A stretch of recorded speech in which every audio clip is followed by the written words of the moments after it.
Welcome to the World Tour, Las Vegas, baby. It is time for the U.S. National Championship. I am Brian Gottlieb. That is Pankaj Bhajwani. Pankaj, high seas. You ready to set sail? You ready to seek that horizon, my friend? Aye, matey. Get your peg legs and your hooks and your eye patches ready, folks, because this is high seas release weekend, and we have U.S. Nationals that's going to kick off national season for Flesh and Blood all around the world. Yeah, and kickoff is the right way to say it, Pankaj. We are about to embark on a journey of national championships. To me, this is kind of the easiest Flesh and Blood season to explain to your friends, to your family, to your non-indoctrinated TCG players. You say, I'm out to become the national champion of Flesh and Blood, the best player in the nation. Evan Herndon back in the building to try and defend that title. You remember, you go back 2 years, Evan Herndon was a runner-up. He tried to actually walk in and steal the trophy before the tournament even started. Pankaj tackled him as he tried to run out the door. So he is going to have to play today. He's going to be our round one feature. But I want to set the stage for exactly what we are playing for. Of course, that national pride is on the line, the ability to go ahead and tell your friends, I am the U.S. National Championship. But there's dollars as well. And here are those dollars. You see, first place will be taking home 10,000 USD, as well, of course, as those other accoutrements that come with it. Champions Trophy, Gold Foil Legendary, an invitation to our World Championships coming up in Philadelphia, and, of course, an exclusive playmat along the way. Then you head down to second place, $4,000 going into your pocket. No chump change there, Pankaj. All the way down to 32nd place, taking home 250 USD for a grand total of 50K on the line. I love how you brought up that this is one of the events that's very easy to explain to the layperson that you're playing for the national champion. You know what else is very easy to explain, Brian? 50,000 USD prize pool. That's something everyone understands. A lot of dollars in your pocket. Of course, our World Tour this year loaded up with that cash, $1.5 million on offer as we move throughout the World Tour with big stops all over the globe. We're headed to your home country of Singapore very soon. I know you're super excited for that, but we have business to take care of at the U.S. National Championships and at national championships around the world before we get to that point. And before we get to the other national champions, I believe they would want to know which heroes are even legal at that point. So with that, let's move on and take a look at the LL leaderboard, because national championships all over the world, all these players need to have a wary eye on this list right here, because one of these top three heroes could very well not be legal for the Nationals. Yeah, a win for any of these heroes takes them out of the next week of Nationals. Dash IE, New, Azalea, all capable of LLing. Now, the base Living Legend points for this event, 50 Living Legend points on offer, but of course, new multiplier being applied here, and that means should Azalea win this tournament, she picks up 75 Living Legend points and will go ahead and hit the old dusty trail. And there's a good amount of Azaleas in the building today, Pankaj. How are you feeling about that hero's chances in this metagame? I think it's looking to be very, very strong. So one thing to point out about this meta is that it is very, very wide. And Azalea, linear, proactive deck, that's the sort of deck you want to be on when the meta is wide, when you don't really fully know what questions to answer. Just bring the one that's asking the questions instead. Coming back to Living Legend leaderboard, let's look at the second place. New over here just hit the right over the 1 year mark, so correct. The LL multiplier is at 1 times for her, so 50 points puts her over 1,000 to Living Legend. I want to go a little deeper into this board and talk about some of the heroes that we're going to have out. Maybe not today, but as we move through this national season. Anyone else on there you're saying maybe has the chance of just wrapping things up in the CC format? Personally, I have my eyes on Kano. That's a deck where you're just hearing the buzz all the time. People are always like, this is the moment Kano is ready. This is a hero that can blow you up immediately as the game starts. And current versions of Kano, a bit more agnostic about what you're doing to stop them. They can really overcome anything if they draw well enough. And if they get to resolve enough potions in the early game. Once a Kano gets a second potion, whichever kind it is, whether it's even a clarity potion or a deja vu or an energy potion, I feel like I'm already dead, Brian. Now, of course, there is a new card in High Seas, Arcane Compliance. Very, very strong against Kano, but I think as people have played with it, it's not turned out to be the be-all, end-all answer to the matchup as perhaps they were expecting. So I'm definitely in the same boat, if you will, that Kano is potentially going to living legend this national season. Another hero, maybe not, I would say, in as dire straits, but a hero that is starting to resurge a little bit right now, KO. And I'll be honest, Pankaj, I didn't have this one on my radar, but I go ahead and I look through the players here at the U.S. National Championships and the players who are playing KO. There are some big names picking up this hero. There's some real belief that this hero has what it takes to get the job done. I think I played against a KO recently, and I forgot about Crossbones. that surprised me. They rolled scabs, they got 2 action points, they sent a big attack, and I was like, should be another big attack after this. I blocked accordingly, and then they played Crossbones, and I was like, that's a card. How about that? Yeah, exactly. Speaking of resurging heroes, Brian, I want to look at Katsu. Now, I don't think he's going to LL this national season, but he did just get Bonds of Ancestry unbanned, and that card alongside the recall card, man, the name is escaping me. It's a recent expansion slot card for Katsu as well. Retrace the Past, that's what I'm thinking about. Both those cards in conjunction actually make this deck a little scary, and if people have forgotten how to block against Katsu, I could see him rising up this leaderboard as well. I'll be watching that hero carefully as this weekend moves on. I want to take a moment to review some of our past national champions around the world, and you see how important these national championships are as kind of a launching pad to your career. Evan Herndon certainly has made himself a household name with his performances in this particular tournament over the past 2 years. But I got to call out somebody like Jacob Trausen, also having a tremendous year on that Player of the Year leaderboard. Started with a championship back in Sweden. A name like Xing Sang, very much a fixture of our scene. Hong Kong National Championship. Dr. Dan McKay down there in New Zealand. Ahmad Kashi in UK.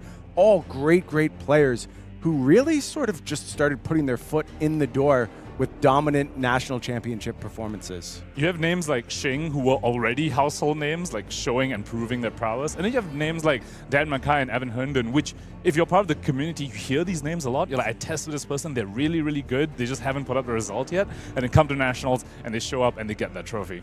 Yeah, I want to talk a little bit, too, about why this tournament is so important.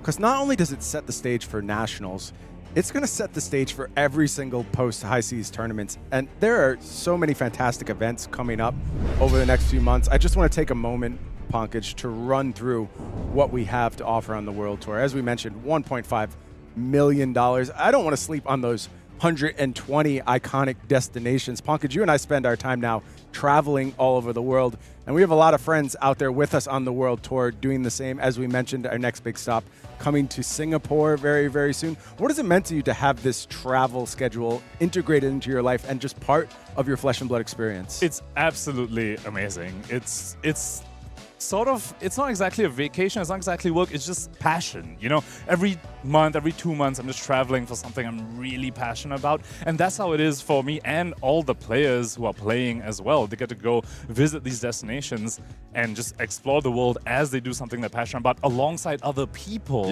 who are equally passionate about this thing as well. That's the thing to me, Pankaj, is I get to do it with some of my best friends on the planet. And it is a special thing we do here on the World Tour. And I encourage all of you to make it out whenever you can. If there's anything even close to your neck of the woods on this calendar, you absolutely want to be there. Very soon, we're going to head to Bologna, have a classic constructed calling. Of course, there's going to be some battle-hardened play as well. High C Seal Deck, format that people really responded very well to at the world premiere in Taipei. Looking forward to seeing more of that action going on. Then we get back to the battle-hardened schedule in earnest. We have Houston, Kuala Lumpur, and Bucharest all rolled up with classic constructed battle-hardened events.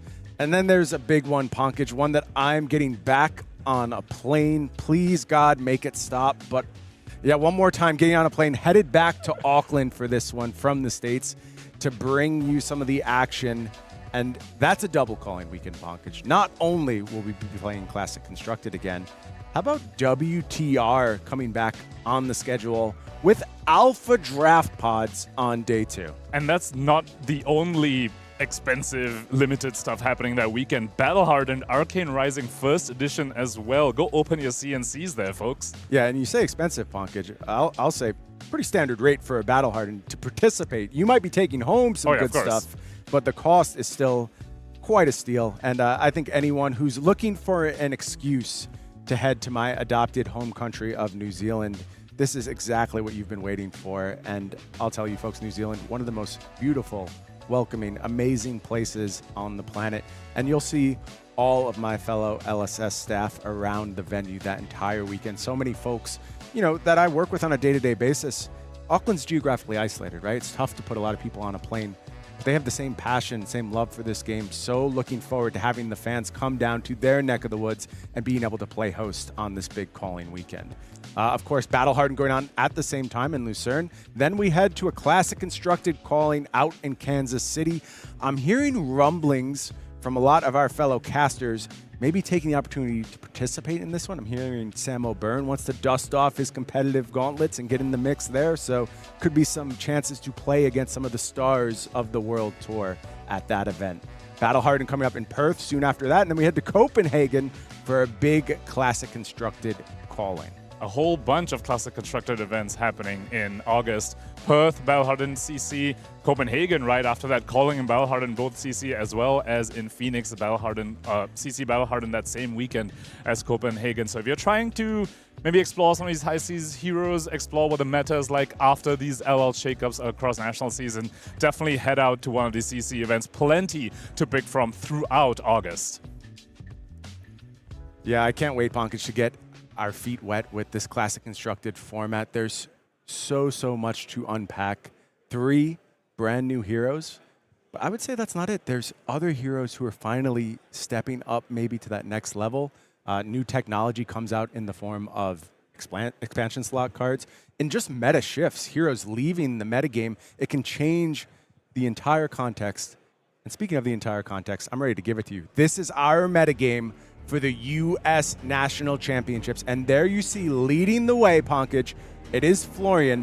I would say, as people expected, what I don't know if people expected, was it going to be this few? Because that 62 Florian, that represents just over 10% of this field. When the most represented deck is just barely over 10% of the field, that means you have a wide open metagame. And Pankaj, this is a wide open metagame. That cannot be understated. There were 2 massive shifts that happened in the past few weeks that led to this very wide metagame. The first was the bannings. Florian did lose Germinate and Scepter of Pain, which definitely hurt him quite a bit, but not enough to take him out of the meta. He's still one of the strongest forces.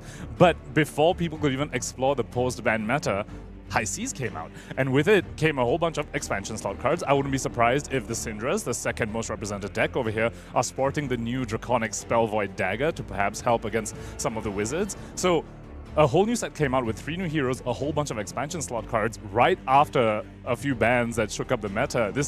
People are still exploring, folks. Yeah, and it's funny, you talk about new cards and how much they influence things, and a Ranger set just dropped. So you say, well, surely Azalea, a huge recipient of that set. Not really. Like, actually not that much stuff for Azalea, but that deck is just good. It doesn't matter, Pankaj. And I think for Azalea in particular, it's about lining up well with what the rest of the metagame is doing. Right below Azalea, we have Prisms as well, showing up in force. Again, wide open metagame. If people aren't prepared for Prism, if you're preparing for other things, you don't have those 7 power poppers in a deck, you don't have the D-Reacts that you might need as well, you don't have Go Again to clear Angels, that deck could potentially put you in a very rough spot. And now here's where we get to what I would say is one of the unifying things about this metagame. And it's a package. It's a package of 3 assassins. It's Arachne, it's new, and it's Arachne Slip Through the Cracks. These 3 heroes together. Now, that's a little bit of an oversimplification. I think these are very different heroes. They have very different matchup spreads and do very different things. But on the whole, 84 assassins across the entirety of this metagame. 85, excuse me. I'm so sorry, Azuri. You know I love you. You know I would never forget you. 85 total assassins represented here. And still, you know, in that 15 to 16% range of the metagame, so certainly not a dominant force, but if there is a unifying factor in this format, it is you at least need to have a plan into these assassins and their disruption. If you look at class representation, Assassins is up there 85, right next to Runeblade. It's also 85 between the 62 Florians and the 23 Vynnsets. I want to come and talk about the distinctions between these assassins. You spoke how they do different things, and I think let's start with new, which is perhaps the most fatigue-oriented of these assassins, and actually got quite a bit of a bump from the Germinate banning, because that was a pretty tough matchup for Nu before that. But now that Nu has lost some, Florin has lost some of his endgame, Nu's endgame actually can come in and potentially overwhelm the Florins, especially because some of them are now pivoting to a little bit more of an aggressive stance with Chalmont Heroic and things like that, which Nu is very happy to disrupt. If Florin wants to play big hands, Nu is more than happy to say, you don't get to play those cards, and then your deck is just a little bit mopey. You're running like Rune Rager Swarm, but you didn't have space to actually resolve the CMH. And then you have the more aggressive assassins. You have Arachne, Marinette, and Arachne slip through the cracks is perhaps the most aggressive out of all of this, which might come in handy because of the hero that's in between them, Gravy Bones. I think that is shaping the Florian plays as well. It is Gravy Bones appearing on the scene with 25 players representing that hero today. And Pankaj, I don't quite know how I feel about that number. On one hand, I think Gravy Bones is a very good hero. On another hand, I think Gravy Bones is a very complicated hero. A complicated hero to play, a complicated hero to deck build for. One that you really have to know what your plans are, what you're trying to target, where you can afford to give up some cards because you just know you have that matchup under control and have to put some tech for some things that can be very, very challenging for Gravy to deal with. So what I want to know about these Gravy Bones is, did anyone figure out the aggro matchup? What are people doing to go ahead and control those Cindras, which can really punish you with their ability to go wide? And that's what makes this meta so fascinating, Brian. The fact that this is the first weekend of High Seas release, I project that Gravy Bones is actually going to be a meta-warping force as the deck lists become more coalesced. I expect it to have almost an Enigma-esque impact, where they're very good into slow decks and will have found solutions for the aggro decks that are currently in the meta. But because it's the first weekend, not only have the Gravy players maybe not fully realized those game plans, other people also haven't fully realized what they might need to do against Gravy, which puts them in a very, very fascinating position for this metagame. There's so much to unpack here, Pankaj. There's literally 15 more heroes I can talk about on this list. I'll focus in on Kano for the time being. We were so interested to see how Kano would continue to adapt as tools were taken away. And what Kano has done has gotten volatile, has gotten explosive, really, really leaned into pure combo approaches. And 23 Kanos, again, a very small percentage of the metagame, sub 5%, just over 500 players here this weekend at US National Championships. So certainly not warping the metagame, not shaping the entire metagame. But for Kano, even when Kano is good, that's kind of a high number. What do you think this hero's influence is going to be over the day today? Well, when you see Kanos being more represented than the other wizard, I mean, there's two other wizards, but Verdance, I think, was something people were expecting a lot of, especially next to Florian, right? You're like, these Earth heroes are good. Verdance and Florian will be up there, but you see Kano more represented than Verdance? That tells you something. You spoke about volatility. I'm going to quote Margin Bay here. He calls Kano a merchant hero right now. Where because you play so many potions, you're resolving all these items, you're basically playing a cosplay merchant, and after you pop all these potions and blow your opponent up, I think Kano in this metagame is very, very strong because everyone is trying to prepare for everything else. It's a very wide open metagame. Do you have space for your arcane compliances? Do you have space for your Oasis Respites, for your AB even, or your Spell Void? So Kano can really take advantage of that. Yeah, it just seems like Kano is eternally that check. It says, did you think about me? Did you prepare? The thing that has changed is the answer to that question matters so much less than it used to. It used to be if players said, I'm bringing my Spell Void, I'm bringing my Oasis Respites, Kano's not going to win. It's just not going to get the job done through that kind of hate. Now I think that question is more complicated, and you really can just brute force, especially Pankaj, especially if those decks slow down. It's all about time for Kano. If you put out enough potions, you can overcome basically any hate setup, and our best Kanos know how to do that. Now, it is interesting. Despite the fact that this is a very high representation moment for Kano, some of our more notable Kano players throughout history are not playing that hero in this event. It feels like it's kind of a new class of Kano players coming up. It's very interesting because of how the playstyle of Kano has shifted. We're speaking about now he's more about setting up items, more volatile, open the floodgates. You're really trying to fish or open the floodgates off the top. Whereas the older Kano players enjoyed the little bit more measured, which it seems strange to call old Kano a little more measured, but it really was. If you look back at like Peter Budense, probably one of the most well-known Kano players, the way he played it was a little bit more methodical, a little bit less just hitting the Kano button, blinding off the top. Whereas now Kano does feel like he does a little bit more of that. So that's why, I mean, Peter Budense is on Slippy today. Yeah, folks like Majin Bay playing Verdance as well. So we're just those typical Kano players finding other homes. Also finding another home this weekend, Evan Herndon. Still an aggressive home, though, Pankaj. Of course, Evan Herndon set the world on fire showing up with Zen last year and just showed exactly what that hero was capable of. Literally broke the game at that tournament. Absolutely 100% all credit to Evan. Showed up with an incredible list of Zen. Was so prepared for the mirror. Ran over everyone. Looked unbeatable all weekend long. This time, Dash.io. Dash.io is the pickup here for Evan Herndon, and he is ready down in our feature match area. Let's stop talking about it. Let's be about it as we bring you our first game of the U.S. National Championships. And Dash.io got some upgrades from high seas as well, Brian. Cog in the machine is something I want to point out. Dash.io, a lot of people thought, oh, you can just fatigue her every time, because she will eventually run out of items, which she can no longer load up Symbiosis Shot. She'll run out of cards in deck because she's boosting it. So you can always play her for a fatigue endgame, but because of Cog in the machine, now she has a pseudo-infinite weapon with Symbiosis Shot, and you might think, oh, she like boosted away. She can look at the top card of a deck, so she can be like, I won't boost it away. The only time it might accidentally go away is when you activate Teklo Foundry Heart.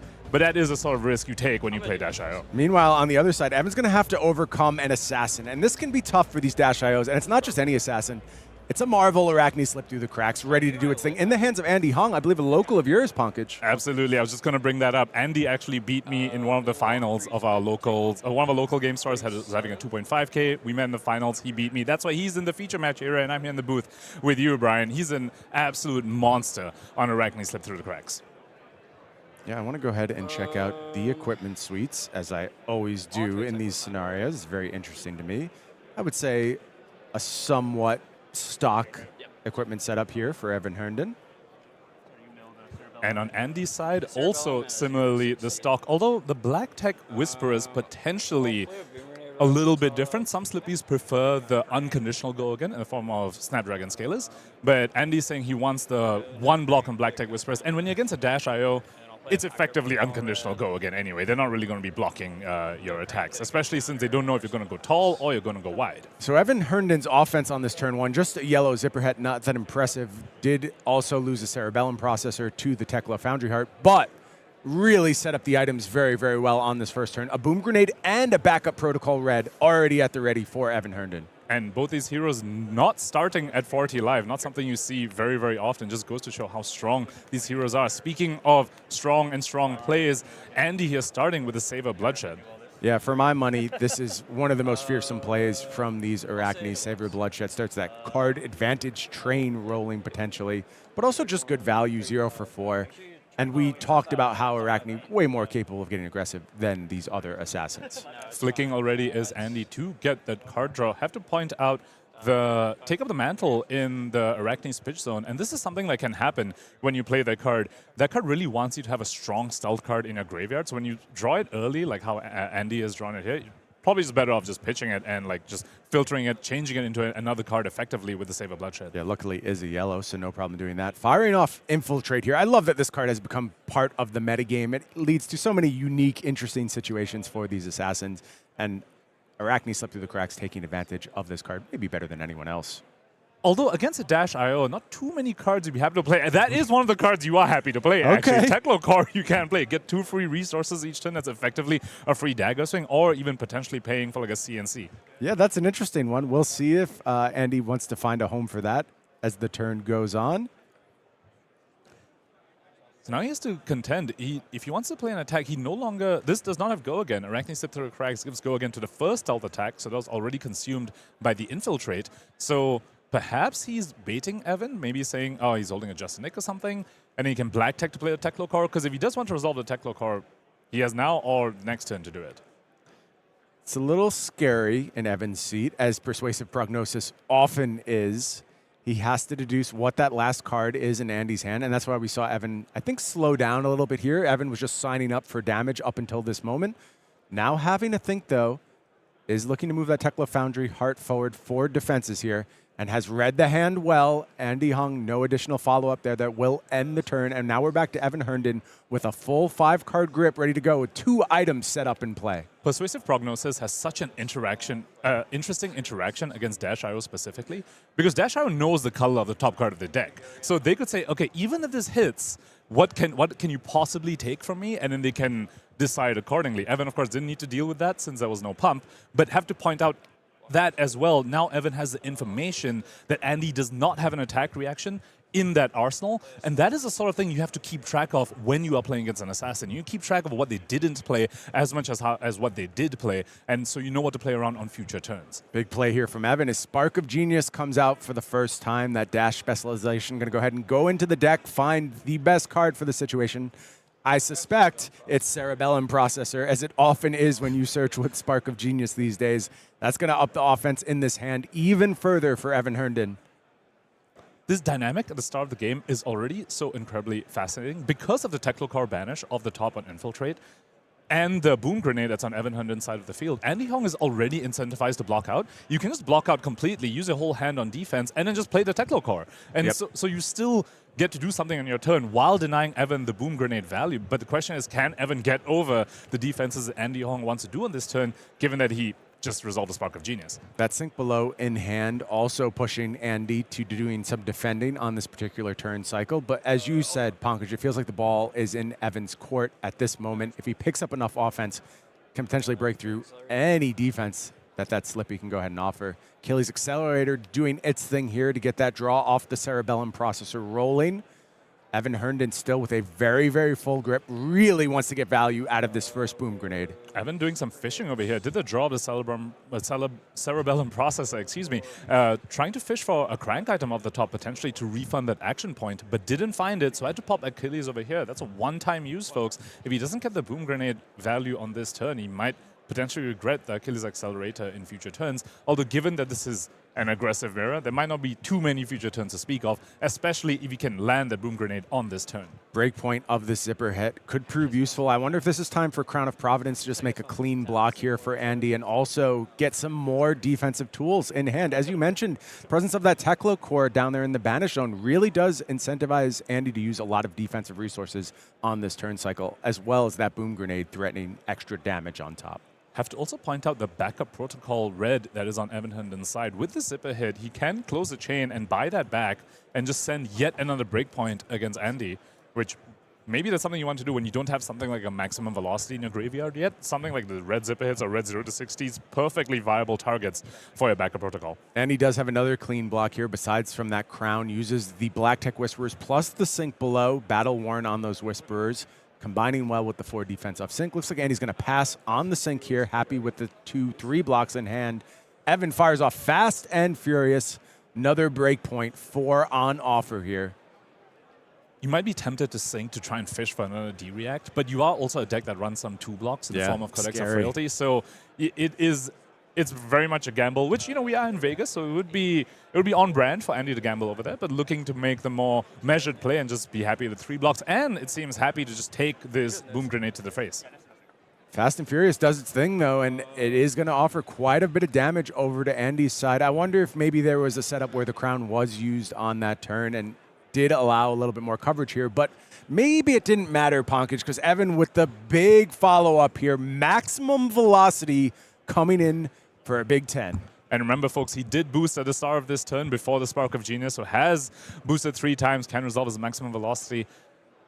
Well, now it's, in a sense, vanilla damage, but it's a lot of vanilla damage, yeah. 10 is not a small number, Pankaj. So the question is whether Andy is still going to make use of the Techlocore that he has access to from that Infiltrate. He does have to go again, and, you know, we spoke about how he could potentially block out and then just play Techlocore. He could also just play 1 stealth attack, which gets go again, and then play the Techlocore. Seems fine. I think a lot of it's going to depend on what's in that arsenal. We see it's an Art of Desire body. Fine salvo here. As you mentioned, Pankaj, some unique interactions in this matchup. Evan does have knowledge of the top of the deck. We'll know if there's a potential to maybe just let this hit and not pay off the Art of Desire.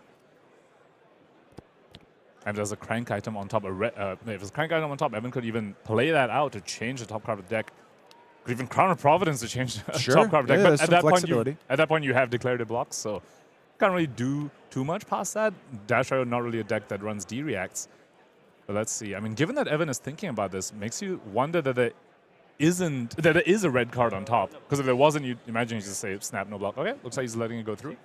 Evan waffled for a second there, but is ultimately going to take the damage from this Art of Desire. And it is a red as well, so Andy's going to pick up a fresh card here. So now the question is, will he be able to play that Technocore, he does have pumps to go to Persuasive this time. Previous turn, he didn't. Now, now there's just 2 unknown cards in Andy's Honk because that RF Desert Body came from Arsenal. We spoke about how Evan knew that Arsenal card was not a pump.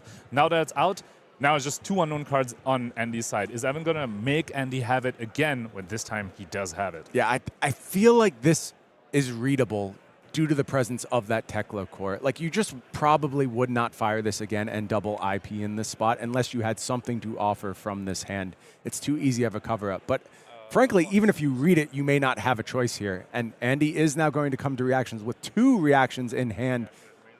Uses the Razor's Edge to just go ahead and push over the top, now offering 4 and that on hit for Evan. Not activating Black Tech here is Andy, so not going to go ahead and resolve the Tekla card. Potentially wants to save the Black Tech for a future turn. And it's important to note that Arachne Slip Through Cracks, unlike New, doesn't have access to double attack reactions on the equipment suite, which is very important if you're trying to resolve a card like Bonds of Agony. Yeah. So Andy's saying, I want to keep my Black Tech for potential Bonds of Agony, and hits a yellow off the top, Brian, which Evan knew was there, so he knew the potential of him losing a yellow from his hand.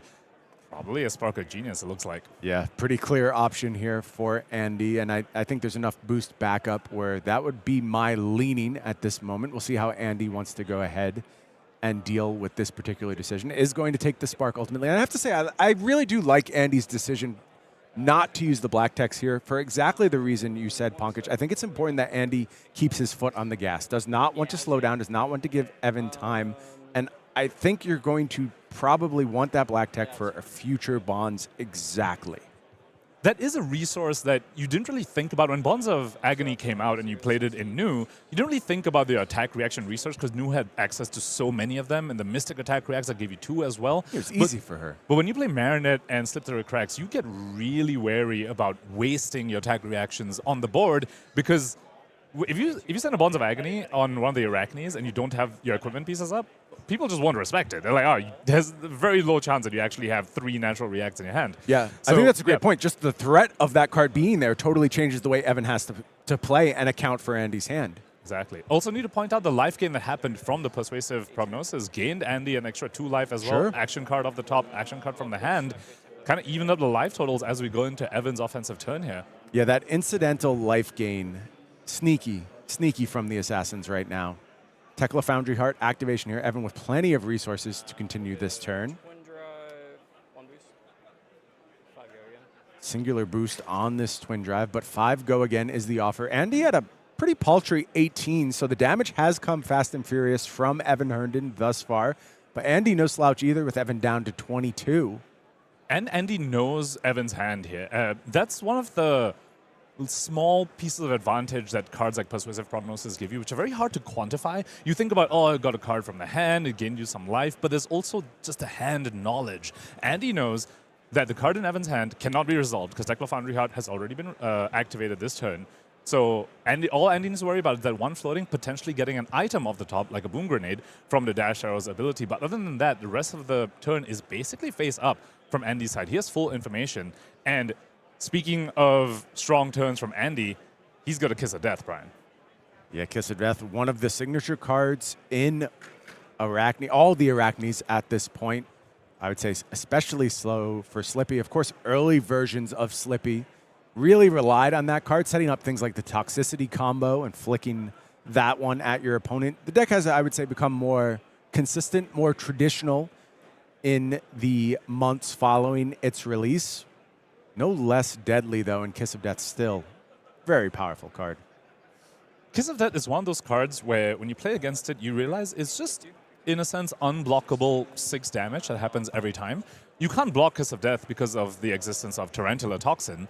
And then after that, it gets flicked in your face as well. So you took 4 from the Kiss of Death, and then you took another 2 from it being flicked at you. And then suddenly, before you know it, your life total is just dwindling. And you're like, wait, well, how is this happening? It's because you can't block Kiss of Death. And it always says go again, so it can always flick it at you as well. And Andy has found a pain in the backside to go alongside the Kiss of Death, which is a very, very strong interaction. Because pain in the backside can target the Kiss of Death that's on the combat chain. And then you can flick it afterwards anyway. pretty good spot to be in for Andy Hong. A nice hand put together here. 3 is the offer from this Kiss of Death, but we know it represents so much more than that. And you can never block it because Pumps and Tyrantid Toxin is such a blowout. So Evan Herndon snap no blocks that. Now Pain in the backside coming in. Is Evan going to take this? Because this is a 0 for 5 if this is, and it is. And he's got to take it here. He feels like he needs his hand, needs to go ahead and maybe offer lethal on his next go-around. It looks like it is going to be the Hunter's Clave, though, that he's using to hit. So prioritizing the mark as opposed to the damage here. And that's because we know Andy's arsenal is the take up the mantle. Yeah. Doesn't have a Bonds of Agony in the yard, though, so might swap this Infiltrate out maybe for the Persuasive or some disruption. Yeah, I could see that. You do give up some damage, but... Yeah, looks like Evan Herndon is going to block this out with the Adaptive Plating, galvanizing the Cerebellum Processor, which is going to go away on his own turn anyway. Yeah, so does cover for the time being, but there is the Take Up the Mantle coming out from the graveyard. Andy's going to reach here, has Persuasive, has Art of Desire. You got to suspect Disruption here, right, Pankaj? You do lose out on 2 damage, but you could mess up Evan's turn. And when you're at 14 against a Dash IO with a full 5-card hand, you might just have to. I think the way Evan has played this turn, it's clear that he believes he's offering lethal this next go-around. He's going to start demanding cards from Andy. And this is a chance for Andy to maybe get a little bit of breathing room. And the Flick Knives, of course, also coming in, as you always know is going to happen once Kiss of Death is resolved from Markni Slip Through the Cracks. And now we know why Andy prioritized sending the Hunter's Clave and the Pin on the backside instead of the Kiss of Death. Really wanted that mark, really wanted to send Disruption this turn.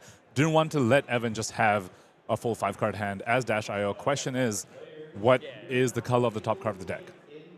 Yeah. It's a red. Again, I really like the decisions I've seen thus far from Andy. I think Andy has played very well in somewhat subtle ways, but that's how you win games of Flesh and Blood. You make those small decisions, and thus far I feel like Andy's doing a very nice job navigating these positions. Not many players would have foregone the free 2 resources to 2 turns over in the form of a Techno Core, but that is one thing about Arachne Slip Through the Cracks. The decks are built to not really pitch.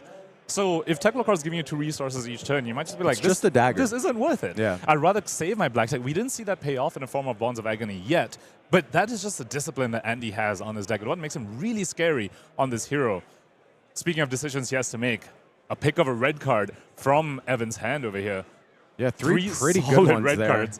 And this, again, feels like another tough decision for Andy to go ahead and just slowly decrease what Evan is able to do on this hand. And I agree, Pulse Wave Harpoon, if Evan is not offering lethal on this turn, this gives Andy the space to come back, maybe have a heavy disruption hand, and really start to put Evan in the blender with the combination of Flick Knives turn after turn after turn, offering that one preventable damage. And we have to point out the value of the Persuasive Prognosis. That would have been a 3-boost wide Pulse Wave Harpoon that Evan's hand just had. It was a blue with 3 red boost cards, that hand that Dash wants to see every time. Andy Hong forwent the 2 damage from his original stealth attack to take away a Pulse Wave Harpoon, which ended up being very, very positive for him. Yeah, takes the first 4 here, falls to 12, knows the hand, does not know the arsenal on his side.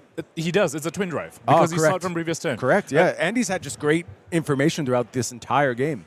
And that's the thing when you play against and as Assassin. You have to make sure you're keeping track of information that you have gained and information you have given to your opponent by stuff you didn't do. We spoke about how Evan knew the Arsenal wasn't an attack react, how that it cascades into future turns. You have to keep track of those things to be one of the top-tier Assassin players as we're seeing right now on the screen. And I want to say that Andy knows he's safe. He doesn't, though, because there is the problem of Boom Grenade off the top. Now, a Boom Grenade was just banished there.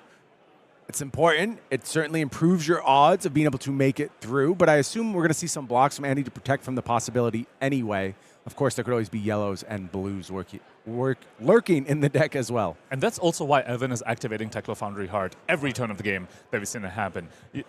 He doesn't need to be worried about fatigue in this matchup because it's such an aggro race. He just wants to keep changing the top card of his deck. It's not necessarily about resources, folks. It's just about changing the top card of the deck to fish for those crank items off the top. And Crown just going to be a pure defending card here. Does reset a card in hand, it looks like.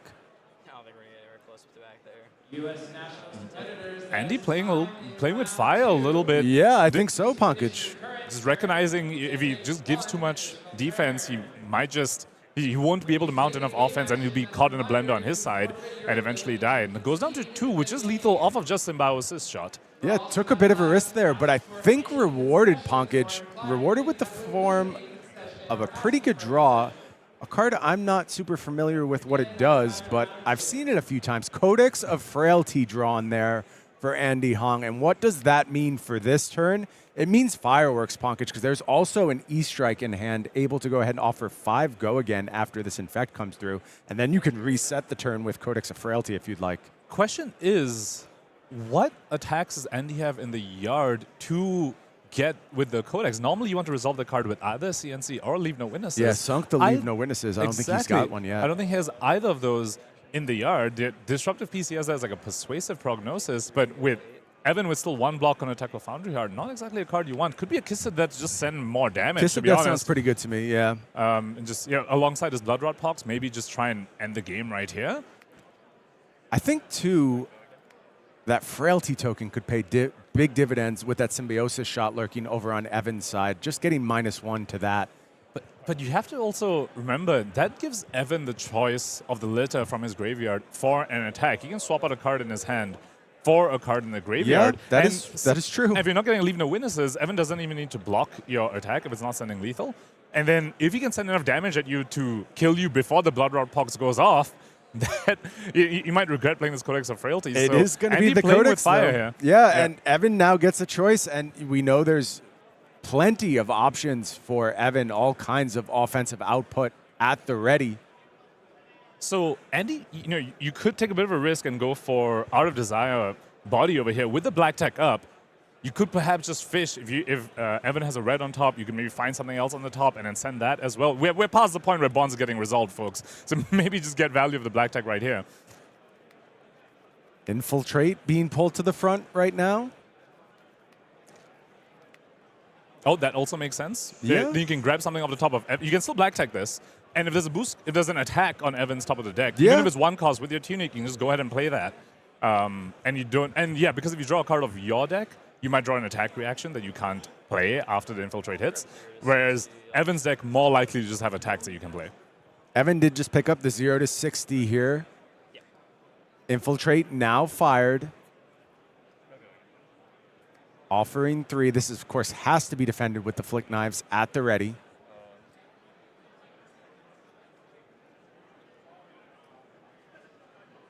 It's like Andy's thinking about this flick here. Does he want to leave himself with no daggers? Says no. Just lets the block happen. Picks up the card from the Ponder and then passes the turn back to Evan. 2 cards in hand for Evan. 1 committed to the defense, 1 discarded to the Codex. Starts things off with 0 to 60 here. Coming in for 3, thanks to the Frailty token. And as we spoke about Bonds of Agony, Andy has finally drawn his first copy with a Razor's Edge as well. If you can keep just Bonds of Agony and Razor's Edge, between Flick Knives and Black Tech, he will be able to turn it on. That is true. I like that setup. And he does have a D-React as well to potentially protect it. Evan continuing to fish. We haven't seen too many Dash IO activations this game, Brian. Evan's been fishing every turn of the game, boosting, activating Tackle Foundry Heart. Hasn't really found many items off the top, and that is one of the risks of this hero. Now finds a Boom Grenade, though, and that means action points are working. Symbiosis shot does have 2 counters on it, but it is down to only attacking for 1 on the back of that Frailty, and I think that Frailty is going to pay big dividends on this turn, Pankaj. So this is face up now.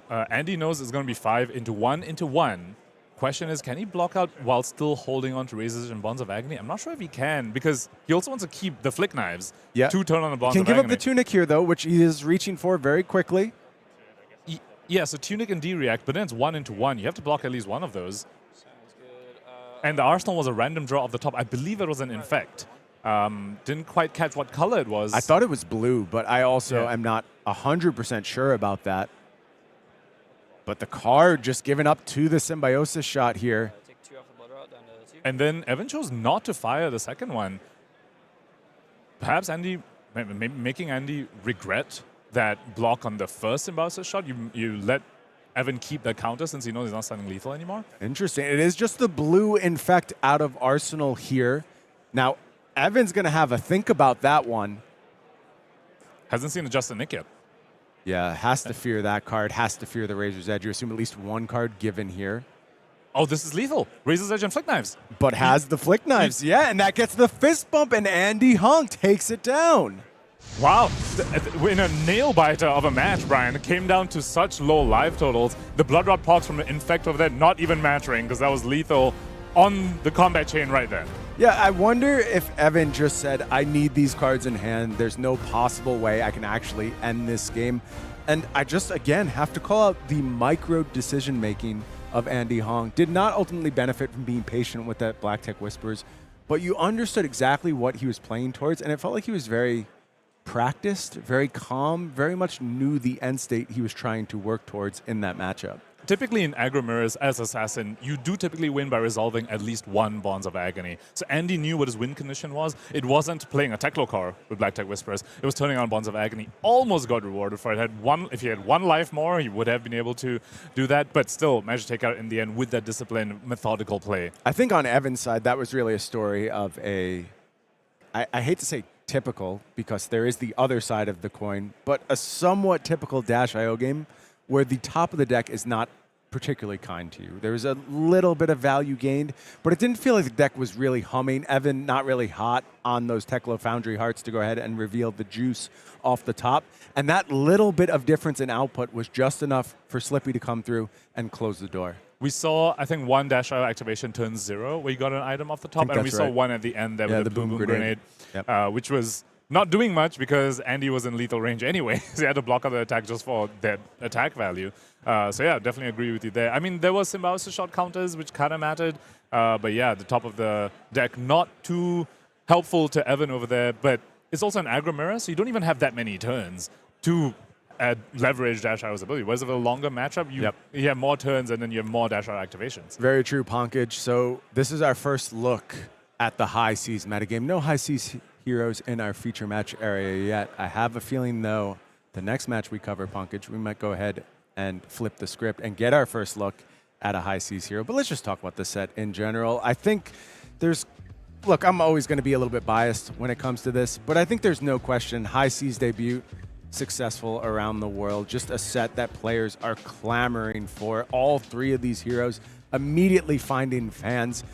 A limited environment, already being talked about as maybe one of the best all time.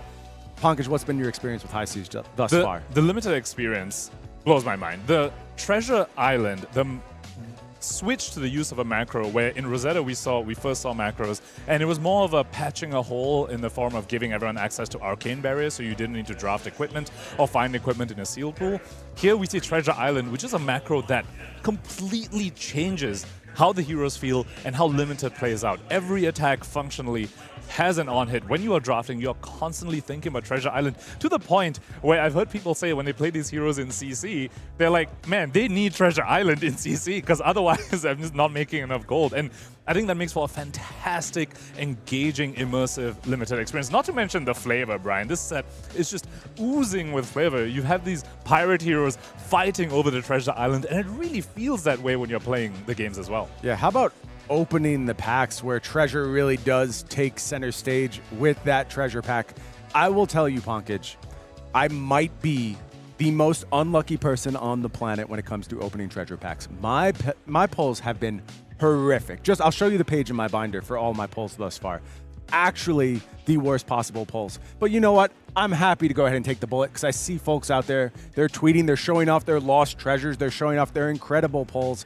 How about you? You been hot with the treasure packs yet? No, I got a Gold Kiss Rum, which is, I guess, a rarer of the tokens, and it's pretty cool. I did recently add Tip the Barkeep into my Marlynn CC deck, so I will have use for that Gold Kiss Rum token for sure. How many have you opened?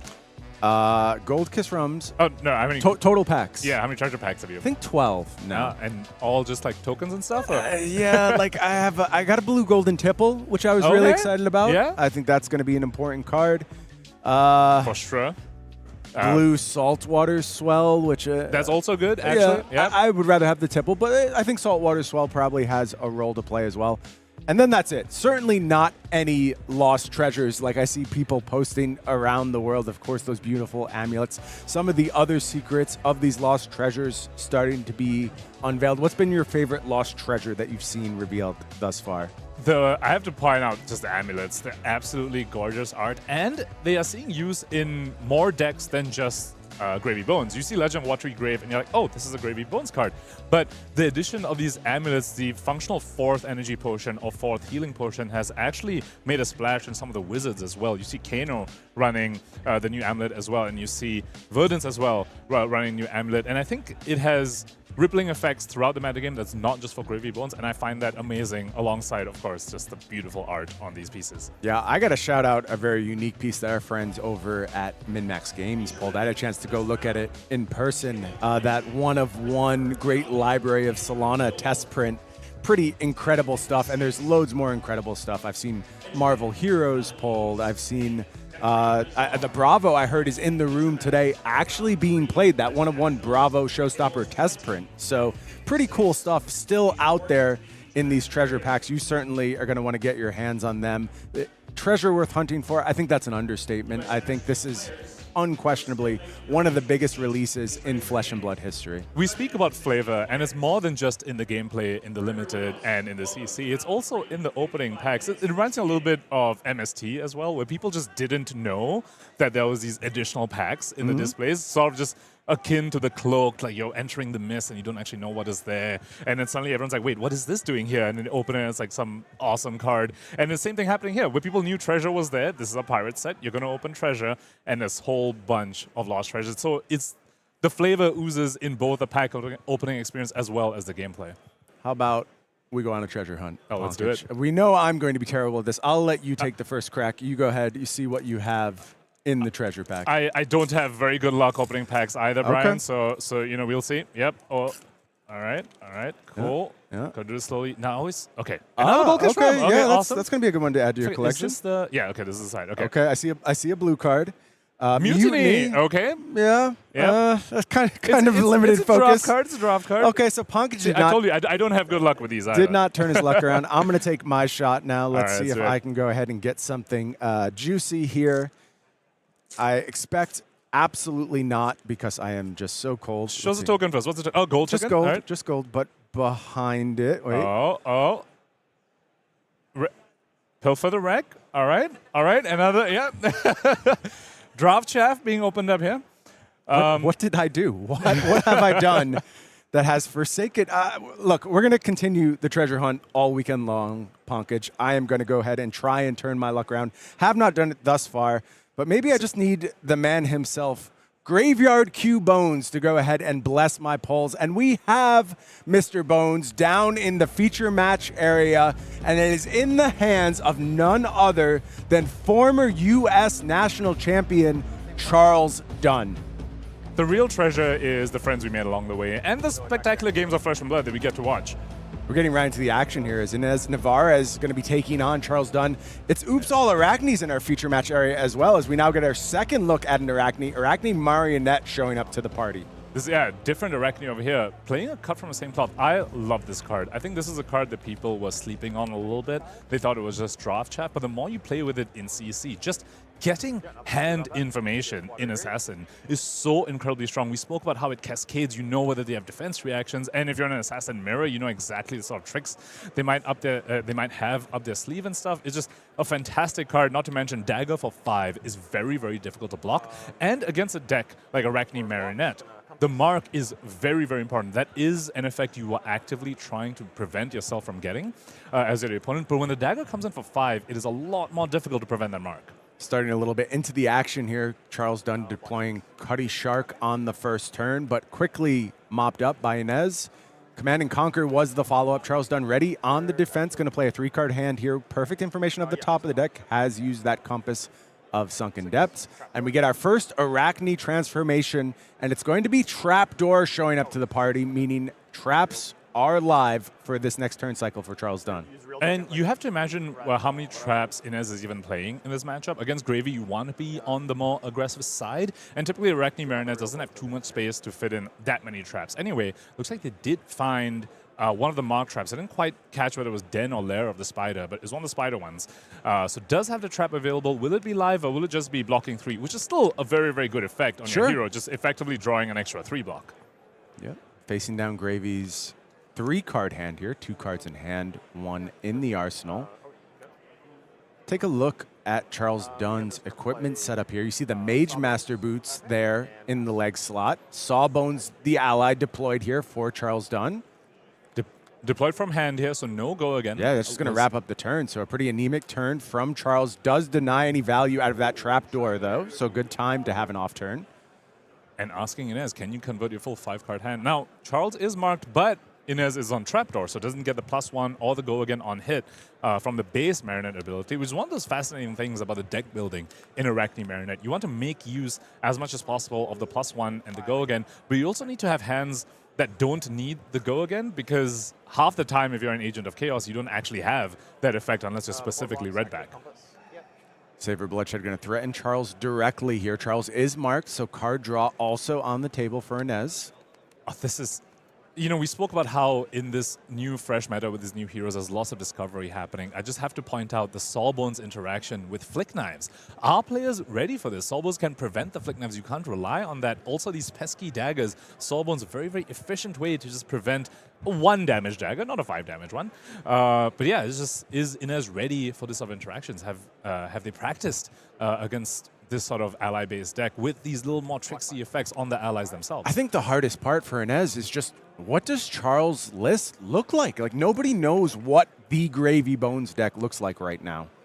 Flick Knives happening over here. Sawbones ready to be activated will mean that you can't attack with the Sawbones since it does require the tap. And I wonder if that means Ynez just doesn't focus on the Sawbones this turn and tries to push a little damage here? They've got Orbweaver Spinneret, so you can play it now, make the Griffin, and then clear out the Sawbones. You do need to get that off the field. But also this dagger setup is something that Arachne Marinette really wants to get to as fast as possible, especially when your opponent is marked. Just having a Clave and a Griffin together makes your blue pitch so much more efficient. You get to go 2-cost dagger into 1-cost dagger, and Griffin has lots of interesting interactions in the Marinette deck because it is a stealth dagger, which means Tarantula Toxin is very, very strong on Griffin, and you can use the Agent of Chaos abilities on the Griffin as well. If you're a Black Widow or a Funnel Web, you can discard an Assassin card and get that effect on the Griffin. Just the Jittery Bones here from Charles. Does go ahead and set up a Chum, though, in the graveyard. Close the combat chain. Yep. Dead Threads does its thing, produces a resource here. Dead Threads to play Chum. And Chum is now deployed with the help of Dead Threads and immediately ready to rumble, coming in 4-4. Chum, and another one of those very, very pesky allies. Sometimes if if against a deck like a Zayla, even a deck like Assassin, where they can play some front pumps in the form of Cut from the Same Cloth that we saw already, you play that, you give the Gravy Bones a priority window, and then they can activate Chum. And now you have to send a 5-power dagger into a 6-health Chum. It can just make things very, very awkward. Again, the question is, how prepared is Ynez for this new hero on the block? I think awkward is a good way to describe playing against Chum. We'll see how Charles wants to utilize that powerful ally on this turn cycle. Turn is back to Ynez here. Persuasive Prognosis going to kick off the turn here. With Charles marked, and we're base Arachne, so this is coming in 4-2. And I saw Justinic somewhere in Ynez's hand in the past few turns. I'm not sure if it made it to her arsenal, because Justinic with Persuasive Prognosis is one of the strongest combos available to Assassin. Also has the Stains of the Redback in hand, so will have to go again on his Persuasive regardless of whether it hits or not. And will have it for free as well because Charles is marked. Yeah, Ynez has to leave behind enough, though, to go ahead and take care of that Chum now, next go-around. Speaking of Chum, Charles over here holding 2 allies. Remember, those cards don't block. They can be very chonky, have high health values when they're on the field, but when they're in your hand, Brian, they are incredibly awkward. You can't block with them. When you play them from hand, they don't get the go again off of the compass. And here we see a Gravy activation potentially for exactly that reason. Get one of these allies out of this hand, maybe convert it to a blocking card. Did he draw a blocking card for the Chum? He just drew another ally. Yeah, Rigor Mortis was the draw here, so no more blocking cards for Charles. Gravy's such a fascinating hero. You really have to use all parts of the Buffalo. You have to use everything Gravy is able to offer you. At varying time points, you have to activate on your turn. You have to activate on your opponent's turn. You have to consider your resource availability in terms of your equipment suite. That Mage Master Boots bailout only once a game. So much Charles has to balance here. And Prognosis does its thing, comes through clean. You know how we spoke about how Dash.io knew the color of the top card of the deck and so could play around it? Charles did the exact same thing with and Compass. look at this. Yeah. He actually is just totally clear. He saw a red. He's like, oh, I have no reds in my hand. Sure, I'll let this hit. And then loses the mark. And effectively, Ynez's first card was just to go again, not where you want to be. Clears the mark. Oh, yeah. Follow-up of the Hunter's Clave here. Potential to remark for Ynez. Still with that Chum out there. Still no activation here from Charles. Not trying to draw any attention. Chum just kind of hanging out in the background. Don't worry about me. You don't have to attack me. Do what you want to do. Well, it does also require Chum to be tapped, and you need to discard a Watery Grave card as well. So it is, in a sense, tempo negative. Yep. Because you're losing a card from hand, and you can't attack with the Chum on the following turn as well. So while it is really, really awkward to deal with, if Charles ends up using it, it also means the Chum isn't attacking you, so how much value is he getting from it? And that is one of the fascinating questions that Gravy has. 37. If you want to use these effects like the Sawbones and the Chums, it means you are giving up their offensive value. And that's very, very important for these decks. Now, Charles marked again off the Hunter's Clave, and here we spoke about the resource curve, that once you have a Griffin, that's exactly what you see Ynez do here. 1 with the Hunter's Clave, 2 with the Griffin, now go again because of the mark. Yeah, no blocks again from Charles Dunn. Just little bits of damage sneaking through In resolution step. to Captain Bones. Is going to go ahead and activate Chum in this spot, though. Finds that opportunity to potentially gain some life here with the Chum. Thinks enough has been used by Ynez that maybe the Chum both soaks up an attack and does not get cleared. And he did say in the resolution step, so past reactions. So Charles giving up the ability to attack with the Chum on his turn. Question is, what is his offensive output on his turn with the Chum tapped already? You have to imagine he has a plan. And since he knows he can't get disrupted by a CNC or something now because it has to attack the Chum, he sort of is playing with full information. He made that discard saying, cool, I know exactly of these 4 cards. I'm discarding this Rigor Mortis, I believe. And I have these 4 cards. I know I will have this because there's no way you attack the Chum and then also send something that will disrupt me. Yeah, Ynez just looking for some clarification away from the table, so we'll let the players sort out this judge call. You know, new heroes here for the high seas metagame, so they have to understand how all these interactions work. Sounds like we got everything sorted, and she just passed the turn here, I believe? She cleared the Chum. Okay, yeah, Chum's gone. Chum's gone. Not entirely sure how she cleared. Let's see a persuasive in there. I'm not sure if that was a persuasive that was on the combat chain or maybe it was buffed up with another one was played. I know she had another one in hand. Maybe played with Justin Nick or something. In any case, I think it was a Justin Nick in Arsenal plus persuasive that would have made sense to go ahead and clear that Chum. in any case, Chum off the field. So now Charles Dunn. We knew he had a plan with the 4 remaining cards. What is he going to do? It looks like Rigor Mortis was stayed in hand. He discarded the Chowder to the Chum, excuse me. Rigor Mortis, very, very annoying card for many decks to deal with at 1 health. However, against an assassin with Clave and Griffin, pretty good. Potentially a little bit easier. Here we see our first call to the grave from Charles Dunn, and he's going to use it to get back alley break line. I love this combination out of the Gravy Bones decks. Gravy Bones is action point starved. You have to figure out how you're going to actually deploy your resources, deploy your allies, and then attack with them multiple times per turn. It's not easy like it was with Illusionist. Gravy Bones, so many tricks available to go ahead and make this happen, and then turns it in with Give No Quarter. Resource rich is Charles Dunn, able to go ahead and play that Chowder for free here. And has go again from the compass, so he still has 2 action points. Dead Threads cannot be activated right now. No Corridor Watery Grave has entered the graveyard this turn, but 2 scary allies, 2 chonky allies coming in, not what an assassin wants to see. Yeah, Chowder and Chum joining the fray on the back of that Give No Quarter, plus back alley break line shenanigans for Charles Dunn. Really, really good turn. As you mentioned, particularly against assassins. This is where things can get a little awkward for Marionette. Really good at clearing those small allies, less good at dealing with things like Chum, like Chowder. Anyone with a big back end going to be a huge problem for Ynez as this game goes on. I want to go back to the Call to the Grave, Brian. We saw the card come out in Rosetta, and you know, there's some Leviathan players that were really, really hype about that card, but here we see the full flexibility of the card. You can use it to go get a Watery Grave card from your deck, put it in your graveyard, and it's a blue card itself that goes to a graveyard, turns on Gravy Bones. Or you can do what Charles is doing here, have back alley break lines, and those go to your given action point and turn on Gravy as well. So the existence of that card is also itself very synergistic with the rest of the hero, and just adds to the flexibility of Call to the Grave. What an amazing, fascinating use for a card. So I'll give you some background here, Pankaj. While that card is being finalized, we know Gravy Bones is coming down the pipeline. And we're talking a lot about how important this card is for Gravy, and there's a lot of advocates within LSS, including James White himself, who said, this card should defend for 3. This is a card that Gravy Bones is going to need. And a lot of us went out and were like, this card cannot defend for 3. This is one of the most dangerous Flesh and Blood cards we have ever made. And ultimately, the 2 blockers won the day. And Call to the Grave, though, I think this is a card that has a tremendous role to play in the future of Flesh and Blood. There's so many packages you can start to add to your deck. And the back alley breakline combination, yes, it's at its best in Gravy Bones. I don't think that's its end in the history of that card. There's so many more branching pathways that are going to be introduced over time. And I think Call to the Grave is a card that's probably here for a good time, not a long time. It's a card I view having limited shelf life in the history of this game.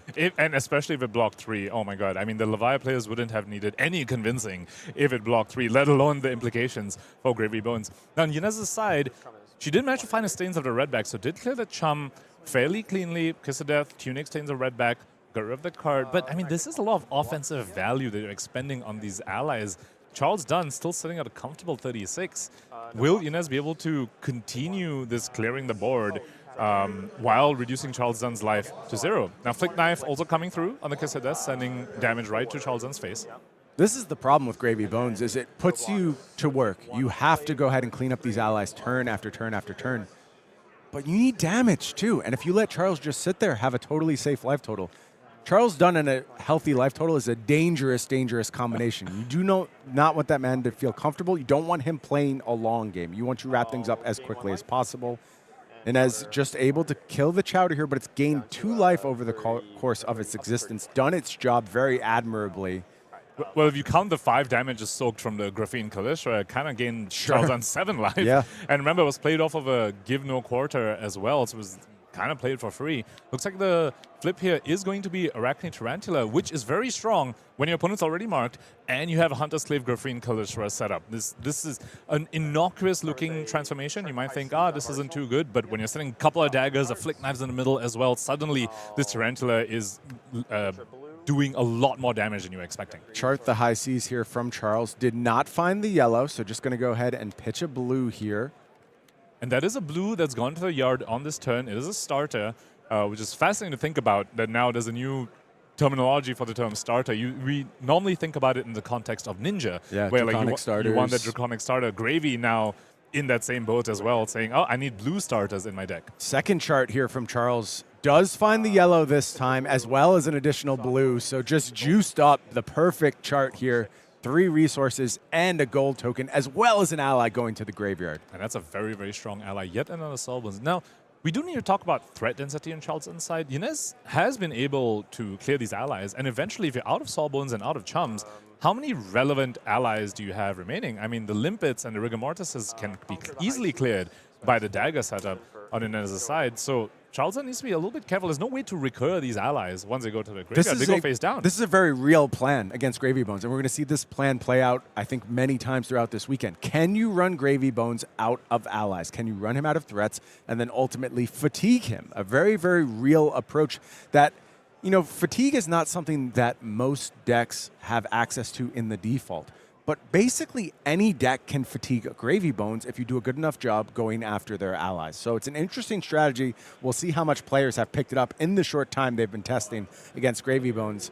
I do know that players in that short time have picked up that Conqueror of the High Seas is messed up, Pankaj. 8 go again on offer here from this big ship, as well as potential gold generation. And this is a very, very good fork, because you are representing that you're going to play some allies after this. So your opponent wants to keep cards to clear your allies. But if you send a Conqueror of the High Seas at them, how are they going to keep those cards? I was actually expecting Ynez to flip into Trapdoor over here to get an extra 3 block, but looks like she has a D-React instead, and is able to cover up the Conqueror of the High Seas with a Black Widow. That is a fascinating choice, because Black Widow, you want to be sending that at face, but you also know Charles Dunn is going to resolve some allies here. So is Ynez going to forego a turn of clearing the board in exchange for having a very, very strong offensive turn that's going straight at Charles Dunn. It's so hard, Pankaj. It's so hard to ever take a turn off clearing the allies. You have to keep doing the work. You have to keep Gravy under control, or things get bad fast. And Whaler Humperdinck is an ally. Man, it's hard to take this very seriously. But Whaler Humperdinck is a problem for opponents. He's called Gravy Bones, Brian. So yeah, fair enough. A little bit right there, too, before you even get to the allies. But that has made its way to the yard. Bit of a contentious choice in some deck lists, if you will. A lot of Gravy Bones players think they actually don't need this card. They have a good enough endgame setup without this card. Charles Dunn opting to bring it in this matchup. You have to imagine perhaps it's just it's an assassin, so I bring it in, and perhaps it very much reads like a sideboard card. It looks like this is the matchup he wants to bring it in. Charles is going to deploy the Sawbones here, so it looks like Whaler not ready to get into the mix quite yet. And now, again, this is just a fork that Gravy needs to deal with. You've played this. This had go again. Its attack does not, though. So you can attack with it, or do you want to play another card? Yeah, it looks like Call to Grave, or you play the amulet that's in his hand, and then forego potentially attacking with the ally. So well, like, maybe. It depends if Charles has another back alley break line, and then maybe you can just do it all. So let's see. He's riffling through the deck here, looking for something. I did not see another back alley, so it looks like Swabby is going to be the ally that goes ahead and heads to the bin. Just filling up the yard. Man, that deck is suddenly looking really, really thin. And this it goes is only thin turn quick. 4. It goes thin quick, Pankaj. Chart the high seas as well. It's a card you're playing. You know, it doesn't put any offense on its own, and it's milling you a card, and it's a card itself that goes to a yard without sending any offense. Ynez is sitting at 30. And, Death Threads is live this turn because Corridor Watery Grave has entered the graveyard, and Charles Dunn, recognizing opponent has flipped into Black Widow, wants to keep those cards, just get the free gold off the gold-baited hook. Makes sense, a free pickup. What do you think about that call to the grave there, Pankaj? I think that goes to what you were speaking about earlier, Brian, that you can't really go super wide as Gravy. So sometimes you have these awkward spots where I think he was forced to use that call to grave just so he can actually convert his hand fully. I don't think that was necessarily his happiest use of Call to the Grave. Normally you want to use it as one of your starters, but he was kind of flush with starters. He had played 2 Chart the High Seas that turn, and then another Call to the Grave. Just needed ways to actually use the whole hand, and he couldn't attack with an ally and resolve another ally, so he was caught between, maybe he could resolve just another ally, but then not attack at all. Then you're giving up the gold and 6 damage. It's just a fork that the deck building of Gravy Bones unfortunately puts you in. So this will be no block here on this Bonds, and Ynez is able to power this up via those onboard reactions, uses both the Black Widow. Did I see 2 Rigor Mortises in Charlton's hand? That is that's every assassin player's dream. You want the Bonds of Agony to hit, and they're holding 2 of the same card in their hand, 2 cards with the same name. Charles is going to have to break that one up. Go ahead, picks up another card. That means certainly one of those Rigor Mortises have to go to the bin here. Maybe not. Reaching for the blood on the water at first. It has to be Rigor Mortis, right? You can't let Ynez take both of them out of your hand. It is ultimately going to be the Rigor. Okay. That's that gold-plated. That's a gold-plated hook, Brian. That gold that he got from that Sawbones was absolutely necessary for him to actually make that play. Yeah, and Charles actually finds a full cover here with blood on the water, defense reaction out of hand, plus Sawbones, gets rid of the other Rigor Mortis. So very, very clean stuff here from Charles. But the offense does not end here, as Ynez now has that beautiful Marvel Codex of Frailty to go ahead and refresh the arsenal and finds the Kiss of Death. So just looking at some damage here. Wonder if that's just going to go ahead and be on Sawbones' duty, keep that ally from getting out of control. That ally is so frustrating when you're a deck that relies on Flick Knives as much as you do. So could definitely see that going the way of Sawbones is. Yeah, it is going towards Sawbone. Also, no Leave No Witnesses in Ynez's graveyard as well. We saw this happen with Andy in the previous match as well. So you might as well just use it to clear a yard, because if you're codexing and you're not attacking your opponent's arsenal, it sometimes feels like a bit of a weak codex. Charles hiding the hand from us there. I just want to take a moment to reflect on how bad Charles's hand was facing down that Bonds. But Gravy gives you all the tools, man. It just lets you out of all these situations so cleanly, so effortlessly. Charles navigating that very well. If you have the gold for it, and I think it just goes back to that hook play on the previous turn. We spoke about the Call to the Grave. If you went for the call, if you played a second ally, he doesn't get to attack with one of them, which means he doesn't get the gold. If he didn't get the gold, he would have been able to filter that hand. That one mistake would have snowballed. changed everything. Exactly. So Charles Dunn already showing some prowess on this deck, despite it coming out, well, basically today. But have to point out the size of that deck, Brian. While he has no board state right now, you have to wonder, Ynez is potentially playing, she's playing on 2 different axes here. You're playing the fatigue axis, but you're also playing the axis of I'm an assassin disrupting you to your face. You might need to commit too many cards to block me, and then you might just run out of threats. Charles playing out that Diamond Amulet here. Deploys Rigor Mortis, going to come in for a big 6. Frailty token does nothing against allies. These are not weapon attacks, and they're obviously not coming from Arsenal. It's funny, you see these vanilla allies, as we call them, you know, they don't have any extra ability. These are CC quality cards, though, just on the back of their raw numbers. Yeah, 6-1 stat line. I've been calling it, wouldn't say affectionately, but almost like the Vynnset from Gravy Bones. If people remember, Dromai's Vynnset is a very 1 health ally, but dealt a lot of damage when it attacked. Rigor Mortis gives me the same feel over here. However, 1 health for an assassin, a little bit easier for them to deal with. They do have the Clave and now the Callistra as well. Markni? Yeah, this Spinneret going to go ahead and refresh that Chaliceray. Chaliceray able to offer 4 to Charles here. Still has 2 resources and the Hunter's Clave backup. Should be 5 on the back of the Marionette. We'll see if players catch that one. Yep. And leaving the 1 floating for the Hunter's Clave, which you imagine has to be going towards the Rigor Mortis. Go to reactions. Blood on the water. No effect. Okay. Maybe a bit of a miss there, but Hunter's Clave comes through and cleans up the Rigor Mortis. Follow-up of Leave No Witnesses from Arsenal here for Ynez. Didn't have one in the yard for the Codex of Frailty, but this was the random Ponder draw. So the Codex of Frailty did finally Leave No Witnesses in the end, and Charles already used his 4-block on the Callicera because he wasn't sure whether Ynez would actually send something afterwards. So potentially slightly punished over there, but that's, you kind of need to hedge at that point. You don't know whether the opponent is going to keep that Arsenal. It was a random draw after all. Looks like flip going to happen here. It's going to be red back over here. Probably one of the stronger Agents of Chaos against a deck like Gravy Bones. You just want more go again, keep the board clear, and eventually Charlton might run out of allies. Again, no way to recur those Watery Grave allies. Even something like Remembrance wouldn't do it because they're face down in your graveyard. Learning our way around Gravy Bones, one of the things these pilots have to overcome, an anemic defensive suite of equipment. 1 block on that gold-baited hook. There are no riggers in the graveyard. The only water Dead Threads also. Not a lot of block value available to Gravy Bones as of now. Charles, though, cashing in some of it, covering up that Leave No Witness. And Rigor Mortis does its thing once more, coming in for 6. And Ynez's life total is going down. It doesn't feel like Charles is doing that much. It's just deploying allies, little steps here, little steps there. But Ynez has to keep so many cards to try and offer both offense, taking down Charles' life total, and clearing up these allies, that bit by bit, Charles is pulling ahead in this matchup. Looks like Mark the Black Widow now starting off Ynez's turn over here. So pressuring Charles's hand. Pretty easy read for Charles. You have to assume there is some go again. Well, red back is like on the field. Ah, fair enough. So you know, at minimum, this the is going to be easiest read. Exactly. The face-up read. This is at minimum 6 go again already, and potentially more. So perhaps Charles is saying, all right, cool. One thing about Black Widow, though, unlike Persuasive Prognosis or Bonds of Agony, you don't get to choose the banish from Charles's hand.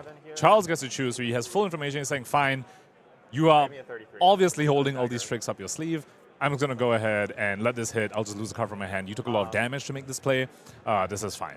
Charles was just life-rich, plenty of life to work with. And I wonder if Charles, with that give no quarter drawn, can start thinking about setting up a big double ally turn, maybe including that Whaler. Something like Swabby plus Whaler can be real scary over on Ynez's side. And thanks to Goldkiss Rum, could potentially even attack with it on this exact same turn. You know, we spoke about how Gravy Bones' action point starved. Well, that's where Tip the Barkeep comes in to give you the Goldkiss Rum to resolve allies and attack with them. Gravy can set up easily double ally turns with Compass, but can't attack with either of them unless you have Goldkiss Rum. Rigor Mortis was cleared here, but Charles Dunn with a nice-looking Gravy Bones hand at the ready. Give no quarter. A Vast G. He's looking at that Whaler Humperdinck. Be such a problem for Ynez to clear that card if it hits the field. especially if Charles also gets to attack with it the turn it comes down. The question is, how many whalers does Charles have? Does he have to hold a little bit longer and think about the late game instead? Can just do a smaller play here with something like the Avasji. Murdish Rebel, another one of those solid starters for Gravy Bones, especially since out of all the Pirate heroes, he has the easiest access to know the color of the top card of the deck. Yep. Charles has already taken a look, but just going to fire Avasji here. Now the blue has been deployed. Swabby going to be the ally. And its attack has go again, thanks to the Avasji. One resource still left. I wonder if Charles does have one more ally to go ahead and deploy in this scenario. Not exactly sure of what that graveyard looks like, but more damage from Charles. More damage coming through is an additional reaction here. Taking one. No mark from Level Spider, as Charles pointed out. It's not an attacking hero, so no mark happens. Just going to be a vanilla block 3 Level Spider. Gold picked up from that Avasji as well. We see the difference when Gravy has gold versus when Gravy doesn't. I'm just gonna pass. And Charles just passes here. So no use for the go again afterwards. So Ynez making a correct read there. I mean, Charles had the rum to potentially resolve another ally and attack with it as well. But now just a 3 health ally, that's something Assassin can deal with. Pretty much every stealth card attacks for 3. You can kind of just clear it. Ynez a little red rich here, though. Did block with her blue. Looks like up sticks and run as well as a scar tissue. Yeah, so just going to have to use this Chelicerae to clear out the Swabby along with a reaction. The Swabby? Yeah. Okay, yeah. So again, another anemic turn that Ynez was forced into. And now Charles, 5 cards at the ready. Gold Kiss Rum out there. Go ahead, take a peek, understand what we're working with. Feels like the world is Charles's oyster on this particular turn. Not oyster, Punkage. The give no quarter was sent to the pitch zone though, so gonna have to see how well he can convert. See if Charles wants to give us a peek. Attack with golden tipple, discard yellow. Yep. To make a second gold and a blue golden tipple. It's one of those cards which you think is just draft chaff, and you play in CC, and it does so much. Because not only does it sort of get you started, it is a blue starter with Go Again. You love that. It's almost like a Mystic Hero. You want your blue starters with Go Again. But also, it means it lets you freely activate Hook this turn, and that's one of the parts of this card which is potentially underrated. You have made the gold already, which means no matter what, your Hook will not get destroyed, because you've already made the gold this turn. But you potentially get extra gold and you ask your opponent, do you want to block my vanilla damage attacks don't make me a gold, and even if you block it, I'm still keeping my Hook around. Very, very strong side benefit of a card like Golden Tipple. In the middle of resolving my gravy, I still need to discard my card. Gravy activation here from Charles, looking to freshen up that hand even more. What do you think about the inclusion of Cutty Shark as one of Charles's allies here? I think it's one of those cards that reads stronger than it is. That has been my experience with the card. I think the one cost to attack with it does make it quite awkward. It always asks you, can you expend the rest of your resources when you pitch for this? The fact that it has an effect that rewards you for having a white board is quite nice. It does increase its threat level, if you will. Your opponent can't just leave it there. Whereas if you have a bunch of Swabbies, it's very difficult for you to get value out of all of them, for example. But yeah, it's one of those cards that to me read stronger than it actually is in practice. But of course, I haven't tested this deck as much as Charles has. Do you have an opinion on Cutty? I think the 4 health is what really makes this card interesting to me, and how awkward that can be for so many different classes. It really feels like 3 is that break point, and 4 is where things start getting a little bit more awkward. And what I've seen from Charles's build so far, it's about slow accumulation of value. And I know that's a huge shocker to anyone who knows Charles Dunn, that he's out here just trying to turn-by-turn cycle, get a little bit more from his deck than his opponent does. I would say this is exactly what I would expect a Charles Dunn built gravy list to look like. And a card like Cutty Shark actually seems like the perfect inclusion for him. The one cost as well plays nicely with Dead Threads for sure. You can call to a grave, put it in your yard, and just Dead Threads, play it out, which is very, very strong. Looks like there's a bit of a priority window happening over here where players are thinking what to do. Looks like gravy activations on the stack. Hasn't discarded a card yet, Charles Dunn. And is thinking about a potential response over here. Any thoughts on what you might be debating here, Punkage? You know, if this was the other assassin, I would say Passover would be like what I'd be thinking about. But in Arachne Marinette, I am at a slight loss, an instant speed effect that can interact with the graveyard.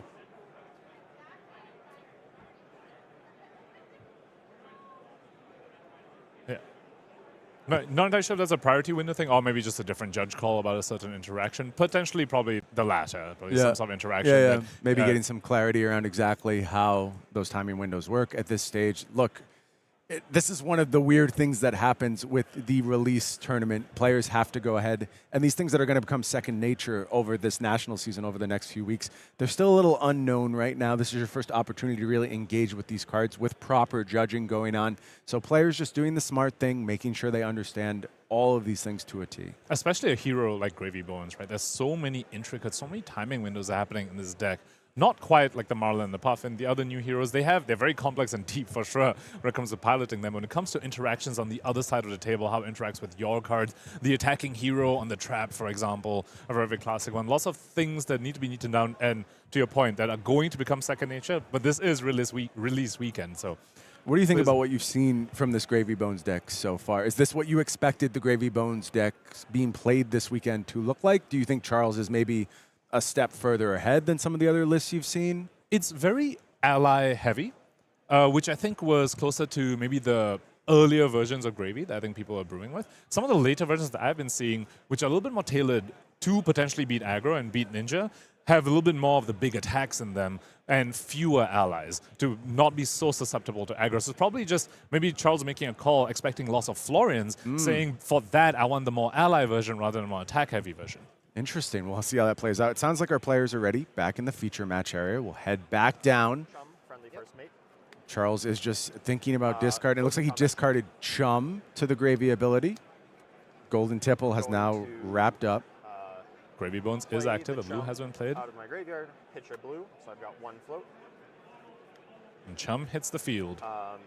Then I'm going to activate Mage Master. Looks like going to be joined by another ally as well. We see the Mage Master boots come down, do their thing. Cuddy Shark joining the fray.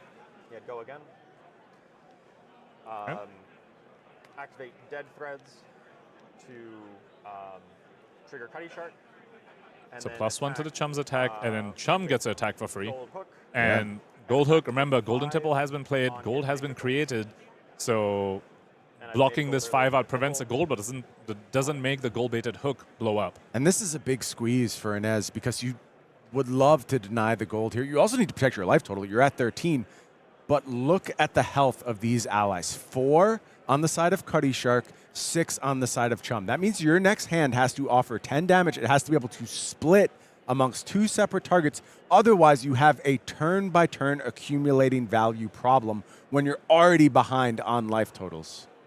E-Strike in Ynez's hand, though, potentially very helpful for this.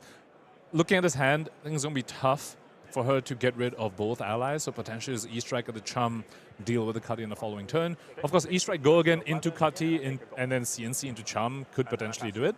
And looks like... That's so much given up, though, Pankaj. Yeah, but I think at this point, Ynez's win condition is actually potentially run Charles Dunn out of allies. Like, when you're 16 points behind, you can't just leave Charles with a board, especially a board that has Chum and Cuddy on it, which can reward you for having, like, big boards. So at this point, potentially, Ynez saying, I just need to run you out of allies, and that's my only way to win this game. I agree with you, Pankaj. I think that's 100% correct. But as you mentioned, Charles coming to the table with a very ally-heavy list. And I think that's the biggest problem for Ynez, is that there's just so many allies left for Charles, including a huge one like Whaler, where if you were, again, able to set up a double ally turn and Whaler's part of that, it can be real trouble. And God forbid Charles finds something like a double Whaler setup, which is a very real endgame that I see Gravy Bones play to quite often. I want to call out a card that Ynez just drew, a Sink Below in her hand against a board state deck like Gravy. Interesting inclusion. We also saw a couple of traps as well. So Ynez recognizing that Gravy isn't quite a full illusionist, where they can always convert the wide boards. You do need to play a little bit of the value game. So keeping this D-Reacts in the deck is Ynez, which I think makes a lot of sense. And goes to show how she's, still very much in this game. We've seen so many allies. Look at that face-down graveyard size, Brian. It's almost the same size as the face-up graveyard. That's the number of allies Ynez has dealt with and is still alive.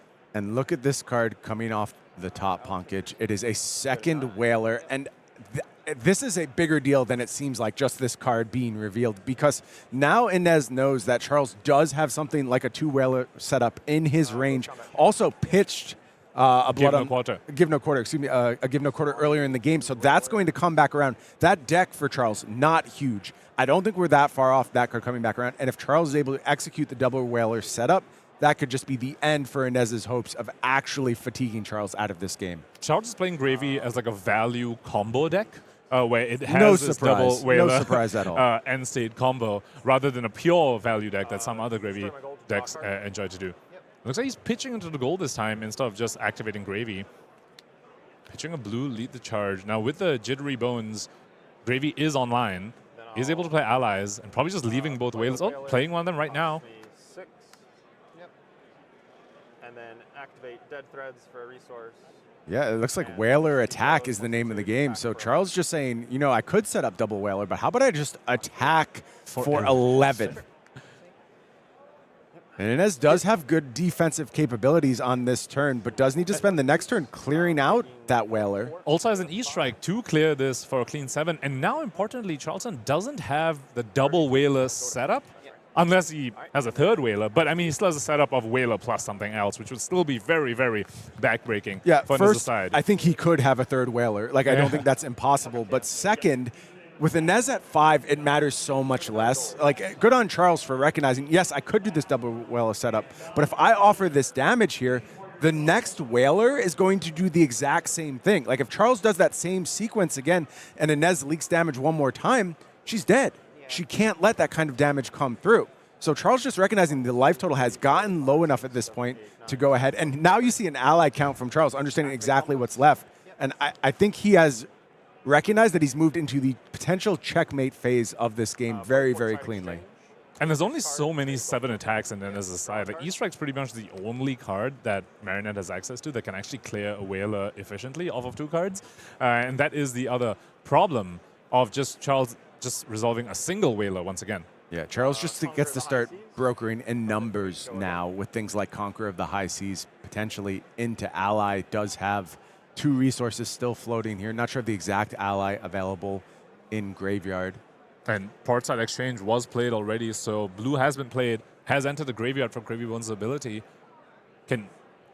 You know it's going to be another ally from the yard and an attack with the ally as well. However, Ynez does have a leave no witnesses, a nice 0 for 4 to deal with the ally, but she's leaking a lot of damage here. Charles Brian. just demanding cards at this point, which is so problematic for Ynez, and able to use that Dead Threads resource to go ahead and get a Chowder out. But yeah, just fire this Chowder, offer the damage, and Ynez forced to defend one more time. Gold was already made, so Gold Baited Hook was free, and Ynez has to use last card to clear Chowder here. A little bit of life for Charles Dunn, and actually I think, as strange as it sounds, Charles can probably fatigue Ynez now because of the amount of damage he's going to be able to offer turn after turn. I think Charles is checkmating on all fronts the way he's navigated this game. And he has found that Give No Quarter has come back around to it. We're going to see another Whaler. Now, Ynez does have a CNC here. So between Clave and CNC with the Tunic counter has a 2-card play to deal with the Humperdinck, but you can't also block 11. Yeah, she needs to make a 3-card block, Punkage. And once you have to make a 3-card block, you can't really get through this state anymore. Gravy Bones. Gravy activation, going to kick things off here. Card picked up. Swabby just hits the bin. What's the blue is going to be? It's going to be Give No Quarter. We might see the Gold Kiss Rum here as well for the coup de grace. Yeah, that seems like a totally reasonable end state. There you see this Whaler come back into the mix. And we're going to attack as well, coming in for 11 on the Whaler. And now, yep, minimum 3-card block. So you can't clear the Whaler Humperdinck. This looks to be the endgame checkmate that you were talking about, Brian. Charles Dunn, so few cards in deck, but still managed to bring it to the checkmate state. And you have to wonder, this is one of those things, right? Maybe once you play against Gravy a little bit more, maybe you don't take lines that Ynez was taking earlier, where you take damage from allies to attack the hand, and instead you just keep clearing allies and you don't bother setting any damage to face. Because if she had more life here, she potentially could fatigue Charles Dunn. But it's one of those things where you need a lot of experience against this deck. And to be honest, we don't even know if that's a correct solution as well. Here's the thing. There are Gravy Bones decks you can fatigue as Marionette. I don't think Charles Dunn's deck is one of them, actually, the way it's set up. I think, as I mentioned, there's just too many end states he can set up. And especially at this stage of practice, take nothing away from Ynez. She might have, dozens, maybe 100 matches into Gravy.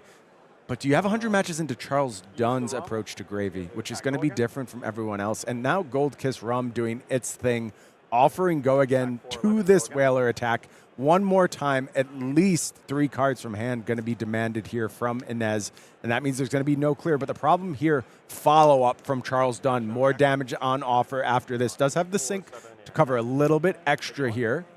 I was just going to say, Ynez has found another 2-card player to deal 7 damage in the form of Kiss of Death in the Scar Tissue, but force the block. Yeah, because of the way Lampeting. Now Give No Quarter gets in the mix, and that's going to go ahead and let this Swabby be deployed. Swabby comes in for the attack, offers 7, and gets the fist bump. Graveyard Q Bones looking very impressive in the hands of Charles Dunn. Our first time seeing Gravy on a feature match area does end up with a very, very convincing win for our Pirate Necromancer, the first of its class to come to Flesh and Blood, piloted by an old U.S. national champion, Charles Dunn. All 3,000 viewers out there in the chat right now just got a sneak peek of what we're about to be in for over the course of the High Seas meta. Gravy Bones, real deck. Still a lot of questions to answer. What does Graveyard do into the aggressive decks? How about Cindra? Can you handle Cindra? What's your plan against Florian? Do you have all these matches figured out? Because there's a lot of heroes at the top of this metagame that are not going to be as easy as Arachne Marionette. Even Slippy. I think there's other assassins that are more challenging to play against. You mentioned cards like Passover from New that can be problematic. There's other stuff out there that this deck still has to account for. But for Charles Dunn, step 1 successfully completed. Between Siren's Call and a whole bunch of Graveyard Banishes, yeah, you might think New also has answers as well. It reminds me a little bit of when Dromai first came out, and people, there was a lot of figuring out to do with that deck into different matchups you're talking about, and the deck building on the Dromai side as well. But eventually became a meta-warping force in the meta, and I expect Gravy Bones to absolutely be that as well as the decks coalesce. And Charles Dunn already showing us perhaps he's the one leading the way. I can't wait to see how this metagame unfolds throughout the day. I also can't wait to see more High Seas action. How about next round? How about Puffin and Marlynn in round 2? We have that coming for you. Do not go anywhere.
It's a brand new day and a brand new meta, and it's a watery one at that. Here live from Vegas at the U.S. National Championship from World Tour London. Sam O'Byrne and Ellie Bird getting ready to bring you the very next round. And Ellie, my friend, talk to me about the energy that is out there in the room right now. The energy is fantastic out there, and I think like the biggest thing is that people seem excited. You know, people are excited about a new set, and more importantly, excited about a wide open new meta. There's so many heroes out there and so many faces. There's a lot of people in this room that I recognize. There's a lot of people in this room that I don't recognize, which is just as exciting. Fire. At an event like this. You know, the game has grown so much in the past year, and this set I feel like really caps that off so well. We have this exciting new set that's bringing in so many people, so many new heroes, both into the game and into the meta game, which I'm quite excited about, and I think we have one of those new heroes in a second as well. Yes, we very much do. Something else that Brian and Pankaj alluded to that I think is another interesting facet of this meta game and the players out there. There's a lot of individuals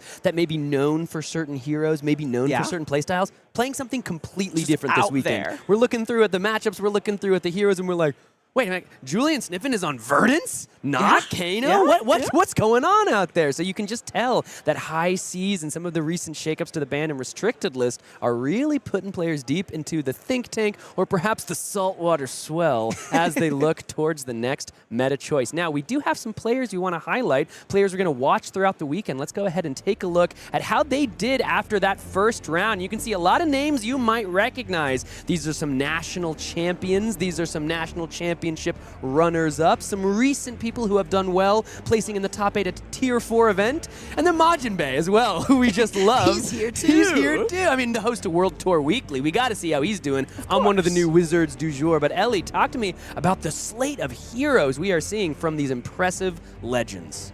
I mean, the first thing I want to point out is at the very top, Michael Hamilton on new, the only new on this list, and I think a lot of people were kind of under the impression that new maybe didn't quite have it. So seeing him flex that world champ difference, perhaps a little bit, showing up on that hero. Also, fair bit of gravy. I mean, we got a couple here. People.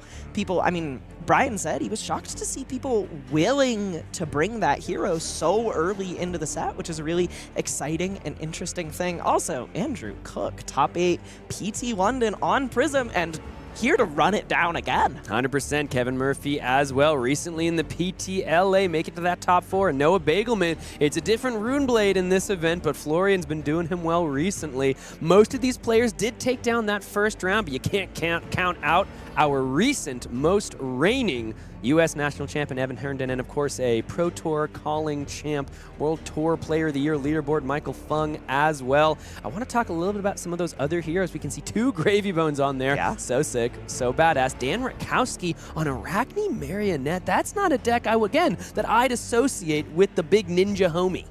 No, not at all. But, you know, you do have those daggers that come in for one. The hero also has access to a lot of go again. There might be a little bit more in common there than you think. And Andrew Rothermel bringing the KO Armed and Dangerous. A lot of the Wolfpack we're hearing that we're cooking on that KO list. Dagan White as well cooking on the KO. Talk to me, Ellie, about what you know of the process and why these players have brought KO to this tournament. So I actually reached out to a fair few players, Rothermel himself included, people who top 8'd last U.S. Nationals, and asked, you know, what are you bringing in? Do you feel it's novel or it's fundamentals? And I think what Andrew said really got to the core of it. He said, this is it. I am here to play good numbers. There's kind of like plan A numbers, plan B, blood rush them to death. We're here to play the game plan that we know. This deck is consistent. It's powerful. It's got some new toys from High Seas with sea legs. That rum is not to be discounted in the slightest. It's just tried and true fab fundamentals. Yeah, you know, just because KO has only one arm, that doesn't mean can't drink down the rum. You only need the one hand to throw back the gold kiss rum. And you only need a couple of eyes to watch our next feature match. And we have got a couple of the heroes that I think you're going to want to see because they're brand new. They're from High Seas, and one of them is ready for you. Let's head on down to the arena. It's time for the first game here of round 2. We've got the U.S. National Championships on deck, and we have got a player who was top 8 last year, Nathan Lapham, on the right side of your screen with Puffin Hightail. Brand new hero, very different than Enigma, facing off against Thomas on Cindra. Nathan is so fantastic. I just want to shout out up at the top there. His sleeves were illustrated by his kid. Oh. So cute. I reached out to him with an interview for people who top 8'd at last year's Nationals. And 3 days ago, he said, we're locking in Azalea. Last night, 7 p.m., he says, oh, never mind. I'm sleeving up Puffin. We're playing Puffin tomorrow. Incredible. So he might be just as surprised as we are to see him here on that hero. Yeah, and you know, with the sleeves there drawn up by his kid, maybe it was even his kid who said, "Daddy, play the funny bird instead." And perhaps that is why we see Polly crank it there in the arena. His first turn looks like that boom grenade, not going to crank it, going to keep it around for the other turn. So established a permanent, established an arsenal, and we can see in the equipment loadout opting for the heavy industry gear shift, as well as the Cogworks Tinkerings and that Crown of Dominion. Yeah, Crown of Dominion is a really fascinating thing to see a lot of these pirate heroes pick up so quickly. I wasn't really sure early on if that was the kind of thing that was like, you know, it's so expensive to give up your head slot just to start the game with a gold on the board, but Puffin is so married to finding that first gold. It's just so important for how her deck functions that it really does just start to replace that 2 value that you might get by presenting Crown of Providence. And on Thomas's side, we can see it's a standard equipment loadout. We've got the vest, the knives, the scalers, and the mask. But we've got, interestingly enough, in the pitch zone, a card that is a little more controversial when you think back on where this deck started. It's a blue, and it's throw daggers as the second kunai hits the combat chain. Actually, going back to the equipment a little bit, that Snapdragon Scalers is not what I would expect to see with this hero. I think the vast majority of Cindra decks are presenting Dragon Scaler Flight Path, both because it blocks one and because it can give go again only 2 Draconic attacks, but at instant speed, allowing you to do it after damage is dealt. So perhaps we might be seeing some more generics in the Cindra deck. We might see the return of Snatch, a classic aggro deck staple, threatening a draw if it comes across. Display Loyalty here is going to come out and on attack make the fealty. When the Display Loyalty hits the combat chain, looks like they're trying to grab maybe a fealty right here. Perhaps, but we're going to see on the attack. It's coming in for 3. The heavy industry gear shift got in the way of the second chain link, trying to stop that Mask of Momentum with the Battle Worn. And you can see Nathan is here for a good time, not a long time, as he maybe signifies with that block. Blood Runs Deep lurking in Thomas's hand here. Often one of the only reasons you'll really see Cindra opt to swing these daggers is because she has a way to refresh them all on the same turn. These blues give you a little bit more access to swinging them more frequently, but you have to have a plan for getting them back, and Blood Runs Deep is really perfect for that. Let's see just precisely what our players are reaching for. Have to imagine it's for the fealty. And we got it. Fealty has hit the arena. Nathan saying no blocks, going to take the 3 on down to 36. Thomas has got a couple of options. He had the blue to pay for the kunai. Perhaps it's time for the arena to run crimson. The blood shall run deep. No, looking like it might be the Burning Blade Dance. He switches it back out, hovers the hand above the chain. Let's see what the call is going to be. It's going to be a big one. Either way, it is going to be the Blood Runs Deep. So on attack, both of those kunai is going to fling across the arena. Nathan will take that 2 damage down to 34. And then the 2 damage from the Blood Runs Deep as well. That he has to think about here. It's going to be, looks like no blocks. Yeah, taking the 2 down to 32. Cindra here going to go ahead, grab the daggers back. No Flick Knives activation yet on the turn.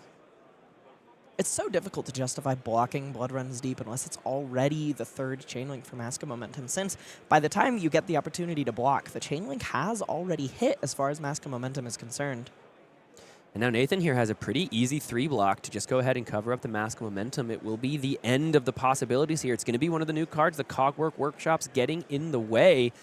Thomas here went for this play to try to get, you know, another card on the turn, and on doing so is going to take himself off an arsenal, so we'll only be working off the 4 cards on the next turn cycle. This is where the Flick Knives comes in. Cindra here has already been activated, so that means she's only got the 1 dagger for the rest of this turn cycle, as we're going to ship the turn back on over to our brand new Mechanologist. Depending on the blue count in the deck, 1 dagger may be all he needs. Some of these Cindra decks really only play, you know, 3 copies of Throw Dagger, or, I mean, on a generous day, 3 blues. Boom Grenade going to go ahead and tick down the crank. Polykranka is going to hit the arena, come back into the arena, tapped and cranked as well. And that means when Puffin goes ahead and either turns that gold into a golden cog or plays something else like a boom grenade, or even the cog in the machine, the Cogwork Workshop, any crank from here on out is going to go ahead and refresh the hand for Puffin. Speaking of that crank, it looks like Puffin is going to be the source of that crank, destroying a gold to make a golden cog. This is, you know, the gears that turn in the center of Puffin's game plan. This is how you get these free card draws from your hero ability. You have all these cards you already want to be putting on the table, like that boom grenade, and you're just going to get to replace them for free in your hand as long as you can find the gold generation to make it keep turning. First Puffin trigger of the game and of our feature match area here from U.S. Nationals. Looks like it might be the Soup Up coming up next. This is just the blue variety, but even though it only threatens 2 damage here, it does also represent the on-hit of the boom grenade. An interesting synergy going on here as well is that since Puffin destroys a gold, Soup Up's conditional go again is more or less always live in this hero between either activating Puffin to destroy a gold or your golden cogs destroying themselves due to them running out of steam counters at the start of your turn. Dude, something I totally missed. It's the Teklo Plasma Pistol for Puffin. It's not the Spitfire. It's not the Blunderbuss. This is the old mechanologist weapon of yesteryear. You're telling me you don't know, Sam? I You clearly don't know? not. You don't know about Puffin's infinite fatigue loop with just 2 cards? Well, I know about Cog in the Machine, and you can go ahead and is that what you're talking about? You just keep it in the blue deck. and Yeah, Cog in yeah, the yeah. Machine will both replace the Cog in the Machine in your hand with a blue and give you 2 action points with which to fire the pistol. And since you don't need the Cogs on that turn, you can freely tap one of them to put Cog in the Machine back at the bottom of your deck. And in addition to that, it's still tied for the best rate among mechanologist weapons. Fantastic. I thought about it for Dash.io, but not in this spot as the zipper hit is going to connect. Thomas has already taken the boom grenade. Another 5 damage puts him to 29. Another 5 damage from there takes him to 24. As we are seeing a little bit of what Nathan wants to be doing as the boost cards hit the arena. We are seeing a Puffin deck here not as interested in something like perhaps those Conquerors of the High Seas, more interested in good on-rate or over-rate attacks utilizing cards from card pools of old and some brand new toys alongside that very powerful hero ability and Parrot. And Parrot. The other half of the hero ability. Now, Polykranka has to be an easy target for Thomas. Just go ahead and pick off with that Kunai of Retribution. And, of course, once Poly is taken down and hit by the Kunai, that will count as a hit on the combat chain for Mask of Momentum. It is an ally just like the many others we may see over the course of the weekend. First here, though, we do reveal a blue off the top, so the Ravenous Rabble just coming in for 2. And that is not where you want to be in this Cindra deck. One of the reasons why those first Cindra decks all the way back in Memphis at the Hunted release weekend damn near ran like 3 or 0 blues. The one in the finals of the Battle Hardened, Jacob Baugh, was on 3 blues. Yuki's deck that Brody piloted to first place at that calling ran 0. 2 damage going to be taken. Nathan down to 29. When that Rabble comes in for 2, you've got to wish you just tossed that straight at the bird. Yeah, now the Kunai can come in. Let's see where he's going to target. Is it going to be Kapali? Makes a lot of sense. Nathan a little bummed as the bird has to hit the arena. It's got to feel bad every time. You just hear a little poor little as the Poly goes ahead and falls away. Feathers flying as the Rising Resentment now represents a Mask of Momentum. Chain 3. That Flick Knives will be activated for the Kunai to get another damage across. Down to 28 goes Puffin, and now this Chain Link has hit, which means this big old Lava Burst comes in for 5. Can be given go again with the Snapdragon Scalers, but also threatens that card draw once again with the Mask of Momentum. We're seeing why Cindra is so highly represented. Even though Thomas was once again off an arsenal, he's trying to get his way back to one here. Pretty cleanly covered up with 1 card and some armor. So Nathan, he's got the life lead. He's given a couple cards, but he utilized that once per game poly button. The Polykranka. The poly button has been pressed. The poly button has been pressed, so cannot utilize it on the next turn. See, our players here are going to go ahead and bring us down into the table. By putting on their microphones. Couple cards left in the hand for Nathan. He's got that Copper Cog. Golden Cog will Gonna die at the start of the turn. Play a copper cog. Copper cog cranked. Play a copper cog. Ah. Trigger Puffin. Another one. Draw. Well, would you look at this? We're going to play both of them. We're just going to replace them immediately. What did we rip off the top Looks for like he Nathan? drew a Cogworks Zeppelin, which can make pretty solid use of those cogs. Got the 0 to 60 as well. Still working with that life lead. 0 to 60, we're going to boost. Let's see what's off the top. It's one of those golden Sky Wardens. 4 go again.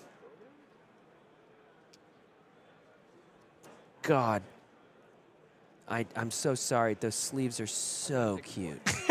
Are you kidding me? Flesh and Blood, my dad is #1, Amelia 2024. That is adorable. I'm gonna cry. Keep it together. My Keep it together. My heart is exploding. That is the sweetest thing I've ever seen. I'm not biased. I want either player to win, but that's amazing. Looks like that damage is going to be taken. Nathan's just going to arsenal the Zeppelin.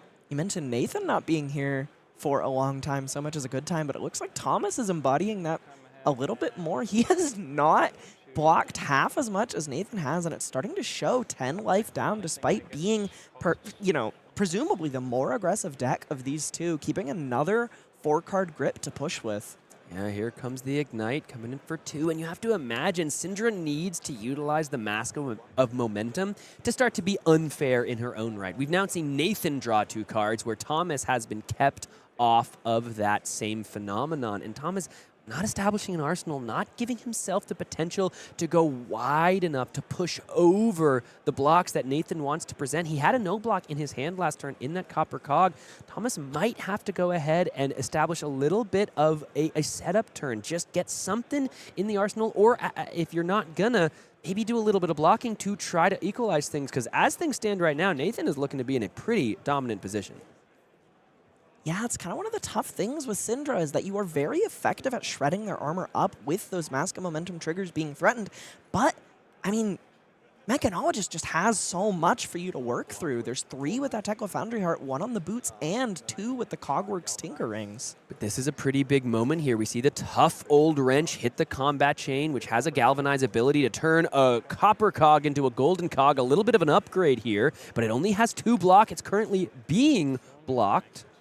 Very interestingly about this tough old wrench galvanized triggers, he chose to crank that golden cog, maybe signifying to us that he's going to do one of 2 things on this turn. Either block with another tough old wrench or Teeth of the Cog's effect, crank a second cog and draw a card, or maybe we see those Cogworks Tinkerings find their way onto the combat chain this turn and replace an entire card in Nathan's hand by cranking the second cog that comes down. Now this is huge, however, because it was only a 2 block on the tough old wrench on the Mask of Momentum trigger. We see the Ancestral Harmony push over for 1. That draws a card, and then when the 1 damage is taken, finally the Mask trigger. So we've said Thomas needs to do something to start to get a little unfair. And Nathan there with the 2 block on the 2 damage from the brand with Cinder Claw, paving the way for Thomas to do a little bit of drawing on this turn. 2 cards in the hand. After those triggers resolve, it's time for the Burning Blade Dance to come in and continue the party. Click the dagger. Yep. Destroying it. Yep. So 4 total. Yep. 20. Burning Blade Dance here is going to go ahead in the reaction step. The Flick Knives comes through. So now Nathan down to 20. Also a clean way to destroy both your daggers if this connects.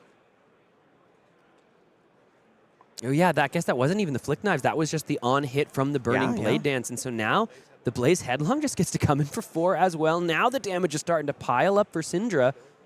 And it looks like that Throw Dagger might hang out in the arsenal on this next turn. Here come the Tinker Rings. That's going to go ahead and bring in the Golden Cog. See what the draw is off this free card here. What has he turned this tough old wrench into? Another tough old wrench. That's the thing about these old wrenches. They're tough. You try to throw one out, it just finds its way back into your hand. Another card drawn on this turn. This Throw Dagger connecting for 1 and drawing a card into Thomas's hand. This Blaze Headlong with Go Again is going to be followed up by the card we were talking about. The reason those Snapdragon Scalers are in this deck. Snatch for 4, threatening a draw on hit. Here comes the Cindra ability to bring back the daggers. Perhaps so that he can flick on this Snatch, since he still hasn't Flick Knives'd this turn. On hit draw with the snatch. Now we see part of why the Snapdragon Scalers were brought into. Yeah, they're trying to clear the combat chain, but combat chain is still very much alive. So a tough old chain, perhaps. The tough old chain with the tough old wrench. One still in the hand. We've got the cog in the machine plus the Teklo Foundry Heart. Armor officially shredded. Now the Flick Knives can be activated. One more damage. So Thomas Dabney did a fair amount of work on that turn. Took some cards out of the hand. Ripped through the rest of the armor. And now after Nathan was sitting at 28 to start this turn, he's down to 16. Once again, Thomas ain't got no arsenal to work with, but maybe he's going to prove me wrong and prove that he don't need it. I mean, it's a really good example of what you were talking about, right? That was the first time that Thomas actually got to draw off his Mask of Momentum this game, and that's when Cindra really starts to come into her own. Before she can find those, things can get a little bit awkward, but once she starts drawing cards, once she gets through her opponent's armor, things really start to pile up. Nathan here going to draw a card, crank the Boom Grenade, crank the Copper Cog. There's the tough old wrench into the Plasma Pistol. Did he find an attack to try to threaten with this Boom Grenade? What's in the arsenal? That Cogworks Zeppelin with 2 cogs to back it up. If this connects, not only will it trigger a Boom Grenade, it will give him the opportunity to tap one of his cogs to make another cog, functionally giving this go again, as he can choose to crank that cog. Yeah, this could basically be a 2 for 6 in your blue slot, which is so impressive. We can see a no block in the hand there in the drop of Dragon Blood. Let's take a look at the rest of the hand. Looks like he's keeping it a little hidden from us. But I do believe it's a fair amount of 2 blocks as well in the hand, right? Cut Deep. Or not Cut Deep. What's 2 copies of Cut Through? A Blood Runs Deep that looks like it's going to block. And that drop of Dragon Blood. Looks like we're seeing 1 cog activated. You mentioned this being a 2 for 6, but he does have to leave 1 untapped so that he can resolve that hit trigger should he wish to get another action point. So there we go, 2 damage over, and then the 4 from the Boom Grenade explodes. Once again, down to 12 goes Thomas.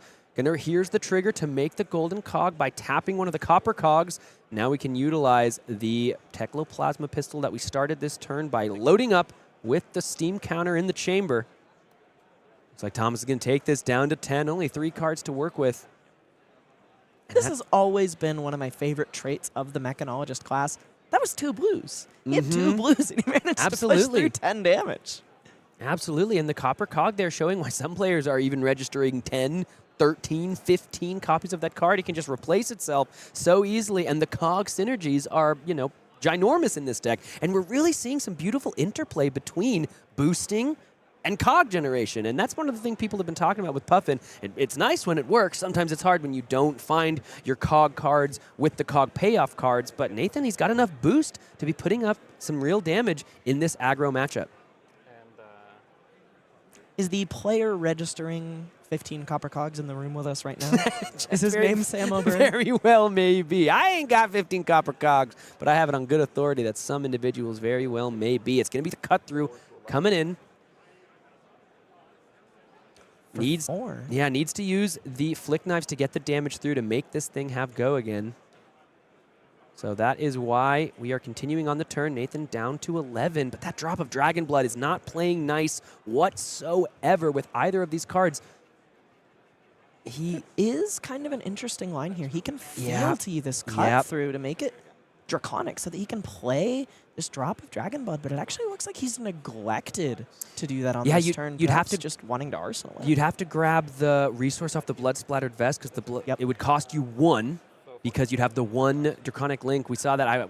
I watched both of our eyes just narrow as we saw the field. We were like, there is a way to do this, but Thomas is just going to go ahead and attempt to stay alive on this turn. He's put Nathan to 7. He's still got that armor he can work with if he wants to cash in any of those 3 pieces. If he stays alive here, a drop of Dragon Blood might be the difference maker with his opponent all the way down to 7 to put him forward into the victor's column. Nathan with 5 cards to work with, maybe 6 if he can trigger Puffin's hero ability on this turn. And I think we might see that happen with another copper cog hitting the table. Maybe he has 15. Here comes his 0 to 60, boosting away the soup up. 4 go again. of the two players here, we are seeing the Mechanologist who has drawn significantly more cards than the hero with Mask of Momentum. That hero ability proving so important. I have an important question, Sam. How many blues are in Nathan's hand? 1 is Just the answer, Ellie. One. Just one. That's a little, well, it's a little bit unfortunate. If he had another one, he could resolve that Cogworks Workshop and send a Palantir Aeronaut, threatening 3 activations of its ability. Foundry Heart changed that math or no? I don't think so. No, not at all. Since both the other cards in his hand are red, he'd have to pitch the Sky Skimmer, Foundry Heart, 2 floating, Cogworks Workshop, 1 floating. That does not... That ain't get you there. 1 does not pay for a big old boat. Thomas down to 6. Here comes the Sky Skimmer. Cheapest boat you'll find in these parts is 2. +1 or go again. +1 or go again with this card. You can tap the cog. Still got those copper cogs. They're looking pretty impressive, honestly, with all the synergy. You don't have to. We haven't seen that many golden cogs created. It's the copper cogs, and even though they might not get you as much at the bank, they are proving to be quite nice in the matchup. As we're seeing the equipment have to be pushed in here for Thomas. It's going to get the go again with the copper cog being tapped. These Sky Skimmer Cloudskiff cards represent such a nasty fork where as you get particularly low, you can end up in these positions where you just have to give 2 cards to it. Cogworks Dovetail as well, speaking of, first time we've seen that card this game, but it represents the same thing, where when you have the choice of +1 or go again, and you make your choice after your opponent declares blocks, it puts you in this really powerful position of decision-making agency where you just have to choose. I have to give extra cards here because they can just +1 this. Go again doesn't matter if my opponent's dead. And now here comes the Tecloplasma Pistol. Here's a way to get go again once per game with the Heavy Industry Gear Shift. It's going to go ahead and kick off into a little bit of a higher speed. 2 damage that now Thomas has to think about, and then we know what the follow-up is going to be. Yeah, it's going to be that Palantir Aeronaut, only representing 7, but 7 is plenty when your goal is to shred Cindra's cards up. That It's means going to demand, too. Yeah, and you can put the Snapdragons. It does have 0 block, but then you got to think about the 7 damage that is being threatened on this turn. Thomas really wants to utilize that drop of Dragon's Blood in the arsenal. But he's going to have to keep some cards to do so. Still has the fealty. Unfortunate that the generic in his hand is the card that blocks the worst. You really want to keep those Draconic cards so that he can fire off this drop of Dragon Blood. And I think, that last turn it was just the 2 cut-throughs, right? So that fealty actually it shouldn't be in the arena. I'm not sure it's going to matter on this next turn. I think he's got the Draconic cards he needs. But with the +1, Thomas here just didn't realize that that card had the additional claws, and that's going to get the fist bump as Nathan utilizes a little bit of trickery and a little bit of the fact that these players have not had as much time to face against these cards as perhaps some of the other matchups out there in the field. And we're seeing maybe even why Nathan made the pivot from tried and true Azalea to the brand new Hightail. What a match. That's some pirate ingenuity for you. Come on now. Yeah, literally, we saw one player have Mask Momentum trying to draw a bunch of cards, but we saw Puffin Hightail utilize that hero ability almost every turn and once on defense to just continue to cycle through the deck. And it is a huge reason why so many players are playing Gravy Bones, are playing Puffin, are playing Marlynn. Yeah. It's because the opponent sits across the table, damn near every card. They're like, what does this do? I haven't seen this one yet. And then you saw it exactly in this game right here. We saw it at the world premiere with Palantir Aeronaut, and we've seen it here in our feature match area. That +1 can come out to bite you. What did you think about how that all went down? You think Puffin's a real one, Ellie? I think Puffin's an extremely real one. What I think is very interesting about that game is his turn 0 going first play was just boom grenade on the table. What other hero can you think of that just goes boom grenade past? Dash.io? Yeah. It tells you a lot about kind of where these Puffin builds are going. They're kind of leaning this aggressive direction. I think very, very, very early on, when we were first seeing these spoilers, a lot of people were under the impression that Puffin was going to be a very value tradey kind of deck, playing these pirate cards that you can't boost away and therefore not boosting much, if at all, like Sunken Treasure, Conqueror of the High Seas. But I think the narrative as we move into this national season has kind of developed in this direction where people are like, oh man, free action points are sick.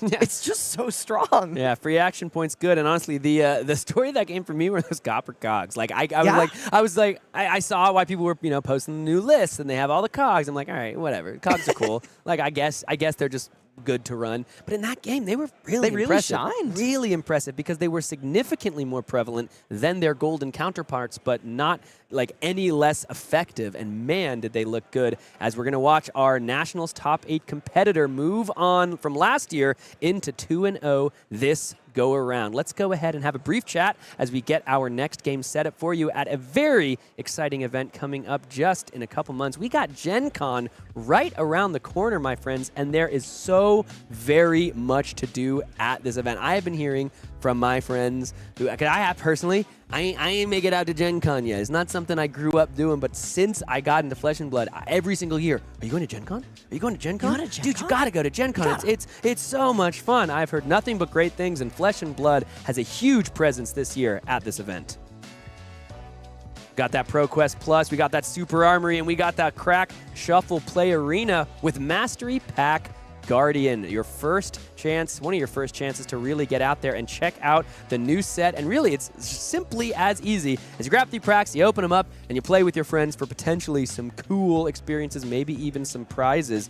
Crack Shuffle Play is something that I think was interesting with all the boosting, was interesting with all the bright light shenanigans. I'm super curious how it's going to play out when you open these cards. You can play one of all these various Guardians that are prevalent and present in the Mastery Pack. Taking a look here as well as the full box Mastery Pack Guardian. Crack Shuffle Play is on offer all 4 days. So if that's not a reason to go ahead and check out this new product, I'm not sure what would be, because you literally sign up, they give you a whole box, and you too can pulverize your opponent and perhaps even open up some of those gorgeous Marvel seismic surges. We might talk about that later in the show. But we, of course, got some other offerings for you with the ProQuest Plus on both Saturday and Sunday. Classic, Constructed, and Blitz, everyone's favorite couple of formats. It's going to be 9 a.m. on both of those days. You can go ahead and qualify for some big PTI needing tournaments, as well as, of course, 4 different Super Armies. And look at all the different formats on this one, as well as some cool promo cards. Only available, a lot of these cards, these promo cards at these conventions are only available at conventions, so you will need to make your way to that great gathering to pick up your shiny piece of cardboard. Talk about another first chance. The Smash Palace Arena will be open all 4 days as well. This is what's going to get me to play more UPF. I'll be completely honest. The event deck, board game. The event deck is super fun, and it adds some variants. It adds some ways that, you perhaps change up how all the different turns are going to go. This is, again, I've had people be like, do you want to play UPF? I'm like, it's not. I haven't played a lot of UPF in my day, but this is the thing that I think is going to get me into that format. And if I do make it out of Gen Con, I'll have to be throwing it down in that Smash Palace Arena. We've got also some launch events Thursday and Friday, 10 a.m. and 9 a.m., as well as some really, honestly, badass learn-to-play events that are doing very well. They're kind of, some of them are actually selling out. Learn-to-play events are selling out, which is pretty surprising, but they're a really great experience. If you've got friends, you're going to Gen Con, you love Flesh and Blood, you have some friends that are into board games or other card games, there's a whole walkthrough process. You start with an Ira deck, you start with the First Strike decks, then you move on to Crack Shuffle Play. You start to get a sense of all the different play styles, and you may even get a chance to play with the brand new demo deck coming out, the Bravo deck, Flattering Showman, a way to get some dominate in your life with some crush effects. We've seen the Ira decks time and time again from years and ages past in Flesh and Blood. And it's time to get a brand new learn to play experience, and this is where you can try it for the very first time at Gen Con, July 31st to August 3rd, 2025. It's going to be a great time, and we do hope to see you out there. We also hope you'll stick around because we have got a game for you right now, and it's featuring the next High Seas hero that we have yet not laid our eyes upon. Let us head down to the arena and see Marlynn, the treasure hunter, because we have a brand new hero, a brand new ranger, and this version features the new harpoon cannon, facing off against Verdance, the Thorn of the Rose, another hero a lot of people are talking about with that brand new Earth 3 block added to her card pool. Let's get into it. Let's take a look at the deep blue in the equipment zone for Steven Sue, our Marlynn player. Pretty impressive and pretty interesting. Also pretty interesting, shifting tides hitting the table.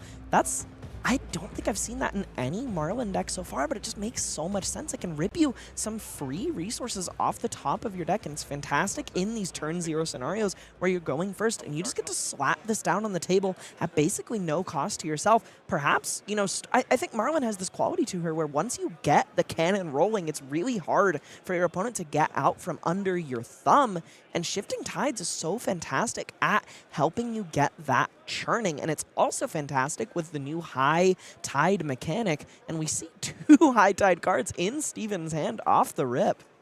And taking a look here, there's the new Everbloom Life that we just alluded to in the pitch zone, doing something not for its Earth effect, doing what it has, you know, also want to do in these Verdance decks, just play a big disruptive attack. Command and Conquer hits the combat chain, and for all of us Ranger players out there, it's never the card we're happy to see on the combat chain. Now Steven's got to think about this one, as he's going to go ahead and line up at least the 1 block, and maybe just the 1.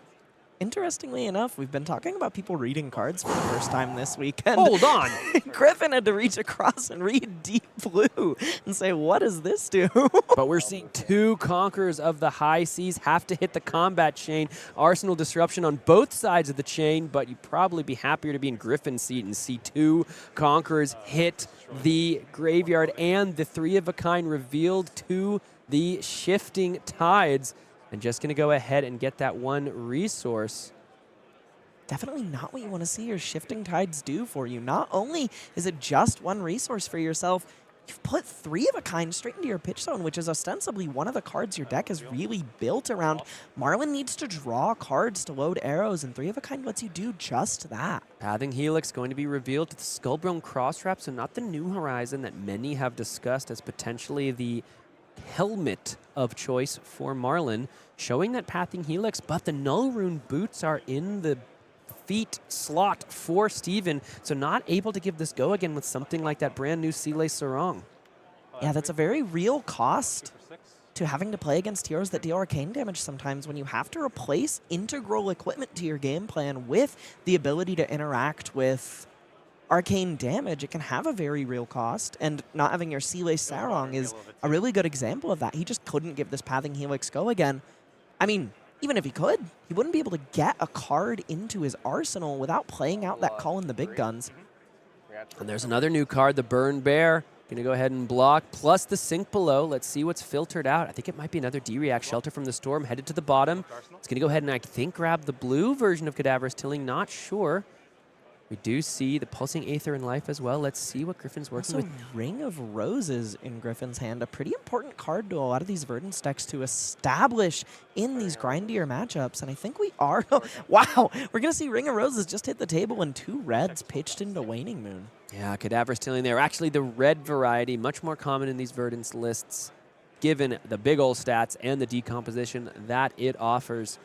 But both these cards have to be pitched into the Waning Mood. But now that the Ring of Roses is here, it's likely going to stick around for the remainder of this game. And that does some major, major work in any game of Classic Constructed. We're talking about what helmet people are choosing to run. That Skullbone Crosswrap doing a double duty here, as it provides Arcane Barrier 1, a line of text I frequently forget is on that piece of equipment, allowing him to cover up that Waning Moon activation with a card. Going to go ahead and opt. Looks like it's going to go ahead and opt that card to the bottom. See 3 blues still in the hand and a call on the big guns. Blue those cards may be, he does have a Bluefin Harpoon, which in conjunction with Hammerhead, the Harpoon Cannon, is functionally, I mean, talk about Bravo. We were just talking about Bravo. This is a Thunderquake. He's using 2 blues to send 8 base power in conjunction with the Cannon and the Harpoon, and thanks to calling the big guns, this is 11 overpower on hit. I'm going to look at your hand, make you discard a blue, I'm going to get a gold for the trouble, and my gold-baited hook is going to make me a gold. That seems pretty good for Steven here. 11 overpower, and we see why the gold-baited hook is brought to the table as well. The Bluefin Harpoon. You have to imagine these Verdance decks are filled with blues. And the hand for Griffin, he's got a number of them. There is a block card, so that's a way to get around overpower, but it's only a small pithy thing when compared to the amount of damage that is being threatened on the combat chain. this is the start of that Marlynn engine I was talking about. One of the most powerful things this hero does a lot of the time is get one meaningful harpoon attack over and then start, she really puts you, as I like to say, puts you in the blender. She puts you in a position where she just keeps sending a harpoon every single turn between having so many of them in her blue base, as well as having access to Codex of Frailty. Is very possible for her to keep looping these harpoons, and I think Griffin understands that that's such an integral part of Marlynn's game plan, shoving so much armor both to shut down this harpoon's hit trigger and to get that gold-baited hook off the table before Steven could block with it. Yeah, I think that is a huge part of the equation here for Griffin, and you see why he was willing to go ahead and commit all of that armor and the block card and the felling of the crown. It's the gold-baited hook. It's the engine that Steven would be able to put together, and let's see if Griffin can go ahead and parlay that potential advantage into a victory here. The Emeritus Scolding, the use of the action point, it's going to be off an Arsenal. It's just going to be coming in for 2 damage. But AB2 with the drill shot keeps both of these heroes at pretty healthy life totals, 40 to 41, as the Ponder is going to go ahead and refresh the Arsenal after the mental block.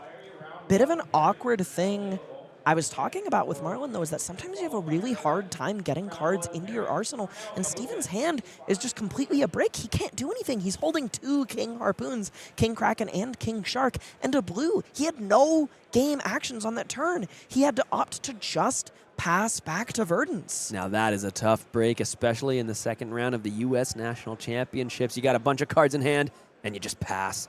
Card hits the arsenal, and you have to imagine if you had a gold on that turn, you can crack the gold, draw a card, load. And you see, even going back a turn cycle ago, why Griffin utilized all of that armor and those defensive pieces and the felling of the crown to stop that engine, because a gold and the 2 gold that Steven would have had would have made that turn significantly more threatening. E-Strike going to go ahead and buy a card for block, get some damage over the top, and now the Burn Bear out of the arsenal. Big old 2-card 6, but it's arcane damage. It's a little harder to block. No AB. Steven down to 32. This is about as punishing as you can possibly get. When you have to, you're just forced to light cards on fire by virtue of passing there. You're really hoping your opponent, especially these wizards that sometimes struggle with action points, can't muster so much go again. But Griffin had E-Strike into Burn Bear, a pretty brutal 11 damage offering while still having the opportunity to keep a card in arsenal. But this is what you want to see as Marlynn. This is another bite at the apple in terms of getting that harpoon loop going. Not only does he have a King Shark harpoon waiting in the hand, he's getting another 10 overpower on the combat chain here. And the story is different from last time. Griffin does not have a gigantic fridge to shove onto the chain here. He has 1 armor block with that bark skin of the Millennium Tree, and even with a couple defense reactions in the hand, I'm not sure he can cleanly cover this. He's got the Rootbound Carapace. The question is, does he have the requisite amount of Earth cards to start the Decomposed chain? Declare no blocks. No reaction for me. Yeah. There's red Rootbound Carapace. I think this is still going to connect for 2, Sam. That's going to be 2 Earth cards and the Burn Bear. Those head to the Banish Zone. Oh, another one in Arsenal. Ooh. No Decompose there, and the Sink Below covers it up completely, and just a little bit of a giggle there from Steven. He's having a little bit of trouble actually getting these offensive threats through. Without the gold, the loading gets a lot more difficult with Hammerhead. 2-card 7 here for Griffin. Fruits of the Forest comes on down. Very interesting thing in Steven's hand there. That is a copy of Burdens of the Past. One of my favorite blue block 3s from Outsiders. This card, I was really considering this card last metagame when so many decks were playing so many defense reactions to have the opportunity to kind of counteract Aurora. How do you beat 4 go again every turn with 4 defense on a single card? And Burdens of the Past is a really solid answer to that, especially against these Earth heroes who care so much about having so many defense reactions. This card straight up tells your opponent, no Rootbound Carapaces this turn, no Sink Belows this turn, because they're already in your graveyard. And a lot of these Earth decks do run 10 defense reactions. Sometimes Burden of the Past in this matchup may actually draw a card. 7 damage. Steven has to think about. I'm willing to risk it. I'll take 7. Sure. He's willing to risk it. He's going to take the 7. Down to 25 he goes. Playing 42, Griffin still healthier than when we started. This life gain deck happy to go ahead and let Steven just take the licks as he just gets higher and higher and climbs up that Millennium Tree. Once again, starting the turn with the opt. I think Steven has put a card at the bottom every single time. Clearly the top of the deck, not too nice to our Marlynn player. Maybe that can be rewritten. He's holding on to Big Game Trophy Shot, a card that will give him access to the top of his deck one more time. We may not see it paid for here, though, with this Burdens of the Past hitting the table, saying none of those pesky defense reactions, though Griffin doesn't have any in his hand, so this is effectively a 0 value card hitting the table. Not that Steven knows that. But truly, for the first time, surely, we will see this Harpoon find the target of its quarry.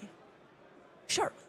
Here comes the King Kraken Harpoon. It's extended art. You can see the marvel there. So Steven clearly loves this new hero.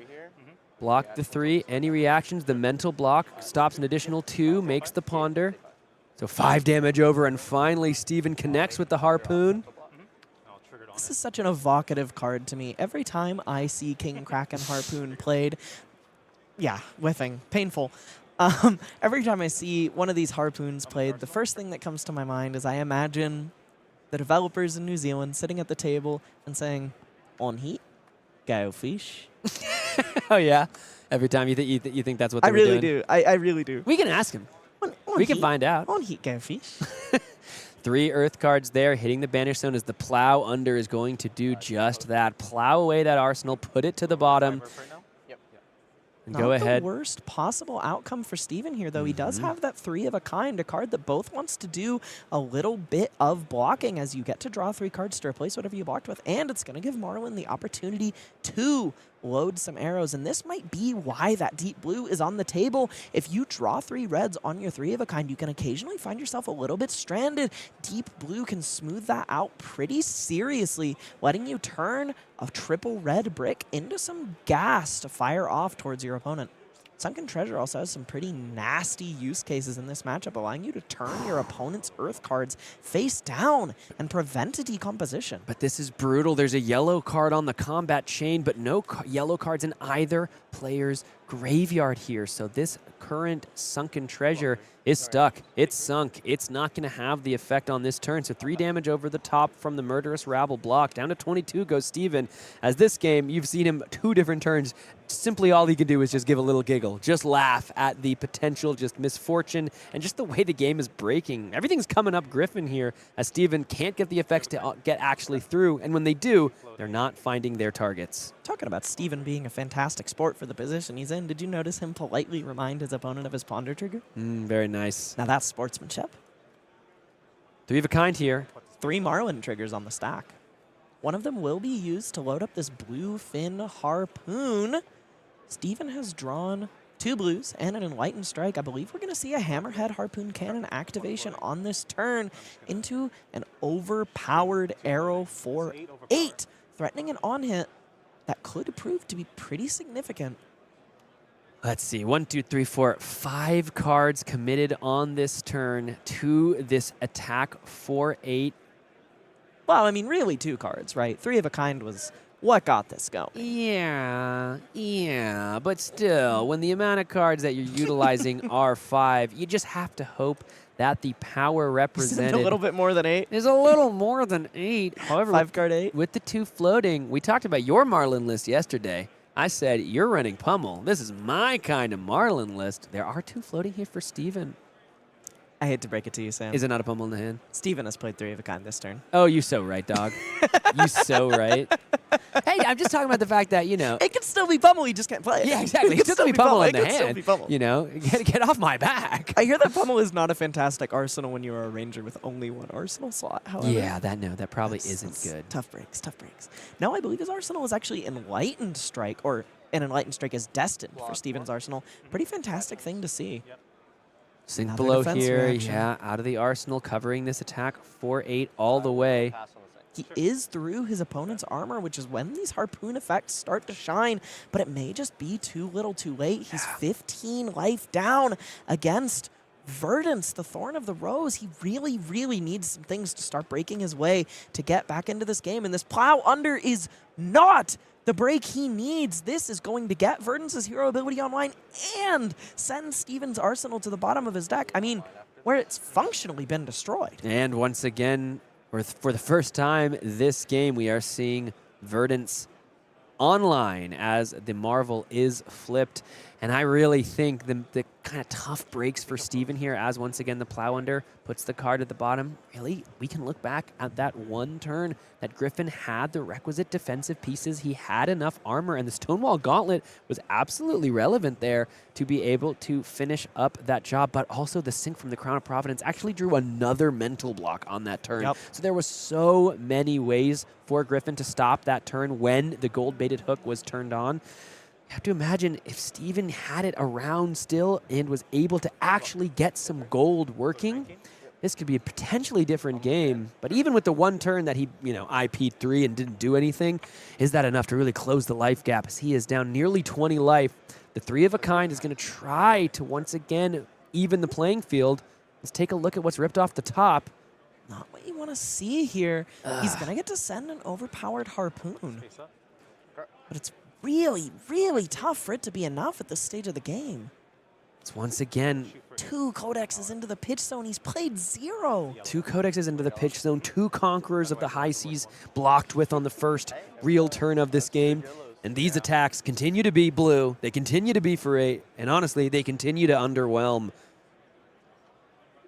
Steven here, a little smile on the face, though. Like you say, you can tell just a totally... there's good energy. Yeah, there's good energy from our competitors here, even though it is such a high-stakes event. A lot of money, a lot of glory on the line. Love to see when the players keep the vibes high, even in the face of some We unfortunate... finally connected, and yet again, this Harpoon will whiff. I mean, it's really insult to injury that he lost that gold-baited hook so early. Not only did he not get to block with it, but that card is so important when you're rolling these Harpoons one after another because it gives you an on-hit even if your opponent's hand does not have the cards you're looking for. Even if you are told to go fish, you typically get something thanks to the engine that gold-baited hook provides. Burn Bear here. 2 cards for 6 arcane damage. This card is looking nice just because of the awkwardness of trying to pitch into such a tall arcane spell. Yeah, he can cover up 2, but trading 1 card for 2 in the face of 6 damage is not really where you want to be. And I think we can assume that this Waning Moon is going to follow. But first, we have a Ring of Roses trigger. The first one actually dealing damage this turn. Things are really, really starting to pile up on Steven. I will Waning Moon you for 2 arcane. And Waning Moon going to be the follow-up as the non-attack was committed. I wonder if Burn Bear is enough for some of these Verdance players to start bringing Waning Moon into more matchups, giving the desire to play even more non-attacks just at action speed, not utilizing those Storm Striders. We talked a little bit about Mr. Majin Bay, Caleb Van Patten. The thing he is most excited about that Burn Bear in Verdance is Storm Striders. It really, it's so important for the Thorn of the Rose because it massively increases her range on these Storm Striders turns. She can kill you from 9 now if you can't commit Arcane Barrier between the 6 damage on Burn Bear and the 3 damage from Waning Moon. And the snapback here being able to be played at instant speed because of that Burn Bear being played. So I think we're seeing how this expansion slot is just opening up so many more play patterns for this Verdance deck. I love snapback, one of my favorite cards in Flesh and Blood, just because it is honestly so fun to be played I love that card. at instant speed. It's so fun to be played and make a wider arcane turn. Seeing how impressive it is here. Steven down to 7. Take Aim's going to allow for a card to hit the arsenal. Let's go ahead and opt. There's that red King Kraken Harpoon. Pretty sweet piece of synergy there with Take Aim putting the card in face down. You can either give it a go again with give it go again with Seelay's Sarong if you are presenting that piece of equipment, or get an opt out of it with your Skullbone Crosswrap despite it not starting the turn in your arsenal. And this is really what Marlynn needs to be seeing. Surely, please, I'm begging you that this Harpoon connects, takes a card out of Griffin's hand. Right now, it looks like that's the case. He's got a grip of 3 non-attack actions, so this King Kraken Harpoon is looking pretty poised to finally deal some damage to the grip here. And then finally, Steven will be able to get a gold and be able to have a little more optionality on those turns. Those opts become a lot more interesting when you have the potential or the option to draw a card off the top of the deck with a gold, load with your hero ability. You can see why the opt would be more, useful in that case. And even though this attack looks promising, is it too little too late? Steven's at 7, his opponent's at 33, and Stormstriders can change a game in a flash. Excuse my giggle. I'm just getting such a laugh out of how they've represented the damage on the combat chain here with the 1 power die and the 3 power dies. This attack got so big they ran out of ways to present it. 13 overpower.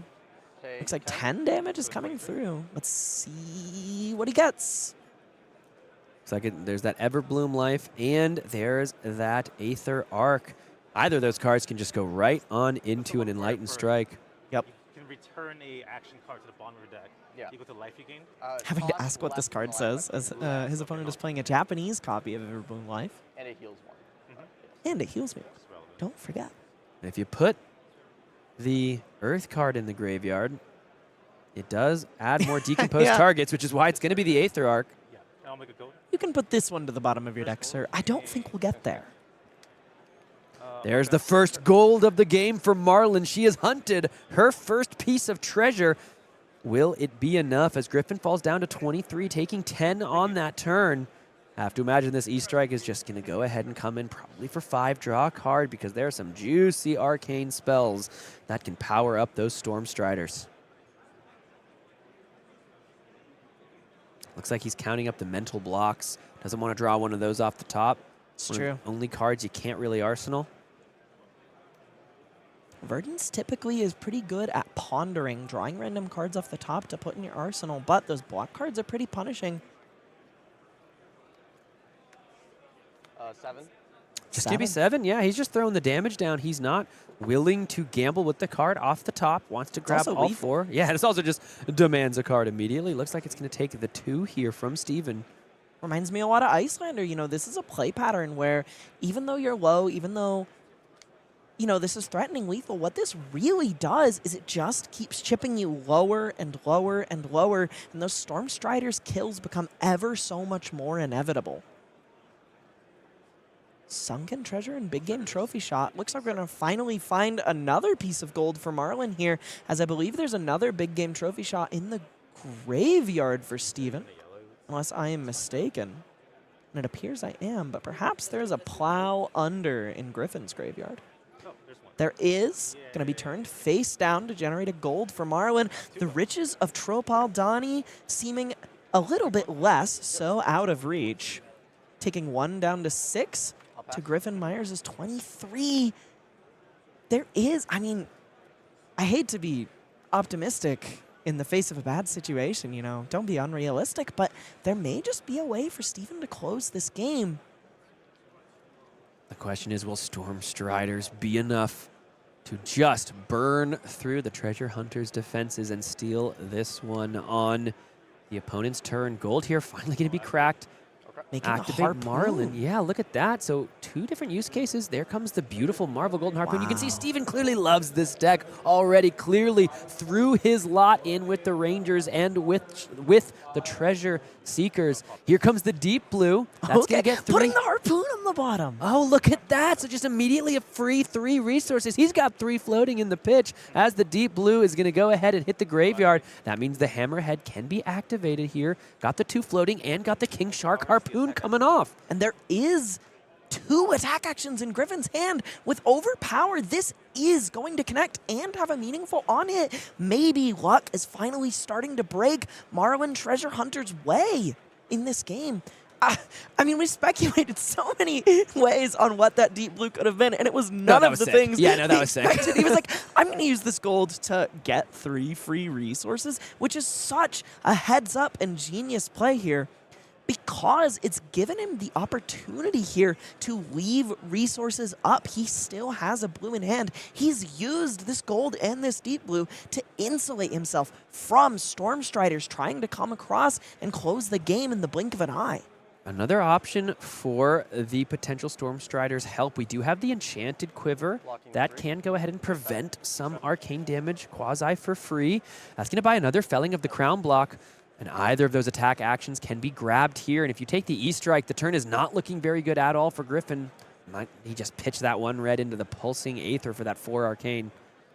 Maybe the E-Strike is something you're more comfortable with because you can block it with just the regular attacks. Can't choose that one, Steven. I'm sorry to say. Yeah, so either of these attacks actually can filter right into that pulsing Aether. Yep. It becomes a little more complicated for Steven. He might just once again walk down. But the life totals are certainly closer at this point in the game than I thought they would be. Yeah. Stark difference to the 9 to 37 we were at earlier. Taking the E strike. I'll move to Arsenal. Sure. Looks like the Arsenal is going to be established, which will help with the Enchanted Quiver. And it is just going to be the Pulsing Aether as the Command and Conquer is placed in. The E-Strike is good. It makes the choices less variable for Griffin. He only has the one play, but it's still a good one. Man, I wish Battering Bolt was a Harpoon. And the Ring of Roses here going to be so impressive. Have to imagine Steven's going to want to pitch a full blue, be ready for the Arcane. That will be the follow-up. That is nasty. At least he gets 3 value out of his blue. There is an upside. Maybe 2. Oh, and he's going to utilize the Enchanted Quiver here. Interesting. Yeah, that is interesting given what Stormstriders can represent, but perhaps he just wants to make sure his life total is as high as possible. So only taking the 1, AB3 with the Enchanted Quiver, on top of the AB2 and the 1 floating. Let's see what Griffin draws up, though. Anything too impressive? Destructive Aether type, Aether Arc, and Snapback. Snapback might be the final piece of the puzzle, and we might see the Thorn of the Rose blow Marlynn Treasure Hunter out of the water. Not particularly flush with resources in Steven's hand either. He has a red, a yellow, and a blue, but it's pretty hard for him to muster any defense without spending a pretty significant amount of resources. He may not have a very real way to stay out of Stormstrider's lethal range on this turn. Once again, card heads right to the bottom. You can see Griffin, he's taking a look at the hands. He plays his hand, placing the cards down. You never want to show your opponent that you've got some real fiery potential on their turn. Marlynn, once again, grab the Goldfin Harpoon. I think we may see that big game trophy shot played out. This is a really cool part of Marlynn's loop that I absolutely love. It's what has drawn me to the deck, is she does a lot of, with cards like Golden Tipple and Big Game Trophy Shot, you get to do a lot of creating these fake, quote-unquote, cards with your gold, and then using these discard effects to turn them into real cards here. He has converted this Goldfin Harpoon into a red call in the big guns. It's maybe not insulated him anymore from Stormstriders, but it has given him a little bit more offensive potential on this turn. I think it just may have come a little bit too late here. Yeah, he's just going to go ahead and fire this. Zero floating. No overpower, right? Cannon has not been activated this turn. This should not have overpower. Yeah, no overpower here. I'm not sure it matters. I don't think it does. The Snapback plus the Waning Moon, that's 8 damage right there, plus the 1 from either of the other spells you utilize with the Stormstriders. And then the Ring of Roses as well. Gains a life, but luckily for Steven, Verdance doesn't trigger unless it is Verdance's turn. Much to the dismay of Verdance players everywhere. Of Icelander players everywhere, Sam. That's very That's true. a very good point. But it is going to be the Stormstriders activation. You can see a little bit of a nod. Everyone's Thumbs least up. favorite thing to hear. Stormstriders. One arcane.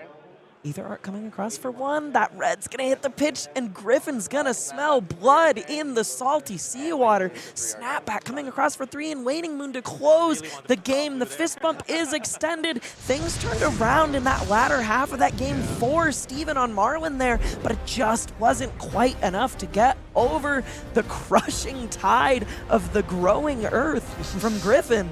Yeah, On the other side of the table, navigating his way into the winner's circle as Verdance. You definitely saw exactly why the Marlynn deck was effective and why Steven was wanting to bring it to this tournament and why he very well may have success in these later rounds, because once it started to do its thing, I mean, it was disruptive, it was cool, it was impactful, but it really needed that gold to start the train moving. As soon as we got that gold, we saw the Goldfin Harpoons. We saw them be utilized in multiple different discard ways to be turned into real cards worth of value.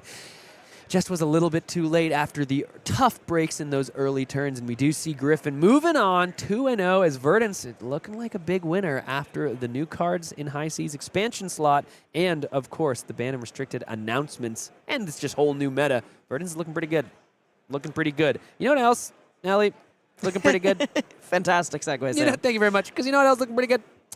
These little beauties. These It's true, little it's beauties. true. Sh- These sh- do look pretty shall we good. have a little battle for Yeah, the, yeah, for yeah, the, pack for the battle, pleasure of pack the viewing at battle, home? pack All right, battle. you going first? Go for it. Well, no. What we're gonna do is Oh, we're gonna okay. we're gonna open these at the same time. Okay. We're gonna take these out. We're gonna Okay. take these out. And what You're we're gonna do? going off script here, Ellie. Yeah. We are. Okay. So what we're gonna do is we're gonna have the tokens. We're gonna put the tokens up in your face here. Okay. And on the count of 3, we're gonna let you decide who wins wins? this on the count of 3. Okay. When I say 3, Yes. move the token. 1, 2, 3.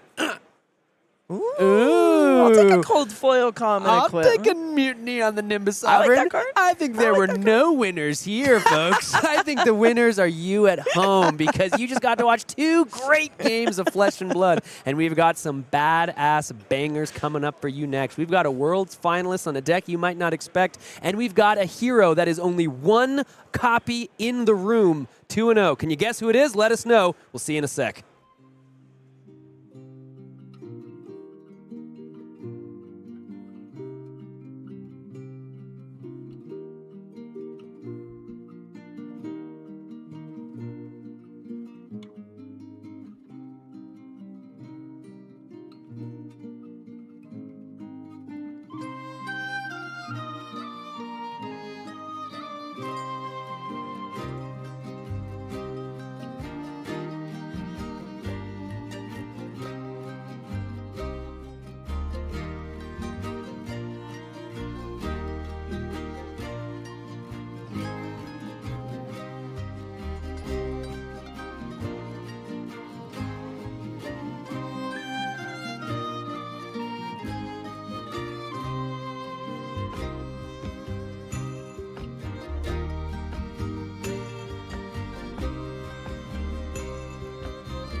Welcome back to the World Tour here from Las Vegas. Pankaj, U.S. Nationals well and truly underway now, kicking things off with all of our high seas heroes down there in the feature match area to varying degrees of success. How are you feeling so far? What's out there on the floor? What have you seen that's developing? I'm absolutely buzzing. I just love the energy of just walking around. I always do my rounds, you know, around the tables, in between casting rounds and stuff.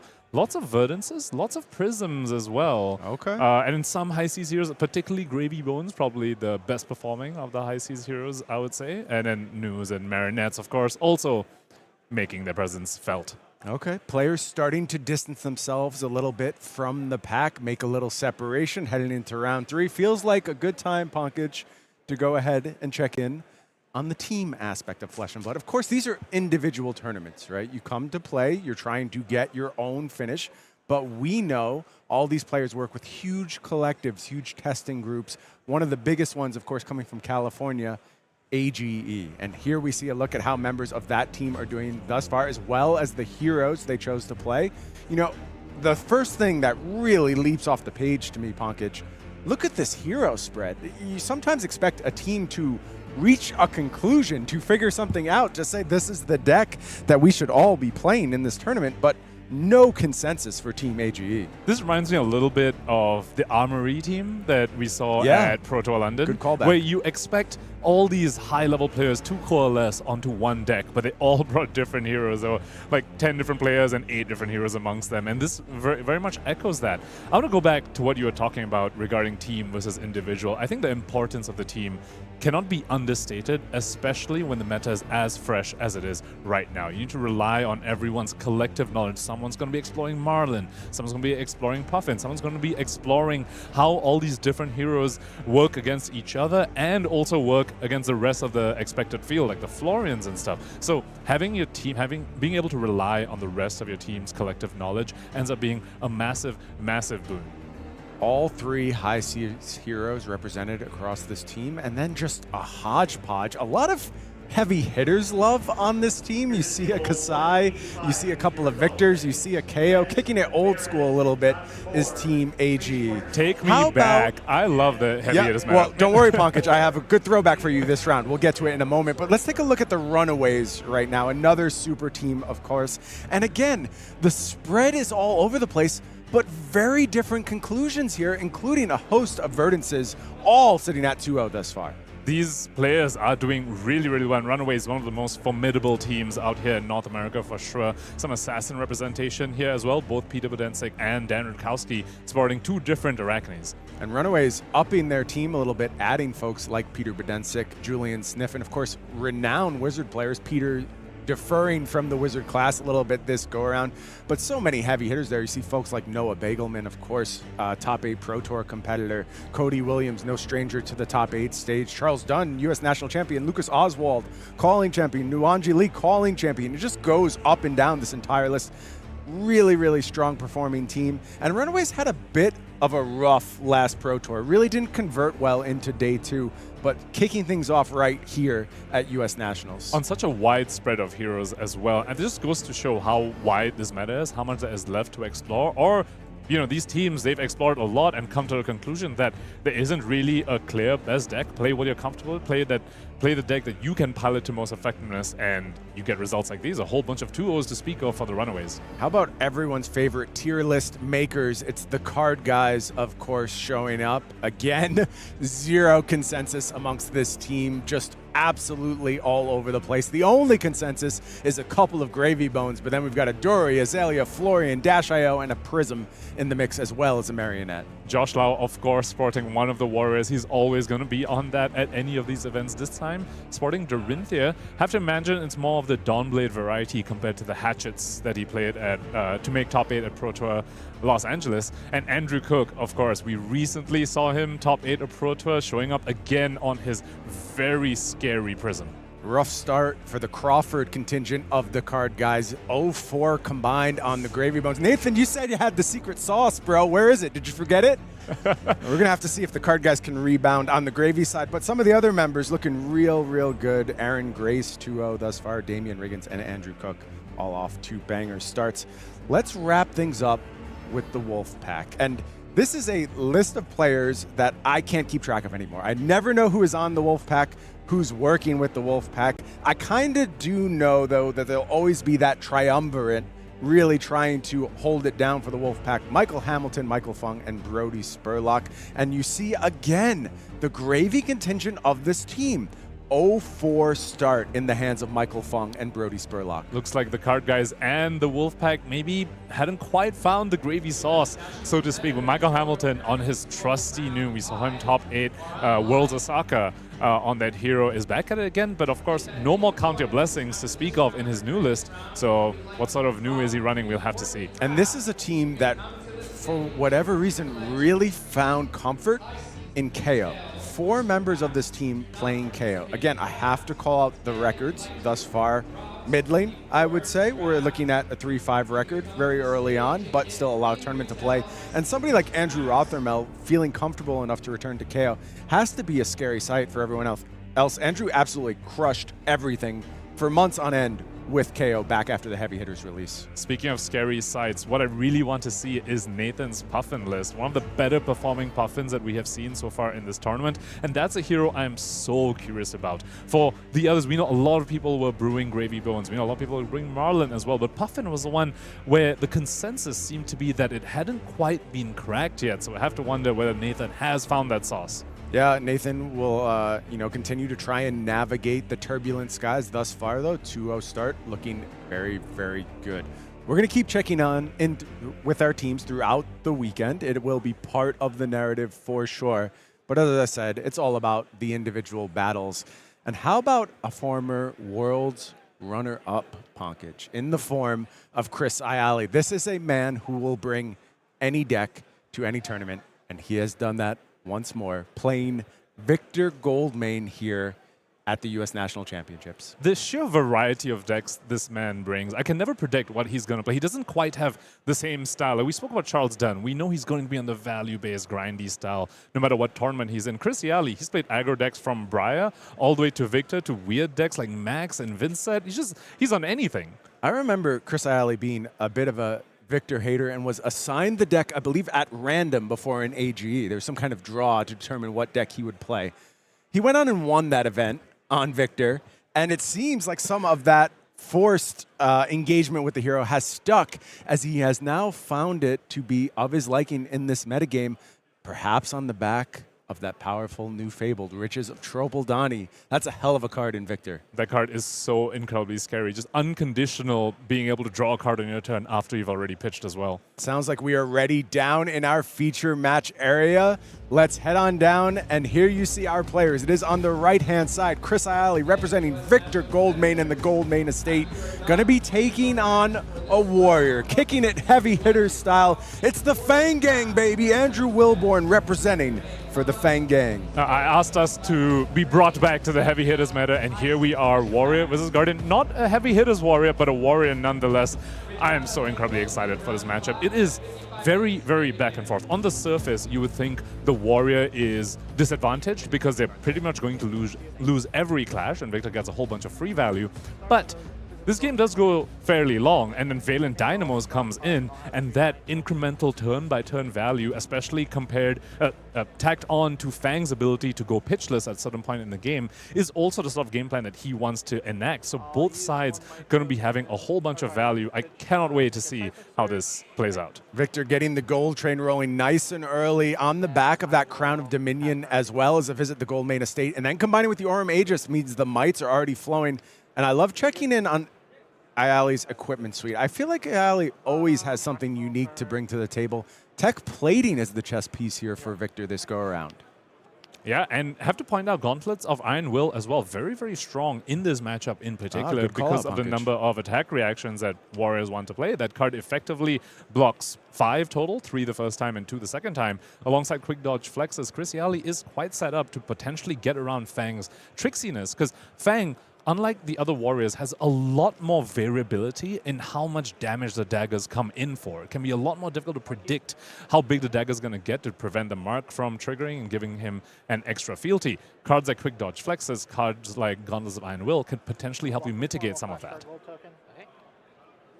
We are clashing immediately, Pankaj. And unfortunately for Iaali, reveals the trounce. Not many misses in the deck.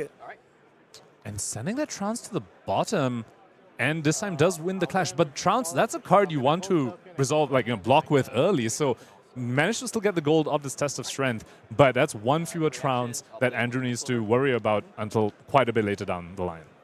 Glint just going to go ahead, go again here, pick up a card. Another dagger coming in for this Fang. It is all about the fealty. How quickly can we get this fealty online? And we spoke about the tricksiness. Look at that. That's a block 4 on a 1 damage dagger, Brian. Yeah. And now there's another one coming in. Chris Iaali is marked. If this hits, Andrew will go up to 2 fealties. Be very, very close to that breakpoint of 3 fealties that he need. And both players know that he drew a long Whisker loyalty thanks to the test of strength. Chris presenting 6 block on this particular chain link means he's keeping 2 cards behind, 1 in arsenal. With those 3 mites, he'll look to pair up for something big on his next turn. Is just going to long Whisker loyalty here. You have to. Yeah, he hasn't played a Draconic card yet. The fealties would be lost if he didn't, so he was forced to. So Chris, knowing that he drew the long Whisker loyalty, was like, cool, I'm just going to block this out. Keep my mark on me, but keep you on a small number of fealties as I make use of my 3 mites. Now these mites will pop. Let's see how big the offering is from Iaali here. 3 mites and a Seismic Surge as well. Bigger resource to make another Seismic Surge for next turn. Refreshes the Surge. And there you see our first look at Riches. For Command and Conquer, which will be attacking for How about Command and Conquer for 9 on the back of Riches of Trobaldani? Card picked up as well. And CNC for 9, not what Andrew wants to see, as he's holding 2 defense reactions in that hand, Brian. Perhaps we might see a very early Crown of Providence block here. next turn, yeah. If it's active this turn, I'll be in pitch. That's a big CNC, Pankaj. CNC for 9, very, very scary. Still holding 2 cards as well. Pummel definitely being represented over here. We'll see how scared Andrew wants to be here.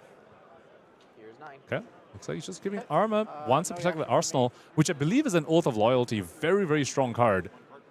No.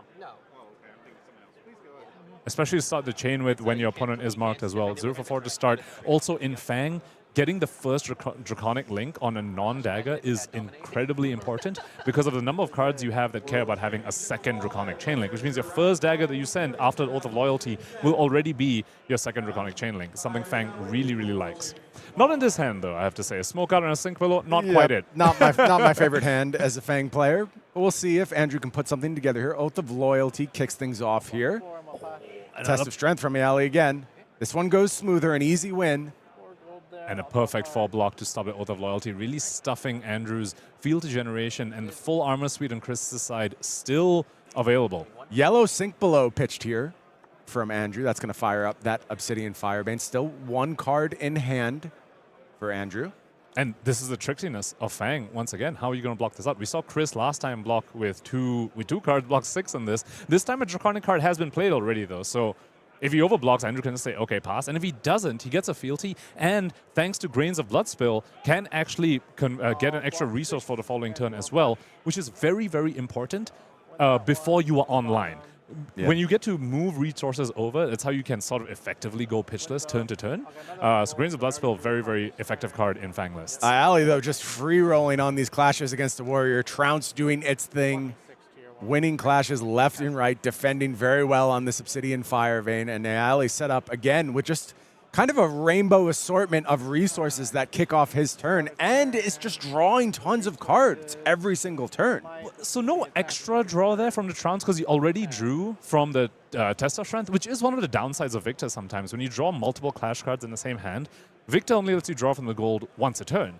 But you're forced to use both of them anyway because you can't arsenal a block card. So it ends up being a little bit like, oh, the Trounce block 3 and give him a Vigor and an extra gold, I suppose, and like a Might, but it's not exactly where you want to be. You want these clash cards to be a little bit more spaced out. I think Iaali's going to be fine, honestly. Stacking gold this high, the next visit to the Gold Main Estate will certainly be laden with riches for Iaali. And he's just drawing extra cards every turn. He feels very Unguardian-like right now in the way he's playing this game. The value train definitely on Chris Iaali's side right now, especially with Andrew holding a whole bunch of 2 blocks right now. Very not Warrior-esque as well. Warrior is typically known to have a whole bunch of 3 blocks. Andrew having 2 blocks. Victor, known Guardians known to be a little slower, but Chris Iaali with the aggressive train right out the gate. And Andrew just does not want to take that on hit here, doesn't want to take the damage, needs to keep that fealty along. I will say that this early mark is actually paying huge dividends for Andrew. It would be so easy for Chris Iaali to just ignore everything that's going on the other side. But that early mark is making things a little bit awkward. And 2 4 blocks already down for Chris Iaali. We've seen 2 tests of strength already eventually run out. And these 0-for-4 Draconic attacks, they do so much more than just threaten a breakpoint for the mark. It ensures that Andrew has played a Draconic card this turn to keep his fealties around on small hands, which when the opponent's sending Spinal Crushes at you, CNCs at you, are very, very important. Yeah, it feels like this early game has been rough for Andrew, but also fine. Like, I don't think things are getting out of control by any means. And despite Iaali's explosive start, Andrew just slow and steady, gonna look for some ways to build up fealty. Here's yet another Command and Conquer. This one, mercifully, just for 6. Yeah, eventually Victor will just have a little bit of middling turn. Like, we saw him block 2 cards on a 1-card play from Andrew, and then just end it with 2 for 6. Chris's hand on that turn cycle, Brian, converted for 10. He blocked 4 and then sent 6. Which is, you know, we spoke about how earlier on he was setting Spinals for 10 and CNCs for 9, and sometimes Victor's just going to run off a little bit of gas, and then Andrew can capitalize on that and come back and just show the resiliency of Warrior, especially when you're playing cards like Valiant Dynamo. And eventually you're going to 3 fealty for the Drukai over here when your opponent's mark. Absolutely amazing. Yeah, up to 2 fealty now, and it's just one more unconditional generator that Andrew needs, and he will be online and popping off. And I think he just drew it on this cycle, Ponkage. He's got a pledge fealty in the hand. He's hiding it from us, but we caught a glimpse. He does have the 3rd fealty online. That could bode well for Fang. Of course, we'll still have to dodge the disruption of Iaali, which he has found with regularity thus far. Rouse the Ancients pitched here, so showing a little bit of an aggressive side. But as I mentioned, Ponkage, we knew the next visit to the Gold Main Estate would be a big one. Loading up with might here is Victor. When you see a Guardian opponent just block with armor and hold full 5 cards, you have to be shaking in your boots a little bit. And 7 mites created for the following turn.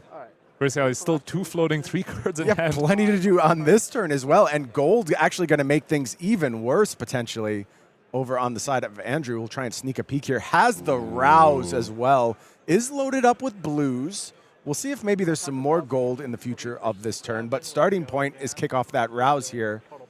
Coming in for a nice 7, go again is the first offer here. And this is so scary for Andrew. 7 damage, you don't really want to eat this to the face, but you also don't know what's coming up. It could be a Spinal, it could be a CNC or something that you might need to save your blocks for. So how's he going to navigate this? He does have the line where he can block with everything else and just play Pledge Fealty on his turn to go to 3 fealties and keep the existing fealties around. Seems just fine. have that line, but then you're effectively passing into 7 mites. And so you don't know whether that's actually going to let you come out ahead anyway. So he's in a bit of a tough spot here. Chris has had a very, very explosive start. Good news is that this is at least vanilla damage in this case, so maybe this is a spot where Andrew just wants to ignore a little bit, but is going to use his chance to go ahead and refresh the hand with the sink below, picks up a new card. Picks up a 3 block and from a Long Whisker Loyalty. He's holding a smoke out in his arsenal, really wants to get the free mark from that, which he can't right now because opponent's already marked and also wasn't sending a red card in the first chain link. Iaali does have the red in Arsenal as well, so Debilitate is going to be the thing that rounds out this turn. Maybe set up with a bit of a weaker Arsenal for the next go-around, just having a blue to stick in there, but that's okay when you have those 7 mites ready to go. Have to wonder whether Andrew would actually just use the smoke out here. You don't get the extra mark, but you get to at least avoid the crush in a little bit more of an efficient way. It is possible that Andrew just has a hand that can sidestep well, but it does look like he likes his blocks, is going to go ahead and drop the smoke out. Because speaking of 0-for-4s, Brian, he's got a Hunt to the Ends of Wraith in his hand right now, and the opponent is marked. I mean, a 0-for-4 go again, and we've seen him do that the past 3 turns. We've just seen him go Oath of Loyalty, Blaze Headlong, and he's going to start with Hunt to the Ends of Wraith. He's really valuing these 0-for-4 go against very, very highly. Yeah, and that's going to get much better for him when that 3rd fealty comes online, and we are very close to that point now, Ponkage, of the Fang gang showing the power ceiling of this hero. I love the little bit of a fork over here because this is threatening the 3rd fealty. So Chris might be tempted to think, okay, if I block this out, he doesn't go to 3 fealties, but he's going to pledge fealty anyway. So you can actually just punish Chris for that if Chris decides to overblock. Chris again with a heavy blue hand, but I'm not sure how much that matters, Pankaj. With all that gold rolled up, Chris can just go ahead and reset this hand basically anytime he wants. Yeah, 2 cards in hand. Yep. And he has found the pummel as well. Be coupled very well with the 7 mites that he has. I'll block for 4. Small win here for Andrew, I think, getting the 4 block on this hunt when he knows he's going to complete very shortly. Sink below the reveal here. Ooh. That could play well against that pummel. I think Chris Iaali is going to have to consider that for the next turn cycle. I love the added dimension that these clash cards bring to the table. But the knowledge of the top of the deck for both players can end up being very, very just critical, and you can actually leverage that depending on your hand. Now, Chris knows what he's going to draw off the gold, for example. Andrew knows he's going to have a bit more defenses on the following turn in the form of that sink below. Fang Gang has arrived. 3 fealty at the ready for Fang, proving his loyalty to the Emperor, ready to hunt down his killers to the ends of Wraith. Kicks things off with an Obsidian Fire Vein. And we're finally going to see the Valiant Dynamos refresh. Haven't seen it so far. Turn 5 is when we finally see the counter come off. But now, 3 fealties, Andrew from now on can just keep 1 card and just drown Chris Iaali in value unless... So Chris needs to... Pressure's on Chris right now very much. He needs to be a little bit the aggressor because the longer this game goes, Andrew's value is more constant, whereas Chris is a little bit more bursty in the form of his clashes, and you kind of need the burst to overcome the constant value to come out ahead. It feels so funny to say that, Pankaj, given how these early turns have gone, and 7 mites sitting out there in the arena ready to blow up Andrew's next turn. But I think things have gone very well for Andrew thus far. And now 5 fealties, has enough fealties to start even using, even if he draws non-draconic cards, to just keep the remaining ones around. This feels like the big turn to me, Pankaj. If Iaali puts together something massive here, then I think he has retained parity, basically. But he needs a big turn here, otherwise this game is in danger of getting out of control. Also have to point out, both players using the armor fairly aggressively, not something you see very much at higher levels of play.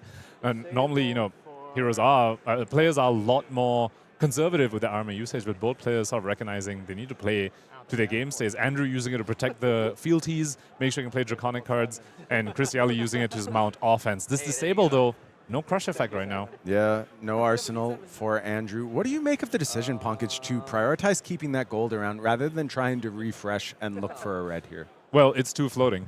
Yeah. I think that is very, very telegraphed. Even on Andrew's side, you're like, oh, opponent didn't pop a gold, has 2 floating, sending a crush card that doesn't have an on hit. That's blue. Yeah.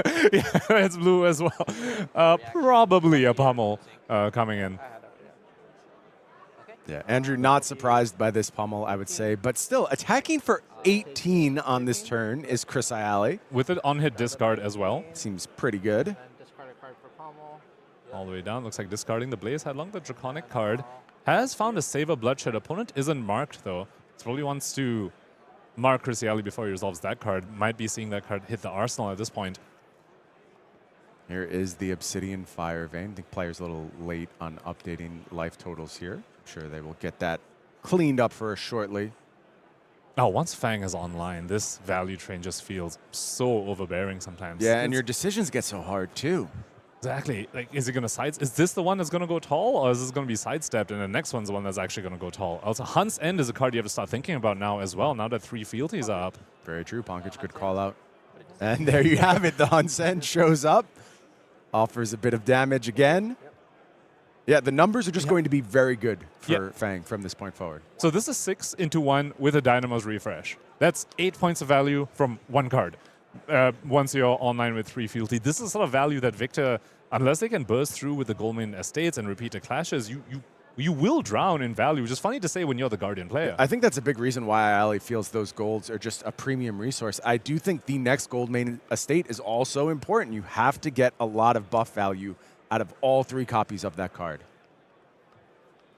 Turns back to Iaali here. We see a blue disable Macho Grande. So expecting an off turn, Iaali could gamble on the gold should he want to. I think you have to. I mean, once again, he used 2 cards to block over there, and isn't doing too much with his hand. Doesn't need to find something. Just going to go with the Miller's Grindstone though, coming in for a kind of paltry 4.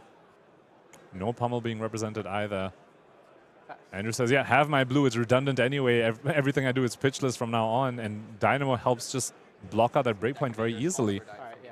Normally, you think of Guardians as the ones with the very powerful weapons that can grind opponents out, especially something like Miller's Grindstone. But when you're against Valen Dynamos and a deck that has blue, a whole bunch of blue 3 blocks, suddenly the weapon doesn't look very good anymore. Iaali is clashing once more, does win, picks up the Vigor. Searing Gaze the play here for Andrew. We saw Hunt's End on the top of the deck as well, so we'll keep track of that for the next turn cycle. And now Chris Iaali is marked. Oh, wait, no, that was the first Draconic Chainlink. Nope, not marked yet. But Andrew really wants to try and mark Chris on this turn to follow up with a Saber Bloodshed Hunt's End on the following turn. Because we know Saber Bloodshed is an arsenal, Hunt's End on the top of the deck. It would be a powerful spot to be in. Let's see if he can complete the mark on this turn cycle. So he is holding Blistering Blade and Scar Tissue. Elected to hold Blistering Blade for the second link since he already has a mark on hit with the Scar Tissue. So use the Searing Gaze on the first chain link instead. How big does Iaali want to block here?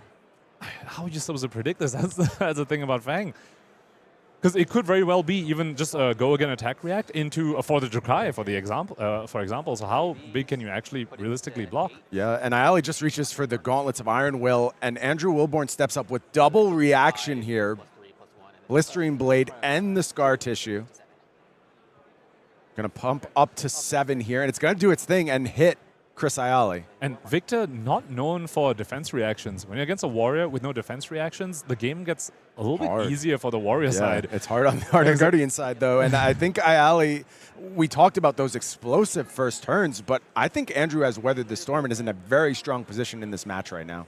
Especially with Saber Bloodshed and Arsenal when your opponent's marked, and he has a Hunt's End in hand. Yeah, this is just damage, and if I'm in Andrew's seat, I say, I'm the driver right now. I can take this damage happily, but it doesn't matter. Andrew also has the reaction here.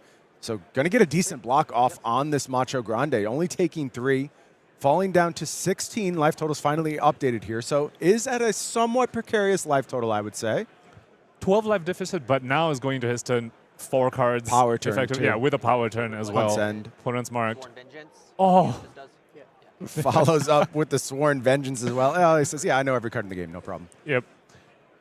So Obsidian 5 right now coming in for 8. Both players know about the existence of the Hunt's End, but Andrew has another card as well. So how much are you actually going to block this? Remember, Hunt's End is going to effectively give the Obsidian 5 +5. Yeah, face up 13 looking at here, but there's a yellow Scar Tissue as well that can push us up to 15, or just wait around for the next chain link, both options. So we'll see how hard Iaali wants to go on this turn. And also, the big question is, what's the offensive output for Iaali? Some of these blocks are probably going to be free. You don't expect Victor to use a 5-card hand all that well, although I think that has changed a bit with this build. We see plenty of Rouse, plenty of Enlightened Strike, so there are some possible 5-card hands that you can play. And with gold as well, you can sort of, in a sense, in a pinch, try and convert a bigger hand as well. Staunch Response, we spoke about how not many defense reactions, but Staunch Response is one of them. Although typically one you want to see with 2 blues, not just 1 in that hand. I think that's a really nice pickup in this spot if there were just more blue. So Iaali's going to trounce here. It could draw a blue. Yeah, reveals the wallop and is going to go ahead and bottom this one. Next card, Blue Thunderquake. Draws a blue. Now the Staunch Response, you can turn it on fully online. Very clean from Iaali, and that's going to allow him to power up the Staunch Response if he wants and have a full block. Let's see what Andrew puts into this on the front side. Hunt's End comes down. Yep, going to 13, and then now Staunch Response. That blue off the top for Chris Iaali. Absolutely needed that. But here is that Scar Tissue pushing us up to 15 now on this dagger attack. And that's the thing. All the Can't even find the number. It's too big. The agency's just on the warrior side. It's like, sure, you have some defense reactions, Chris. You don't really like Sinks and Fates or Rootbound Carapace. It was surprising to see the Staunch, honestly. Yeah. Do you have even more? And he's holding on an E-Strike. That's the worst 1-card hand in the game, pretty much. You can't do anything not on do offense. A lot. Does have double Vigor, I believe, on this turn. So good gold. Yep. Yeah, and Iaali is just going to take 2 here. Falls to 26. Remark you, make a fealty, draw a card. And fealty rich. Second dagger comes through with an unknown card in Andrew's hand. We spoke about the life deficit, Brian. Here's Andrew still with a life deficit, but now Chris has no cards in hand. We're going to see fealty used just to buff up this scar tissue. Andrew is now completely fealty rich, just piled out there in the arena. But 4 more damage represented. Valiant Dynamos refresh.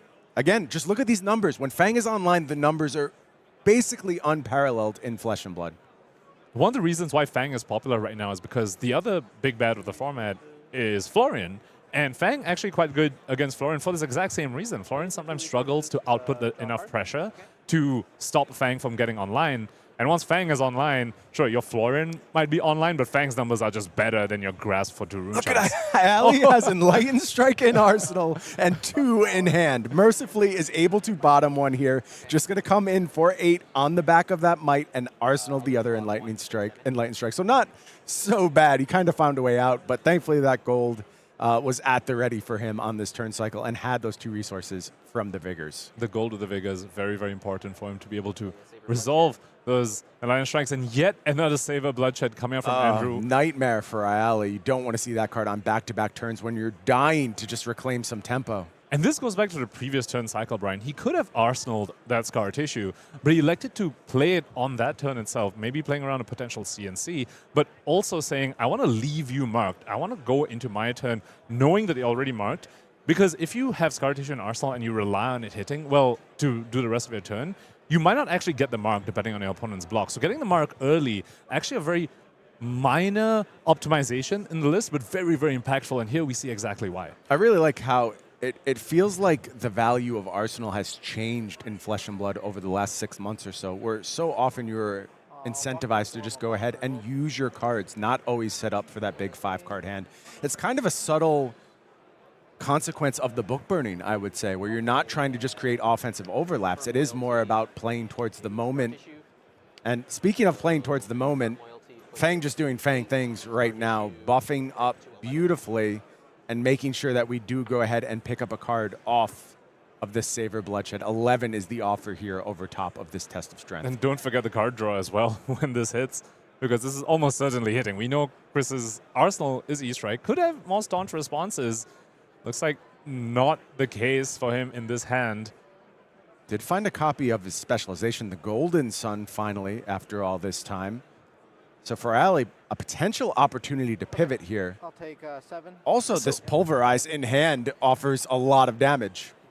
You know, normally I would say Golden Sun is a very, very strong pivot. You get to send a bunch of damage at your opponent. That's semi-evasive, but you're against a warrior. Overpower, not so good against a warrior when so many of the cards say attack reaction on them and not action. Yeah, it could just be numbers here for Iaali on the next turn cycle, but has to face down this second Obsidian Fire Vein, unfortunately, and that means a Valiant Dynamo refresh. That means more damage on offer. Here we see the Pulverize put out, but there is once again a reaction. Blistering Blade going to push us up to 5, and Iaali falls down to just 9 now. And once again, both players know about the Oath of Loyalty in the arsenal from Andrew's side, thanks to the clash. Do you have my life total at? 13. That's what I have too. Okay. Excuse me, 13, so maybe a little bit of a misrepresentation there in the life totals. But still, Iaali getting down into those vulnerable ranges. Let's see what the offer is here. Would like to come up with some big numbers for sure. Going to go ahead and look to refresh off the gold. I'll draw a card. What is the find? Finds Another a blue. Okay, convert that E-Strike, go again, send the Golden Sun as well with Sure, Overpower. seems clean. Quite a Seems bit like of a good damage. way for Iaali to get back into the mix here. And remember, Fang does run a fair number of instants as well. If you catch Andrew out on an instant-heavy hand when you send a whole bunch of damage like this with Overpower as well, you could just sneakily get the game. This is turning out to be an absolute nail-biter, Brian. Yeah, Andrew looking to refresh the hand a little bit. I didn't see the card that went to the bottom, so I think it was an wonder what the instant. reset was. Now the hand, Tooth of the Dragon, that's an instant. Are some decent blocks, though, in hand. Power. Got it. Yep. And here's where the Overpower is actually being relevant. There's 2 actions that Andrew's hand would like to block with, but might want to block with both of them since they both block 3. Also, double, when there's an Oath of Loyalty in Arsenal as well, the second one in hand can be quite a bit of a brick. So we see one of those oaths already being used to block over here, alongside some armor. Andrew going to some precarious life totals. Remember, Chris also is sporting pummels in that list as well. If you go too low without a defense reaction to back up the opponent's attacks, game could just slip out of your fingers. Is 1 too low, Punkage? I think so, yeah. 1 is, every on-hit just says on-hit death at that point? That's a scary spot to be in, but that must mean the fireworks are coming here from Andrew, and Chris is in the range where he may have to make perfect blocking decisions for the rest of this game.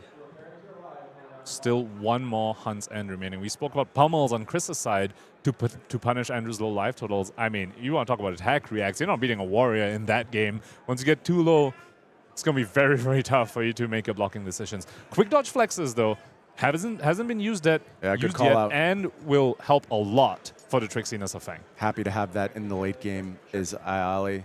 Been very patient. Chris, of course, coming off a top 8 over in Taipei, took the trip over there. Maybe the only person in the world flying as much as myself right now. Maybe Manson as well. Mm-hmm. Chris Iaali doing a quick graveyard check on this Oath of Loyalty. Oath of Loyalty not likely to be pumped, not too many pumps. What do you think he's checking for? Is he checking Hunt's Ends here? Yeah, is that the card you really have to account for? I think he's trying to map out the rest of the damage this turn. Oath of Loyalty is 0 for 4 go again. That's kind of face up. Fang doesn't really play pumps for Oath of Loyalty. So he's trying to map out the rest of the damage coming in this turn.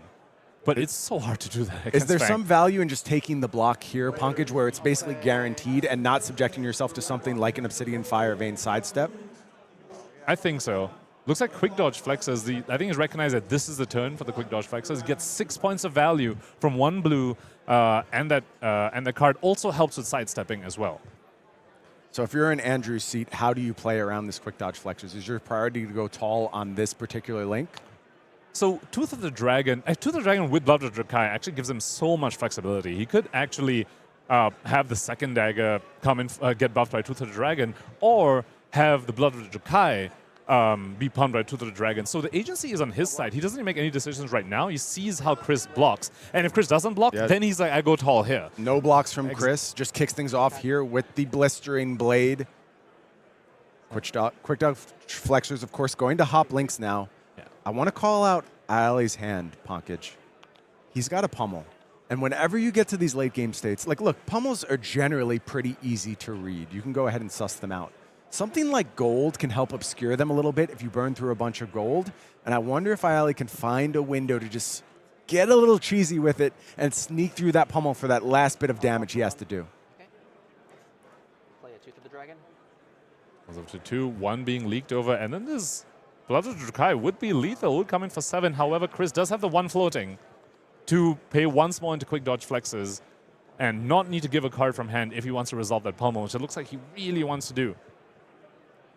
Yeah, there's a bit of a question here as to whether Iaali should jump now, but wisely reads the additional attack in hand. It is offering lethal, but as you mentioned, Punkage, Flexer's going to be the bailout, and Iaali stays alive at 2, gets to fire at Andrew Wilborn with 3 cards in hand. I really want to check the draw here from Andrew.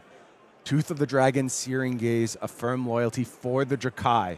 Not a great defending hand. Is insulated from overpower, which you might be thinking if you're on Andrew's side. Chris just took a bunch of damage. Does he want to send a Golden Sun to try and close that out? So if you're on Andrew's side, you're actually maybe not too sad to see a bunch of reacts in case Chris goes for an overpower play. However, I mean, he is holding a Golden Sun as well. He has the Golden Sun, yeah. So we'll see if that's what Chris is relying on to get the job done here. Starts things off with the gold, picking up a fresh card here. It's a red in Spinal Crush. And now his hand has gotten completely ineffective, Punkage. Now he can't resolve either Golden Sun or the pummel unless he have he to just go back digs in? further. Yeah, does he have to go back in for gold? Might have to. You have to. You can't just send a hammer. He at is. this game Draw state. one more time. Golden Sun again. Oh, top of the deck right now for Chris. Not serving him very well. He needs to dig for those blues. You need the gold to effectively be one resource, like gaining one resource, like semi-energy potions. He's got another one, and he goes back in one more time and picks up another red, Punkage. And this is one of those spots where in Chris's seat, we're just thinking you could have just gone for the hammer pummel play. Oh, and look at his face. You have to feel for Iaali here. There was a cheeky, clean line, but he went aggressive. And look, I think correctly so. I don't think the hammer pummel was going to get the job done. And Chris gambled a little bit, but punished so hard with nothing but yellows and reds off the top of the deck. Yeah. And now this attack sure to be anemic from Iaali. No blues from the top of the deck in your Guardian deck is just those three draws off the top and no blues in any one of those three. That is, as Chris being on the lower side of variance over here. Is there even another shot for Chris? Is there anything he can redraw to here that's useful? The thing is, with only 1 gold, there isn't, because you're converting 2 reds into... He is going to draw one more time. And it's another red. Oh my God. Oh my God. And Chris Iaali just shows the 3 reds, shakes his head. And you saw a bit of a sigh of relief from Andrew there. The block is face up. Clean 4 block on this Miller's Grindstone, and now you have to face down an online Fang with 3 cards in hand, sitting at only 2 life. An impossible ask. Chris was trying to go for a Goldman Estate pummel play, it seems, to close it out. You know, he gave up just the, in a sense, safer, just Miller Grindstone Here's the pummel. Trounce, which fails on the first reveal, showing off the riches. Second one is successful. But yeah, you don't gain anything from that. Once again, top of the deck for Chris in these last couple of turns. And we saw how explosive his early turns were, Brian, winning those clashes. Ridiculous. Sending massive attacks, found 2 Goldman Estates. Completely overpowered in those early turns. And now we see sometimes a bit of the Guardian thing that can happen, where a deck just sort of fails you on aggression right when you need it. And there is going to be a sidestep here, but a firm loyalty comes down. Staunch response, committed to the defense. No cards left for Iaali, but does get the arsenal here, so we get to try it again. Unfortunately, going to be facing down 5 full cards this go around. And also, you have to assume there's just not much good defense left in Chris's deck at this point. At reaction speed, yep. It's a tough call. No more armor left as well for Chris Iaali. Twist and turn kicks off the turn. And we're hunting to the ends of Wraith. 2 go again. That demands a card. We'll clash. Blaze headlong. Not enough to beat the chokeslam. Iaali does get the win here. Let's get the Vigor token, but that's already 1 Draconic Chainlink. So this Obsidian 5-in already at the 2nd Draconic Chainlink. And what can you do here in Chris's seat? You just can't. You don't have enough cards to cover every possibility. You block 6 and you hope it's an instant, I guess. Hunt's End is the pump, though, and that gets the fist bump. And Andrew Wilborn represents for the Fang Gang, moves on to 3-0 here at the U.S. National Championships. What a fitting end to that game. Andrew finishing it off with a Hunt's End, saying, as Fang, my hunt has been completed. He has taken down Victor from the Goldman Estate in an absolutely fascinating game. We saw Chris's deck in the beginning do so well for him, letting him put on the pressure, denying Fang the fealty, and in the end, Fang with the fealty coming out on top through just sheer value. I don't think his deck could have looked any better in those first few turns. And even late, Iaali was still absolutely in it, had a chance at overpower to maybe force through damage, had access to that cheeky pummel that could have stolen the game. But unfortunately, the top of the deck went ice cold. Nothing but reds, nothing but yellows, and just could not punch through. And the thing about Chris Iaali is just such a consistent competitor, always in the mix. That dude's hungry for a W. He wants the win at the big event, has been so close so many times, and he's going to have to bounce back from a tough 3rd-round loss if he's going to accomplish it here at U.S. Nationals. That's a little bit brutal as well, but he is one of the players with very strong mental resilience. He's played all sorts of decks. He can come back from that sort of variance. I don't know how you could watch games like this and not want to get in the mix and play some flesh and blood. And over the past year, we have refined a product line that is maybe the best way to do that. I'm talking, of course, about Armory decks. Armory decks, your best bet for showing up, playing your first few flesh and blood tournaments. And now we have a new offer with Armory deck Gravy Bones, offering not only a CC deck you can go ahead and compete with, but a Blitz deck as well. Bit of a total package for this Gravy Bones Armory deck. Also a rules insert that I've heard players ask for a very long time. I had to write a bunch of that. Turns out writing rule books Not my favorite part of the job, but you know what, players? I love you. I'm willing to sit down at my desk and put some of that together. I hope that's been a valuable resource as players have played their first matches with Gravy Bones and really understood what the hero is all about. I'm sure it's been very, very useful. This deck, this hero has so much intricacies, and as well, it is our first look at Necromancer in Classic Constructed. To have an Armory deck come out right next to a set release that features this hero, I think just is a bit of a slam dunk of a product. Now, of course, this Armory deck doesn't only feature the hero, it also features so many powerful cards for Gravy, and we're seeing some of these cards have immediate impact in CC, as we expected them to. You know, it was interesting. The first time we've gone back to a new class in quite some time, since Dynasty with the introduction of Assassin. And, you know, Arachne Huntsman maybe came out a little half-baked. Maybe it's still a little half-baked, but Gravy Bones doing things a little bit faster, using the Armory deck to go ahead and put together something that looks CC viable right out the gate. He's definitely making a splash, if you will, in the format. Ponkage, I did not know you had that type of behavior in you, and I'm going to say, I don't like it. I've had it. That's enough. Well, you're stuck with me for 3 full days, Brian. There's more where that came from. Okay. I might have to strengthen my own mental fortitude, but great way to do that, playing Gravy Bones Armory deck. I think a fantastic intro to the hero. But of course, Gravy Bones not the only hero on the Armory deck docket in the coming months, coming July. And you see those fireworks exploding in the background. How fitting for the month of July. July 11th, Armory deck Ira hits the scene. And Ira, a hero that I think when Ira showed up, the expectations were sky high. Of course, Ira very quickly subject to a ban, didn't even get to play with Zephyr Needle, so maybe Ira been tempered a little bit.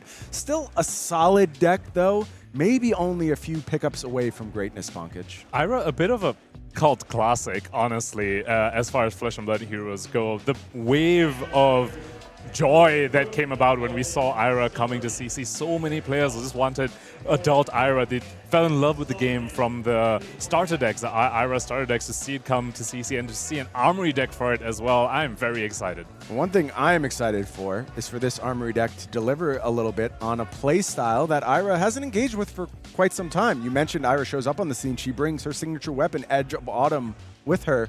Certainly has fallen the wayside. Kodachi's becoming Ira's default weapon.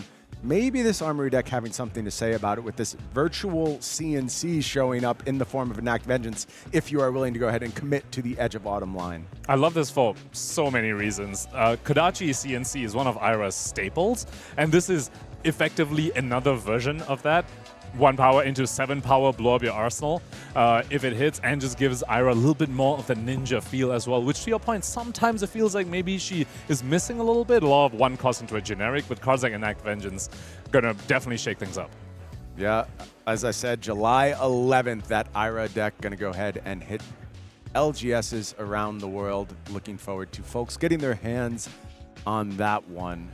Armory deck series, of course, influencing a lot of heroes these days, including Maxx Nitro. Max, the hype Nitro. Yes, absolute hype for Maxx Nitro in our feature match area, sitting at 2-0.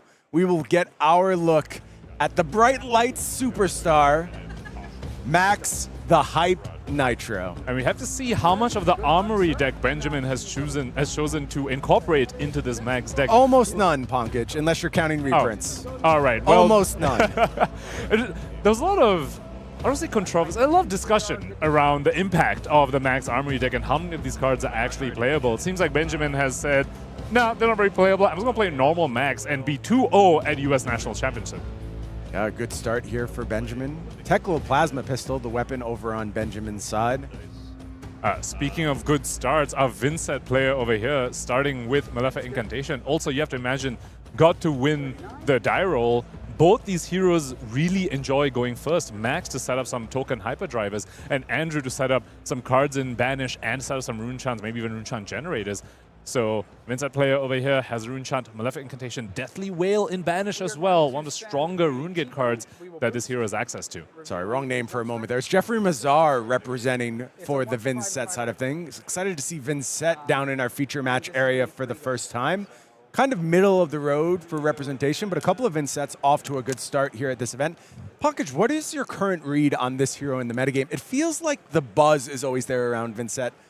Never quite delivering, though. The inconsistency is just something that can hold it back, but top players can mitigate that. We know players like Nevarez, for example, extremely high on this hero. The power level is there. It's gated a little bit by the inconsistency, so it's very much on the pilot to be able to navigate that. Yeah, I got to call out Battle Hardened Hartford a few weeks ago. It was 200-plus players showing up to play that event, and Vynnset mirror in the semifinals. Vynnset absolutely capable of getting the job done. And we have to point out Benjamin's choice of weapon over here, not sporting the wrench, not sporting Banksy, instead having Teklo Plasma Pistol over here as his weapon of choice. And Maxx getting the hyperdriver train rolling points to me that Benjamin probably looking to set up that Nitro Mechanoid, classic Maxx gameplay. But over on Jeffrey's side, a strong start with that Malefic Incantation. Let's see what these rune chants are going to transform into, because they quickly become some impressive damage on the part of Vynnset. Looks like 2 3-cost rune gate cards in the banish right now, as he only has 2 rune chants. As we says, not going to be a problem. Deadwood Dirge cleans things up, and Shadow Puppetry also going to give a little go again here. So we're expecting some fireworks out of the banish zone. And if you start with a Deathly Whale over here, he can close the chain, go right back up to 3 rune chants, making 2 from Deathly Whale because he has lost life. Benjamin's certainly going to lose life because he did pay for Vynnset, so the first rune chant is unpreventable. So both players have lost life. Deathly Whale will create 2 on the back, and thanks to Malefic Incantation, that would be the 3rd rune chant for Jeffrey to go ahead and resolve the Phantom Banshee in the banish zone. This is the power that we're talking about. It's a really small hand because a lot of the cards were just in the banish zone. That's the power of Shadow Heroes. And Jeffrey's able to convert them all and send a whole bunch of damage off of very few cards. Really nice start here from Jeffrey Mazar. And I think this is almost a pure race, Punkage. It's all on the Vynnset to offer as much damage as possible before Maxx can get the Nitro Mechanoid set up. We will AB3. We also have to point out Shadow Puppetry does have an on-hit as well. Could effectively draw Jeffrey another card if the top of the deck is kind to him. But other than that, also have to point out, Brian, non-attack and an attack have been played. Yep. Very well could be a Revel and Runeblood line. We already know Jeffrey wants to close the chain after his Deathly Whale. What's in your banish? Phantom Banshee. Yeah, going to flash that Phantom Banshee, show that has the goods ready to go out there in the banish zone. Just that vanilla 3 for 7. Is Benjamin going to respect this on-hit? Now, Jeffrey already has a carded Runegate in the banish zone. It looks like he will. Yeah, 6 block is going to be successful here. Pitch to attack with Widespread Ruin. But Widespread Ruin going to be deployed. Just doing it the fair way, offering 1 and 6 here. And this is great. So he banks the 2 rune chants for the following turn with the Phantom Banshee in his banish already. Yeah. So once Vynnset happens at the start of the turn, he'll be right back up to 3 rune chants. We'll be able to play the Phantom Banshee as well. Yeah, able to get a lot of defensive value from his hand if that's the way he chooses to go. Or if he picks up the go again, could just offer again a flurry of damage early on. And as we said, we think this is going to be a bit of a race here. And this comes back to the turn 0 setup from Jeffrey. You see the rune chant and the Malefic Incantation, and you're like, that's a very strong start. But he was forced to arsenal a Runegate card, which is not where those cards want to be. The Runegate cards in Arsenal can often be very, very awkward. So, but he did manage to deal with that by clearing it out by just pitching at the fairway. Got to end the turn with 2 rune chants. And as Vince said, this is the train you need to keep going. Yes. That's why Malefic Incantation is so strong. Just lets you keep the rune chants flowing turn to turn, because once that rune chant flow stops, that's when you end up bricking. I will say, Maxx doesn't really do anything to stop you from setting up. There's not much disruption typically in this deck. It is mostly just damage as it tries to race to set up Nitro Mechanoid. And I think as a Vynnset, that's a great spot to be in, because it's not that extremely oppressive burst of offensive output the way something like a Cindra can offer offensive output. It's just kind of slow and steady. Hope I get to my Mechanoid. And I think that plays right into Vynnset's game plan. Maxx is an aggro/combo deck, and Vynnset is kind of that as well, except maybe a little bit more mid-range, a little bit more on the value train. So if Maxx doesn't get online quick enough, doesn't get into the mech suit quick enough, yeah, I think you're completely right, Brian. Just ends up getting drowned in the mid-range value that Vynnset has. Yeah, and Vynnset does have that little pinch of disruption to go with it, and I think in the end that pushes her forward in the race. Ooh, Jeffrey with an interesting block with Machinations, and chose to hold on to the Haunting Rendition. We're gonna pay 2. It looks like he was holding that for a potential pistol shot, but Benjamin instead is just activating Maxx, making hyperdriver. Now Jeffrey's left with his block card in his hand. Can, of course, just banish it to Vynnset. Looks like that might be the name of the game. Also, we spoke about inconsistencies, Brian. No attack to speak of in Jeffrey's hand over there. So forced to banish a block card, effectively covering a full card for just 1 rune chant. It does have a bailout here, though, in the form of that Phantom Banshee already at the ready in the banish zone. Malefic Incantation also going to get refreshed by the Sonata Galaxia. No go again in the Galaxia, though, because X is just 1. No cards were pitched to this. The 3 rune chants. Because X was... I picked 0. Oh, okay. Yep, so no go again. So Jeffrey just opting for another setup turn. We saw him do this on a previous turn as well. Perhaps responding to the way Benjamin is playing this game. He's saying, okay, you are looking to try and block out my, my go again turns. He did mitigate quite a bit of damage on that turn. Jeffrey's saying, I'm going to set up. I need a bigger turn to get through the way you are playing. So let's go ahead and set up another Malefic, keep my card and banish, and over to you. Now, it does ask a question of Benjamin what to do with these hyperdrivers. We know the priority is get to Nitro Mechanoid. How quickly can you find the powerful construct? How quickly can you establish the 3rd hyperdriver you need out there? Boosting obviously chips away at these hyperdrivers. So if you boost, you certainly want to refresh. One thing we haven't spoken about yet, Benjamin's choice of headpiece here, Brian. Adaptive Dissolver instead of something like a Crown Providence.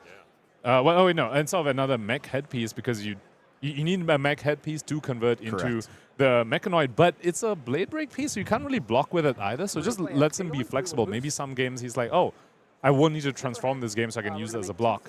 In other games he just converts it to transform into Mechanoid. This is coming in for 5. Go again. On hit, opt 1.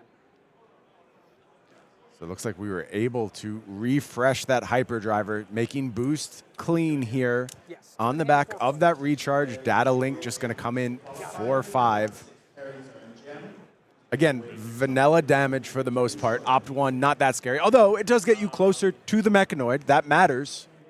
And Benjamin is representing that he can potentially get into Mechanoid this turn.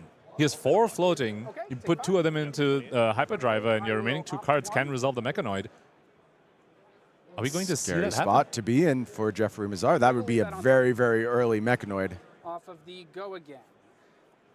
Looks like chain isn't being closed here. Pay 1. Yep. Play Jumpstart. We will boost. Yep. It's a hyperdriver. This is 5 go again. So does have some main deck hyperdrivers in Benjamin's deck. Yeah, that tells me Benjamin is really trying to turbo to that Mechanoid setup. Of course, is able to boost here because hyperdrivers have already contributed the resource for the turn. Just wanted to clear that hyperdriver into the banish zone, but now Maxx Nitro doing his thing, sets up the hyperdriver. Is cranked here. So can fire the pistol. The pistol going to come in for 2 and 3 hyperdrivers set up. Full suite of mechanologist equipment there. Benjamin just needs to find the Mechanoid to jump into it. Odds are pretty good. We've seen a good portion of the deck thus far. I don't know that we've seen Mechanoids. I don't know Benjamin's hand here. Could already have it for what we know. I think the line would have been slightly different if that was the case, but we'll see. Very, very likely. Problem is, you can't boost anymore if you're trying to keep the 3 hyperdrivers around. That puts Benjamin into a defensive stance, which is an okay spot to be in. And it goes back to the weapon choice. If you're running something like Banksy, you kind of need to keep the boost crank train going to just swing with your weapon. But with Technoplasma Pistol, you can actually, without risking any hyperdrivers, actually still just send some damage and play a little bit more of a defensive playstyle until you find the Mechanoid. I will banish Widespread And Destruction. try and sneak a peek at the hand, and there is Nitro Mechanoid, but it's triple red at the same time. That's a problem.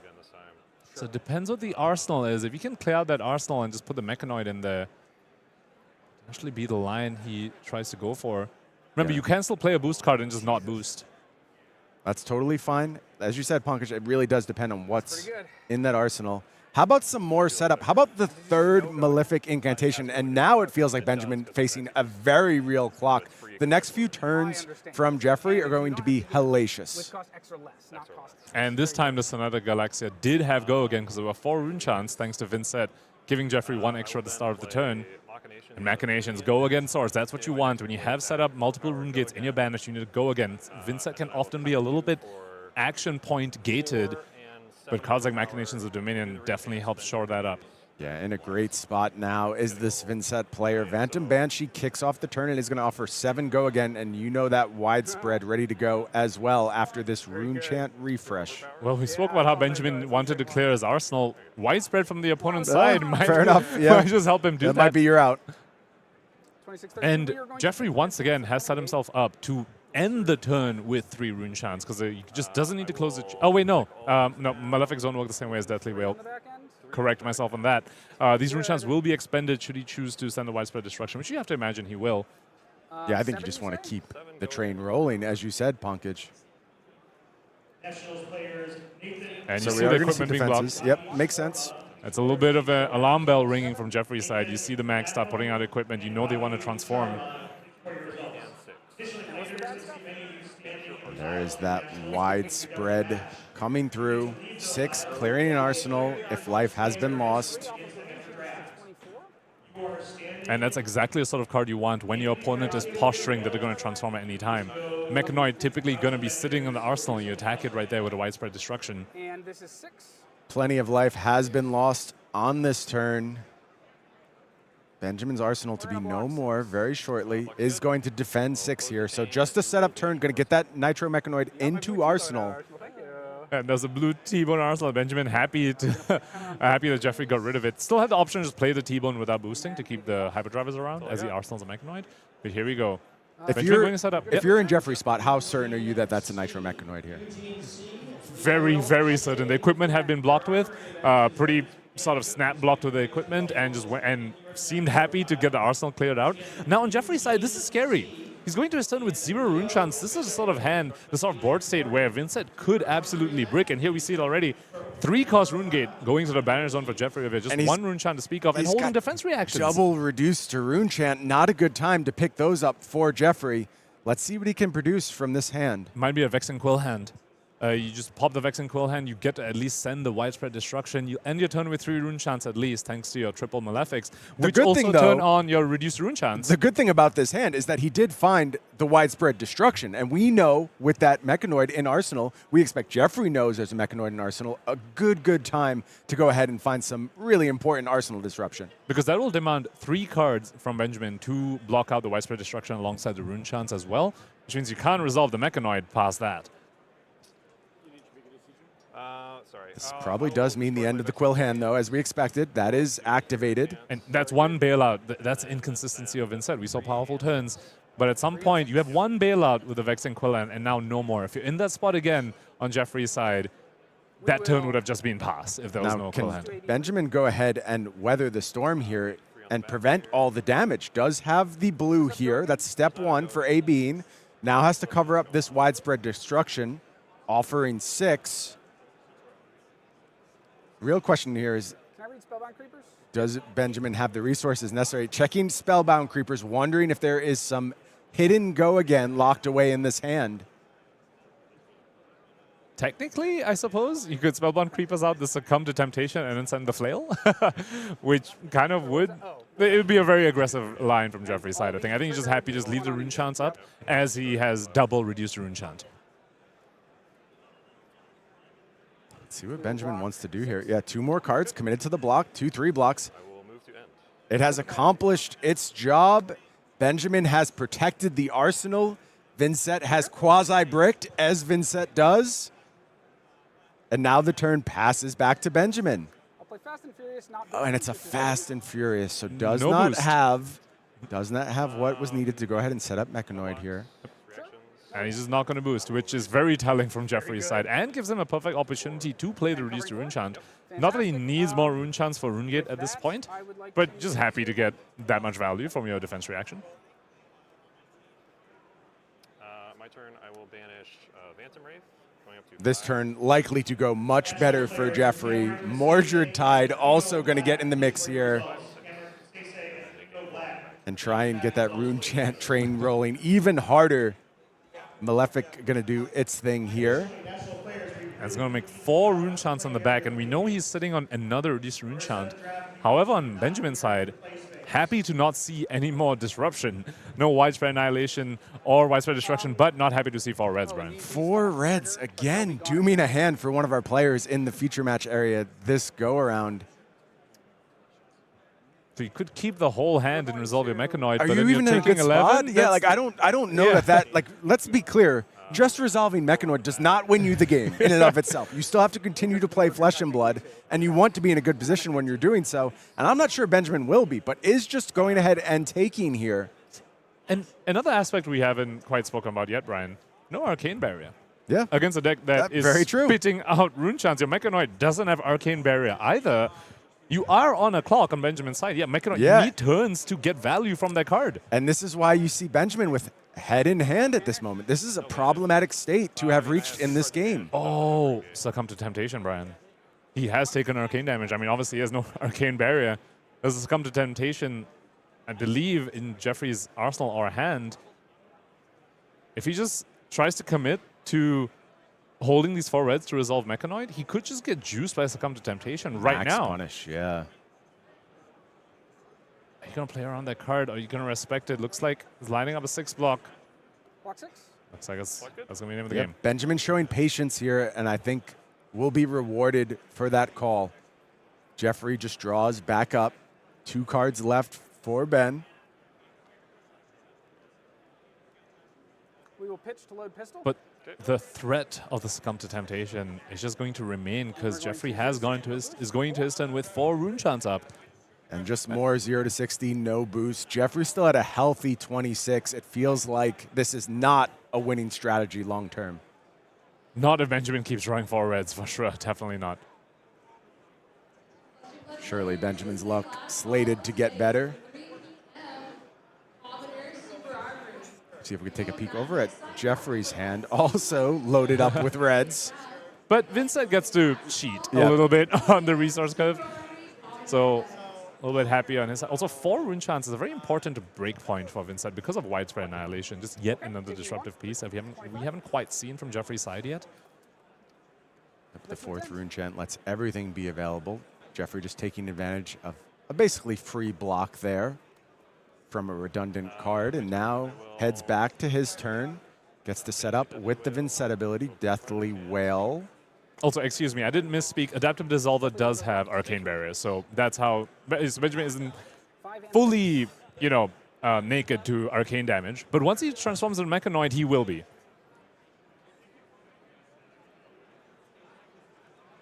Deathly Wail with some potential to refresh the Rune Chants. I will note we have burned through a lot of the Rune Chant generators at this stage. That feels pretty bad if you're in Jeffrey's seat. Things are going to get harder. We don't have Vexing Quillhand for the bailouts anymore. Blocking 4. He did leak 2 Arcane over here. Is going to be susceptible to succumb to temptation. That's exactly what's happening over here.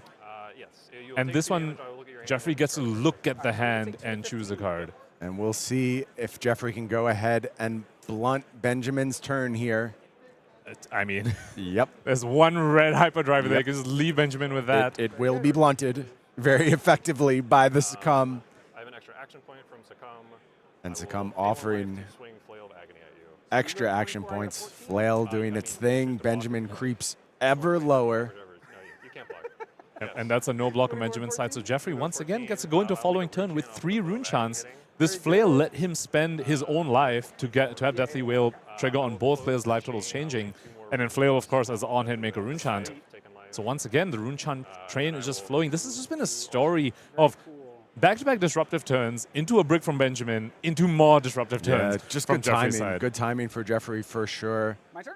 The quasi-bricks he faced were faded pretty well. And we will shoot pistol for 2. And just a pistol attack here from Benjamin. And one benefit of Pistol is that you can pitch to it even if it already has counters on it. Oh, really? Yep, it's an if statement. I'm sorry. So you can pitch to it, you just won't put a Steam counter on For it. some reason, I thought that wasn't the case. I may have been playing this wrong for a while. No, I don't think you have, Benjamin. I think you that's- are in the right here.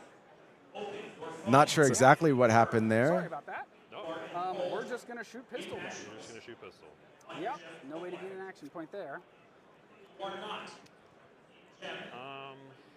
Looks like players might have missed that, so it looks like Benjamin will be holding on to that red hyperdriver. Stunning Pistol for 2. Jeffrey with 3 rune chance. Still has a fantastic armor suite up. And those disruptive turns, Brian. It feels like this matchup came down to that. Of course, all reds as well. I'll take 2. Okay. And Jeffrey's choosing to take 2. I'd like to move to X.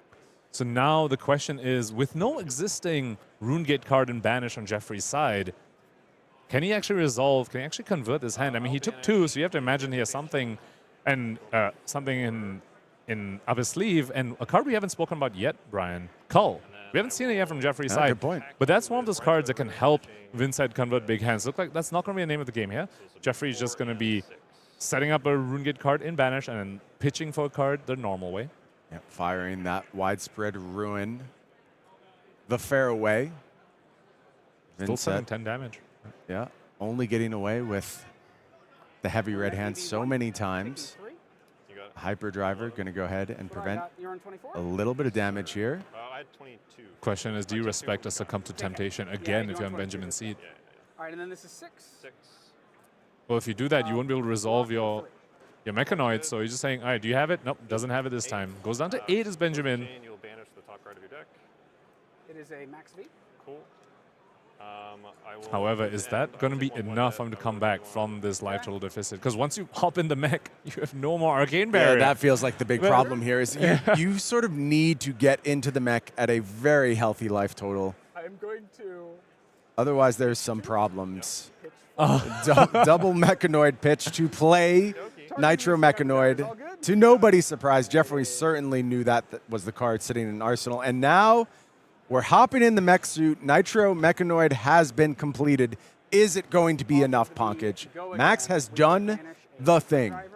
I just want to reflect back a little bit. It was turn 3 when Benjamin had 3 hyperdrivers up and was ready to hop in It the was mech. set up really well. It was all the way to turn 7 where he actually jumped into the suit. There's more turns where he was ready without hopping into the suit. Now 6 overpower coming in. But he's at 8 life totals, I believe, haven't been updated yet. With no Arcane Barrier to speak of. You know what, though? You're in a mech suit. Like, your life is okay. As long as you're in a mech suit, it doesn't really matter that you don't have AB. It doesn't matter that maybe you're going to lose the game. You're cruising around in a mech suit. It is a really fun card. Also has a whole bunch of block value to speak of as well. So really, like that's another like 15 life or something on the block value on that card. So Benjamin kind of probably will only be dying to arcane damage, but of course Vynnset can send quite a bit of it. Reduced to Rune Chant, going to get those Rune Chants built back up. That'll be important for Jeffrey. How many Rune Chants can we find? And as we mentioned, Vynnset can brick. Jeffrey really needs to avoid those brick hands over the next few turns, or maybe the mech suit can go ahead and steal this one for the Maxx side. That's a good start for Jeffrey. You want to make sure you're refreshing. Have to point out, that was off the back of pitching for reduced rune chant as well. That's what happens when you end your turn with no rune chants and you're forced to pitch reduced rune chant. Never feels good, but sometimes you just have to turn break your turn. So let him go up to 2 rune chants on his turn thanks to Vynnset, and then has a 2-cost rune gate in Banish as well.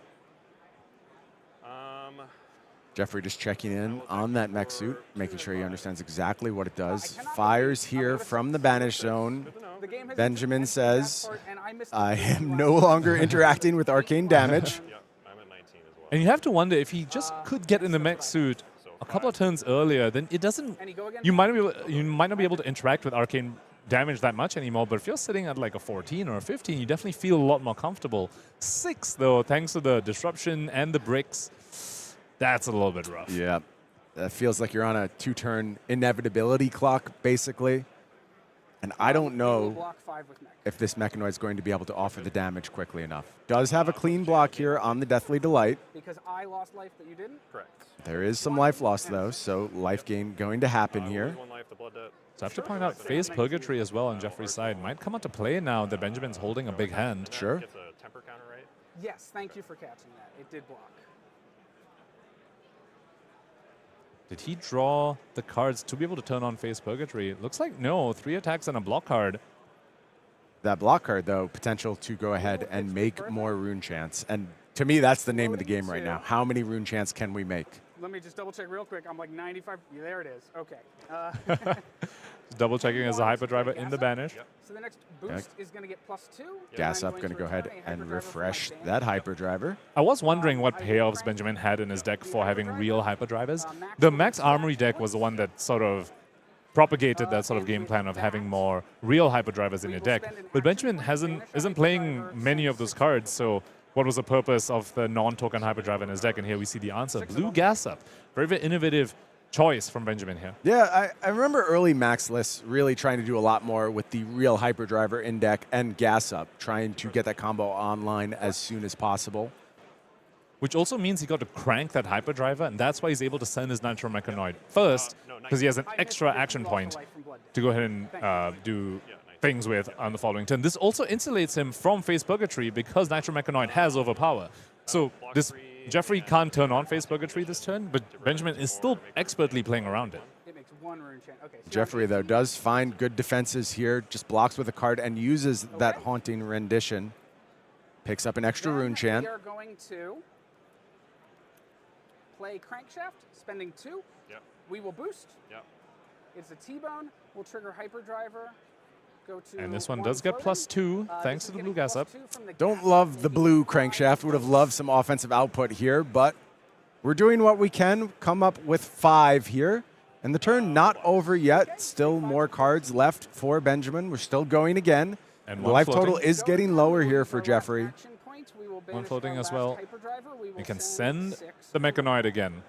I just love how he played around Face Purgatory over here. This whole line, he still has a card in hand, didn't need to use it. Just goes to show the sort of expertise that he has on his deck. Was a little bit punished earlier. The deck was not entirely too kind alongside Jeffrey's disruption, but he's still playing this deck excellently. Yeah, and is chipping away. Rune chants are a problem. Mechanoid still has 4 block available, so pretty well defensively insulated on this turn. Has that arsenal. Feels like this is a bit of a make or break turn on Benjamin's side. If he can just get away without taking too much arcane damage this turn, he's in a really good spot. But with the presence of this Deathly Whale, you have to assume this is a 1-turn clock. Next turn, the game is over, is my expectation. Exactly, because he's ending this turn with 2 rune chants. 1 from Deathly Whale, 1 from Malefic Incantation. And Benjamin's already down to 3 from the 3 rune chants. So on Jeffrey's turn, he banishes to Vynnset. He has 3 rune chants. Yeah. Which would end the game unless Benjamin has some sort of life gain. And that Phantom Banshee is also set up in the banish zone. So it is just going to be, can you go ahead and take every single card from my hand? That is your out. Benjamin needs to produce damage next go around. Through Carapace, through Face Purgatory. And has to defend this card as well. Like you can't just take damage from this or you shorten the clock. So you have to give 1 card alongside the Mechanoid block. So 3 cards in hand plus 1 in arsenal. Is that enough for you to take every single card from Jeffrey's hand? Seems like to be huge ask. Probably a tall ask. Benjamin's going to give it his best shot, though. Has navigated troubled waters, Sea Heroes, not in the feature match area, but still influencing the puns here. Oh, wow, and you're calling me out on the puns, Brian. Some hypocrisy there. I just expect better from you, Pankaj. I don't expect better from myself. I know who I am. Reasonable. Looks like Jeffrey was thinking of doing something with a priority window there, perhaps, and succumb to temptation, just to send a flail, potentially. I'll play Succumb. It is going to be Succumb deployed here. Action points, and then pay 1 life to swing a rune chant and the flail at you. So I'll go to 19. So this way, he's ending the turn with 3 rune chants. Yeah, picks up an additional 1 from that Deathly Whale. Exactly, which means he can fully block out, doesn't need to keep an extra card to banish to Vynnset to get the 3rd rune chant. He's telling Benjamin, take... Yeah, it doesn't matter. You have to kill me. Kill me. I will give you full 4 cards to block all my armor and still send enough arcane at you to end the game. And this is regardless of whether the flail hits or not, because Jeffrey has now lost life. Oh, no, but it did consume the incantation trigger, though. So the flail does need to hit for him to have that line, but is taking another card from Benjamin. And Benjamin does not love seeing this. Has again put him back into the tank. And that tells me he probably felt decent about his chances going into this turn. But it seems like things have changed here. Yeah, because the 4 card is sort of... That's enough cards for you to maybe resolve a Pulse Wave Harpoon, maybe just try and disrupt your opponent back a little bit.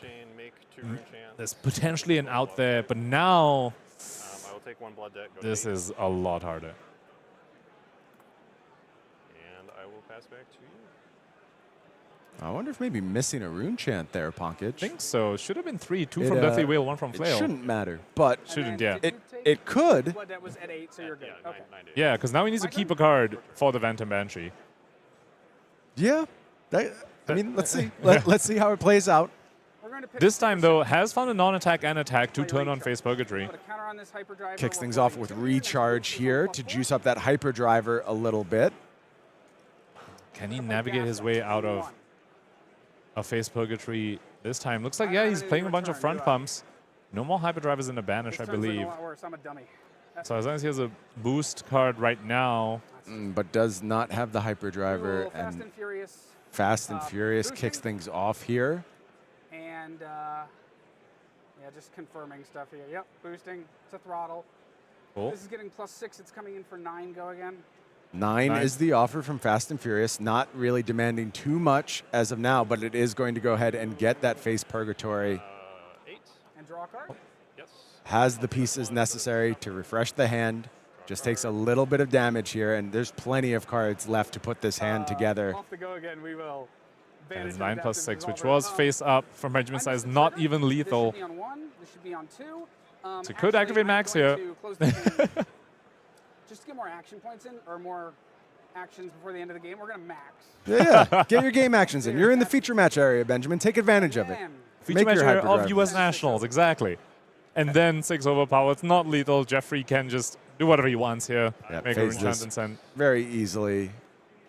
Uses the Carapace block for the first time. Still has those Spellbound Creepers untouched throughout this game. Salt in the wound as well over there. Just dodging the overpower with a block card completely. And the world now, Jeffrey Mazar's Oyster, has everything he needs to go ahead and close this game out.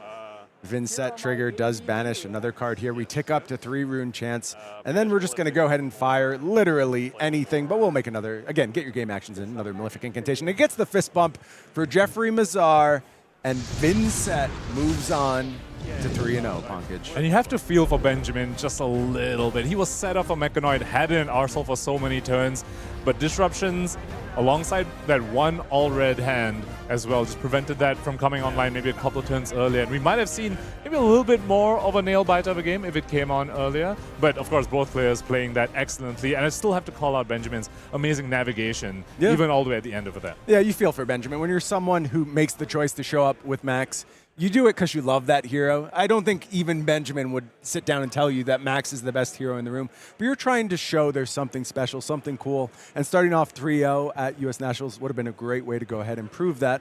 I think things just broke a little bit, unfortunately, there. And 2-1 is still a very respectable record Sure thing, at Ponkage. U.S. Nationals, Yeah, for sure. Very good point. Still a lot of tournament left to play, including round 4. We'll be back with it in just a moment. Do not go anywhere.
3 rounds in the books of our classic constructed action, and we have got 2 more to go here, live from Las Vegas. It is the U.S. National Championship from the World Tour in Las Vegas. Sam Wilborn, Ellie Bird, and we have had some great matches, even though my boy Maxx could not close it out. So sad. So sad. So sad. So sad. What have been some of the highlights from you walking around the room, checking in on some of the matches? How are you feeling as we move in towards our last couple rounds before we draft? Bolton's hanging in there. There's a Bolton doing pretty solid, I believe. Love it. 2-1? 2-1? At this point, something like that? You know what NIMBY stands for? What? Now it's my Bolton year. Oh, we've had Milb, and now it's my Bolton year. NIMBY. It now all it's my rolls Bolton right year. off the tongue. Absolutely. So, I mean, we checked out some of our players earlier when we were back on the cast. Let's see how they're doing. Our players to watch, some of our last champions, runners-up, and some recent Tier 4 finishes in that top 8. A lot of them doing pretty well because, spoiler alert, they're all really good. Oh, that's crazy. Yeah. That's crazy stuff. What are you seeing, Ellie? Walk me through it. I was going to say, speaking of crazy, we have some assassins, both 3-0, Michael Hamilton and Dan Rutkowski. You talked about Dan not playing a ninja, clearly not outside of his comfort zone. Plenty of daggers and go again within Marionette's card pool for that man. Former world champ hanging in there. Charles Dunn, 2-1 on Gravy Bones. You know, you might not be XO, but if you're bringing that guy literally the weekend he's legal, you got to be pretty happy with a positive CC record.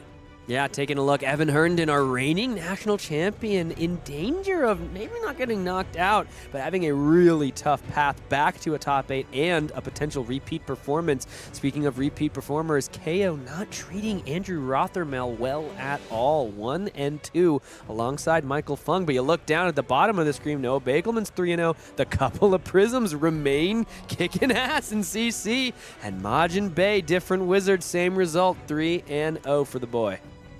The only thing KO does a repeat performance of when I play him is drawing and then discarding Blood Rush Bellows straight into my graveyard. Michael Hamilton, of course, 3-0 on new. We'll have to see. I'm curious to see how these new decks have adapted in the face of the bannings, of some of the less defensive heroes being so prominent. We'll have to see if that dude can continue his unprecedented run of dominance. But we've got a couple other players ready in the feature match. I say we head on down because even though one is a hero and a person I believe we've seen before, it's time to check back in on the high seas heroes and see if a master of boosting can do it again on the high tail. Let's head on down and see just what we're working with, as we've got Anthony Pham versus our Vynnset player that we just got the chance to watch. So nice. Let's do it twice. Honestly, you know, we had to check in, see we've got a 3-0 Puffin. Just happened to queue into the Vynnset, so let's see if Jeffrey can continue the good luck upon the stream and move forward, or if Anthony Pham, the king of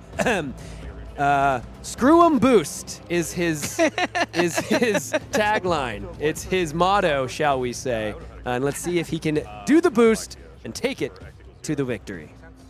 I'm going to be honest with you. I know I'm supposed to be the expert, the color commentary here. I have absolutely no clue in my mind how this matchup is supposed to play out. We see Spitfire on Puffin's side of the table, which I suppose leads us to expect that perhaps Anthony is on maybe some of those copper cogs you talked about, maybe something like Gold Wing Turbine. He's not on Crown of Dominion. I mean, he's not starting the game with that gold. Might make it a little bit harder to fire that rifle in the direction of Vynnset. So I'm a little curious how his deck is going to operate. Speaking of operating, Jeffrey's deck is kind of coming out swinging here. 2 Malefic Incantations coming down on the very first turn.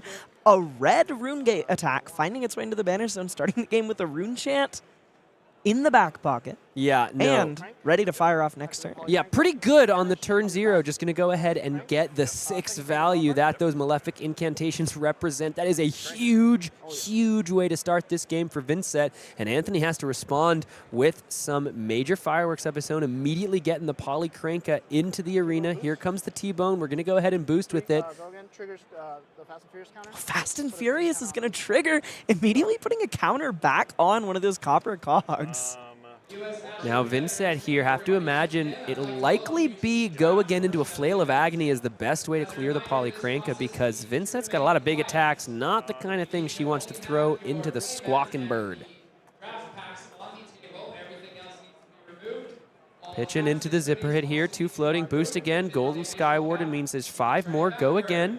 The last Puffin game we saw, they also only ever boosted away the Golden Skywardens, not block with them or play them. Let's see how Jeffrey wants to respect this. Always fun when, you know, the gem gods place a hero into our feature match area twice. It is rare, but when it happens, you have a chance to forge a little bit of a legacy and put some impressive moments together. No blocks. It's going to be the reduced to Rune Chant here. It's going to be that full 5 value. Make a Rune Chant and block for the total of 4, but 1 damage will still come over the top from the zipper hit. Here comes the Zeppelin coming in for currently 5. Pretty brutal chain ender coming in for 5, threatening either 7 damage or 6 with a pretty significant on hit. And like I was talking about in our previous Puffin game, the power of these once, twice, thrice per turn instant mechanologist attack actions in high seas is that they represent such a nasty blocking situation if you don't have defense reactions to handle what they want to do. Let's see just precisely how Jeffrey wants to block this out. Looks like going to go ahead and put a couple cards in front of it. Mordred Tide is an interesting inclusion. I haven't seen that registered in quite some time. Going to turn it into 7 to at least get a piece of damage over the top. No cogs for the on-hit, and Anthony will go ahead and place that final card in the arsenal. Everything untaps, including Polycranka. Let's see if Jeffrey can find the action points and get that bird out of here. I believe he can. He's holding on to a Machinations of Dominion. Likely he kept that specifically to deal with Polycranka. Play Machinations of Dominion. Yeah, there's the go again. And there's the Deathly Delight. 3 and 5 overpower. 3 and 5 overpower, and of course the on pain here of the life gain from the Deathly Delight. And the go again means that Flail of Agony can come in on this chain, turn on the symmetrical effect from the Deathly Delight, and clear out that pesky little parrot. I believe there are also some Malefic Incantation triggers here. Oh yeah, well this is probably, we're probably on Rune Chants. Yeah, maybe resolving Rune Chants resolving Rune Chants for the Deathly Delight. Then once the Deathly Delight is actually attacking, hopefully we'll see those Malefic Incantations tick on down. 2 on the back here. That's going to make the 2 on the Rune back. Chants, yep, on the back. 2 in the back pocket. 2 at home. 2 in the fridge. 1 in the bag, 1 in the hand. 2 in the bushel. Bubbling. No blocks on the 5. Any reactions? No blocks on 5. Anthony is just going to go ahead and take all of this damage. Should be down to 32. I'm sure the players will update life total shortly. But Down to 30. Rune Chants will come in on the attack, which is going to go ahead and refresh 1 Rune Chant there thanks to the trigger from the Flail because it hit, even though it didn't hit the hero, which is nice because as we see that Eloquent Eulogy in the Banished Zone, now that 1 Rune Chant is able to help it out. Because, listen, if both of those Rune Chants had been cleared and there were no Rune Chants left over, it would have been a little trickier for Jeffrey to continue the turn. But luckily, Flail of Agony providing that nice on-hit, even as it strikes down Polycranka. This is pretty sweet, too. It really sets Jeffrey up here to fold the entire hand if he would like, and then come back in with that Eloquent Eulogy. And now Anthony, a couple different equipment pieces here that we see as we take a look. He's got the Crown of Providence, but he's also got the Tunic as the Copper Cog comes out onto the combat chain, and the Golden Turbine follows things up. We see another Golden Skywarden do something other than block. It's going to go ahead and hit the pitch zone. This is something I was very curious about. Obviously, we see the Copper Cogs, which are part of his plan for resolving these Spitfire attacks, but Goldwing Turbine is very much one of those limited workhorse cards that you really need to make Spitfire, you know, function. Spitfire. And I'm really, really interested to see. This is a very different take than the last Puffin deck we saw. Yeah, that's part of what I wanted to highlight with those equipment pieces. Find Offspring Tunic means it's probably a different set of cost considerations if you're just trying to use that Tunic counter every 3 turns. A different pitch curve, cost curve in the deck. Goldwyn Turbine, a card we didn't see before. One thing we did see last time we saw this matchup, a bunch of cogs, and they looked impressive as the Zipper Hit comes in for 8. 2 floating, and a card left in hand. 1 card was drawn this turn thanks to Puffin. And just a plethora of gears on his side of the board. So I lost 1, you had 2. This one was the one I played, and this one was the one that I played. So many that he has to remind his opponent how many steam counters each one should presently have. Face Purgatory is a pretty heads-up block here, getting that last card out of Anthony's hand. That's usually kind of the optimal quote-unquote timing on Face Purgatory is when you can kind of strand your opponent. You know, you light that card on fire. It's a little bit like Scowling Flesh Bag, a Brute classic in that way. Going to go ahead and get the 3 power here from the Spitfire. Buy another block. So like you mentioned, Ellie. Did it buy the block? I didn't see her. Did he just take it? He did block. Did block. Did With buy a another Phantom card. Wraith. Banish Widespread Annihilation, go up to 2. Sure. Deadwood Dirge. Uh-oh. Deadwood Dirge is going to turn those 2 rune chants into 4. That means Widespread Annihilation is going to come on in, threaten 10 damage. Eventually, 2 more Malefic triggers are going to happen as you hear Anthony just say, oh yeah, I know those are coming. Yeah. I'm not looking forward to it, as the kind of break point here on the rune chants is kind of going to make it challenging for Anthony to not just lose a card from the hand, but the Tunic can come into play here for that extra piece perfectly on time, and maybe part of why it's in for the matchup. Let's see if 2 more cards are committed or if Anthony is content to lose another one. No, he puts 2 3 blocks. Likely is just going to keep a card for the arsenal as he watches all these cogs tick down and disappear. Always been one of the classic, most powerful aspects of the Mechanologist class is that when you are forced to, you can just block quite well. Most of your hands block for 12. But that does mean we can go ahead and use both of those final cogs, just get a free attack for 3 and establish that arsenal. Anthony, he's 1 turn away from working through those Malefic incantations. If he draws enough blues and blanks enough turns, perhaps he will be able to put the pedal to the metal and really force Vynnset into some tough blocking decisions. This is really the power of Spitfire, just a 0 card 3 here. I'm going to discard Haunting Rendition. Prevent Haunting 2, take Rendition, 1, make pretty it 2. clutch here, getting another rune chant for Jeffrey to work with on his next turn. The Eloquent Eulogy is starting to get pretty expensive, though. It's been sitting in the banish zone for a couple turns now. I'll banish the Deathly Delight. Sure. Banish the Deathly Delight. 4. Okay. Up to 4 rune chants. I will Let's see what the follow-up is. play another one. Another red Malefic incantation. So Anthony's almost worked through the first couple, but the third here just in time to continue this train. You can see a little bit of a sigh from Anthony Pham, as this is really when the Vynnset deck is singing, when the incantations are in perfect harmony, 1 into 2 into 3, and allowing for this deck to play on just some ridiculous axes. Looks like he's lining up a hand ready to be committed to blocks or Arcane Barrier here. Maybe just decided he's bleeding a little bit too much and it's time to just preserve some life total, deny these on-pain effects, and slow the game down until these incantations are gone. I'll make 3 on the back. And make those 3 rune chants on the back and just once again put a couple cards in front to block. And we're seeing the same play pattern for a couple turns. Anthony is just going to go ahead and try to withstand this salvo and put Vynnset into a position where her turns are a little more manageable. Both cogs disappear. Jeffrey takes some damage from the Blood Debt. This is a pretty, I believe Anthony has kind of found the window he's looking for. Jeffrey does not have a Blood Debt attack action in this hand. His hand is Mordred Tide, Haunting Rendition, Malefic Incantation, and a Shadow Puppetry. Not only does he not have a Blood Debt attack here, he doesn't have an attack to send at all outside of the Eloquent Eulogy. He's going to be forced to, quote-unquote, intellect penalty, banishing the Haunting Rendition to Vynnset's hero ability. He'll get to send something with the Eulogy, but when you have full tempo as the Iron Maiden, this is not the follow-up you want to see, and that Mordred Tide is really not going to do the work it would have done last turn with 3 incantations on the board. A little bit of an awkward timing on this hand. Let's see just precisely.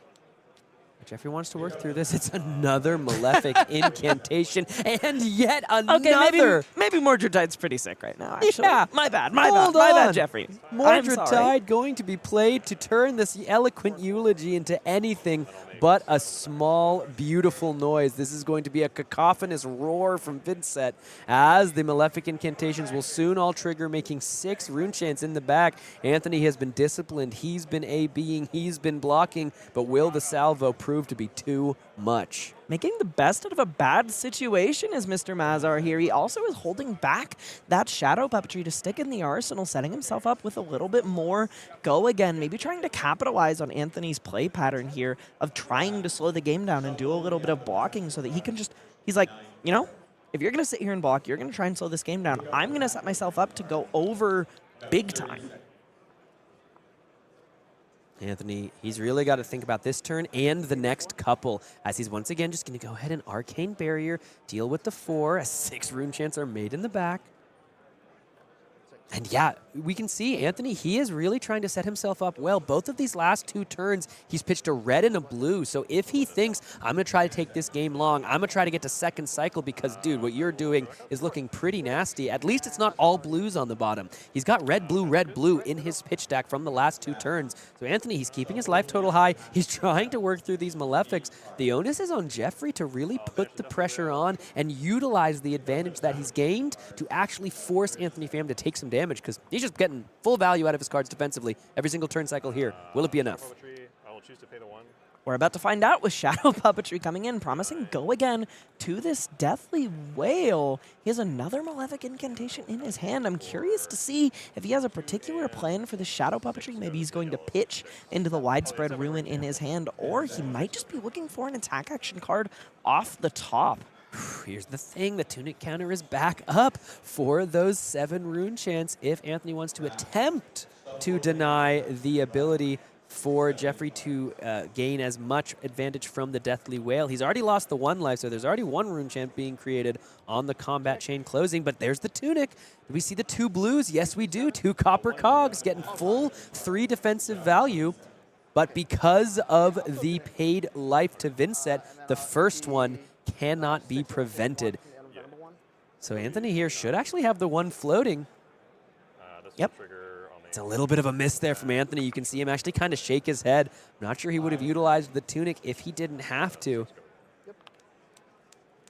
He is Deathly Whale with go again, so it is likely he still gets to expend that resource for value on this turn, but it's definitely not what he was looking to find with it.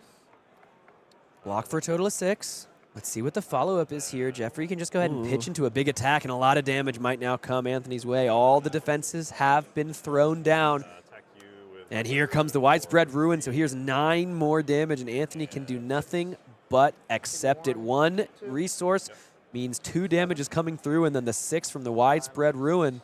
All 6 going to be taken. Both heroes going to banish a card from the top of the deck. Let's see if it's a hit from Jeffrey. Another piece of Blood Debt here would be absolutely integral to his game plan. He's trying to roll these big turns back to back to punch through. Anthony just trying to play on the defensive, and this Widespread Ruin hitting Phantom Wraith off the top while he arsenals another Malefic Incantation is exactly what he needs to find a way through. Puffin just deciding to block out like this. Yeah, Anthony is doing his darndest to force Vynnset into some uncomfortable, awkward turns. In the first turn, we thought that might happen. Instead, it was Malefic Mordred for $1 billion. And so Puffin here desperately trying to get this game into a more manageable state, but those early Malefic Incantations, turn 0 and beyond, have just been backbreaking. Jeffrey has not kept his foot off of the gas, and he's not looking to start anytime soon. Speaking of backbreaking, this turn is not getting any easier for Anthony to deal with. Not only did he arsenal that Malefic Incantation, Jeffrey has also found more go again in the form of Machinations of Dominion, a Beseech the Demigod, not only a 3-value non-attack action promising extra damage on one of these nasty on-hits, but it's also a shadow non-attack action. He can make it impossible for Anthony to continue to protect his arsenal by using unpreventable damage in conjunction with Widespread Destruction to just get rid of it. Malefic Incantation. Again, we've seen, I believe, all reds and now all yellows played Beseech the Demigod. And go ahead and give a red action go again. Or excuse me, this is the plus power, so +3. Yes, choose a red, choose an attack action card in your banish zone. Tear through the portal is choose a color matching this card. It's hard, you know, Beseech the Demigod, it's a big hand. The other card's called Tear Through the Portal. And it's also a big hand coming through a portal. But this one's now going to be Widespread Destruction here, coming in for 9. I think Anthony might have just accepted those 3 damage from the Beseech the Demigod, which means that arsenal is bound for the banish zone. And Looks like Anthony's lining up a block for 9. He's bleeding a lot, but he's still on the defensive. At some point, I feel like you have to cut your losses and decide, okay, trying to fatigue Vynnset isn't really working out. Yeah, it's a tough thing. I've played against a fair amount of Vynnset in my time as we see the Crown of Providence be committed here because there are a couple of 2 blocks in the hand with the soup up, and we're just going to get that arsenal on the bottom, keep the value, get another blocking card potentially in the hand. Let's see what he's working with. It's going to be that Palantir Aeronaut, yep, and the Skiff. Yeah, do the Skiff off the top to match the Aeronaut in his hand. It's 2 reds. He doesn't have much of a fireback if Jeffrey chooses to end his turn here, which he just did. And you can see Anthony, another shake of the head. He was expecting to be able to utilize these cards for some defense. It's just going to be pitching into the Cloud Skiff. Oh, this is not breaking his way. And the funny thing is, if Jeffrey has something in his hand, like one of those defensive pieces, which like he does, reduced he to has Rune reduced to Rune Chant. Like that? He actually goes ahead and gets value out of Anthony attacking. You see Anthony kind of look up to the heavens. Puffin used to sailing in the skies, but perhaps Vynnset is utilizing the darkness of night and putting Puffin into a bit of a bind. As Anthony, listen, I played against Vynnset a lot. There's the reduce. Another Rune Chant up to 2. 1 damage looks like going to be taken over the top, but Anthony, sometimes you just want to try to put Vynnset into these uncomfortable positions where her cards just don't work super well together. The deck can brick like no other. But listen, Jeffrey's 3-0, and the deck ain't bricking for him. It doesn't look like it's going to start anytime soon. A little bit of shared DNA there between Vynnset and Victor, where they both have this play pattern a little bit where you can get in a lot of trouble for choosing to attack them on your small hands because they generate so much offensive value out of their defensive cards like Reduce to Rune Chant and Test of Strength. Those cards have a lot in common, and that's really showing.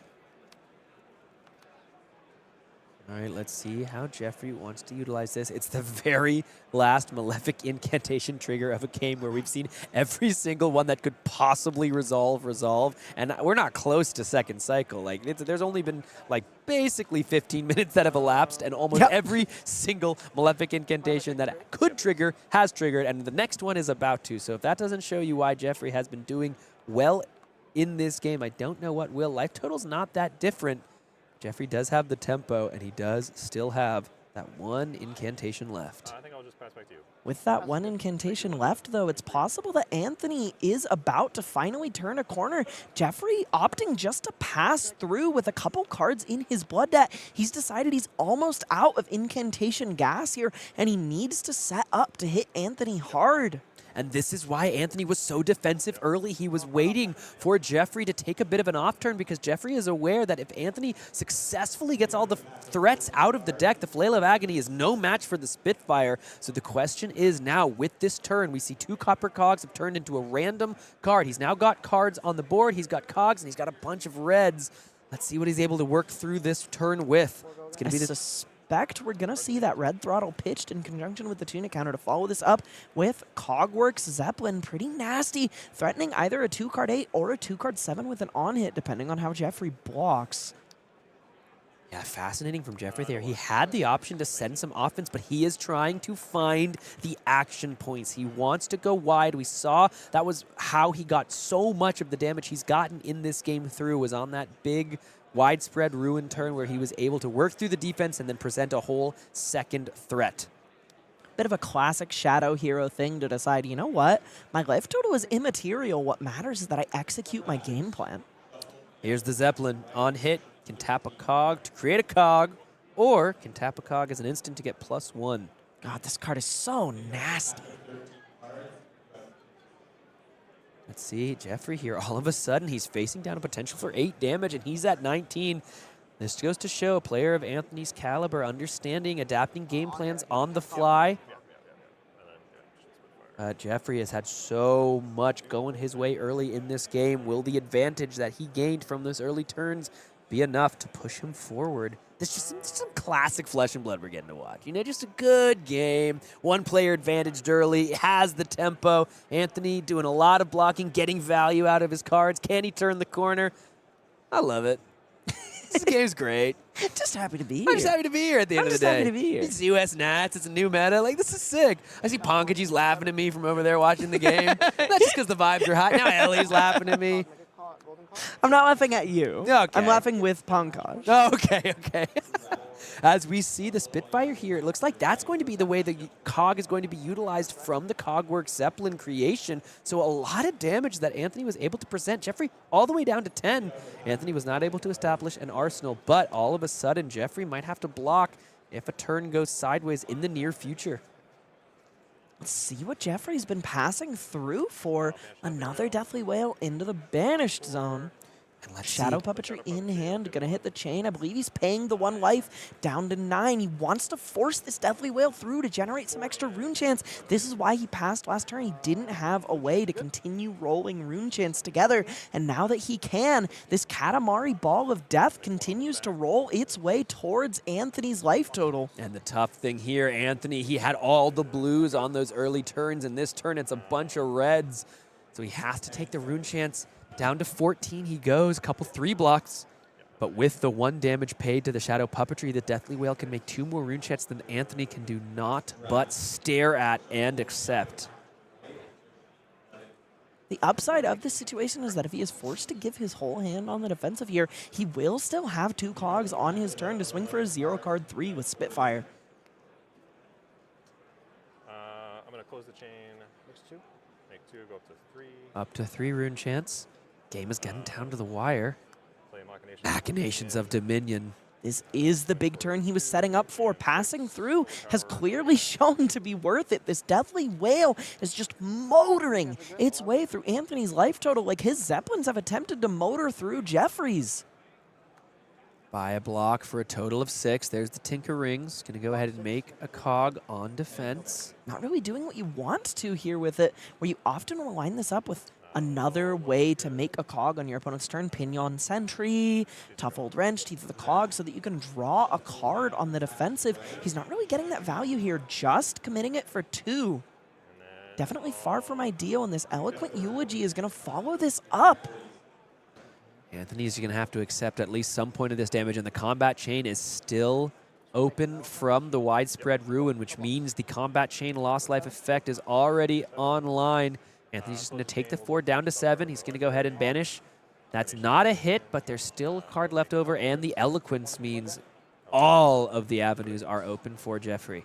I actually think that missing on that Widespread Ruin was a lot better for Jeffrey here than if he had hit. Blood debt can start to rack up when you're this low on life in the single digits like this, and not having to contend with an extra point of blood debt is gonna really pay out for him. He doesn't have to care about the Sky Skimmer coming in for 4 even a little bit. It's only half of his current life total. Even if Anthony either gives this +1 or go again and follows with Spitfire, he has no way to truly threaten lethal to Jeffrey's life total. And Jeffrey still has a ton of armor to work with. 3 life in the Dyadic Carapace and 1 with the Spellbound Creepers. Though, if I'm being honest with you, I suspect he wants to use the Spellbound Creepers on this coming turn in conjunction with that Eloquence token. That's going to make a rune chant with the Haunting Rendition. Here comes 3 more with the Spitfire. We're seeing how these 2 Puffin decks that we have seen are very different. It was the Plasma Pistol utilizing a lot of cards to pitch into it. I believe so from Haunting Rendition. Okay, cool. Yeah. Yeah, so 1 prevention floating. So take 2, so down to 6 goes Jeffrey. But we're seeing, again, this Puffin deck built very differently, really wanting to utilize multiple cogs and get the value out of the Spitfire attacks for free versus the ability of getting the action points and coming in with the Plasma Pistol. I think this is...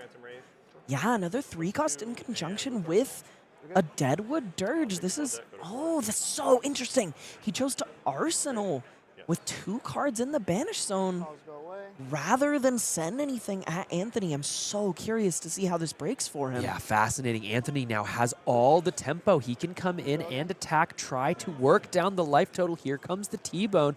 With Jeffrey at 4, there's a potential that Anthony will get a lot of cards out of the hand to block. Luckily, though, the Phantom Wraith can always come in with those 2 rune chants, so even if you can't find a way to make another, the Deathly Whale won't be able to come out. The Phantom Wraith can. I actually also missed another point of armor on Jeffrey's side of the board with that Bloody Oval. Very true. Looks like Jeffrey did find reduced to rune chant, as you can see there in the hand, so that's another way to make a rune chant on defense, means the Deathly Whale will be an option on the next turn. Here comes the Oval to get the value when he can. Oval returns to the side of Vynnset. pretty interesting point of texture in this specific turn cycle is that Jeffrey chose to just pass through rather than sending anything Anthony's way. And I think it's actually been pretty solid for him. Taking a look at Anthony's hand, he's holding onto a Cloud Skiff and a Cogwork Stuffed Tail, but there are no cogs to speak of. He saw that Anthony's gears were all about to grind themselves down to dust and said, okay, you just can't hurt me. You don't have the gas in the tank to make this turn meaningful without any of your copper or golden cogs left on the board, and he's getting pretty paid out for this decision. Anthony is sending Cloud Skiff as just a critical strike. This is 1 for 5. By no means a slouch in terms of stats, but Jeffrey's got 4 life to work with and to reduce the rune chant waiting in the wings to make another rune chant for Jeffrey to use to try to close this game out. Yeah, just an honestly masterful read there from Jeffrey, seeing I can give you 4 cards. I am confident without the cogs on the board already. You are not going to be able to present enough damage. There hasn't been enough boost. There hasn't been, you know, the synergies of the cogs aren't going to be there. I am comfortable taking the turn and setting up what might be the guaranteed KO. The question is, will he be able to get there? That Vexing Quillhand might have something to say about it, Sam. Because there are a lot of cards in that banner soon. He has a Deadwood Dirge in his arsenal, a Beseech the Demigod in hand, and another yellow in the form of Widespread Destruction. I think we may see that card hit the pitch zone to activate Spellbound Creepers.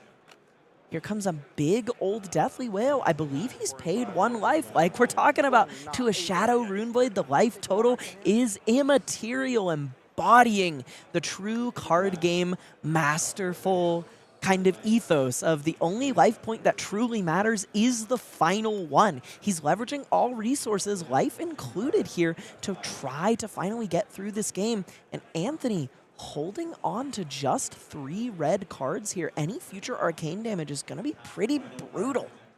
Yeah, and that Adaptive Dissolver, it looks like the Adaptive Plating, but it is a different piece of modular equipment. It provides the Arcane Barrier, but it does not provide the defensive value. So if this Deathly Whale is going to be respected, it's going to be respected by the cards in the hand. The 1 damage from the Arcane. Deathly Whale's effect now live. I see your grave.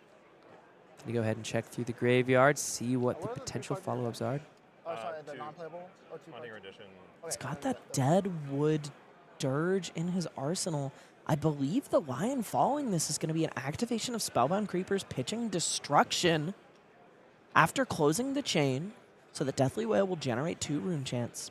Deadwood Dirge will turn that into 4, and he'll get to follow up with either Phantom Wraith or Deathly Delight in an attempt to close this game out. He can also just activate the Vexing Quillhand if he wants to push for a little bit of extra damage. Only 3 cards in Anthony's hand. I think Jeffrey might have the knockout punch on this turn. Anthony here has to first think about the Deathly Whale. He has an effective 15 life to work with here in the form of 3 cards that block for 3 and 6 actual factual life on the board. Take 2. Going to go ahead and block for 6. Wants to get the full defensive value out of his hand. Down to 4. Close the chain. 2 rune chants created. Down to 4 goes Anthony. I believe Yeah. that is it. This is going to do it. I think it's mathematically impossible for Anthony to survive this following salvo with this Deadwood Dirge singing Anthony's final moments in this game. 4 rune chants on the board, an action point, because this was played at instant speed. Vexing Quillhand following it up and making it 6, and Anthony says, brother, you're done. You don't even have to finish. I'm cooked. Yeah, That is gonna it. do it. Anthony Pham extends the fist bump, and Jeffrey moves on to 4-0 2 times in the feature match. 2 W's to the man's name, as those early Malefic incantations were maybe just too much for Anthony to deal with. And he just, unfortunately, for all fans of boosters, he was buried under those incantations, buried under the rune chants, but at X and 1, very much alive in our tournament.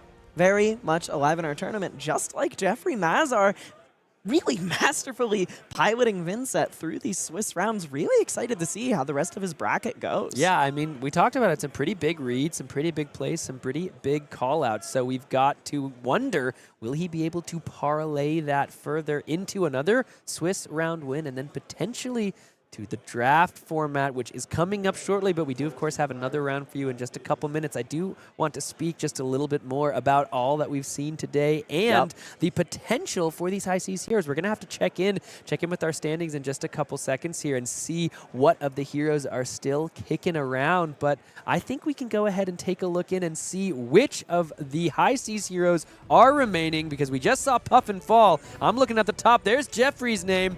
Oh, and I'm seeing some Verdance in prison. A Jarl at 4-0, and right there, smack dab, middle of the screen, Austin Summers at 4-0. Gravy Bone still lives, my friends. Captain himself, here to rise from the depths with his pirate crew and rise to the top of the leaderboards very clearly.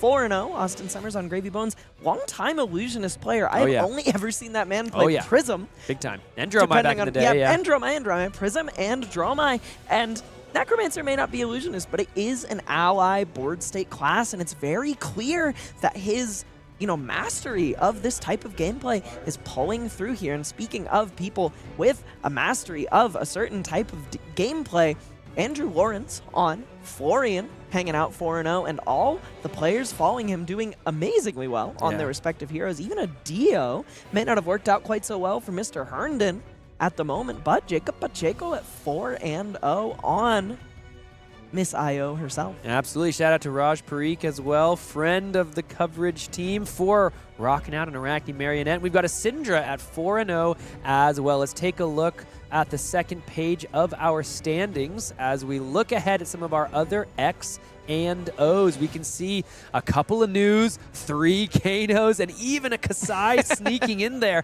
as we see the customary smirk of the Drakai of Aether. Kano, sure to have to be respected as we move towards our last round of CC of the day. That smirk just always looks like he is about to call you something so nasty. That's what I think every time I see that smile. Also, Aaron Grace, top 8 from last year's U.S. Nationals, also 4-0 on Arachne Marionette.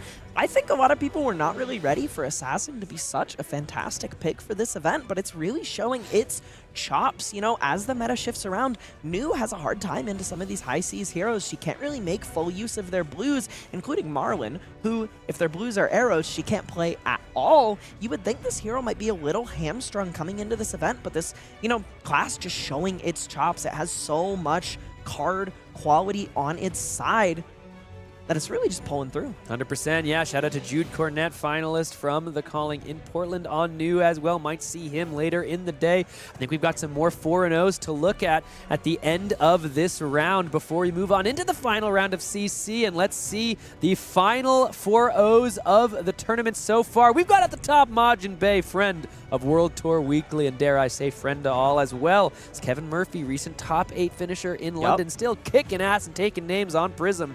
Look down at Matthew Vore calling Dallas finalists on that same Victor deck that we saw Chris Iaali just tragically lose his life to some pretty brutal variants from our feature match area. But Craig Krempels as well, top 8 from Nationals a couple years ago, and a huge friend of the coverage team. Another friend of the team. Yeah, kicking ass on Florian as well. And Lucas Oswald down there on Verdance, a couple other Prisms. As we can see, I believe that means there is only one high seas hero left in our tournament undefeated. I think it's Mr. Austin Summers, and I think it's Gravy Bones. That's pretty exciting. That means a lot might be riding on Austin's shoulder if he wants to keep the high seas heroes undefeated. It's true. It's true. So much riding on his shoulder, including his entire Dread Pirate crew. It's true, and we might just have to check in with him at the feature match table because it is, of course, the High Seas release weekend, so we got to check in if a High Seas hero can go undefeated or not. That will happen right after a quick break, so do not go anywhere.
Welcome back to the World Tour Las Vegas. One final round of Classic constructed to play today, Pankaj, and what a field of 4-0s we have in front of us. It's such a diverse field in terms of both known and unknown players and in terms of hero representation. And I want to take a minute to talk about what it means to go undefeated in the CC rounds before you start your draft rounds. You just have that much more of a spring in your step. You have that much more of a draft can be a little bit volatile. This set, less so than previous sets for sure, but there's still some level of you need something to go your way, and to go into that undefeated is such a hallmark and such a goal that all these players are striving for, that this last round of CC that we're about to spectate has higher stakes than it may seem. I think that's entirely true.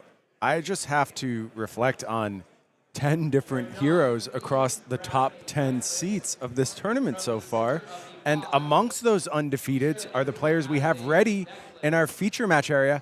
How about Kassai versus Dash.io? How does that sound, Pankaj? You want to cover that match? I hear Kassai, and obviously I want to cover it, Brian. This is a hero that I've been wanting to play a lot, want its re-emergence back in the CC meta. To see it here 4-0 at US Nationals, I can't be more hyped. Yeah, Andrew Rothermel, of course, taking down a Battleheart and putting that hero back on the map, and now it is ready down in our feature match area. Let's head on down, and here you see our players. On the left-hand side, it's Bryce Henschel piloting Kassai, taking on Jacob Pacheco on Dash.io.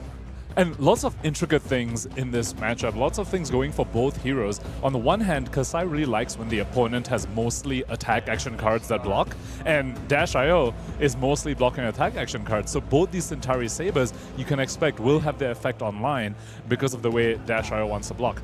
On the Dash.io side, between boom grenades and just overly strong turns with maximum velocity, you could put Bryce in the blender where they cannot actually hold enough cards to refresh the Valen Dynamos. So between having breakpoint blocks that boom grenade threatens and just overwhelming amounts of damage, if Jacob's allowed to put Bryce in a position where the Dynamos don't refresh that often, that's how he can leak enough damage to get over the Warriors' defenses. We'll have to see if Jacob could put that game plan together. Bryce representing Team Second Cycle. Seeing more Team Second Cycle in our feature match area over recent times. Got to call out their performance. Here we see a big new pickup from High Seas for these Dash.io decks. It is Cog in the machine. Tell me about why this card is so important, Pankaj. It's anti-fatigue. You can put this on the bottom of the deck from its own accord, in which case it means you can always have a functional weapon because it's always going to load up your Symbiosis shot as it creates those golden Cog tokens. This was a weakness of Dash.io before the release of this card, especially with the loss of High Octane as well, that if sometimes it might just run out of gas, but Cog in the Machine means that Jacob's saying, I will always be able to refresh Symbiosis shot. You don't have the out of just running me out of cards because I will have a functional weapon at the end of the game. Hotly debated card in the dev environment. We questioned a lot. Is this okay to give to Dash.io? Is this too much? Obviously, at its heart, a Puffin tool, but we knew Dash.io would be capable of just getting a little bit more protection from those fatigue states. Thus far, it's paying some big dividends for these dashes as Jacob Pacheco sits at 4-0. And it's going all the way at the bottom right now, which means he can just keep boosting for the rest of the game until he hits the Cog in the Machine at the bottom of the deck. Until then, he's fine to boost. You just need one Cog in the Machine, and then you are set against fatigue. Slice and Dice kicking off the turn here. Beautiful full art Slice and Dice. We see a yellow one pitched as well. And we have our first Centauri Saber attack of the match, coming in 4-3 for the time being. I mean, while we're talking about bling, then Marvel Adult Kassai as well right there. Love seeing these players come to the table with their own flair, looking for those max rarity add-ons. We mentioned the full art Slice and Dice.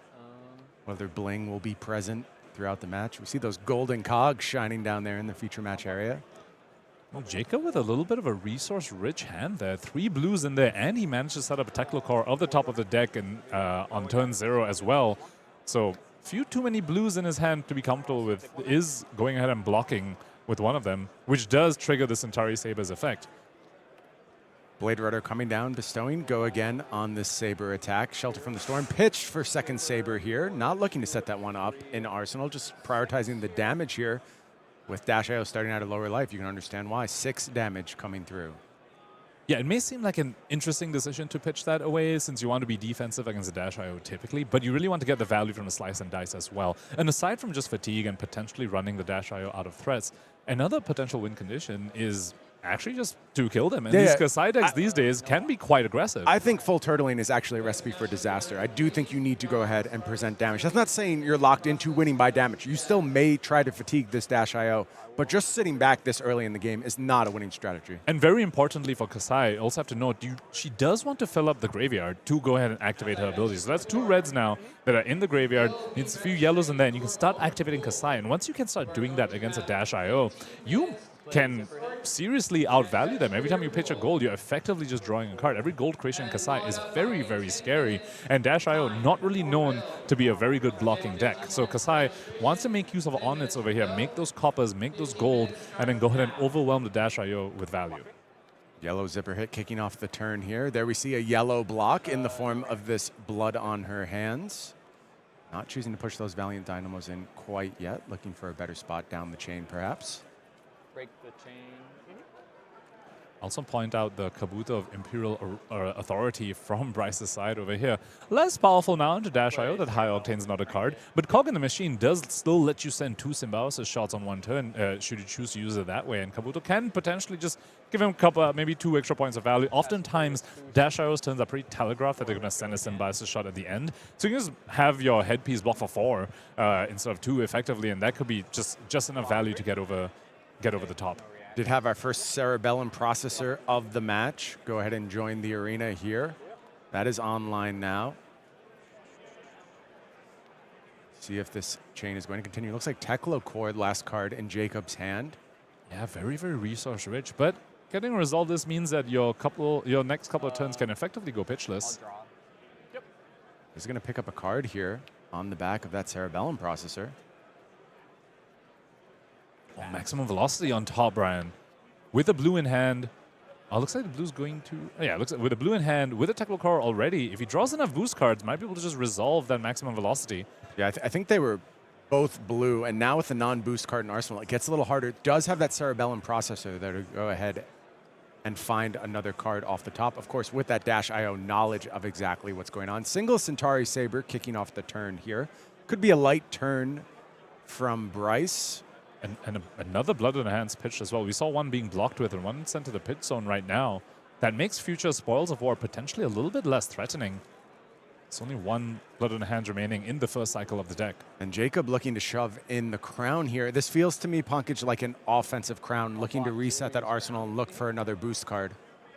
100%. And he knew what he was going to draw as well. So he knew he was going to draw into a second maximum velocity. We could potentially see a double max Vita, and if he manages to get another boost card off the Cerebellum processor, he has plenty of resources. His boost cards are cost 0 and cost 1 as well. The current ones, at least, in his hand.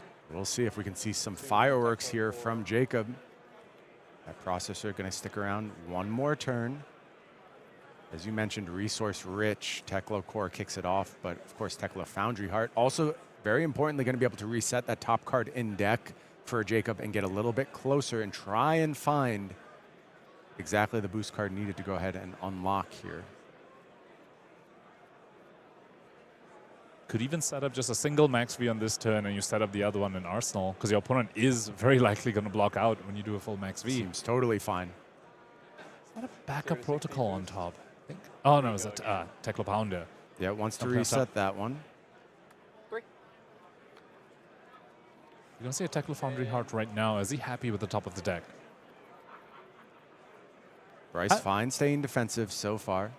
I have to note a little bit of awkwardness with Pulse Wave Harpoon and Teklo Foundry Heart. You need to close the chain, which means you don't get that many boost cards on the chain to get your full selection from your opponent's hand. But if you get to resolve a maximum velocity with the extra resources, you're probably just happy with that. Yeah, it's just going to go ahead and fire that Pulse Wave Harpoon now. We'll still have the resource available for the future. Is that a cog in the machine? It was, yes, it was a cog in the machine. machine. He needs to find the third boost card, currently holding 2 maximum velocities and a Teklo Core. If you can find a third boost card, you'll be able to resolve at least one of these Max Vs. Okay, no reacts. Blade Flurry going to come down. Get in the mix. Little bits of damage leaking here for Jacob so far.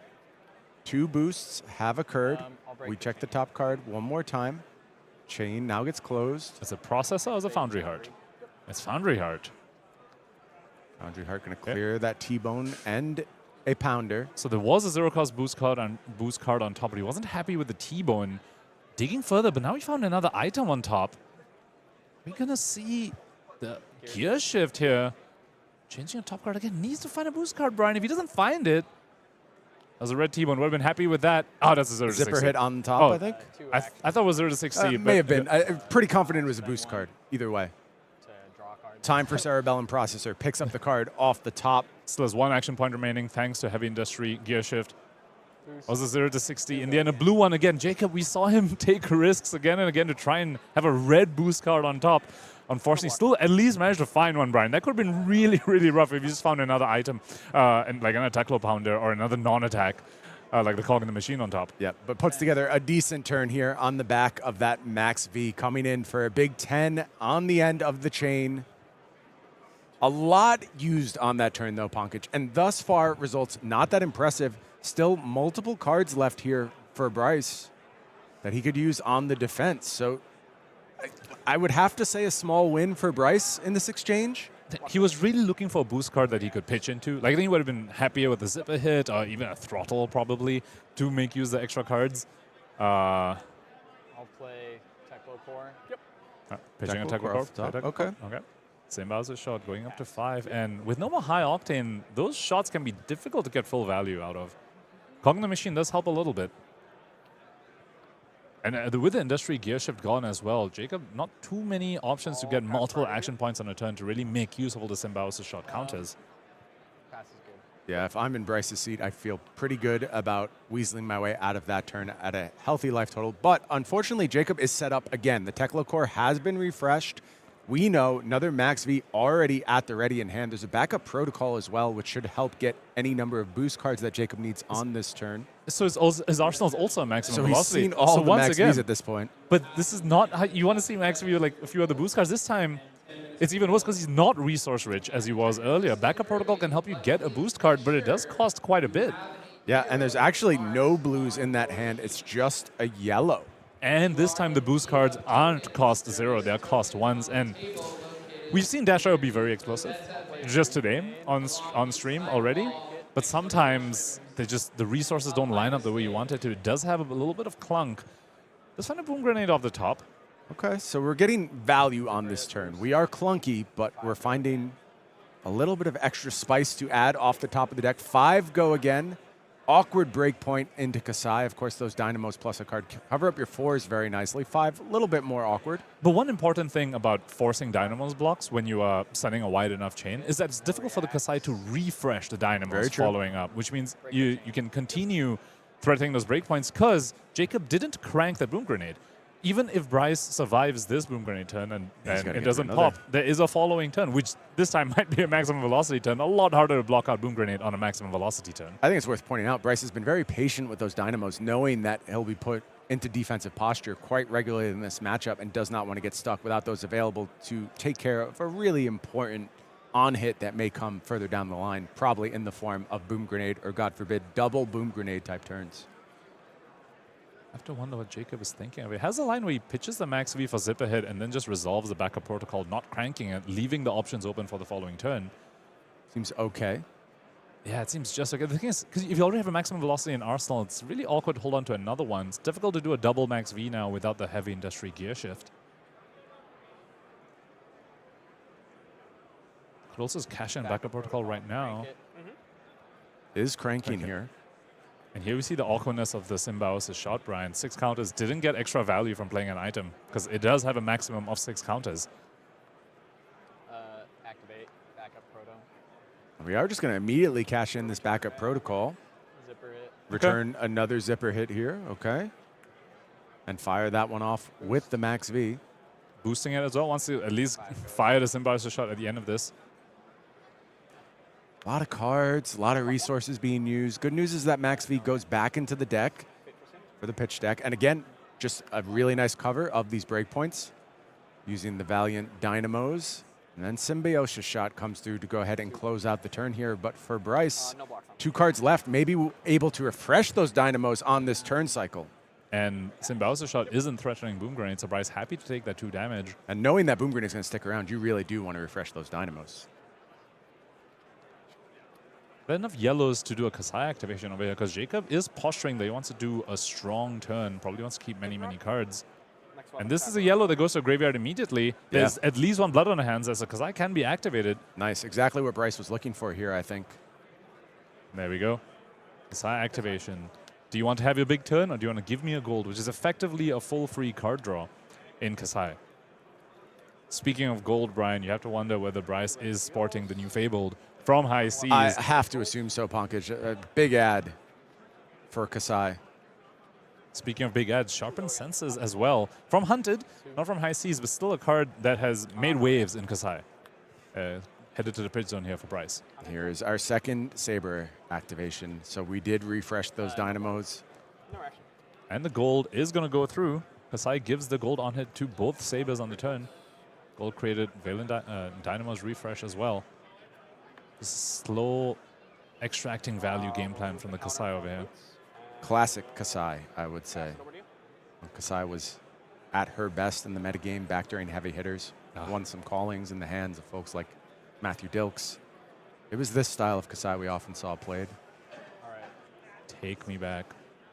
On Jacob's side, however, he has found one of the power cards we have yet to see from him, Spark of Genius in his hand. Holding on to Boom Grenade, though, not where you want your Boom Grenades to be, unless, of course, that is one that pitches. Didn't quite catch the color. But, of course, Expedite with a Boom Grenade in your hand is... has an on-hit, however, quite easily blocked out, especially by a deck like Kassai. Yeah, and Third Bryce blood on the hands. throws that blood on her hands in front. No reacts. So 2 blood on the hands in the graveyard, 1 in the pitch zone, but all the way at the bottom, we're probably not seeing a Spalls of War blood on the hands. Yeah, it doesn't feel turn like this the game. card for this matchup, honestly. I think things have trended pretty hard to Bryce being defensive at this point. As we said, important to continue to offer your offense, but I think Bryce is in a strong position to potentially fatigue this Dash.io given how the game has gone thus far. So 1 boost card already been played this turn in the form of the Expedite. Sparker Genius coming in. Could have had an extra turn. Cranking the Processor. Processor pretty much the go-to pick for Sparker Genius ever since this card was released in the Dash.io Armory deck. Previously, it used to be, Boom Grenades, backup protocols, Techlo Cores even sometimes. Now it's just you always get the Processor. For good reason, too. Yeah, and that should help Jacob on this turn smooth things out a little bit, get all the resources he needs, and try and get value out of that Boom Grenade. Feels very important that this Boom Grenade produces 4 damage. Draws a card off the Sparker Genius. Hasn't activated Dash.io this turn yet. Could potentially crank something off the top. Tricky thing about Processor is that you do need a way to generate an extra action point if you want to make use of the card draw on this turn itself. Yeah, haven't found it yet. Does want to fire off that 0 to 60 for free. Second boost card here for Jacob. Decisions get a little tougher now for Jacob, assuming the Golden Goose is not on top of the deck. It is just going to be Zipper hit one more time. And it could be the Boom Grenade in hand being pitched for maximum velocity, which should force the Boom Grenade, the Boom Grenade on board through as well. It's counter armor on Bryce's side. 2, 3, 4, 5, 6 on the board right there. Would need a defense reaction and give up all the armor to prevent the Boom Grenade on hit. Not impossible. Happy to get that Boom Grenade back into the deck, though. And does Bryce have a cover here? Feels unlikely. And I think you heard Bryce say that's rough. Indeed. 11 damage being leaked here effectively. And once again, Jacob not getting rewarded too much on the threats he's actually sending. We saw a yellow 0 to 60, a blue Zipper hit being boosted this turn. The Expedite was red, but that's an Expedite. So there's a whole bunch of 3 attack powers and then a maximum velocity. This isn't even the ceiling of some Dash.io turns. Still managed to leak a whole bunch of damage into Bryce. Yeah, solid turn there for Jacob. Resources, though, starting to be depleted. The Cerebellum Processor only with 1 turn. This is the second one we've seen played. We've seen a couple of Techlo Cores already played. So some of those big burst turns, they're starting to fade. But we mentioned this card, Cog in the Machine, could still have something to say about this matchup if we have to go long. We have a little fatigue protection. So I go to 2 action points. And it's 2 action points. It's high octane at home, as some people have been calling it. It generates that extra action point. You can convert one of those directly into Cerebellum Processor. Go ahead and draw a card. I have to wonder whether he wants to take another setup turn since he's holding onto a boom grenade. Might just do the play we saw him do earlier. Just play it out. Don't crank it. Arsenal Pulse Wave Harpoon. Leave it for the following turn. 60 boost. It does seem like you want to deal in burst damage, but this was a big pickup from Jacob. Does go ahead and get that additional counter onto the Cerebellum processor via Fast and Furious. That's going to stick around for another turn here.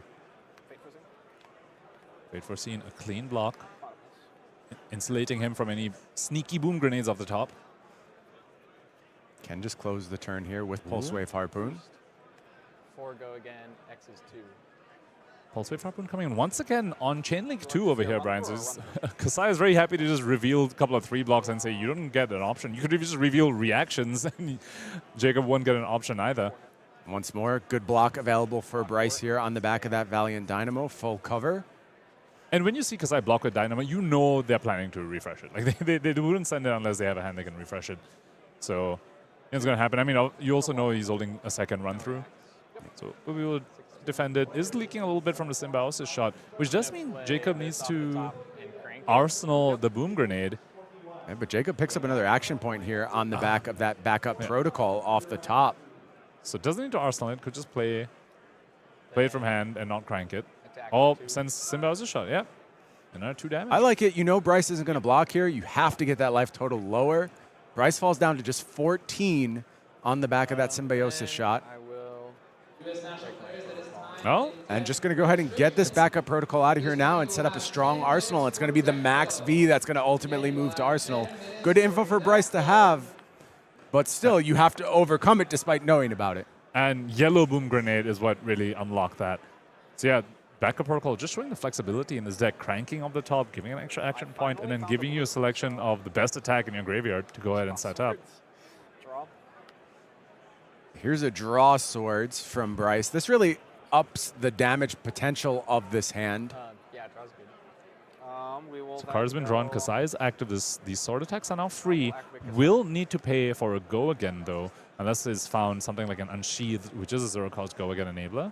He's now looking to stack up that gold a little bit with our second Kassai activation. But we do know he's holding on to a run-through. So if he needs to pay for that, it just doesn't feel very good. Can be one of the awkward things about draw swords. When you pair it with a go again that you need to pay for, can feel a little bit weird. 5 is the offer here. Adaptive plating going to combine with that cog to make a fine defense. And it is run through. Adaptive plating with Kong in the machine as well. Dash IO has no use for this cogs otherwise. It just lets you also block 3 in the arms piece while also giving you insulation against fatigue. Vigor token picked up on the back of Grains of Bloodspill, so did have a nice home for one of those additional resources, and then just closes things out here with the last Saber. So this is interesting. Could have activated Brave Forge Braces instead before sending a second Saber, but opting instead to cash in the resource for another Vigor for the following turn. So we'll have 2 Vigors on the following turn, which Kassai has many hands, which effectively lets you play pitches, do a Fang cosplay, if you will, for the 1 turn cycle. You can just play 1 Unsheath and then attack with both your Sabers, refresh your Dynamos, and opens up the rest of your hand, 3 other cards to block with. That's interesting, given that we know this is going to be a potential Maxx V turn. And I think that's exactly why Bryce was incentivized to play in that fashion. You do want to get your resources from other sources. So you can use as much of your hand as possible to defend. Good find for Jacob over here. Sprocket Rocket boosting an item off the top, getting the +1. Yeah, the variability of the top of the deck, a huge factor in the output for these Dash IO players. And does Jacob have a hand that can resolve the Maxx V? Looks like he does. Just enough resources, including the Teklo Foundry Heart. T-Bone, Zipper Hit, the Yellow Pitch, alongside Teklo Foundry Heart does let him resolve the maximum velocity. Once again, sending a blue as part of it, and also banishing cards off the top of the deck as well, which needs to be stated as well. That that deck is looking mighty thin right now, Brian. I agree with you, Pankaj. And I said a while ago, it felt like Bryce was positioning to play the fatigue game, despite the offense that he has offered thus far. We'll see if he can actually convert on that game plan. That Maxx V and Arsenal doing a lot to fight against it. And you can see the experience from Jacob just knowing you have to get something like a Maxx V off that backup protocol because you just need your raw damage output to get to a certain threshold. And 13 life does not feel good when you know opponent can play maximum velocity. Everything is face up now. No cards in hand for Jacob, but both players know about the existence of the maximum velocity. Technical Foundry Heart going to be needed to call upon here, though, and I think that matters a lot for Bryce. Taking 2 more cards out of that deck, which is increasingly getting thinner, does feel like a micro win. And the Kassai is still holding on to 2 cards here. Maximum velocity, maybe leak, like usually 4. Kassai typically has enough 3 blocks. So are you going to cash in 2 more cards in deck just to send, just leak 4 and then go over to your turn with no items, no setup, and only a 4-card hand? It's such a hard call with that double Vigor available. Bryce can still make good offense out of this turn if you don't fire the Maxx V, and I think that's as much of a problem for Jacob at this stage as well. Aside from actually just a 0-cost go again to make use of double Vigor and send both Sabers, you could just cash both Vigors into a gold. Yep. Draw a card. Back up. Off the train. Looks like Jacob's going to go ahead and play out that backup protocol off the top of the deck. Use the resource. Looks like he might be opting for just Symbiosis shots instead. Yep. Picks up the card, though, from the Cerebellum processor. That could be put into the Foundry Heart here. Or if it's a resource card, he doesn't even need to Foundry Heart. That would That's be what he was ideal. digging for. That would be ideal, saving the card in deck. That's why he played the backup protocol, saying, if I can find a resource card, I don't need to Foundry Heart. Saves him 1 card in deck, effectively. Because you are losing the backup protocol when you do it this way. Smart sequencing from Jacob. But if he finds a red, then you lost 3 cards in deck. So it's a bit of a gamble for sure. If that's a blue, you could even actually pop the backup protocol and mount an even stronger offense in this turn, get a 0 to 60 from your graveyard, and then activate Foundry Heart to send while maximum preserving velocity. a strong card in your deck. Yeah. Break the chain. Question is, what is the color, the card in his hand? Like we're going to close the chain here. Oh, and it is a blue! And he's Foundrying on top of that blue. So you get to go to 4 resources over here, which means backup protocol can find his strongest 0 cost, probably a 0 to 60. Is there any world where it just finds the Maxx V again, though? Oh, he has boosted 3 times. I was like, oh, he needs 1 more boost. No, he has boosted 3 times. Yeah, he can just buy back the maximum velocity once again. Yeah, blanked that. For some reason, I thought he needed 1 more boost, but no, had 3. Like when you're just trying to get the damage count as high as possible, it sure seems like it. Maxx V is the way you have to go. Fantastic usage of backup protocols here. We've seen the same Maxx V being resolved twice already and potentially a 3rd time because it's going right into the into the arsenal again. Yeah, we'll grab a different Maxx V just for style points. And you see a shake of the head from Bryce, down to just 6 here. Has his work cut out for him for sure. All right. Beginning my turn. Double Vigor will pop. I'll get 2 resources. Mercifully has some vigor, so we're able to offer something this go around. Is he going to cash in the gold? It looks like he's doing that. Gets a free card. Really wants a 0-cost go again here and should be perfect. And a defense reaction in Arsenal. That's really what Bryce is looking for right now. That would be the ideal hand configuration for him. Kassai activation. May as well try and take the gold refresh that you expect Jacob to offer you. Meanwhile, over on Jacob's side, it's a red-heavy hand. And there's a 2-cost and a 1-cost. Well. Yeah, unfortunate. I mean, you can make 3 boosts out of that hand if you want to, but I don't think that's how you actually win this game. 3 boosts, but you won't have resources to play the Maxx V. So, yeah, that's just burning a bunch of cards from deck. But you also don't want to just block with these because they are your reds. Unsheathed is the play here that kicks things off, so we do have go again now on the back of that Saber. No reaction. Jacob quickly says no blocks. If Bryce has a defense reaction right now, that is the exact sort of hand configuration that he wants. He's got a gold refresh. Looks like it's a blue. So he's going to go into Vigor and potentially Braveforge Braces as well. So at least is set up to do another effectively pitchless turn on the following turn. Activate Braveforge Bracers. That's good. Getting a lot out of his cards is Bryce. That means many of them are going to be able to go ahead and be committed to defense, which is what he has to focus on at this moment. And this is very awkward for Jacob to block. You block with an attack, it'll go up to 4, so you need to get Foundry Heart as well. Looks like he's just going to say, fine, I'll take it, get your 2nd Vigor. Yeah, double Vigors again. Gold was refreshed on this turn, so a very similar scenario that Bryce finds himself in, but did fade the blue this go-around, and that Cerebellum processor is gone now. So these Maxx Vs become much, much harder as this game drags on. I love these plays from Kassai. It's sort of like a 1-turn Fang cosplay, and it just feels so good when you have 2 Vigors that pop into your gold and you get to do a full efficient turn that way. Unfortunately, drew a blue, didn't get to fully convert. But you know, there's a sort of play patterns that just make Kassai so satisfying to play. Picked up a D-react here, did Bryce. That's important just for getting 4 defense out of a single card. And we haven't seen too many of them. Kassai does Yeah, it enjoy feels like running there's his a D-reacts. lot left in the deck. We saw, I think, a sync earlier, and this is a Fate for scene. We definitely has a lot more left. It's exactly what he needs to find to survive the maximum velocity turn that you know is going to come at some point. Draw swords with a blue available here.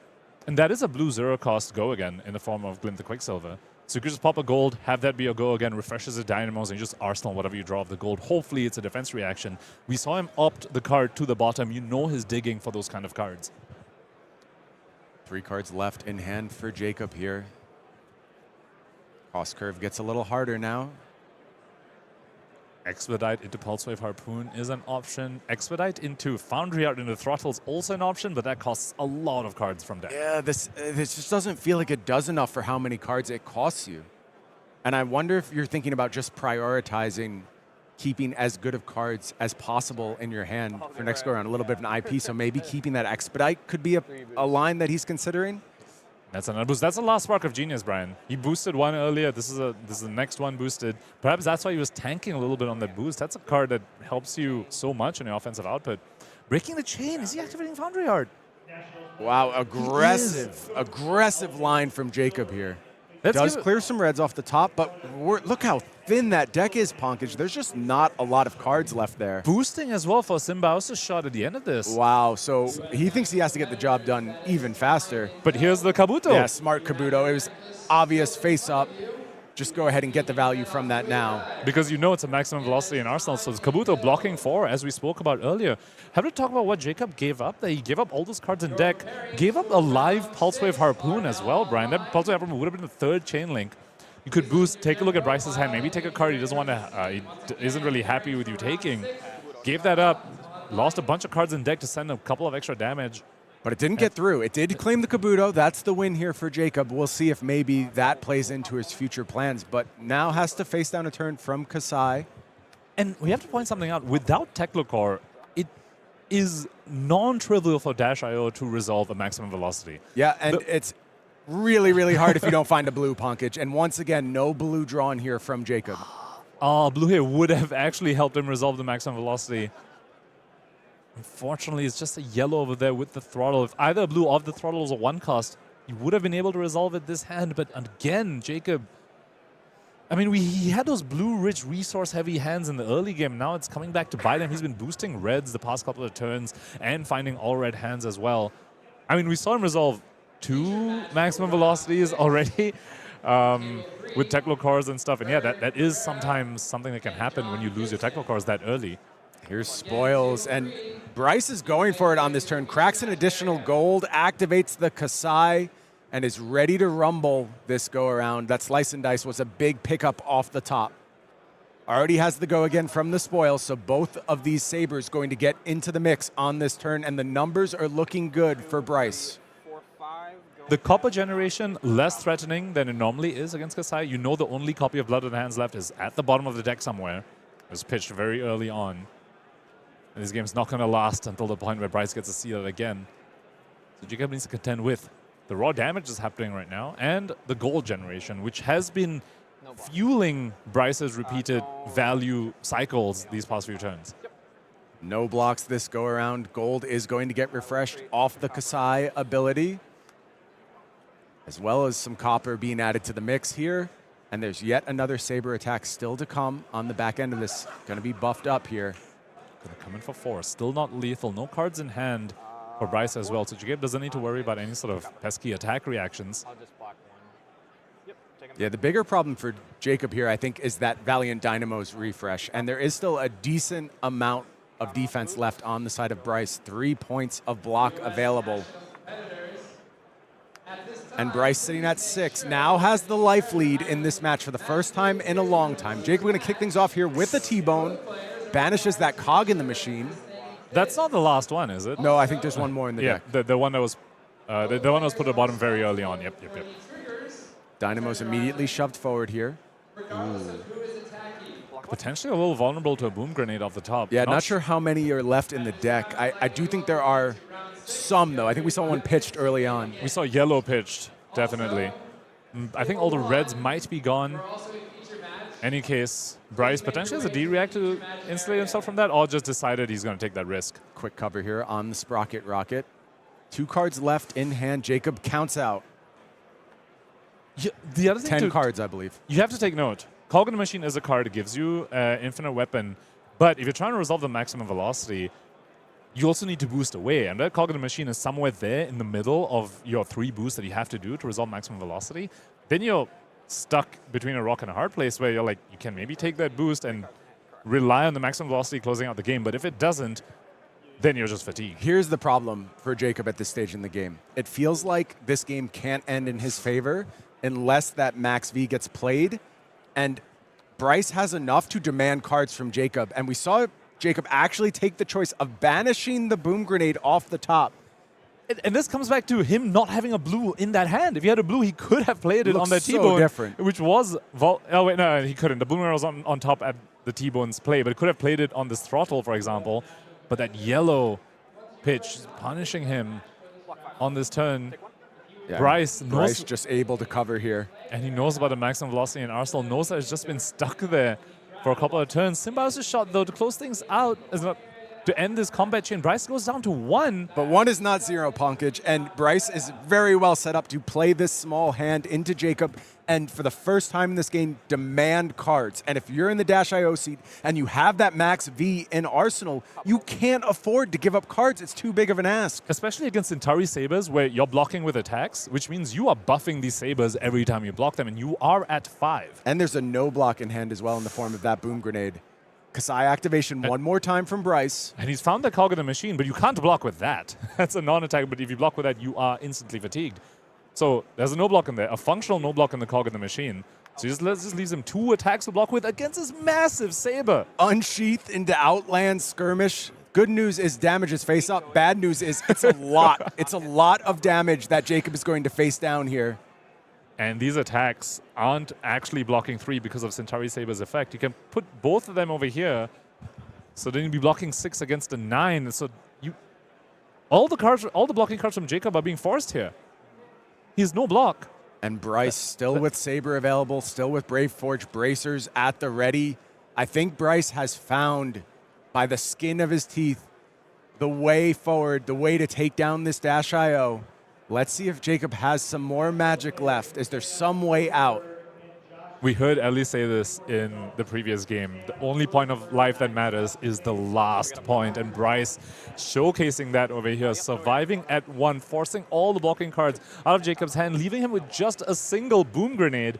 Yeah, and the Saber's going to bring Jacob down to 3, but boom grenade into Max V isn't all that threatening. We do have the Symbiosis shot here.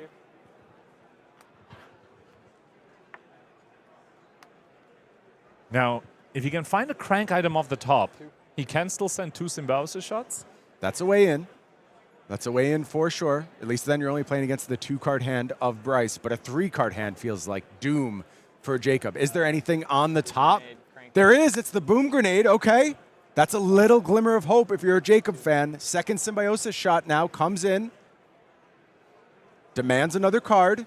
That's all cog in the machine's gone, though. Those cards left in deck for Jacob, that's all the gas that's remaining. No more infinite Symbiosis shots from all those cards. I mean, he was forced to block with the cog in the machine. 2 cards remaining in deck. Maximum velocity in Arsenal, which is effectively just an absolute brick at this point. Yeah, and this is a bad hand from Jacob. It's double boom grenade, and gold has now been cracked. Kassai is activated one more time. Can Jacob even make it out of this hand? And does it even matter, Punkage? Frankly, at this point, I don't think the damage is there. I don't think there's any path forward. And Bryce had to survive through maximum velocities, one of them with the backup of a red boom grenade as well. Those were the offensive turns. Bryce survived. Jacob over here seems to run out of gas. That is prone to happen to this mechanologist. Spoils of War kicks off the turn, ensures there'll be a Centauri Saber following this. You cannot play around attack reactions at this point. You do not have the choice. Just give the cards you need to survive if you're in Jacob's seat. And a Blade Flurry was blocked with in the previous turn, but yeah. It says no blocks as Jacob shows the Blade Flurry here, pushes to 6, and gets the fist bump, and Bryce Henschel moves to 5-0 on Kassai is going to be one of our undefeated heroes here in the CC rounds of US Nationals. On a hero that not many people were even really talking about very much. Yes, there was a battle-hardened win, but since then it's been kind of like, oh, does she really beat Florian? Can she really hold up against the aggro decks? And Bryce showing us exactly that she can. I really like the way both players played that game, frankly. I think there was good amounts of aggression on both sides. They did exactly what they needed to pose threats to their opponents in very, very important junctures. But ultimately, it just felt like Bryce was very practiced in that matchup and knew exactly what he wanted to achieve from turn one. As we said, quasi took that game down by fatigue, but offered the damage throughout, was very much foot on the gas, did not turtle up, stayed aggressive, and I think that's what ultimately put him in the winning position when we got to those last few turns. Because it prevented the final maximum velocity Correct. that could potentially close out the game. And on the other side, I want to commend the backup protocol use. I think that was amazing, recognizing that this needs to be used to recur max Vs because that's a win Yeah, you condition. need the damage and numbers. it's so almost got there. Bryce surviving at 1 over there to do the final salvo that took all the cards away from the opponent. What a fantastic match. Yeah, I loved every second of that game. As watching Flesh and Blood does many, many times for me, it has left me with a craving for more Flesh and Blood. And thankfully, folks, the World Tour does not stop. It's got stop after stop along the way, and one of the biggest ones of the year, Pankaj, is about to head to your home country, Singapore. Tell me what this event means to you. I absolutely love that it's coming to my home country. A lot of my friends back home know that I do this, as a hobby, as something I'm very passionate about. My family knows, and now it's coming to my hometown where I can actually share this with all of them. Are they coming? Are they going to be at the event? They're surely going to be there. They're going to pop by and say hi and stuff. They probably won't play, but I'm just happy that I get to actually share this experience with them as well. Yeah, I'm very happy for you, and I'm very happy I get the chance myself, greedily, to explore Singapore. And folks, you got to come as well. And I'm going to lay out exactly why you have to come to Singapore. And I think it's time to talk about some stuff that you may not be privy to. First we'll hit the things you are privy to. Yes, Pankaj, there are surprises. You could hear Pankaj's amazed gasp as I get ready to reveal one of the big twists for Pro Tour Singapore. But we do already know about these pool party heroes, as I'm terming them. You see the Cindra, you see the Kassai, you see the Victor Goldmane. We saw one of these heroes already move to 5-0 here at US Nationals. We've seen a Victor doing well. There is a 4-0 Victor, there is a 4-0 Cindra, so they are playing for 5-0 as we speak right now. So I feel like these are going to be heroes you want to have. You want to show off that you were at World Tour Singapore, and it's not about just playing in the Pro Tour. Yes, a random hero awarded to our Pro Tour players, but you can get them just by going ahead and playing side events. You get a Cindra promo for playing Hunted Seal Deck, the Victor for playing heavy hitters, and the Kassai promo for playing high C. So everyone is going to get their chance to go ahead and pick up these pool party skins, if you will. I have to pick up one of those Kassais for sure. One of my favorite heroes ever since she came out, and it's coming in a Singapore themed in my home country. I'm definitely looking to get my hands on that somehow. Yeah, very, very cool stuff going on there. Of course, you can go ahead and pick up that souvenir event package. You get to pick up a box as well, that cool playmat, and that fancy High Seas deck box. As I mentioned, Seal Deck tournaments going on all throughout the weekend. You are absolutely going to want to be a part of those. Maybe multiple times. Maybe you want to play the Pro Tour, still find a way into these Seal Deck tournaments. I have seen the grinders absolutely go about it, make sure they get their hands on every possible promo they can. Maybe that's your approach. Of course, you could go ahead and pick up this Fabled event package as well. That'll get you that so cool Sea Lace Strong playmat, as well as one of 3 random promo cards and that cold foil gold token, and plenty of event vouchers that you need to go ahead and participate in your choice of events all weekend long. We speak a lot about the Pro Tour at these events, and that's sort of, in a sense, the focus of it as well. But I really want to call attention to the side events that are happening throughout the weekend as well, where you can pick up these promos as well. It feels like that's where a lot of the life of the game is, a lot of the casual player experience, getting there and getting experience what it feels like to be in the event hall, to be where the energy is, where all the action is. It is absolutely fascinating. If you haven't made it out to one of these events, I highly recommend you do so for Singapore. Yeah, of course, that calling going on. Also, the Battle Hardened, both of these with their own promos available. You'll be able to get this cool Gravy Bones set to go ahead and add to your Necromancer deck. And then there is, of course, the Pro Tour player package. As we mentioned, you get one of 3 hero cards. You also pick up that cool Light of Soul playmat But now, Pankaj, I get to tell you about something we haven't talked about before. Something that'll be unique in the history of Flesh and Blood. Something I'm a little nervous about. I don't know how this one's going to go. How about we talk beach party, Pankaj? Okay. All right, I'm listening. I'm on the edge of my seat, Brian. What's beach party? Beach party. So you see here our heroes out there enjoying, relaxing, splashing around, chilling, maybe having a few cocktails over on the Cindra side. How would you like to do that with myself, with folks like Sam O'Byrne, Mansan, all of the best Flesh and Blood players in the world? How about an LSS hosted beach party? Any interest? Am I sparking a little bit of joy for you, Pankaj? Absolutely, yeah. I want to be there. Like some sort of, like it's like a VIP drinking session. What's happening? You would think it's VIP based on everything I have described. How about you just go ahead and pay an entry fee, Pankaj, and you can come, you can hang out. There'll be libations, there will be food, there will be chilling on the beach, Sentosa Island in Singapore. Party slated to run till 2 in the morning. So we're gonna keep it going all night long, Pankaj. And here you see standings for round 4 for some reason. Hold on, it's coming. There it is. Singapore Beach Party, my friends. Sunday after the Pro Tour wraps, we kick things off at 8 p.m. We keep it rolling till 2 in the morning minimum. I will tell you, if you've hung out with some folks from LSS, you know there's probably an after party going down too. Your entry for 120 Singapore dollars also includes your food, your drink, and your entertainment. A commemorative beach towel to add to your collection, let you know you were at Pro Tour Singapore. We'll crack a little treasure as well while we're on the beach. Look for some of those lost treasures, and you can pick up a gravekeeping promo card as well. That beach towel is so cool. I cannot wait, Pankaj. I think this is going to be so unique in the history of Flesh and Blood. And maybe I'm not supposed to let this out. I'm hearing rumors there may be a certain horse at the event. That's all I'm going to say.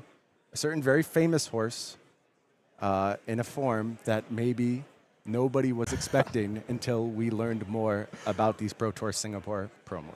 That is absolutely amazing. Victor the horse coming out to play. It sounds like, if I'm reading your message correctly. I'm staying a little cryptic about it for the time being, but yeah, it's going to be a sight to see for sure. One of my favorite Flesh and Blood events so far was actually calling Phuket, which had a little bit more of a resort feel to it. And what you've just described, it feels like this is that, but more. Yeah. So you took my favorite event and just made it even better. And I'm so unbelievably hyped. I was already hyped, and I'm even more. We're on Sentosa Island. I mean, tell us about Sentosa Island, obviously somewhere you're intimately familiar with. It's absolutely beautiful. It's the place to stay at. It's a place you go to, very much where a lot of the tourists definitely go and experience the very island-type beach-style living. Yep. So from what I hear for our hotel is that we are basically on the beach.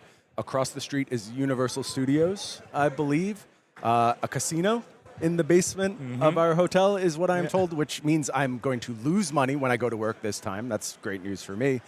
But yeah, I just can't wait for all parts of Singapore. And I'm so happy to let you folks in on this knowledge of this beach party that you're just going to have to be at. It's going to be an incredible time. If you've ever been fortunate enough to get into the mix with our staff after parties, this is essentially a version of that we've now taken to sharing with the world. And I think everyone's going to have a really special time. Absolutely. And of course, the food as well in Singapore. And Sentosa as well has some of the best food available in Singapore on that island. I can't wait to share that with everyone. The thing I'm most excited for bringing everyone to Singapore is be like, here is the food. Here's why I complain about food outside of Singapore, is because this is what we get here. Can't wait for that. Also can't wait to, how about hunting a little bit more treasure, Pankaj? We have been horrible thus far.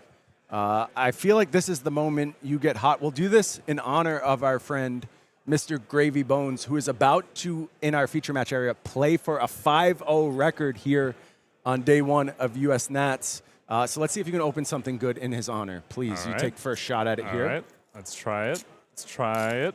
Okay. I'm so bad at opening packs. These are the easy ones too, Pankaj. Like, these are the really easy ones. Gold. Oh, yep. Gold there token. You go. Wrong camera. All right, cool. All right, let's start. Woo. Is this another music? That's a Murderous Rebel. This is actually playable. This one's actually playable. For us. I have this in my Marlynn deck. I don't know if it's good, though. For folks like us who are not very good at opening these, I think Murderous Rabble is a pretty good hit. We saw Charles Dunn play Murderous Rabble in his Gravy deck early on in the day. So I will take my shot now. I think you've got this. You think this is the one, finally? I think you've got this. I mean, you revealed Amazing Beach Party. Now it's time for you to reveal an awesome, fabled... Golden Cog upside down? Golden Cog's good, yep. Okay, and then our follow-up? Thieving Varmints. All right, let's go. What is happening? CC Scurv. Oh, wait, there's still no Treasure Island in CC. Never mind. Thieving Varmints. I believe I have now opened 5 Treasure Island interacting cards across my my treasure packs here. Out of your 24 that you've opened or something? It's like 16 now. And there's no hits coming for me. Maybe the hits will come for Gravy Bones. How about we get into the flesh and blood action as we play our last match of CC on the day, and we feature none other than former U.S. Nationals top 8 competitor Austin Summers piloting Gravy Bones, taking on a fearsome competitor across the way. It's Jude Cornett representing New.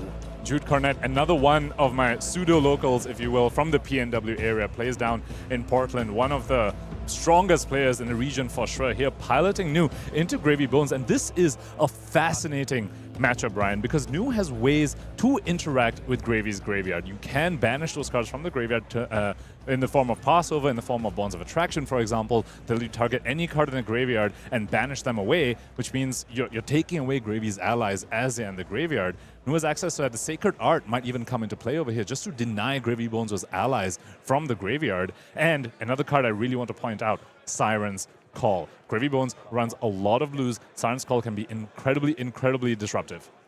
Jude Cornett, another one of those young guns of flesh and blood. Been on an absolute tear recently, topping many, many events.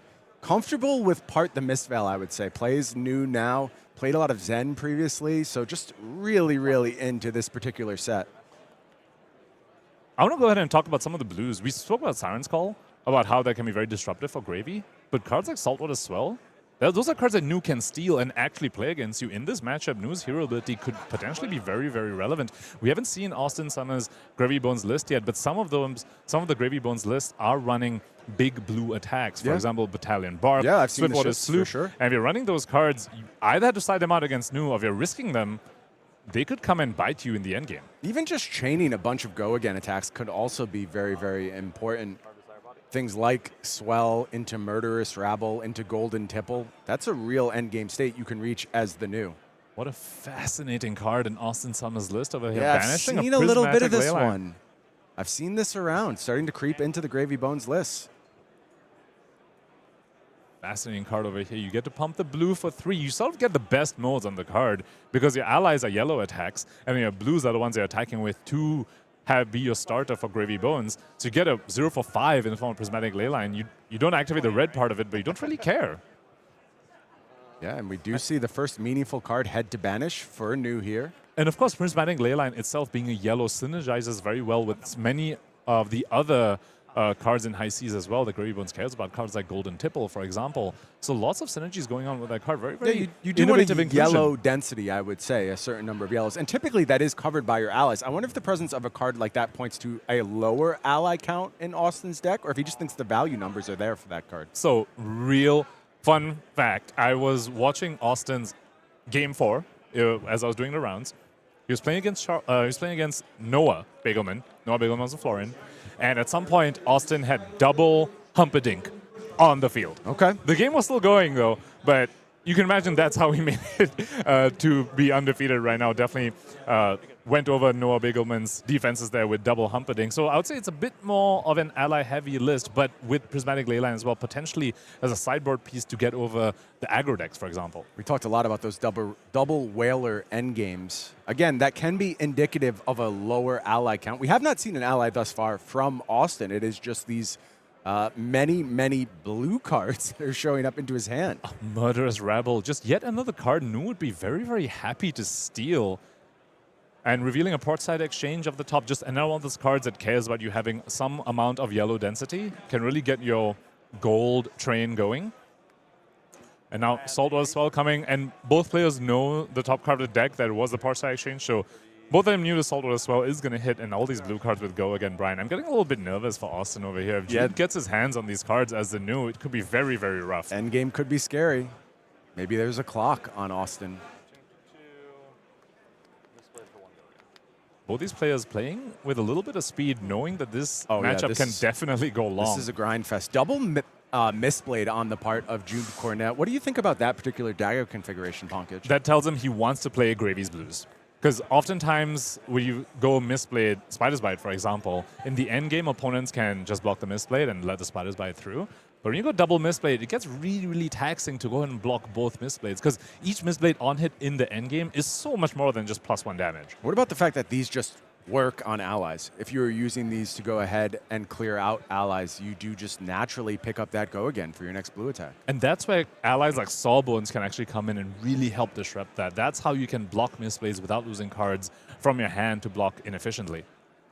And I got another look at Austin's hand there. It is more non-ally stuff. He just hasn't shown us an ally yet in this list, and we're quite a few cards deep into the deck at this point. Does have a Conqueror of a High Seas with 2 blues there, but choosing to give up one of those blues right now, it can be a little bit greedy to try and keep 2 blues to make that play, and you get blown out by Siren's Call, for example. So Austin there choosing to put the Port Side Exchange as a blocking on the misblade.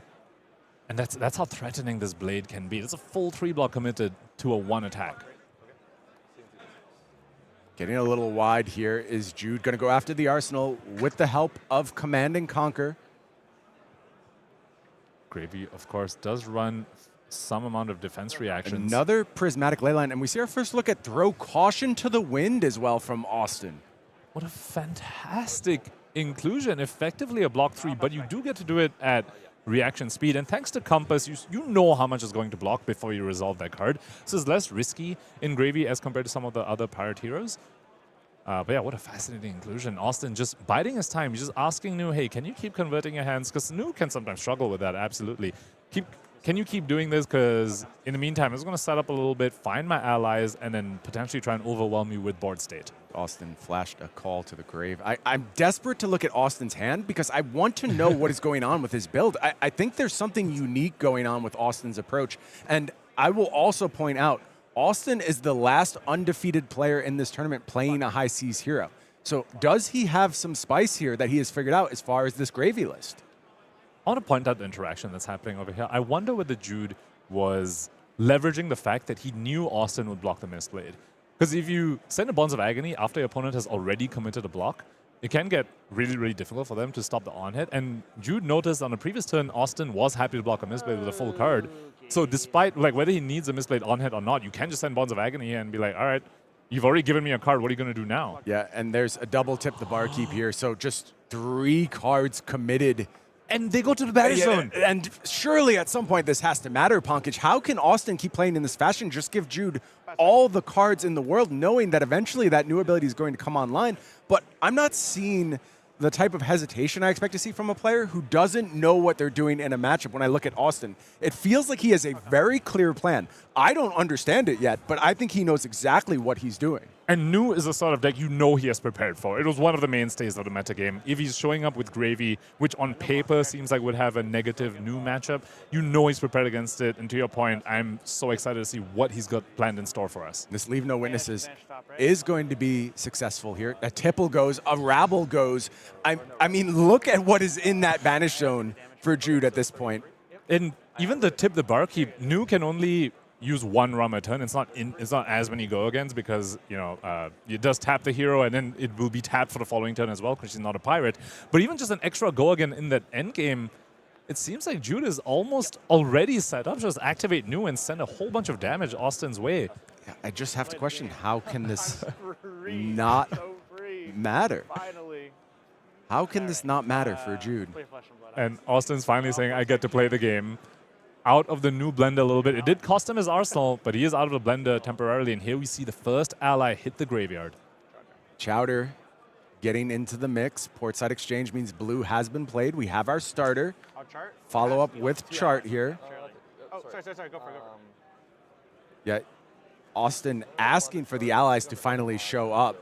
And Passover coming in. We spoke about this right at the beginning, Brian. Nu has ways to interact with the graveyard. Instant speed in front of this Passover as well, denying the ally. Does find a backup ally in the form of Whaler Humperdinck, though, and gets to pitch that call to the grave. So very well set up.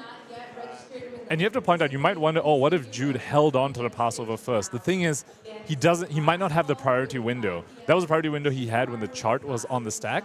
But had he waited until now, Austin could just play the Whaler first and not give Jude the Passover window over there. Or he would be forced to pass over the Chowder again and leave the Whaler. Austin does know that the coast is clear now, having seen the Passover, and that means can go in with Call to the Grave. Well, the Sacred Art is good one point. more, Yeah, there is one more out. instant speed banish that Jude's access. And you have to imagine he brought it in his matchup. There's just so many blues that Gravy wants to play that you'd be happy to steal. Even just one go again in the end game can be very, very useful, even just for clearing allies, for example. So Sacred Art probably in Jude's list.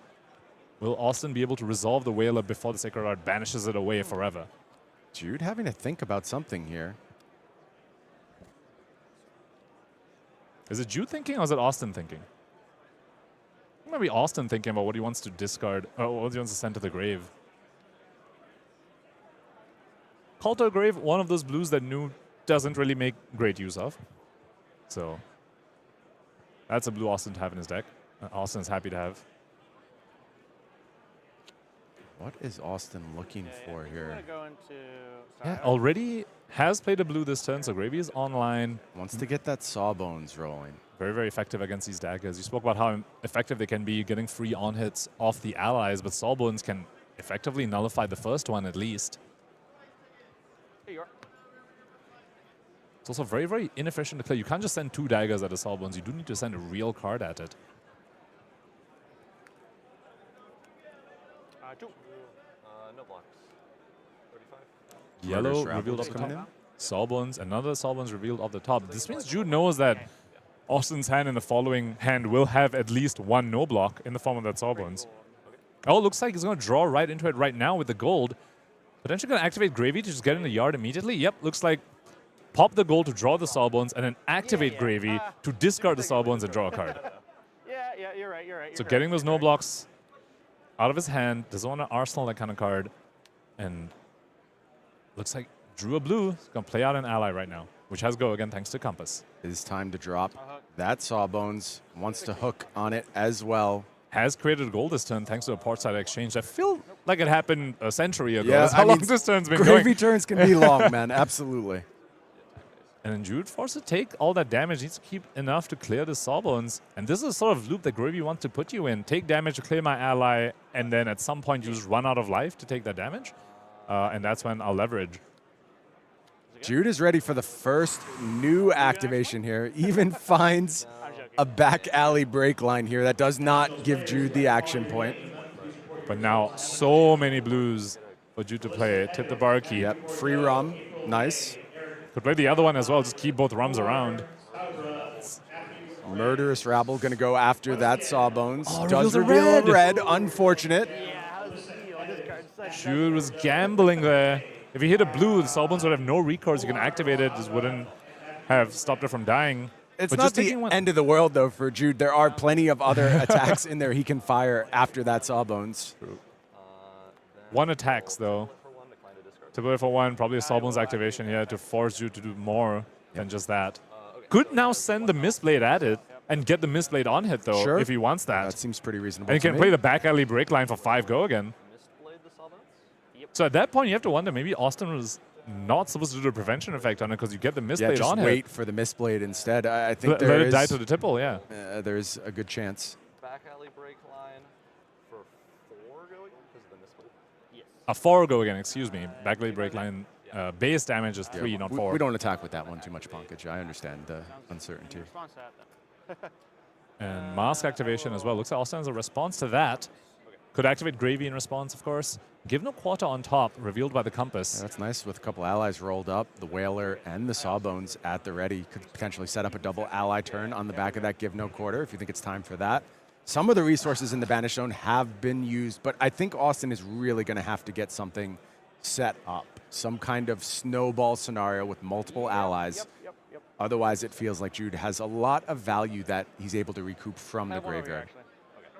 Give no quarter, one of those cards is actually very susceptible to getting a Sacred Art in response. They play the Give no quarter, oh, banish only 2 allies in the nice Give no quarter. Then we're going to close the chain. So It's like Cuddy Shark going to join the fray as well. I'll play another Tip the Barkeep. Players do need to keep track of what's in the banish and what's in the yard. The Cuddy Shark is already in the banish. Don't want to accidentally put that in the yard. Looks like a Rum going to be used. Will be tapped. Will not untap at the end of this turn because she's not a pirate, but does have go again right now. CNC for 6 going. 6 go again, CNC. So it turns out when you play the new versus Gravy matchup, both players can do whatever they want. Just have access to all the action points. Everything's made up. Go again into This is Jude's like 7th attack this turn. Interesting that he was aggressive at the Rum on this turn, given that Austin doesn't have a board state, nor does he have an arsenal. So this CNC is 6 vanilla, but a Rum was used, and Austin is set up to play some allies. So you have to wonder what Jude's follow-up is. I mean, Codex of Frailty. I wonder if Jude is just considering the density of allies presumably left in Austin's deck and saying that damage matters a lot right now because I have the opportunity to just catch Austin without the ability to block. True. Perhaps he's going for the line where he's just going to kill him with damage. Maybe let Austin set up, but just don't touch the board and just say, all right, you don't have enough life to keep the cards you need to attack with a card like Humperdinck. That's a lot of cards you have to keep to swing with that. Yeah, and that may push Austin to get that Humperdinck train rolling sooner rather than later. I need a big turn, huh? Yeah, I agree, Austin. You do need a big turn. Everything seems to be working in Jude's favor thus far. All the way down to 13 is Austin. Yet another banish off the top from Leave No Witnesses. Could be another blue. Imagine another blue back alley break lines. That much more damage from Jude. Oh, it looks like, no, we haven't gone to blocks yet. Oh, there we go. Yep. It's going to block it out with a Conqueror of the High Seas. Knew a little tipsy off that Gold Kiss Rum. Not going to be ready to participate in the next turn. Thankfully, I don't think she was looking to tap all that much anyway. Now the turn back to Austin Summers. We know the allies are well set up. We know the top is a Give No Quarter. Chum being discarded over here. Now that could put a stopper on Jude's plans if he just wants to keep going face. Chum forces you to attack that ally. Chart the High Seas comes down, gets the blue and gets the yellow. Perfect split here for Austin. It also reveals back alley break line. So maybe the best possible flip you could go ahead and get from Chart the High Seas. And alongside the Give No Quarter, he might go for double ally play over here. Give no quarter. There is the Give No Quarter. Doesn't have any Rum, though, so I don't think he'll be able to attack with either of them. Oh, yeah. Yeah, okay. So 1 action point remaining. He wants to play 1 more ally to make use of the Give No Quarter. But that means that will consume the action point. First one has go again on the back of the Compass Pocket. True. So he is safe here. Action point still available. The back alley break line gave an... Yeah, okay, yes. We're following. And just third ally. And I said that I felt like Austin needed to get on board heavily and start snowballing the game. How about double Chum Sawbones? And I actually think just that is enough where I'm kind of leaning in Austin's favor right now. There's so much available here that Jude has to account for. Double Chum is so difficult to get through, especially when your Mistblades are being nullified by the Sawbones. This is a little bit of a lockdown board. It feels like Jude needs to deal with this before he can start sending stuff to the face.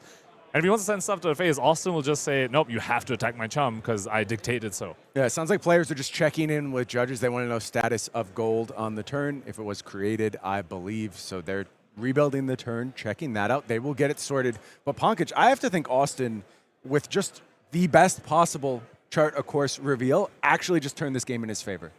That was a massive reveal off the top. Not only was it blue and yellow perfect split, the ally was Chum, which is so incredibly impactful on this Give No Quarter turn. Sounds like players are ready down in the feature match era. We'll go back down. I need to see how Austin navigates the board state from this point. And really, all the onus is on Jude at this point. What are you going to do facing down this army of undead, waiting to go ahead and not only just offer damage, but those double Chums are going to manipulate Jude's turn to a problematic extent. And again, you can't rely on Mistblade hitting because of the existence of Stallbone. Now, Hiss is a very, very good way to just deal with these allies a little bit. Just pump it up to 7. You can clear Chum through a Sawbones, arsenal the other Hiss, and then maybe clear the board afterwards as well. But there's a lot of tempo That's like going over okay, Austin's Pankaj. side. I'm not going as far as a good way to deal with anything here because there's just not enough attacks in this hand, I believe. And it feels like Austin is going to get some leftovers from this turn, and that's bad news for Jude. And this goes back to a previous turn, Brian. Remember when he activated the rum to just send a CNC for vanilla and then send a leave no witnesses afterwards? What if he had an extra attack on this turn? He could have been able to clear Chum and Sawbones on this turn. Instead, he's going to leave both these allies alive. And you have to wonder whether Jude's potentially regretting the aggressive use of rum on the previous turn. Maybe he's supposed to save it to clear a board like this. If you had a CNC leave no witness with rum on this turn, people would clear this board a lot easier. And going to be a Sawbones activation here to try and stop that misblade. Yeah, now she's not drunk anymore. And it does its thing. And the turn heads back to Austin. Won't have that Sawbones available this go around. And now Jude is sporting cards like Pain in the Backside, which do help in this matchup. Just more go-again cards, even on small variable numbers as well. 3, you want as many different numbers as possible to combat Gravy Bones' allies with varying healths. They help, Pankaj, but when you fall behind, things can get out of control quickly. And Austin has another give no quarter in hand. And that could unlock something like a Whaler to add to this board. And at that point, how does Jude unlock? How does he bust through just the huge, huge health requirements that Austin is presenting? Especially with the Chum on the field, that sort of guarantees there will be 2 turns of Whaler because Nu won't be able to send 7. I guess there's E-Strike and stuff, but typically it's difficult to send 7 directly without like having a react or maybe giving a priority window for Austin to just go ahead and activate Chum and force the attacks to go that way instead. Yeah, looking at a hand of double Pain in the backside, which is not, like the numbers are good, but it's not ideal for dealing with a Chum-based board. I just keep going back to that turn, Brian, where you activated a rum to send vanilla damage. And you have to wonder if he had just kept a leave no witnesses in Arsenal or a CNC in Arsenal, would be feeling a little bit better because we still have the rum as well. Though. I get it, Pankaj. Like, it is the classic illusionist dilemma is like, how are you going to actually kill this hero? You feel like you have to push damage and you just take that one moment to go ahead and try and get a little bit extra, and you get hard punished for it. And right now it feels like Jude is starting to get punished. Swabby is played here. It's going to be backed up by a Vast G to go ahead and get go again. There is still one more give no quarter reduction available to Austin Summers as well. And the Swabby does have go again from Avasti. Dead threads. Yep. I'll get one floating. Pick up here from Dead Threads. Gets that resource. Time for Mage Master Boots. Keep the train rolling. And Whaler is going to be deployed here, and Chum is going to get in the mix. And we are 4 allies wide now over on Austin's side. With the Whaler, with the Chum, and a Sawbones, so many incredibly high threat allies on Austin's side over here.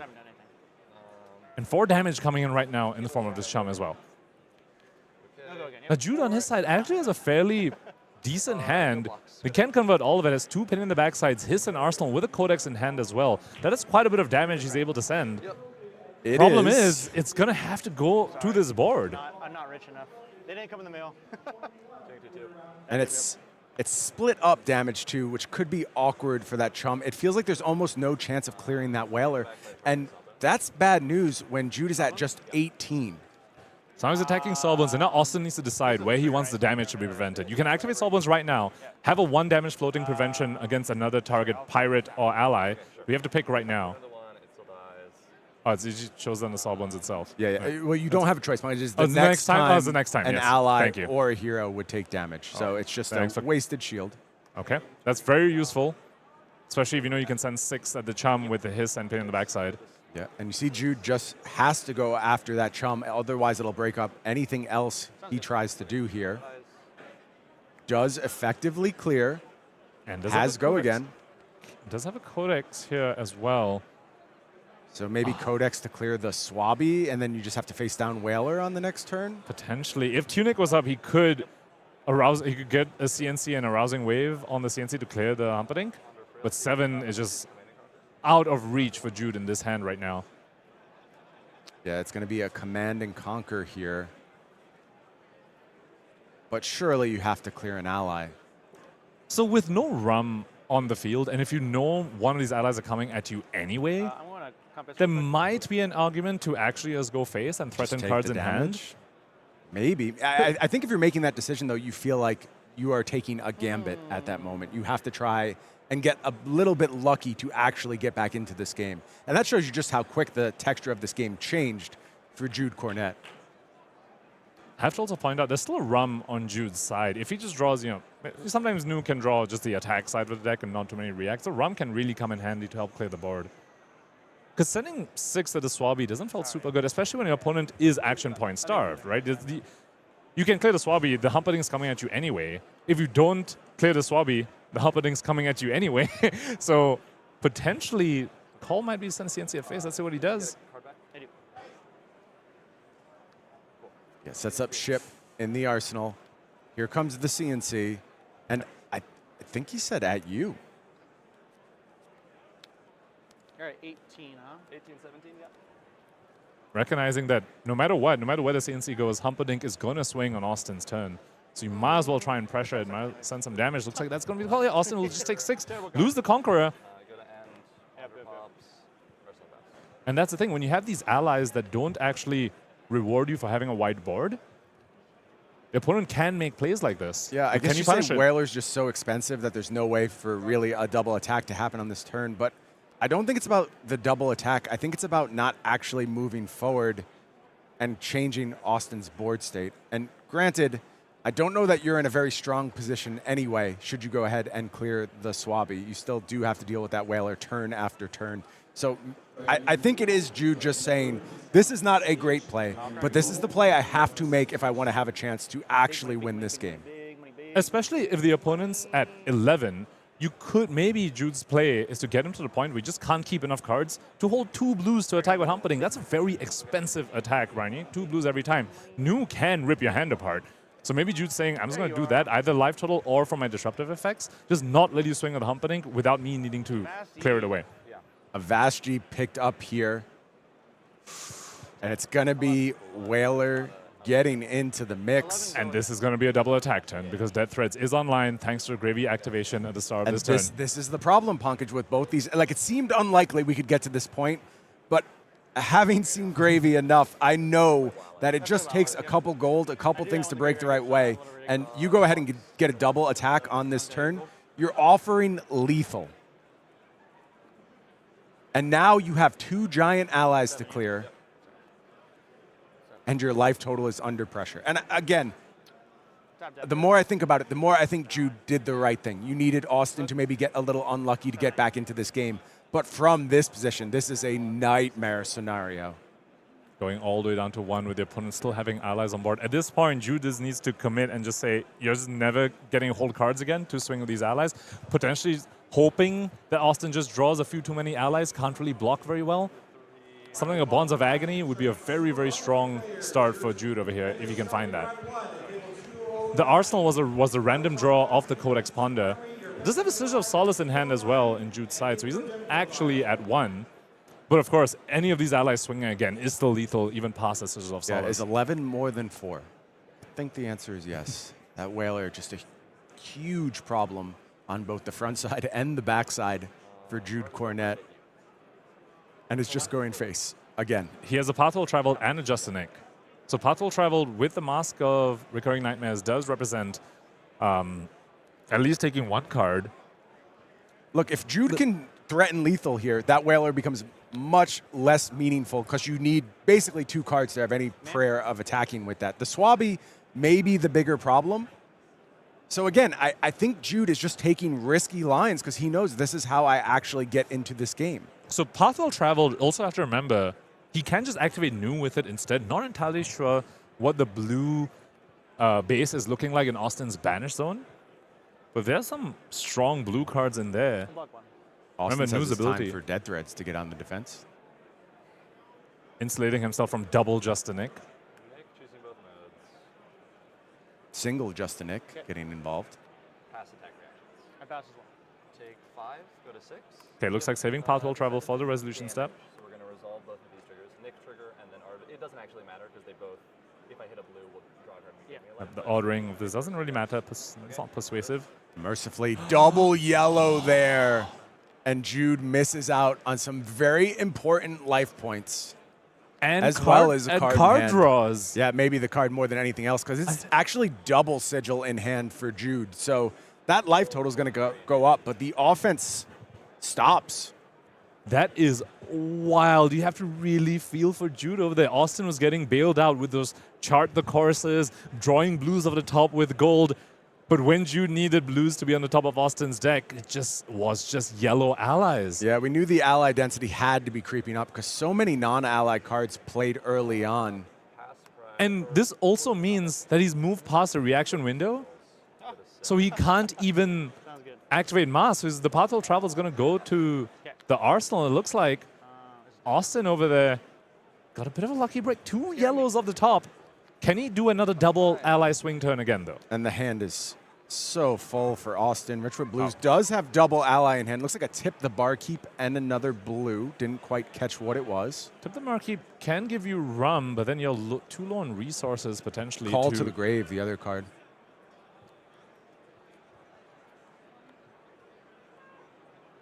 Well, and now gold with Gravy's ability can help you go ahead and get some of those allies out of your hand. He's going to go ahead and pick up the rum here, so we have that extra action point at the ready.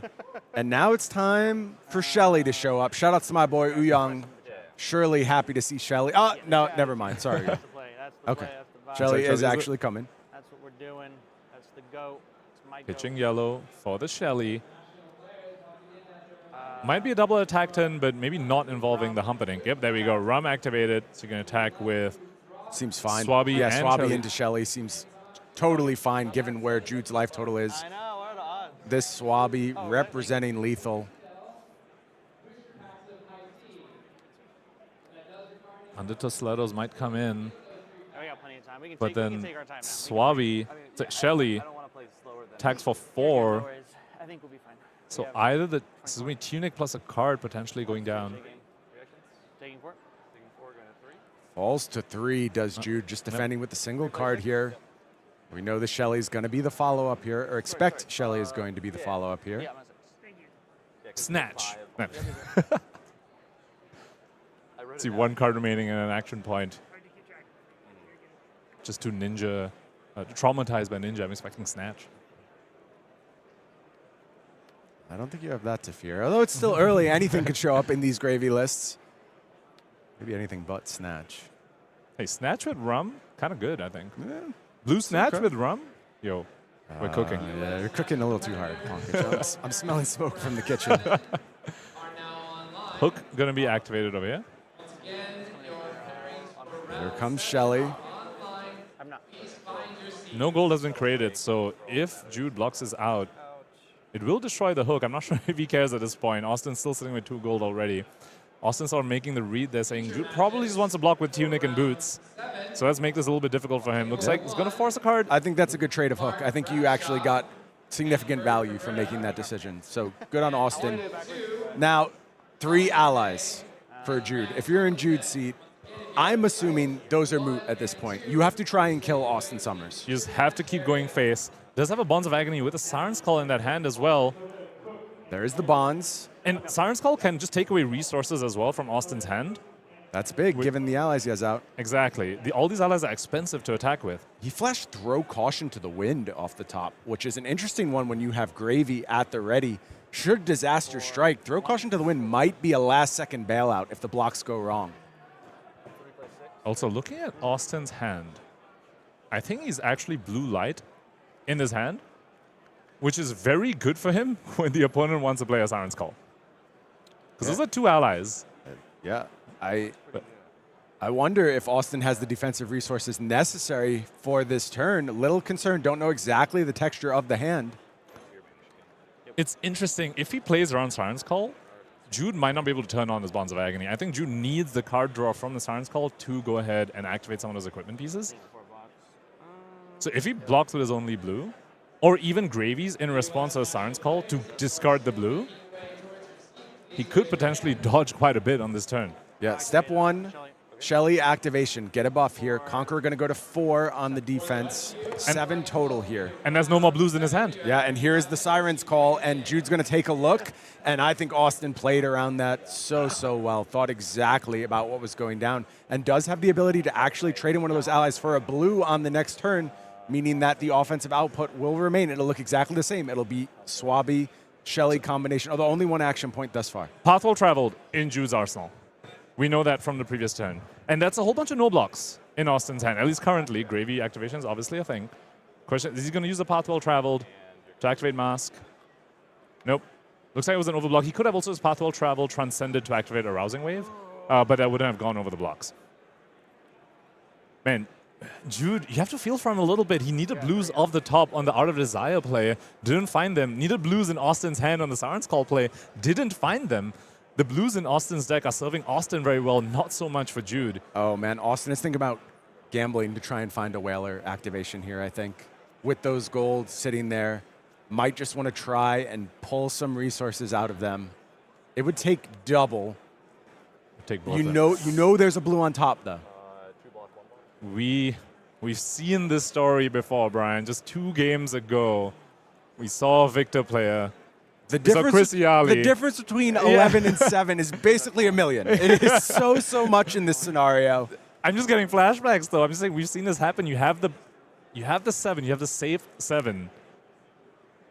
Does save 7 win you the game? I mean, just think about the scenario that Austin has to face on the comeback. To be honest, to be honest, the downside here isn't that much. You still will always get the 7. Correct. Because even if you just draw 2 reds off the gold or whatever, you can still just swing the Swabby. Looks like it's going to be a Gravy activation. Yeah, take the free one first. That's fine. May as well get that Anka set up. 7. And we're Which just is going to Anka take 7. 7 here. Okay. Now, the thing you give up is not having the gold on the next turn cycle, which is very important. It's also the arsenal here. Now he gets the arsenal throw caution to the wind, so has some protection. We mentioned how there is vulnerability for Austin at this point. We've all seen it a million times with new. Double Justinic and you're dead out of nowhere. Maybe throw caution to the wind, exactly what you need to go ahead and survive. With that Shelly also out there in the arena. You're also either getting 2 cards from Jude or getting the Mask off the field, both of which you are very, very happy about. And we know the path will travel in Arsenal Double Trouble, Bonds of Attraction, Venomous Bite, Persuasive. 1 card, Persuasive. Path well traveled in Arsenal. This is the sort of hand you want to keep 3 cards for. Block 6, take 1 to the 2. But he's going to block with 2 cards here. Does still have block value on Tunic, on Mask, not taking it yet. So has a Rum on the board. This is going to be very difficult to find enough cards to activate the Rum. If it hits a hero, Once again, that interesting interaction that Persuasive has against decks like Dash.io, against decks like Gravy. Gravy can compass, know the color of the top card of the deck, know how much whether this matters or not. However, Justinic puts a little bit of a wrench in that plan sometimes, because you would just order Justinic first, and then now you know your opponent doesn't know the color of the top card of the deck. Yep. Call to Grave on top. for 1, no blocks. No blocks here from Austin. And how much will Jude fire in this spot? Path will travel, transcend, calculate mask for her. Is just going to Mask here. Not taking the gamble this time. Could have waited for Resolution Step again. But at that point, you're committed to activating New with the Chi instead of activating Mask. So he's saying, I'm just not going to do that. I'm going to force either a react from you or something and another card thanks to Mask. And it's coming for 1. Yeah, so this is resolved now. Gives up the defense reaction there. And has the throw caution to the wind, reveals blue, knows there's good coverage there. It's all clean, and Jude just passes, and we're right back doing the same dance one more time, but there's 2 cards in hand this time for Austin, and that means a Whaler attack, and this feels like a big turning point. And now Jude is at 2. The whole hand gets committed here. Looking for a scrap in that hand, Brian. He's got go again cards for this matchup, but doesn't have the life total to go ahead and resolve them. And you'd be like, oh, he's hoping for a break from Gravy's side, but he has a Humperdinck already on the field. Can Austin find just a little bit of go again here to try and move to 5-0 at U.S. Nationals? On Gravy Bones, no less, the newest hero released this weekend. Checking all the zones one more time, needs to know exactly what he's working with, maybe considering something like a gold draw. Compass, going to get some information, reveals a blue on the top of the deck. I think it was a Nevarez. I think you're exactly right, Pankaj. I'm pretty sure that's the missing piece. That's what we were looking for the go again. Asking, what is this hand? Call, double, back alley? Which will shuffle the top of the deck. Yep. Also, that deck's looking kind of thin. It Brian. is Oh my thin. god. It is thin. You don't need much, though, when you have triple ally out there. What is the play here? Moving a chum around, a swabby. I don't see any more back alley break lines. No, one's in his hand. So just gets a little wider on the board here. Not immediately seeing the value of this call to the grave. Haven't seen any limpets either for allies that naturally have go there, again. Yeah. And I think the Cutty is already gone, so needs more allies that actually work well together on the whiteboard, because if you just keep swinging Humperdinck, I guess you will fatigue Jude at some point. Blue has been played here. It's time for the gravy activation. That's going to get The Avasti. Avasti off the top, discards the Cutty Shark. Now, Cutty is an ally that actually rewards you for having a whiteboard, so that's very, very important. Yeah, still 2 resources floating here, and what that means is Cutty could get in the mix with that Whaler. And given the cards that are left in deck for Austin, it's starting to feel somewhat inevitable to me, Pankaj. I don't know if this was the cleanest setup for this turn. I don't know exactly what's in Arsenal, but it's a fine setup. It kind of can't go wrong at this point. And it is Whaler for 12, and it just gets the fist bump, and Austin Summers on Gravy Bones moves to 5-0. That's Captain Bones to you, Pankaj. Get it right. A Pirate Necromancer over here debuting at US Nationals with a 5-0 in the CC rounds, piloted by Austin Summers. What a fantastic finish to our CC rounds, Brian. I got to say, Pankaj, for basically release day Gravy Bones, that's a hell of a list that Austin Summers has put together. When we saw Jude's early banishes, you mentioned the Chris Iaali game at another point, but I have to call out to just that incredible start where Jude is literally banishing everything from Austin Summers. It feels like at some point all of those cards are going to matter, and we go through turn by turn, and Jude's just accruing value, and Austin's not really doing a lot. And then he charts the high seas, and he finds the perfect combination of cards in back alley breakline plus an ally, and all of a sudden the board is 3 allies wide. And Jude was never in it again. Actually, at that moment, the door may have closed for Jude. And I will say this for Jude. Gave himself so many chances, and even decisions that I was like hemming and hawing over at the time, very quickly became clear that Jude was playing not to lose, but to win, and gave himself an opportunity. But ultimately, it was Gravy Bones carrying the day. 100%. Chart the high seas alongside the Give No Quarter as well. 2 very, very strong blues in the Gravy's deck, showing us that they just suddenly spit out 3 allies. Didn't attack with any of them. Just saying, I have all these action points now. I'm playing 3 allies. Now you go, Assassin. Tell me what you can do. At that point, remember, Jude's Nu was tapped as well because of the Rum play on the previous turn. Yeah. So I had the Rum, but the Nu was tapped, so couldn't mount enough of an offense, and yeah, never came back in the game again. Yeah, if you want to consider a potential misstep, maybe it was that forced damage. But without that forced damage, none of the other turns matter either. The fact that he was challenging Austin's life total meant there were some outs when we got to those late turns. So this is going to be the thing playing against Gravy Bones. It's going to be a dance, and it's going to be a complicated one, and it's going to be one that players have to figure out quickly if they don't want to just hand this tournament over to Austin Summers. And I want to take a look, Pankaj, after 5 rounds of CC, where do we stand?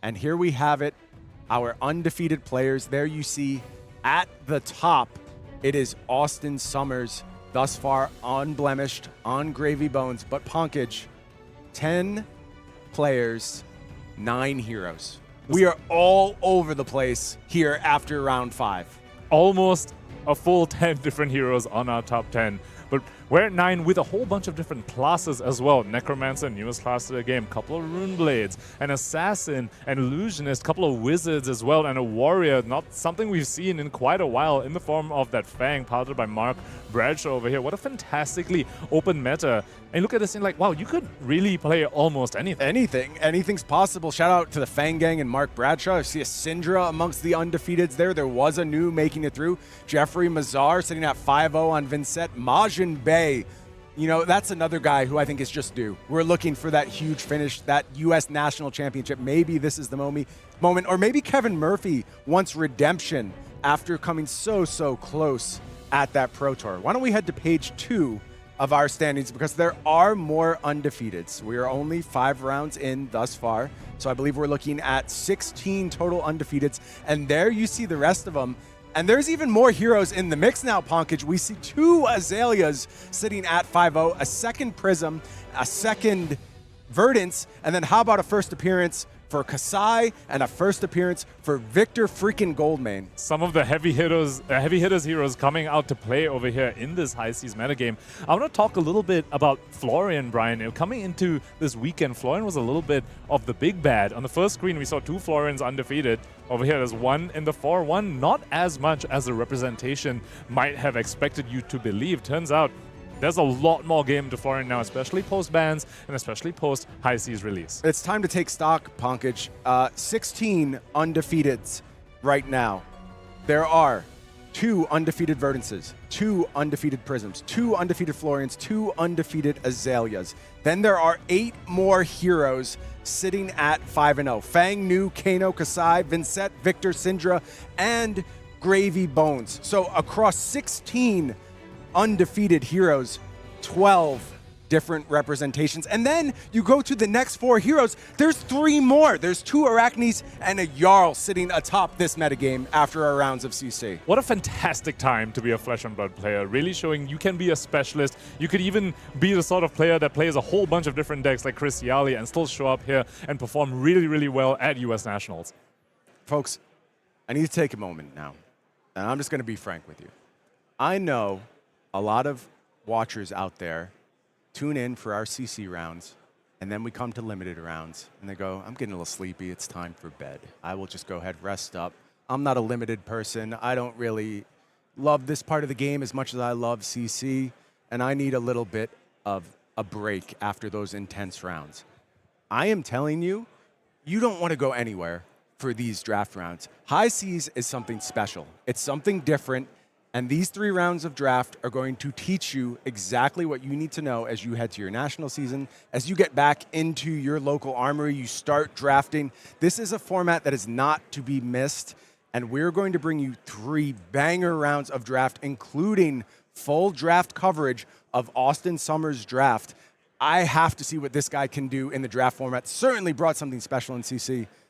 Draft is a whole nother story, though, Pankaj. And if you want to be the U.S. national champion, you got to bring it in both formats. This limited experience is absolutely just something very special. I think Treasure Island adds a level of depth to limited that we haven't quite seen so far in the previous sets, and it makes me so incredibly excited to see what strategies these players have come up with in preparation for U.S. Nats. Because remember, this set, we kind of just saw all the cards a couple of weeks ago. These players have had to figure that out, and this is U.S. Nationals, one of the top events in this region, in the world even. So you should definitely catch what these players are going to be bringing to the table. And I promise you, Pankaj, we're only scratching the surface of High Seas Limited. There is so much more to learn, so much more to do, and we are going to get into it after a short break.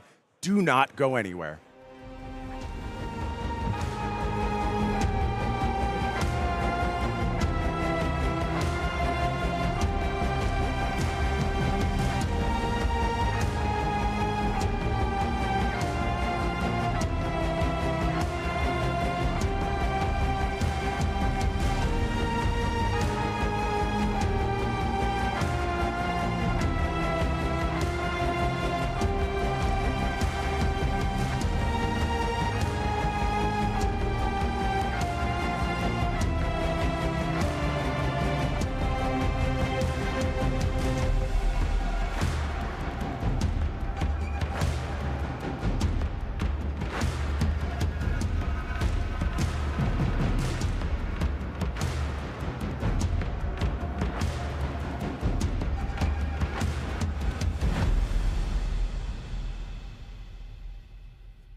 once was a ship that put to sea, and the name of that ship was the Billy O.T. The winds blew harder, bow drip down, blow me bully boys blow. Soon may the wellerman come to bring us sugar and tea and rum. One day when the tagging is done, we'll take our leave and go. She had not been 2 weeks from shore when down on her a right whale bore. The captain called all hands and swore he'd take that whale in tow. Soon may the wellerman come to bring us sugar and tea and rum. One day when the tagging is done, we'll take our leave and go.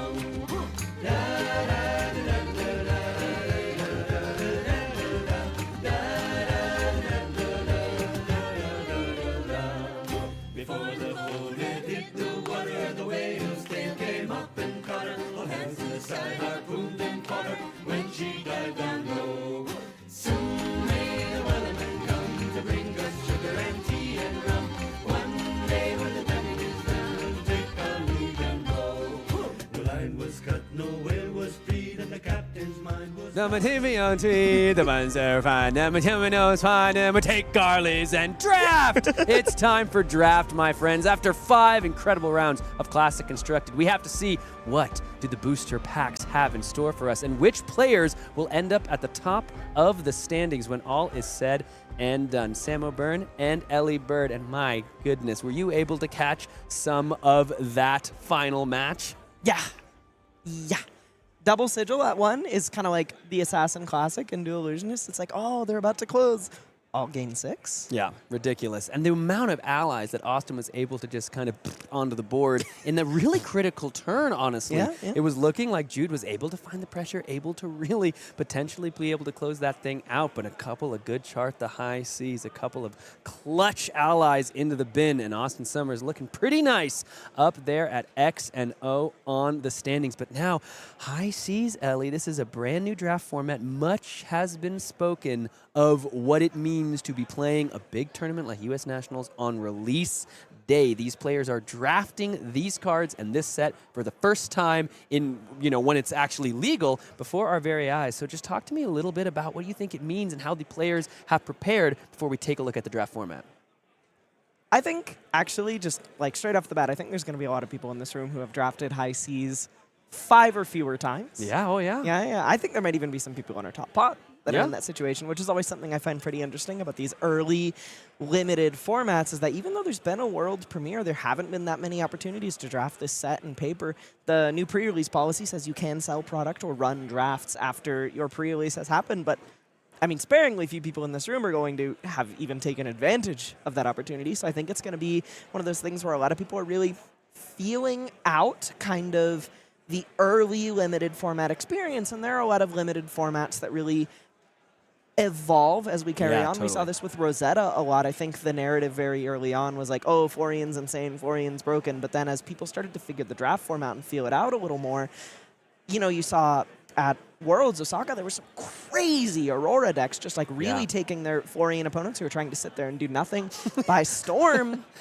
And I think that that's one of the most exciting things about navigating these early draft formats for a lot of these players, is that I'm sure some people will be feeling pretty comfortable, pretty seasoned, and I think the hero with the biggest payoff right now for, I think if you have 20, 30 drafts, the hero where I think you have the biggest edge on other players is Puffin. I think that hero is hard as hell to draft correctly. I think my first 5 or 6 Puffin drafts, I was like, this deck is awful. I am so sick of this.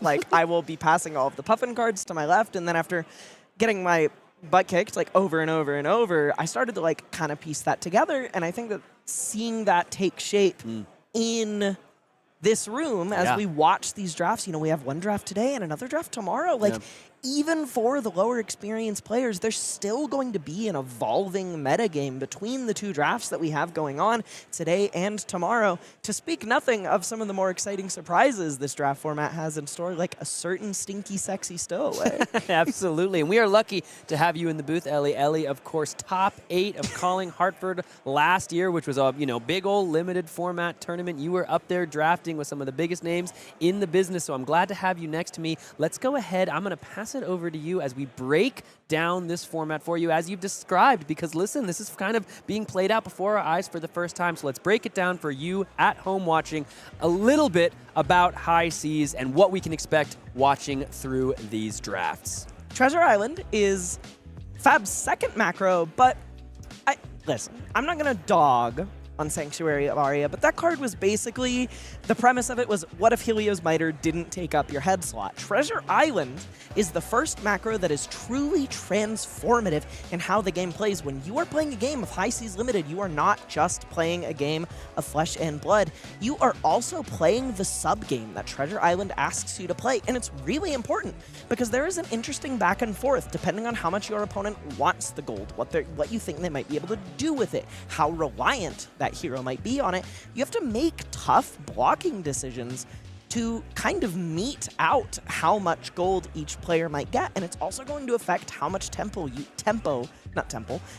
you are able to wrest away from your opponent in these situations. Also, every single attack has an on-hit, which really forces both players to progress the game state and try to win the game. Yeah, 100%. A lot of people just loving this limited format, and from everything I've heard and everything I've experienced and getting to play some of it, Treasure Island is a huge part of the reason why. We've got our first hero, and we're going to talk about some of the different ways, just, not get too in the weeds. We do have a draft we got to get to as our players are gearing ready and getting ready to draft right now. So talk to me just a little bit briefly about some of the different pathways you can go down in each of these heroes. So Gravy Bones is a little bit less myriad than some of the other heroes. He's a little bit more singular in what his game plan wants to look like, and I think a lot of cards and components can really make up this same game plan. You can have a lot of different building blocks that result in the same thing, and I think that that's where he shines. His flexibility is what makes this hero such an attractive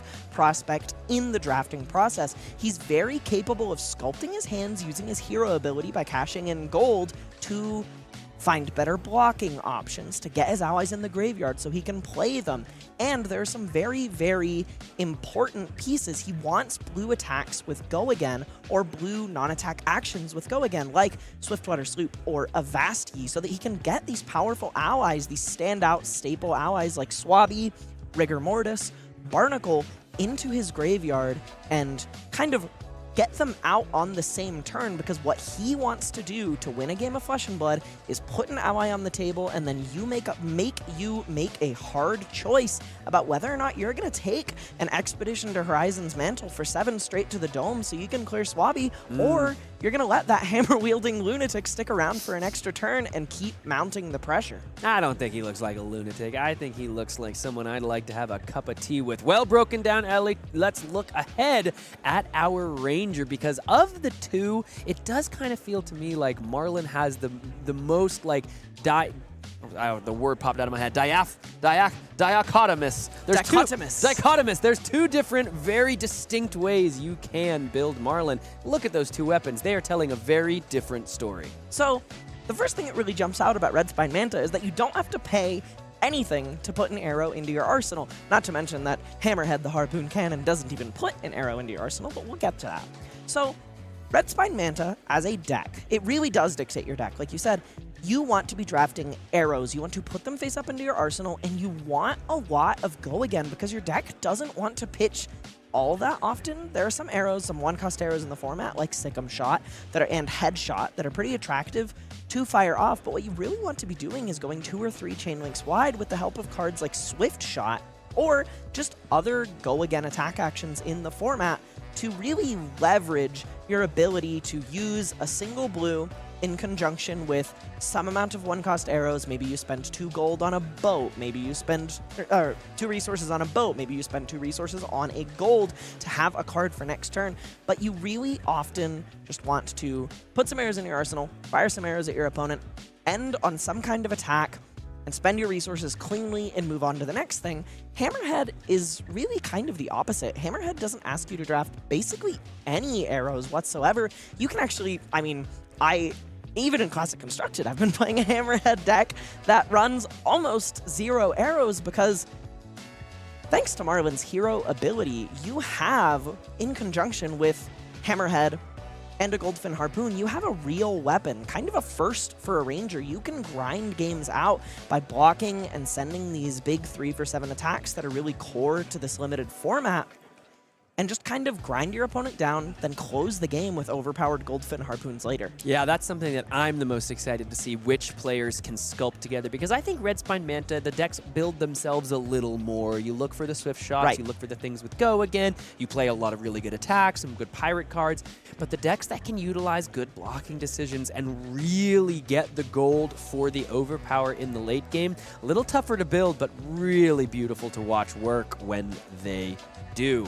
Speaking of a whole bunch of bits and pieces that need to work well together, we've got another mechanologist here, and we look at the two weapons once again to tell us of the diverging paths. Ellie Bird. So, Cogworks Blunderbuss is a card that curves out very well with a lot of the one-cost mechanologist offerings in the set, and there are a lot of them. There are 3 distinct 1-for-4 non-attack actions that give your next mechanologist attack or a +4, in addition to untapping something you control, be it your hero, a cog, or your gun itself. This kind of lets you always have a reasonable floor. A blue in one of these 1-for-4 pumps will always allow you to fire off your Cogworks Blunderbuss for 6. It's not the best 2-card hand of all time, but it makes your deck a lot more consistent. You can always convert, and in fatigue states, you have a very real weapon. These decks are a lot more fair. You are doing a lot more value trading. They're a lot more mid-rangey. You are mostly drafting 1-costs and 0-costs and trying to really heavily leverage your Cogworks Blunderbuss. On the other side of the same coin, Spitfire really stands out as A, because you don't have a resource sink, you have to be able to very cleanly use your resources every turn, and Spitfire really asks you to draft one of the most premium mechanologist commons in the set, Goldwing Turbine, a 2-cost non-attack action that gives your next mechanologist attack +3 and generates a golden cog, which you can crank to functionally give the non-attack go again. But if you're drafting a bunch of Goldwing Turbines or similar cards, you need to find more ways to spend your resources. Even if you're pitching 2 blues to say, play a Goldwing Turbine, spend 2 on a Tough Old Wrench, spend 2 on a gold, and end on Spitfire. Spitfire doesn't ask any resources of you, but it does ask cogs of you. So you have to find ways to generate cogs. You have to find ways to cleanly use your resources every single turn. But when it all comes together, it really feels like the higher ceiling weapon. It truly sings. It's something that we noticed even in CC. We saw how different Anthony Pham and Nathan Lapham's deck were with the Spitfire versus the Technoplasma Pistol, and how well it did work when the Spitfire was able to sing. But boy, oh boy, when the cogs fall apart, that is when it gets to be a little clunky.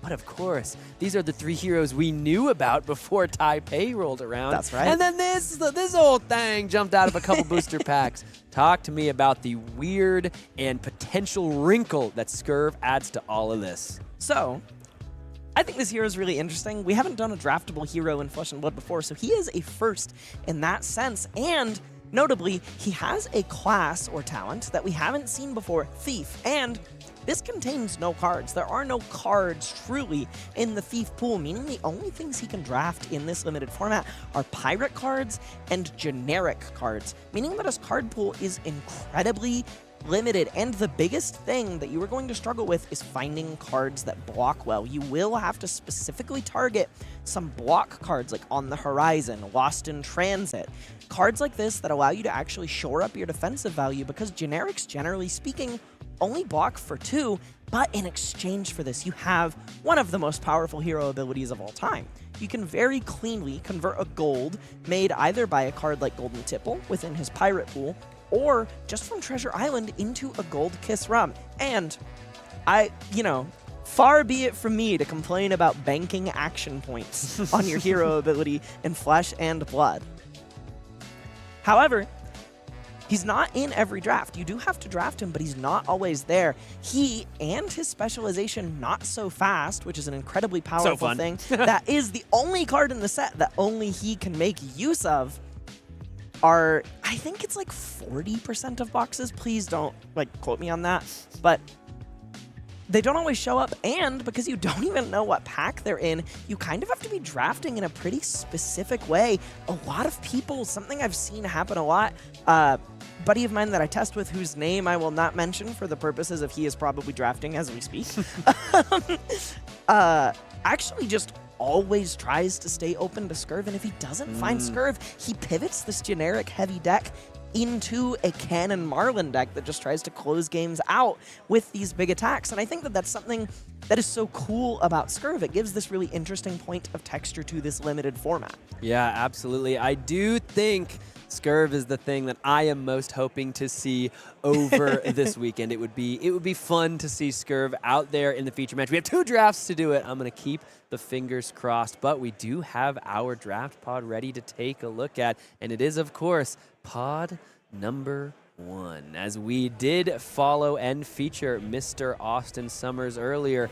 in our round just a moment ago, it does make sense to me to continue the high seas train and see if the Gravy Bones pilot in CC is able to take down this pod in the high seas limited format.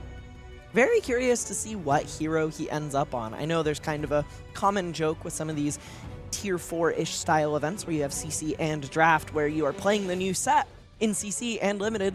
Common classic joke is, oh, I intend to play 12 rounds of Gravy Bones this weekend. And let's find out if Austin does intend to play 12 rounds of Gravy Bones this weekend. Our first world championship was won by an individual playing like 16+ rounds of Icelander. Yeah, he just did not stop. Some other notable names you want to take a look here. We saw Jeffrey earlier on a stream a number of times. I can look across the table and see the host of World Tour Weekly himself, Majin Bey, once again in a position he has spoken of many times before. Kicking butt in CC, and then facing his arch nemesis draft. But he's done well in recent formats, quite well, in fact, and has really, is the prototypical story of a professional player, getting better at the thing that they are not as intuitively good at. He has put the time in, he's put in the work, and he sits here at 5-0, ready to see if he can do it again. You know what I do want to say? Him improving with draft does directly coincide with him playing less Kano. That is true. That is true. He is on Verdance this weekend. We do, of course, have our featured drafter ready. We're getting word from the table that the cards are being laid out, the packs are being broken into, and the first picks are ready to be selected. Let's head on down as Austin Summers prepares his draft as the cards float on the infinite void of nothingness. I was going to say, where is he? There's just a pack. It looks so dark and mysterious as the night sky above the oceans of Wraith prepare to see just what Austin Summers has cooking. Ellie Bird, talk to me about what you're seeing in this very first pack. I am not super impressed by this pack, and I will say, on the topic of playing 12 rounds of the same hero, taking Jittery Bones blue to the front of this pack does kind of tell me a little bit, maybe off the rip, about what his drafting strategy might be. I think there are definitely some better cards than this Jittery Bones, but there is something pretty interesting about this Jittery Bones in this pack, and that it is the only Necromancer card. So if he does take this, it does immediately tell the person to his left that, hey, there are no Necromancer cards in this pack. You know that if you try to go into Necromancer, I'm going to fight you over it. We're also seeing him consider a red pill for the wreck, but he does slam down that blue Jittery Bones. It seems he may indeed be here intending to draft to play 12 rounds of Gravy Bones. There were some pretty interesting cards in that pack, and I think the come around in 7 more picks will be pretty interesting. There were a few cards he would like to see on the wheel there. If he's in Gravy, yellow Golden Tipple is incredibly premium. And there's a piece of equipment that he was capable of playing in that pack. Some strong cards here. Immediately seeing that Rust Belt, something so impactful that we saw over the World Premiere. Just put in some major, major work. There's an ally in Shelly. There's the Fish Fingers as well.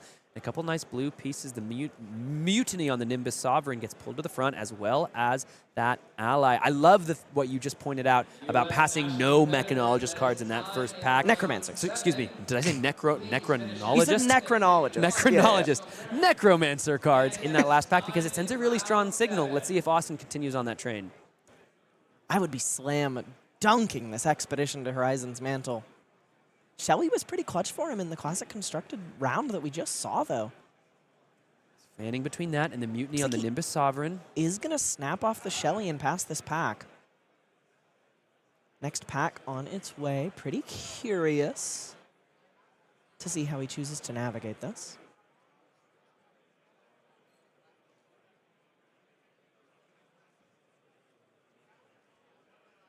red Burly Bones, if you're committed to Gravy Bones this early on in this draft, you're pretty happy to see that, but you might be even happier to see this Chowder Hardy Cook. There are a few other considerations in this pack for our Gravy drafter here. There is that Captain's Coat capable of making a resource if you've drawn, something Gravy Bones is incredibly good at enabling. That red Burly Bones and this red Sirens of Safe Harbor, a little bit of an easy card to misevaluate. It is just a 2-for-6 that blocks 2, but it gains 1 life when it goes into the graveyard. So not only is it fantastic to discard to Gravy Bones' ability, it is also functionally a block 3 when on hits are not in the equation, as well as a 2-card 7. Chowder Hardy Cook just going to go ahead and grab its way into the deck for all those reasons you described. Does so much work as the next pack is going to come around. So we've talked about staying open. We've talked about preparing yourselves for a forcing. Let's talk about forcing, Ellie. Talk to me about it. I want to say something. I legitimately believe that in Flesh and Blood, forcing is a perfectly legitimate strategy. I think it catches some flack sometimes, but I really think that if you have a certain level of comfort with a given hero, forcing is a really acceptable kind of high-risk, high-reward style of strategy. You can get forced out of your hero and have a little bit of a nightmare draft, which, I mean, if I'm Austin right now, seeing no Necromancer cards in this pack is a pretty scary sign. He's looking to see if he can take what he can to kind of pull through. Maybe this was a 1 Necromancer card pack. Maybe the cards just weren't very good. And he is going to snap off that Swiftwater Sloop, but I think that, like, when you make the decision to force in a limited pod in this game, I don't think it, like, indicates lower skill or anything to that effect. I think it indicates that you are willing to put all your chips on the table, because if you commit to a hero from pick 1 as opposed to staying open and seeing what's still there, though your bad decks are a lot worse, your good decks are so much better because you got so many premium early picks. Yeah, I think that's a really good point. I've always considered it just a gamble. You just kind of, you're just gambling. You're just deciding, like, listen, I know what I want. I've got a really good card here in pack 1, or in pick 1 and pick 2. If the person to my right is also forcing the same thing, my deck is going to be bad. My deck is going to be bad, but maybe they're trying to stay open. Maybe some other things might take place. So I'm with you. I don't think it's anything beyond just a gamble. Just like, hey, listen, I'm going to go for this, and if it works out, it's going to work out really well. Taking a look here at the rest of the pack, yeah. Speaking of the downsides of forcing here, he's kind of in an awkward spot where he's committed so many picks in a row to this Gravy Bones play, and he's already got 4 picks into the Gravy Bones basket. It's already becoming quite difficult for him to kind of pivot out of this situation, and he's seeing so many premium Mechanologist cards come his way. If he had taken that red Goldwing Turbine in pack 1, you know, I think he would be feasting right now, and that is the risk reward on display here. There are some solid cards for him in this pack, but Gravy is definitely looking drier than some of the other offerings. His choices are basically between this red Fiddler's Green and a blue Burly Bones. He can take a yellow Sirens of Safe Harbor as well. It's going to be the Fiddler's Green for all the synergies. You even just look there at the Burly Bones, the last card he selected. Wouldn't give the Burly Bones overpower, but would get some nice value of that 3 life whenever that card hits the graveyard. Looks like a not so fast in this pack, which when you see that, from what I understand, these 2 cards are very, Not So Fast and Scurv are very close to each other on the print sheet. It's very hard for there to be one without the other, which means there may be a certain stowaway somewhere in our draft pod, Sam. Oh, the question is the Not So Fast coming before the Scurv? How far before the Scurv does it come? If it does come, we'll have to see.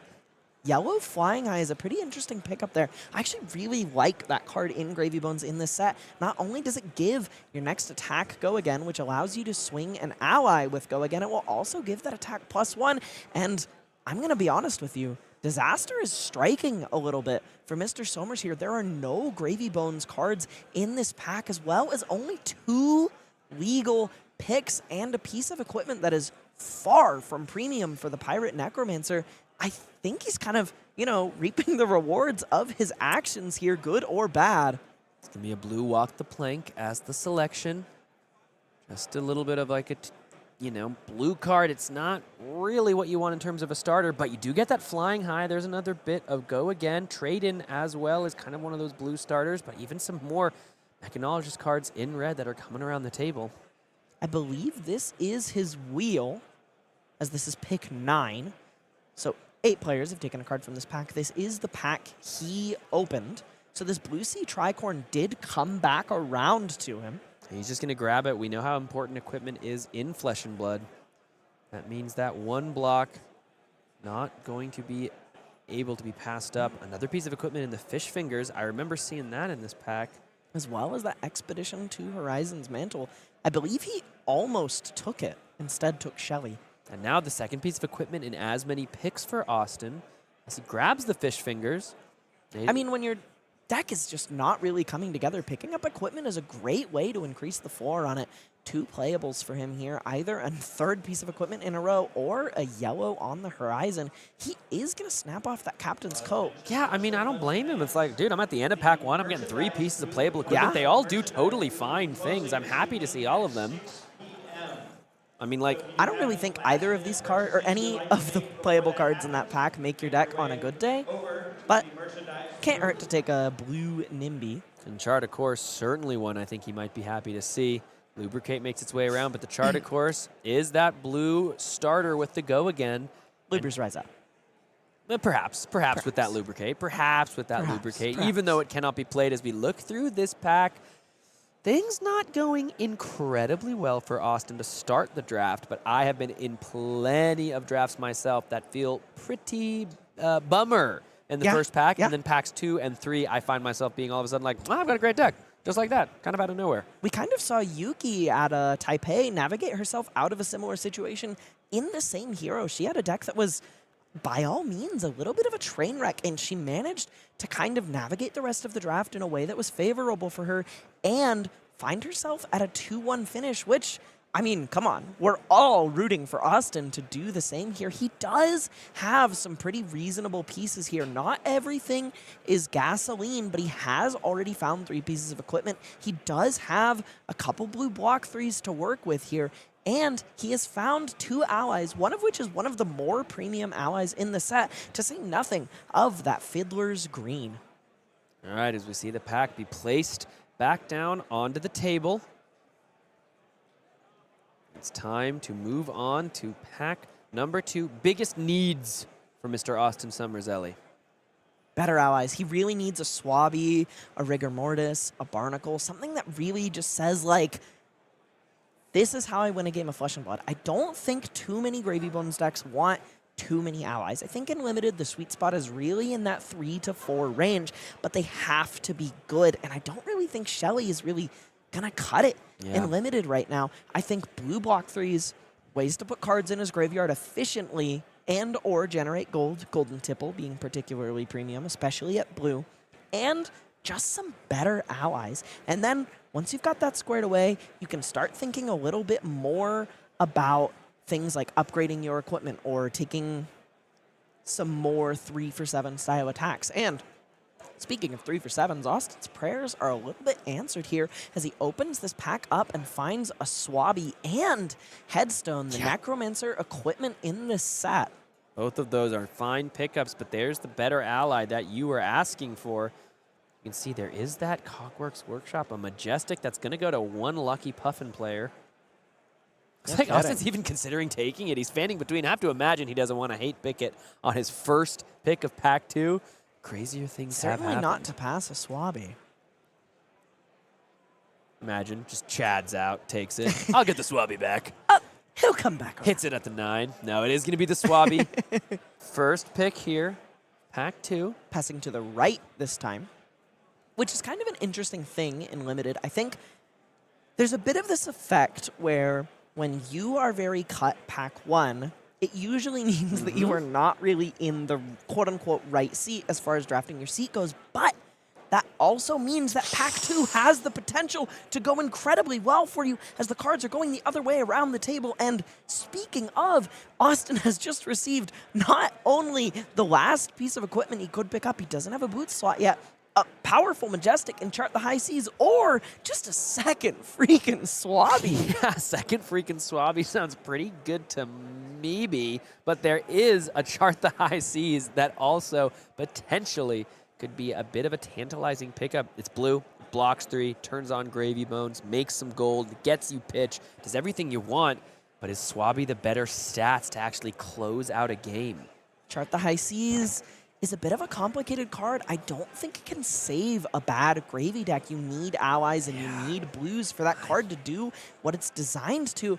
But I think he's just decided, you know, my deck is not as great as it could be right now. I'm going to take this card and I'm going to bet on finding the pieces that I need. And speaking of finding the pieces that he needs, he does already have a hat, but there are 3 Necromancer cards in this pack still. A yellow Restless Bones, a great way to get an ally in your graveyard with Go Again, as well as a red Jittery Bones, also quite fantastic. And there are 2 Headstones in this pack, unless there are a pretty impressive amount of Gravy Bones players at this table, which, to be fair, the way the packs are going, it does seem to be that case. He could find himself with a Headstone in his hands on the wheel. Jittery Bones and the Saltwater Swell going back and forth. Jittery Bones 0-4 Go Again. How much do you have to hate your kid? Name him Jittery? To name him Jittery Bones? The Bones family tree is gigantic. It's so wide. Wow, it is going to be the Saltwater Swell instead of the Jittery Bones. He's passing it around the table. I think I'd take that Swabby instead of the Chart the High Seas. Really? I think so, dude. I don't know. I feel like I don't know. I think I'd snap off the Saltwater if it was red or blue, but the yellow seems so unattractive to me compared to a red 0 for 4. Here's a Yo-Ho-Ho. Believe that card is going to be a nice blue 3 block. That will, of course, also turn on the Gravy Bones ability. There's also a Sirens of Safe Harbor, both a fantastic card to block with at blue and just to discard to Gravy Bones' ability if you need to get something in your yard. I do think it's got to be that Yo-Ho-Ho. The question for Austin beyond the pick here is the Pirate's life truly for him? If it is, you have to imagine the Yo-Ho-Ho has to be the pickup, as I don't know if you can Yo-Ho-Yo-Ho without as well exclaiming that the Pirate's life is also for you. Austin proving that theory correct. Yo-Ho-Ho is one of my favorite pieces of art in the set. I love it so much. It's great. It literally just looks the zombie pirates like dancing and drinking and having a great time. 2 alive people on the deck like, this is the scariest thing that's ever happened to me in my entire life. That's very true. Looks like he's found another red Jittery Bones as well as a washed up wave. A little bit of 2 red Jittery Bones and a blue Restless Bones. Blue Restless Bones I actually think is the best pick in this pack. It's a blue block 3 attack action as well as a way to, as a blue card, get an ally from either the top card of your deck or your hand into your graveyard with Go Again, allowing you both to establish some damage at your opponent and an ally on the board in just 1 turn. And look at that. Austin is thinking the same. Ellie going to go ahead and grab the Restless Bones as we move on to pick number 7 here. So you said the biggest need's better allies. We got 1 ally. It's a pretty good ally. It is a pretty good one. He's now up to what, 3 total in the deck? So yep, he has Shelly, Swabby, and Chowder.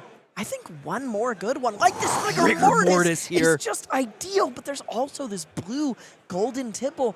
This pack is going about as well as it possibly could for him, given that kind of dismal first one. Rigor Mortis here just can put on so much offensive pressure and right at maybe the last possible minute swinging down from the netting and potentially into Austin's draft deck. So there's a card I want to point to here, Tit for Tat.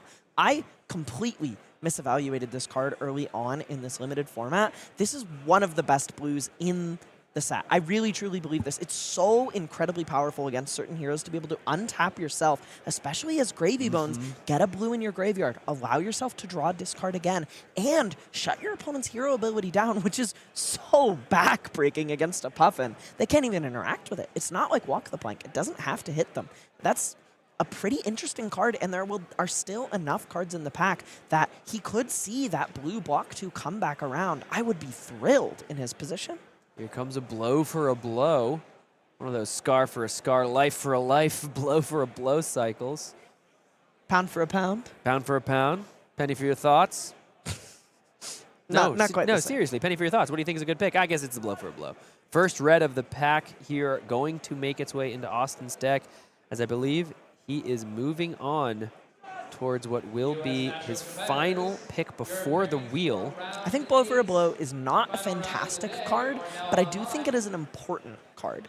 it gives you some extra go again against Gravy Bones, which is something Gravy Bones has to consider himself. And speaking of Gravy Bones considering things here, we have a Barnacle in this pack, another one of those particularly premium allies I was talking about, as well as a blue Jittery Bones. More ways to get allies in your graveyard with go again as blue cards. This is a pretty tough call. Yeah, there's another blue Jittery Bones you talked about so well, but it looks like Barnacle's going to be the pick, rounding out the ally count to exactly as you described, the optimal amount, about 4. 2 of them can put on some totally fine offensive pressure. I would be thrilled in his position, having picked up Swabby, Rigor Mortis, and Barnacle with a Chowder waiting in the wings and finding another blue go again Watery Grave Enabler on the wheel. Yeah, he is going to go ahead and grab this from the pack that he opened. You can see 2 Rally the Coast Guards as well, Swindler's Grips, but it is going to be that blue Restless Bones. Austin Summers, he's won 5 games with the new Pirate Necromancer. Can he win a 6th, a 7th, and perhaps even an 8th to go 8-0 and continue a sterling day on the Undead Deviant? Lost in Transit is a fantastic card in this limited format. This card gets a lot better if you are the stowaway Scurv himself, but it's still really powerful. It's easy to underestimate. It's a yellow 3-block that removes a counter from Treasure Island, but that can put you in such a commanding position when you deny your opponent an essential piece of gold in the block step. And he is going to get to spend a pick upgrading a piece of equipment, that Blue Sea Tricorn falling by the wayside for this headstone, and he gets his pick of the litter here. I mean, either a yellow On the Horizons or a yellow Burly Bones. Pretty great for there only being 3 cards left in the pack. Yeah, so we've got a Jittery Bones and a Jittery Bones What do you mean? left over. What do you mean, Ellie? What do How you is that mean? possible? That's so incredible for him. He's not even looking at the last card.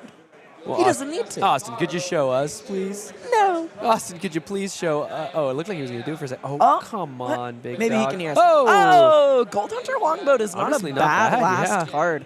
I think 0 for 4s can be a little bit unglamorous in this set because there are so many things that come in for 5 on one card, and Gold Hunter Longboat is a really good example of that. You don't really want these wounding blow kind of cards when you can just be doing a point better in basically every class thanks to these pirate attack action cards.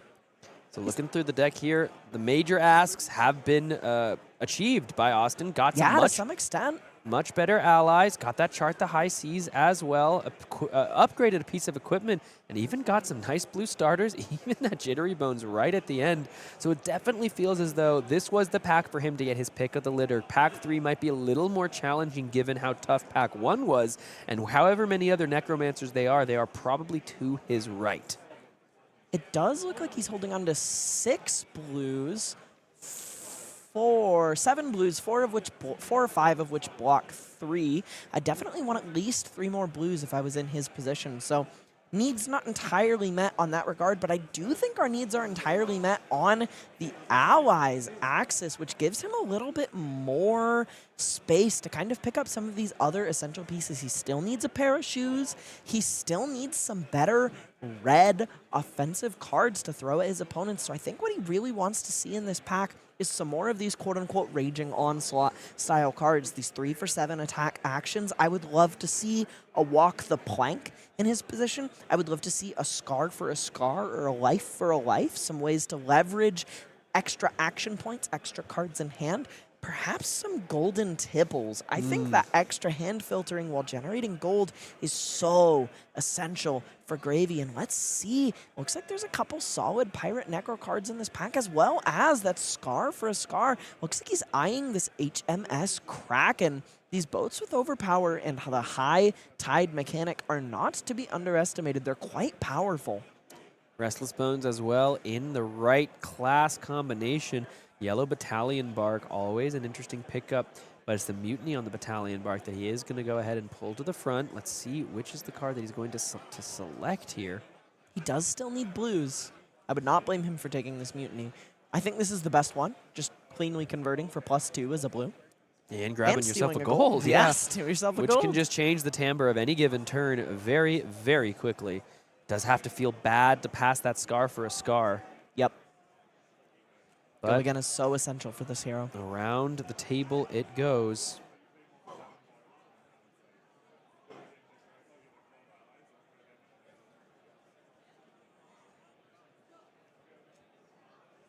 Taking a look as another pack comes around. Seeing a peg leg that is a pair of shoes, in a sense. Seeing another Pirate Necromancer blue block 3. I think that may be an Angry Bones. Looks like there's a yellow Restless Bones, pretty far from premium. I can't imagine he's thinking that hard about this pick. It's got to be the peg leg. There's a blue block 3, but that might just still be there in 8 more picks. The yellow Fiddler's Green is a reasonable consideration, but among his playables, finishing out his equipment suite is definitely one of the higher things in his list of needs at the moment. Is he going to take the yellow Fiddler's Green? That's so interesting. Yeah, it does need some yellows for some of those abilities. But it feels so good to rock up to your draft games with a full piece of equipment suite, and it is going to be the peg leg as the selection. Is, you know, had to pass the Scar for a Scar, but does have some action point generation on this little leg, and of course can come in for that one piece of block in a pinch.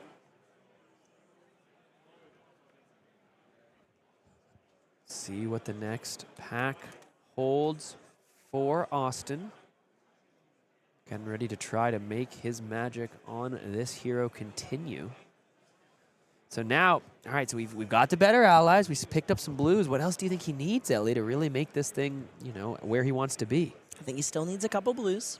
I think some big attacks and just some defensive tools. You know, I think Throw Caution to the Wind. It's a rare, but I think it's a really fantastic card for Gravy Bones with the amount of top deck info you get. Helps you do a little bit extra blocking. I think he could use some block cards, something like Hoist Them Up, On the Horizon, Lost in Transit, which he did pick up. But some extra blocking power, some extra offensive power, like we mentioned a little bit ago again, some big attacks to kind of punish these allies hitting the table. Make it punishing for your opponent to want to clear them. Let's see what the next pack is going to have on offer. There's a Cuddy Shark, an ally that can do a lot in terms of actually utilizing the cards and action points in hand if he's left with too many because of the Go Again ability that does not require the tap. What was that final card in the very back? I believe it is a Swindler's Grift. Swindler's Grift, yeah. Yellow Swindler's Grift. Yeah. These are not the most attractive choices of all time. He's more or less between an ally that's kind of playing fifth wheel to the rest of his deck and a yellow 3-block. I might just take the Angry Bones because it's capable of converting over rate here as a yellow 2 for 6 if you can find a ally in your hand or on the top of your deck. Interesting, he snaps off the old knocker, choosing to upgrade his chest equipment, but I'm not sure by how much. You know, Captain's Coat may not block, and maybe he is just looking for that armor. The text is irrelevant, but it does float you a resource. Whoa! It does float you a resource if you have drawn a card that turn, something Gravy Bones is quite good at, but maybe he just values that one block. The Swiftwater Sleuth is exactly what he is looking for here. It's another blue. It lets you use multiple blues to gain Go Again, thanks to High Tide, and it kind of just hits people pretty hard despite being a blue. So it does a lot for you. This Battalion Bark is also pretty attractive on the topic of High Tide cards. This is a yellow 4 for 8. And a Palantir Aeronaut in this pack as well. Austin. Oh, I mean, I guess that's there. He can take that. He can't take it. I mean, like, it's just, again, we've seen a couple Majestics head around the table for Mechanologist players. It was a lane. We talked about Austin potentially going down at the beginning of this draft, but it's going to be the first copy of Battalion Bark, a card that we think or has looked to overperform in many various games between those 3 World Flying Premier High days. Blue is a fantastic thing for him to find here. It may not block 3 like a Vasti, but it fills a very similar role. It's a 0-cost blue non-attack action that both turns on your ability to play allies from the graveyard and gives something Go Again, so you can use this card to establish 2 allies. You know, if you have a blue in your hand, you have Rigor Mortis and Cuddy Shark in your graveyard, and you just have a blue and Flying High, you can play an ally, pay 1 to swing your ally with Go Again, and then follow up with another one. Let's see if that's going to be the selection. It is. There's the Flying High, a perfect pickup here for Austin. As the more action points. More action points, more ways to deal damage. That's what Gravy wants here. This yellow walk the plank is a pretty attractive thing here, but this blue golden tipple has to be the most attractive option here by a pretty significant margin. It comes in for 1, which is so difficult for your opponent to want to block with a card, so it's going to make it easier for you to kind of punch through and find gold from Treasure Island. But even if your opponent doesn't let you find some gold with Treasure Island, it'll make gold if you discard a yellow to it. And, do you know what color all the allies happen to be? Yellow. Interestingly, though, he doesn't care about any of that, and he took a blue Crash Down the Gates. Also a fantastic card. It kind of clashes with the top card of your opponent's deck, and if it's bigger, it gets +2. So, potential to be a blue 2-card 6. It would have been funny if they just printed Clash on the card. With Clash Down the Gates? Or if they just had the same card, but they had the keyword is just Crash, and then just described Clash. Just for this specific card. Probably not okay in terms Perhaps of the rules. Austin is psychic and took the blue Crash Down the Gates because he knew he was going to receive a blue golden tipple here. Yeah, that's a nice pickup, man. Able to go ahead and discard a yellow card and get the gold and draw the card. Also a blue Sirens of Safe Harbor in that pack. That could come around to him. Pretty attractive piece. The blue chart, of course. There's a blue Angry Bones. That's what you want to see here. Just a blue block 3. And he's got more allies. You know, we talked about like 3, 4 allies. He's up to like 5 at this point, I think. I believe 5. Yeah. It's Barnacle, Swabby, Rigor Mortis, Shelly, Chowder, and Cutty Shark. A+ for Ellie Bird. And the potential there with the golden tipple, able to go at, I think it was the Restless Bones. I'm not quite sure. Yes, blue Restless Bones. Blue Restless Bones was the call there. But looks like a red Restless Bones in this pack, as well as a red Angry Bones. This is a pretty interesting one. Both of these are 2 for 6s that care about trashing a card with Watery Grave. Restless Bones red helps you convert some of these larger hands. But Angry Bones is just a fantastic 2-card play if you can find it.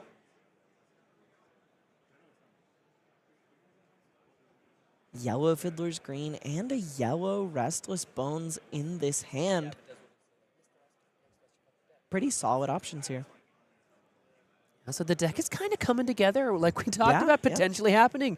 You know, a tougher Pack 1, but all of a sudden Packs 2 and 3 can be a little kinder because everybody's trying to find their lane in Pack 1, and all of a sudden when people finalize in the 2nd and 3rd packs, you can find some better picks throughout those. And sometimes that is just the power of forcing. You just force the other people out of your lane.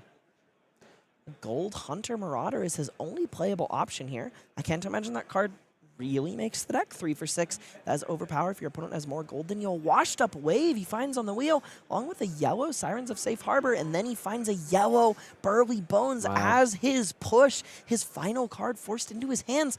I mean, I don't think this looked fantastic Pack 1. He was kind of looking for scraps, more or less, but he's really found, you know, a functional deck here from a pretty bad situation.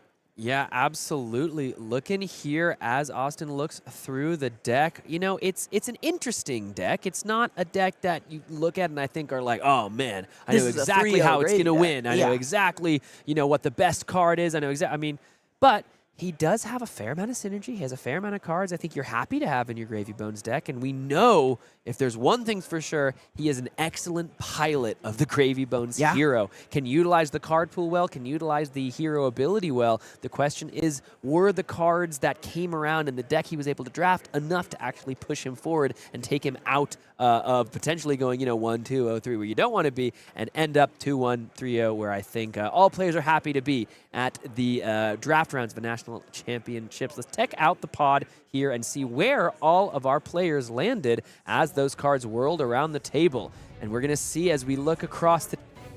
Who is that? There's a curve! I mean, that makes a lot of sense, given we did see a not so fast. But what's significant about this is that it means that this person either saw Scurv in their Pack 1 Pick 1 or stayed open long enough to become Scurv later in the draft. Did you hear my brain break as You're I just like, completely oh my God. faltered? No words were able to come forward as the stupid sexy stowaway stares forth at me from the draft pod. Bird Cabrera committing to the stowaway, and like you said, must have found him early. As we look across him, we can see there's only one other Gravy Bones, and it was actually the way that Austin was passing. You know what I think happened in this draft? Oh, Bird was I probably think Bird on Gravy started Bones. Gravy Bones Yeah, and then found him 100%. somewhere in pack 2. 100%. And decided to pivot into it. Yeah, because we were looking and we were like, oh, the pack 1, the Gravy Bones is definitely passing to Austin. But that's not the story here, but I think we can deduce. I think we can chart the high seas. We can chart a course and figure out just precisely what happened. Oh, man, we're watching Austin round 1, but you know, we might have to find a way to watch some Scurv gameplay. I know the people at home want to see it. I want to see it. Let's go ahead and take a deeper dive into Austin's deck and take a look at just precisely how it all shook out. Anything that you see here, Ellie, that is really sticking out or some things you want to get into and look at? I'm going to lead with a criticism. Okay. He took way too much equipment. I mean, you can't be spending 9 picks on equipment. It's so harmful to your deck quality. I think it ultimately did come together, but the amount of picks he spent on equipment has put him in a bit of an uncomfortable situation where he has to play this blue Nimby with no search target in his deck, just a blue block 2 that comes in for 1 with functionally no text. Now, the good things going on here is that he does have access to a red Jittery Bones. I believe, you know, this red Blow for a Blow is also, I think it just has to be in his deck. I'm counting as I say this. Which Yeah, there's 33. You can see there on the right side of your screen, 33 total cards here that are able to be played. In the deck. Yeah, these are the 33 cards that are able. So there are 3 cuts he is able to make, partially because of all the equipment pieces that he did draft. You know, it is nice to have a big inventory. It's nice to be able to bring different cards to different matchup, but it's not like the equipment he grabbed was exactly matchup defining or really going to change the game. When you look here, what do you think are the cuts that you see that are jumping out at you?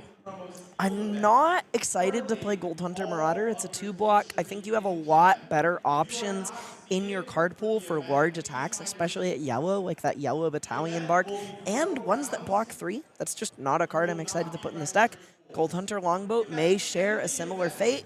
I don't know how fantastic this yellow Saltwater Swell is, but it blocks 3, so it's likely just always in the deck. And at 13 blues, he can maybe trim 1. Maybe he doesn't play the blue Nimby, but I think he might just have to play all of them. Yeah, let's take a look maybe at the starters. Let's look at the blue cards that are going to be able to push Gravy Bones' ability online. Are you happy with these if you are in Austin's seat? I am happy with 5 of these. Chart of Course Blue is not fantastic, and I think it's more or less never online in this hero. Yeah, that's the hero tough. that I do think uses that card quite well is actually the Stowaway, Scurv. But I do think that, like, he did find some solid starters. I think Blue Flying High is particularly premium. Blue Golden Tipple is fantastic. Obviously, the Majestic is good. Who could have thought? Chart the High Seas is fantastic. Great to see those. I think those are kind of the highlights of his blue base. And maybe let's take a look at the gold, either generation or the ways that they're going to be able to interact with gold. But when you look here, this is really one of the only couple ways in the deck he's going to be able to utilize Gravy Bones' ability. Not too many real options for our 5-0 Gravy Bones player. Thanks to Treasure Island, he will be able to kind of find some gold in other ways, but it does make him more reliant on the macro. Where he has landed on the allies here is Shelly, Chowder, Swabby, Rigor Mortis, and Barnacle. I thought he took that Cuddy Shark, but I guess he did not. Yeah, I think I'd be pretty happy with this. I think I would just cut Shelly and not really look back. So maybe, you know, on the topic of cuts, that's one of the ones I'm just not playing. Sure. Yeah, let's take a look at the full amount of cards available in the deck as we prepare to dive down into the arena and see. We're getting some word, you know, from the production team. Someone was able to go ahead and chat with Austin. Apparently what he was saying was he said it's okay. He said some of the cards It's okay. he said it's okay. He said some of the cards early were not that strong, but he said, you know, listen, I don't think it's a 0-3. He's It's like, not I don't think it's an 0-3. He's like, I hope it's a 2-1. Hopefully it's not, though, a 1-2. That was kind of the words that we're getting from Austin. And I think we might as well dive down into the arena, into the saltwater swell itself, and see just how the matchup is going to play out. As we've got Austin Summers on Gravy Bones versus Grant Huddleston on Marlynn for our first round of draft here from the National Championships live in Las Vegas. Marlynn here, let's see just precisely which bow was brought to the arena. Red Spine Manta. Okay, and that says a lot about the type of deck we might be working with. I believe his hand says a fair bit as well. We have 2 arrows here, one that costs 1 and one that costs 0, along with a Drop the Anchor, a powerful 0 for 3 quote-unquote front pump, as it is a buff that you play that confers your next arrow an increase in power. Though if he's going first, I mean, I might be content to just go ahead and arsenal and not give my opponent the opportunity to filter some cards away. Austin's already activated the Compass of Sunken Depths, it looks like. Oh, is Austin going first? Looks like Austin might be on the play here. You go ahead and pitch into the Saltwater Swell. Blue off the top into the pitch zone, giving him 4 floating. And coming across for 2, which will also put a counter on Treasure Island. Beautiful marvels all over the table.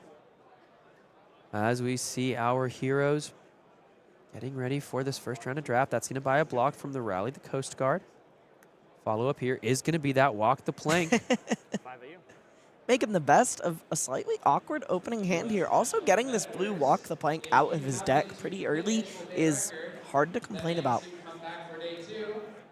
First counter on Treasure Island means Grant is likely going to have the first go at actually threatening that connection.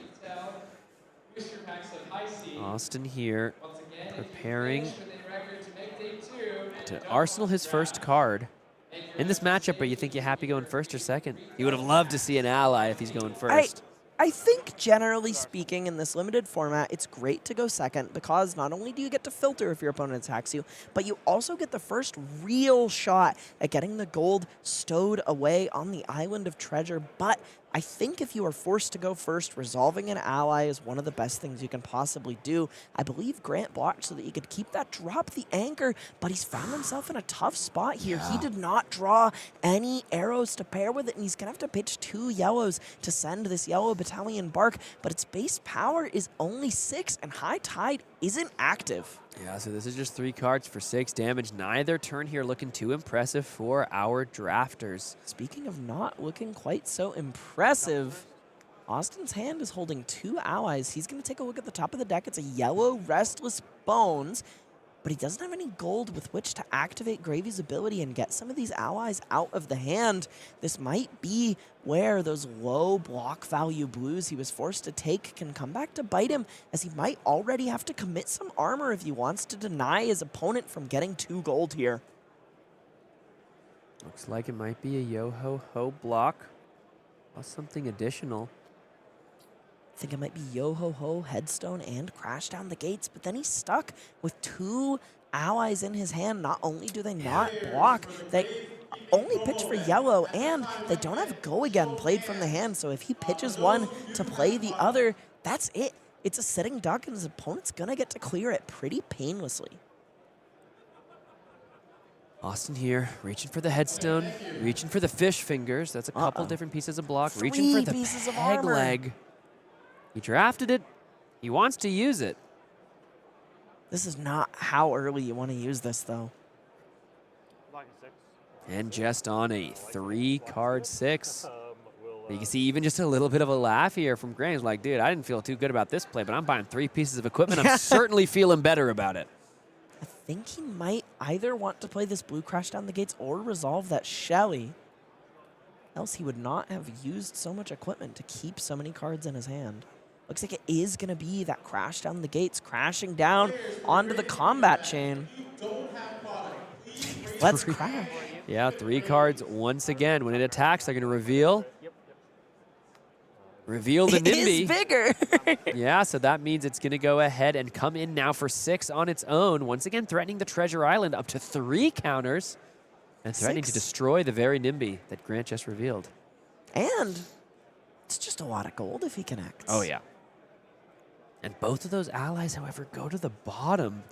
And without cards like Call to the Grave and Draft, it's going to be a while before we see either Shelly or the Rigor Mortis make its way back into Austin's hand. They thought they were so funny naming it Rigor Mortis. I thought they were so fun. I hazard to say that they often think they're so funny. No, I can't fathom it. No. Sure. To be fair, the first time I read many of the names on the allies, I actually did laugh out loud a couple. I like, mean, when I read Cuddy Shark for the first time, I went, Cuddy Shark? Yeah. No way. Big Cuddy Sark They fan. got me. They got you. They got me. No blocks in 6. Sounds good. No blocks on 6. Gonna go to 14. Wow. Give Austin 3 gold, which is a massive amount for the Pirate Necromancer to use to sculpt his hands out of situations like the one Austin just found himself in, and gonna destroy that Nimby on top of Grand Stack. Yeah, honestly, huge for Austin, as we know his deck rather intimately here. It is going to be pretty impressive for him, hopefully, to utilize those gold and actually be able to get some allies in the bin. What is interesting, however, about him letting that Nimby die is that it might have been a pretty heads-up strategic decision, and that a red Nimblism is in his hand. If that was his only search target, getting that 0 for 3 without go again out of his deck once it no longer has any function is pretty fantastic, as well as giving your opponent some extra gold so that your Gold Hunter Light Sail has go again. And I believe his arsenal is that Drop the Anchor. He's going to get to hit Austin pretty hard on the return here, and this is one of the things about Treasure Island. Sometimes giving your opponent a whole bunch of gold doesn't matter if you're going to kick their teeth in on your turn. 100%. These Gold Hunter cards that are so much more impressive when they have less, when their player has less gold than the opponent, have put in so much work in the early days of this limited format, and we might see them becoming more and more highly prioritized as we move on through our national season. Austin's armor basically all gone here, so it's gonna get a lot harder for him to actually deny any gold generation Grant might be hooking for.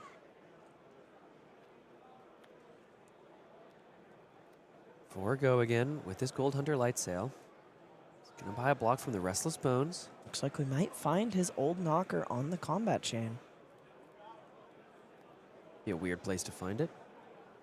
What do you mean? Well, box. Ah, that's right. Excuse me. my mistake. My mistake. I must have misunderstood. That's going to buy a piece of gold for Grant as the 1 damage comes over the top.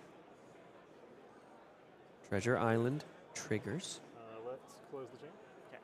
Closing the combat chain, I believe, to play out that Drop the Anchor. Pretty powerful in this matchup if Gravy Bones actually has a board state for it to actually tap down. However, this is just going to be a huge arrow. I think this headshot is going to come in for 12, thanks to its own buff from being loaded and Nimblism plus Drop the Anchor. And I think we're going to see the Swift Strike Bracers cashed in. This is an arrow for 14. Sam threatening to leave Austin with only 5 life left if he doesn't want to block, and he has an ally in his hand. 4, 6, 8, 11, 14. You heard Grant counted up 14 from Marlynn as the second action of the turn, no less. So this was 18 damage off of the 5 cards. Time to activate Gravy Bones, utilize one of the gold, draw that card that blocks. Find a 3 block. Puts the Barnacle into the bin. His hand still only blocks for 7 with the 3 cards remaining. And, I mean, even if he blocks 7 so he's not taking so much damage, he's still taking 7, down to 12, below his opponent with no cards left to work with on his turn. It's not an enviable position. Be keeping back with that Restless Bones blue. Oh, throwing it back, switching it out. Putting the blow for a blow now. 3, 4, 5. Blocking, what is this, 5? Here the players here blocking 5. 15, so I'll take 9. Taking 9 down to 10. Taking 9 down, yep. Big strike from the headshot as it finds purchase. And On Austin's strikes head. true, yeah. Tap, no allies, so we'll move down. activated Gravy in response to the attack there, so on hit from Drop the Anchor, not particularly meaningful. What can Austin do to cobble this game? Kind of find a way back into this game. He can cast Swabby from his arsenal, but he can't play it this turn. He's asking his opponent to spend his turn removing it, but if his opponent can find a source of go again, which he has in the form of this Nimblism in his hand thanks to his quick clicks, he has a Chart a Course and a Sikkim Shot, as well as another attack action. I think he's going to be able to both clear the Swabby and send some serious damage his opponent's way. And that Gold Hunter Longboat is going to come in for 5 because he has less gold than Austin. Pretty impressive stuff here. Also, really cool to see one of the various kind of sub-archetypes in motion, something we didn't get too much into in our early analysis of the format, but the Nimblism synergies. Yeah. We saw the Nimby. This is our second Nimblism now in the hand, the Swift Strike Bracers, right? Grant identifying, like, I'm going to build the Marlynn deck. Mine's going to have Red Spine Manta. I'm going to draft a bunch of Nimblisms. They all keep coming to me.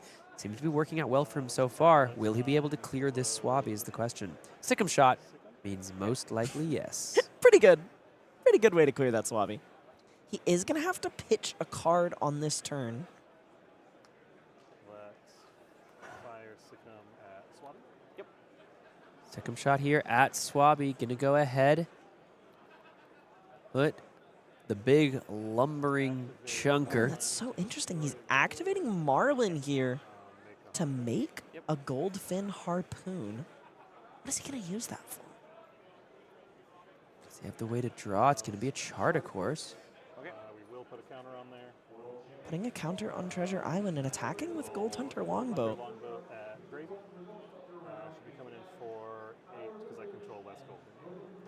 This is a big old attack here. I think he might have made a bit of a mistake here, and Austin's calling a judge because he can smell it. Grant has kind of given Austin a way back into this game. His first attack this turn was at Swabby. Yeah. This card specifically cares about your first attack. His Gold Hunter Longboat's only coming across for 5. I mean, sometimes when you're so far behind, one of your biggest outs is your opponent making a mistake. Yeah, this is pretty huge. That's 3 value just left on the table. Literally.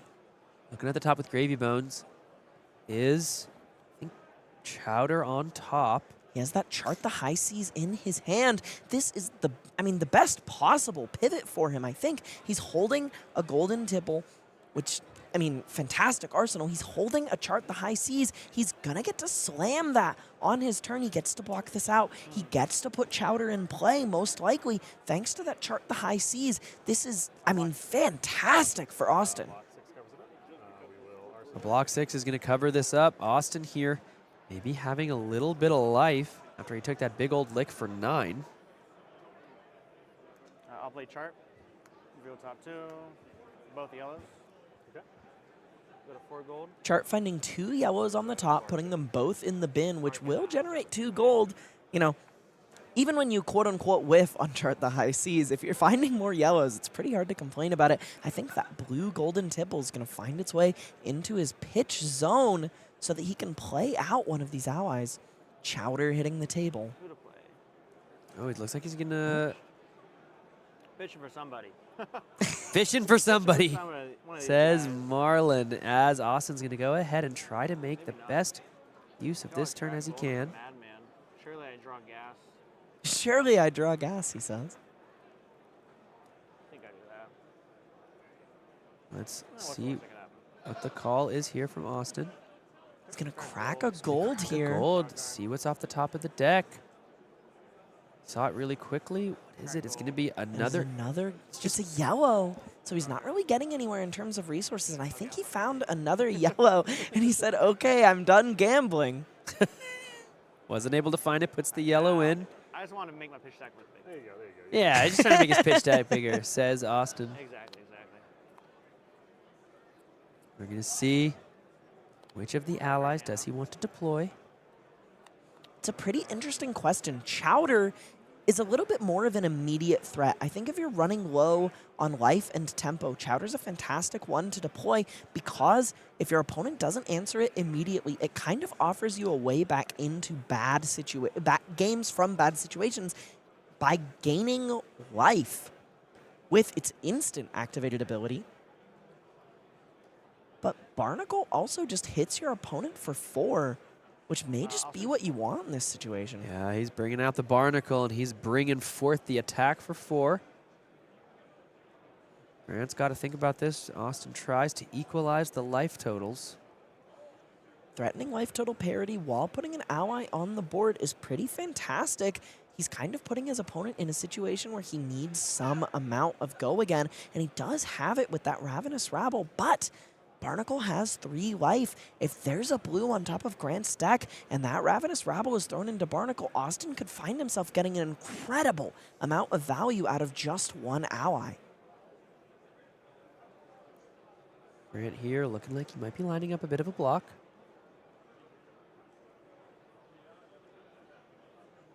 Just valuing getting a little bit of life total if he can't use all of his cards on his turn.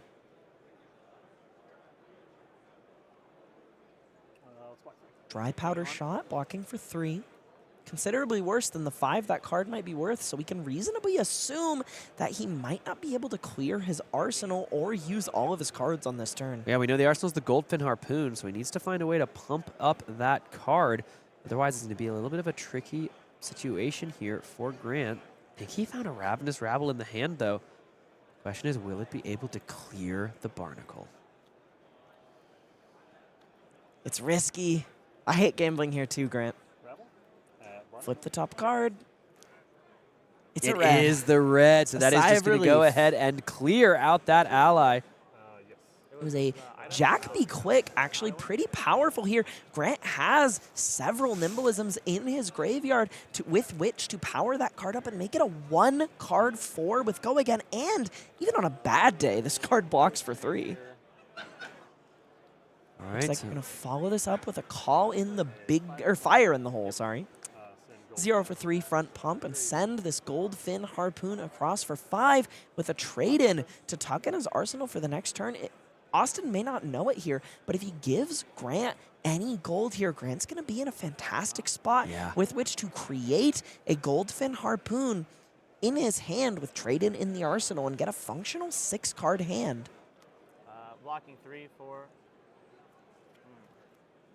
And Austin almost blocked 5, and then maybe realized that that was going to destroy that old knocker. He wants to keep his knocker around a little longer. Knocker. But we can see, we talked like we were surprised a turn cycle ago when this Goldfin Harpoon was made, but man, it paid off dividends. Grant had the floating, or he had the ability to do so, wanted to cash it in, and with it already being in the arsenal, able to really utilize a lot of nice sculpting of the turn and getting some good use out of it. It kind of bought him 3 life on this turn cycle. Having the arrow already in his arsenal gave him the ability to block with that Dry Powder Shot. That's going to block for 5, and so the gold will not be generated. Pretty heads up. On the horizon triggers, Austin looks again at the top card, but then the Fiddler's Green is going to come into play and hit the graveyard, gaining Austin 3 more life, so parity achieved. Where are either of these players going to find the damage? It's like we're going to see a flying high hit the pitch zone. And speaking of some damage, here comes a Restless Bones for 6. Good old Brutal Assault stat line, 2 for 6 coming across here. Both players at life total parity thanks to that Fiddler's Green trigger. Austin slowly grinding his way back into this game, which is exactly what Gravy wants to do. When your opponent is hitting you a little bit too hard, you want to slow the game down just so that you can kind of survive to deploy your most important allies and start to smother your opponent as their deck gets a little bit less dense with threats. And I think Austin is starting to succeed in that game plan here. He has managed, even with some pretty awkward hands in these situations, to slow the game down, find the opportunity to get some health back, make good use of his blocking cards, and put his opponent in a position where he has to be considerate of his blocks and blocking decisions to deny Austin the ability to get to that late game. You know, the pressure's on. Grant needs to keep Austin off gold, keep his life total reasonable, and find a way to close the game before he can get smothered by a tide of zombie pirates. 2 damage over, more gold for Austin. He's all, golded up with nowhere to go. At the moment, you can see him counting up the pitch stack, as he thinks about where this game is going to go. He's thinking about where those two allies, that Shelly and Rigor Mortis, are in his deck still. I believe he's pitched 4 or 5 cards since then. He's getting quite close. They may be just a hand or two away. And that's really what he's looking for. He needs to find those allies. He needs to get them in his graveyard. And then he needs to reanimate them and use their overwhelming offensive and defensive capabilities to close this game. 13, how about you? 13 cards left. Okay, so I think you're up 1 card right now. Up 1. As they're talking about just how many cards are in each player's possession. Austin saying that they believe Grant is about a single card. Looks like it's that card in the arsenal making all the difference. Turn passes back over to Grant. It's the Jack, be quick. That's going to go ahead and banish that Nimbleism. This one steals an ally on hit, so perhaps a bit of a stroke of luck that Austin did not take the opportunity to get any allies on the board last turn. Compass. 4 go again. So impressive. Grant's done this now 2 turns in a row. Ravenous Ravel into the Jack, be quick. This deck is so full of efficient go-again threats. Yeah, dude. Seems to be working out quite nicely for Grant. Currently down 3 life, but he's looking to change that in a hurry. 1 damage over. 1 gold created. For Grant, which is going to let him make pretty explosive use of that trade-in in his arsenal should he choose to activate Marlynn's hero ability here. He could also discard it to that golden tipple in his hand. Many ways in his deck, you know, we were talking about sub-archetypes here. He has found a lot of ways to turn these quote-unquote fake cards in the form of these Goldfin Harpoons into real ones by discarding them to various effects to generate card advantage for himself. Which I think most of the time is really what the Red Spine Manta deck wants to be doing with these Goldfin Harpoons. You know, the Cannon deck is capable of pumping them up to 6 with Overpower very frequently thanks to its weapon, but the Red Spine Manta deck mostly just wants to discard them to effects like Tipple and Trade-In, like we're seeing Grant do so skillfully in this game. What's that? Going to blocks? Yeah. Going to blocks, Jittery Bones, going to block for 3. His Trade-In just replaced itself perfectly. Thanks to losing that Goldfin Harpoon, something these Marlynn decks have done in both CC and Draft, create the Goldfin Harpoons just to get rid of them. Make them to trash them. Red Spine Manta going to be activated here. Put in Salvage Shot. 12 currently for Austin, 10 for Grant. Salvage Shot here. If this hits, it'll go to the bottom of Grant's deck. I'm sure Austin really doesn't want that to happen because Salvage Shot, infinitely recurring itself thanks to its text, gives you kind of an out to these ally-based strategies. You can keep using this card to keep getting allies off the board. Also, it represents a threat for the end of this game. If it does go to a Land of Fatigue when there are no cards left, this is kind of like a weapon. If Austin's out of cards, this represents an actual way to break the loop. Both of these players here weaponless in the traditional sense. So this is a way for Grant to try to threaten an endgame state where he would invariably come out the victor. Counting his deck again. 11 minutes and 35 seconds remaining in this first round of draft. Austin Summers has piloted Gravy Bones to a sterling record in Classic Constructed. The question is, can he continue his dominance in the limited format?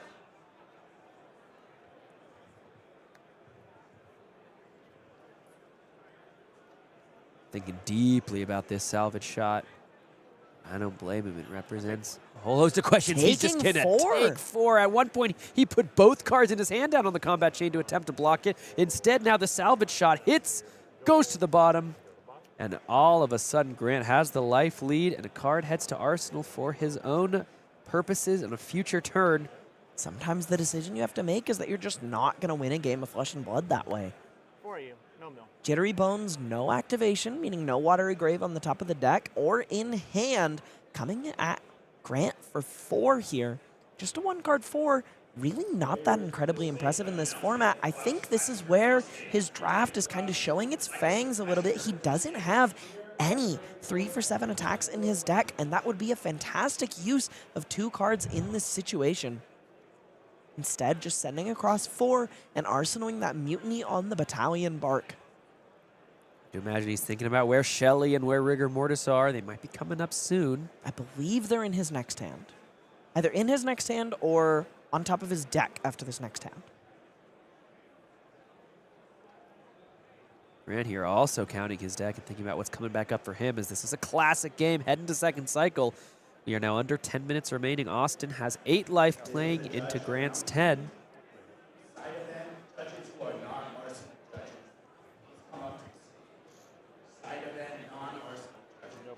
No blocks on 4. Grant gonna take it. Down to 6 he goes. 7 gold for Austin. Little does Grant know that Mutiny on the Battalion Bark is pretty unlikely to ever do all that much here, except for be a blue card in his graveyard. He has found it. Shelly is in his hand, meaning Rigor Mortis is the next card in his deck.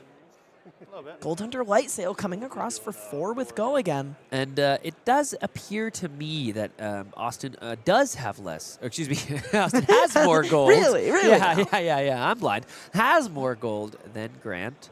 So this 4 the with Rigor Go Mortis again. is also in the hand. I missed that. The top card is the blue Flying High he pitched the turn after. A little bit tough here. His hand doesn't block that well. If Grant sends enough damage across here, even with Gravy Bones' draw discard ability, the shipwrecked looter may not be able to loot his way to a hand that can survive this onslaught of damage.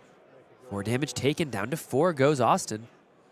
This may be too little too late. The crew may have pulled up just a moment too late. Austin down to 4. It's incredibly hard for him to muster a pirate army in this situation.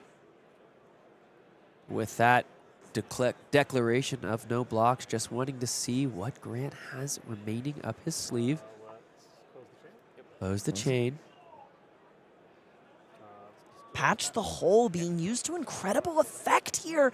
His arsenal was clogged with a nettling shot that he couldn't fire off with Go Again, but now Red Spine Manta lets him load this Swift Shot that will now have Go Again, allowing him to threaten even more damage on this turn, Sam. 4 with Go Again. Comes in from the arsenal, the Lost in Transit. Good old 3 block. 1 damage over, Austin down to 3.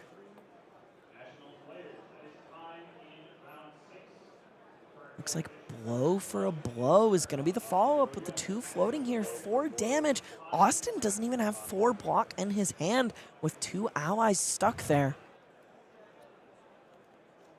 He's got to give this one a real look over. He can activate Gravy Bones. It doesn't do that much for him, though. So maybe putting the other 3 block. No Go Again here, right? No Go Again. Specifically asking no Go Again here because I think he'd be in a lot of trouble if it did. The hit trigger on Blow for a Blow gonna put Austin to 1. He had exactly enough block value in his hand to survive that turn. But now what? He's got the 2 allies in hand. Once again, they're stuck in there just like they were all the way back in first cycle. And only 5 cards left in his deck. He's trying to puzzle it out.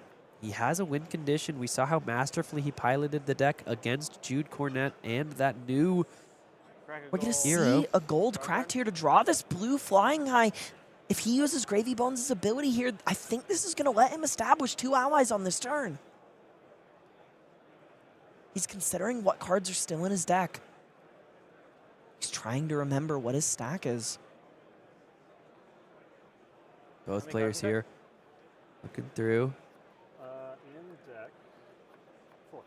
Asking how many cards his opponent has. 4 in his deck, but 4 in his hand and 1 in the arsenal. Here's the Gravy Bones activation. Gravy to draw and We're going to discard. draw. Draw and discard, card into hand. There's the Rigor Mortis, yeah. Into the graveyard. He's going to go ahead and draw a card he knows is there. Holding a Swift Water Sloop. 4 gold. And a blue Flying High. Let's see a nice, big, fat stack of money cashed in here. He's going to get to send this sloop with Go Again here for 5. Down to 3.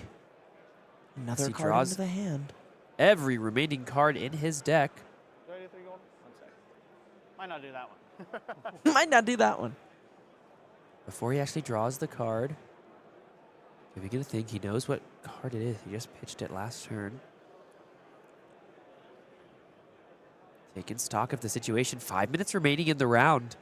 Not a lot of time left for our players. This is an important round of draft. It always feels better to be one of those 1-0s Sorry, I think. as you move forward, especially here with a tournament. I think picking up a round 1 win is really important for how Austin's draft went. Okay, sounds good. All right, yeah, looks like the potential judges nearby needed Austin to make a game action, given the amount of time left in the round. Crack the gold. Not cracking a gold. Wasn't changed if I crack the gold or not. If I draw a yellow, same thing. If I draw a yellow, same thing he says. Drawing another card. He does have that Swiftwater Sloop in his hand and a Mutiny in his arsenal. And a Burly Bones in hand. There Pitching goes a the yellow, yep. Swiftwater Sloop for 5 with go again. And now the follow-up here likely is going to be Rigor Mortis and then an attack for 6. This is exactly how Gravy wins these games, where he's a little bit disadvantaged in the early game. He just kind of bides his time. He blocks a bunch. He slows the game down until he can establish a powerful pitch stack at the bottom of his deck. At Taipei, Brian kind of mentioned that something fantastic player Simon Nielsen thinks that people aren't really there yet with in this game is pitch stacking, and I think this set really brings it to the forefront. Some of these heroes have to pitch stack fantastically well to close games out. And there's the Mutiny that was put into the arsenal a turn ago to be able to allow this Rigor Mortis to come in and attack for 6. And now we can see all the cards that are remaining in Austin's deck, all 5 laid out in the pitch zone. He will be able to leave 1 on the bottom, draw up the rest on this next turn. In graveyard. That is his last hand with an ally still stuck in there, but little bit more block than the other hands in which he has had an ally stuck, and I don't think Grant has multiple attacks in this hand, so if he wants this Rigor Mortis to not just kill him outright, I think he's going to have to send his only attack into it. Let's see, what is the card that Austin leaves on the bottom of the deck? It's got to be Shelly, right? Blue Flying High, so interesting. I'm not sure it actually matters, right, with Gravy Bones' ability? I think I want to do it like this. Maybe it does. Cool. Yeah, Curious plenty to of see gold what to he work has in with. store. Draws up 4 of his final 5 cards. And how does Grant deal with this Rigor Mortis? And even when he does, what is the endgame state of these heroes without weapons? Calling the big guns. Nettling shot at face. He's leaving Rigor Mortis in play. That's arsenal stuff. He's coming in for 6. He has to know Austin's going to be able to cover this thing up. Not cleanly, though. At 1 life, he has to fully cover this up. And he has two blocks in his hand, meaning this is asking him 3 cards because of that ally stuck there. We know there's an ally in hand, and that means it's going to have to be pitched into the Rigor Mortis, which means it'll be in hand on the next turn. Grant may have identified that. No matter how threatening Rigor Mortis is on the board right now, Austin only has a couple cards left. Looks like Austin might be thinking about using Gravy Bones. I think the Flying High surely has 2 block, does it not? 1 moment. Just gotta figure this out. I believe the last card in his deck blocks for 2. So he has to give 3 cards here, basically no matter what. He's at 1. 59 seconds left, only a minute remaining. Grant's got plenty of cards to go. He's gonna have to give. Just need to check one thing. Okay, I have to do it like this. Got it. Gravy Bones getting tapped. Gonna have to block all of this out. Block 6 is okay. Gravy Bones. 6. Now the nettling shot here. Did it tap the Rigor? Clearly not, because he's attacking with it. So it came out from Arsenal, wasn't put face up. I think Grant is going to close this game out with the last card in his deck. Austin only has 2 block left, and he's at 1. As long as he can shut down this Rigor Mortis attack, he can make a Harpoon with Marlynn's ability, load it with his free bow, and send it across for 5. I think he has this one locked up, Sam. It looks like they're going to pause the timer here. Just making sure that there can be a judge question. So this will, time, I believe, is about to be called. But the question is, does Grant get that final turn? Block 7. Sorry. I was going to say. Yeah, not there yet. There you go. Block all the way over. Final 2 cards drawn up for Austin. Just 2 block left. Final turn here as the time has expired. Here comes the Goldfin Harpoon. It comes into the hand. The nimbleism we spoke about earlier means 5 damage coming across. We know there's the no block in the hand, which means our featured drafter has fallen as Marlynn, the pirate treasure hunter, moves forward, and Grant is 6-0 as time expires. It was her trusty Goldfin Harpoon that finished the job. X marks the spot. Grant on to 6-0.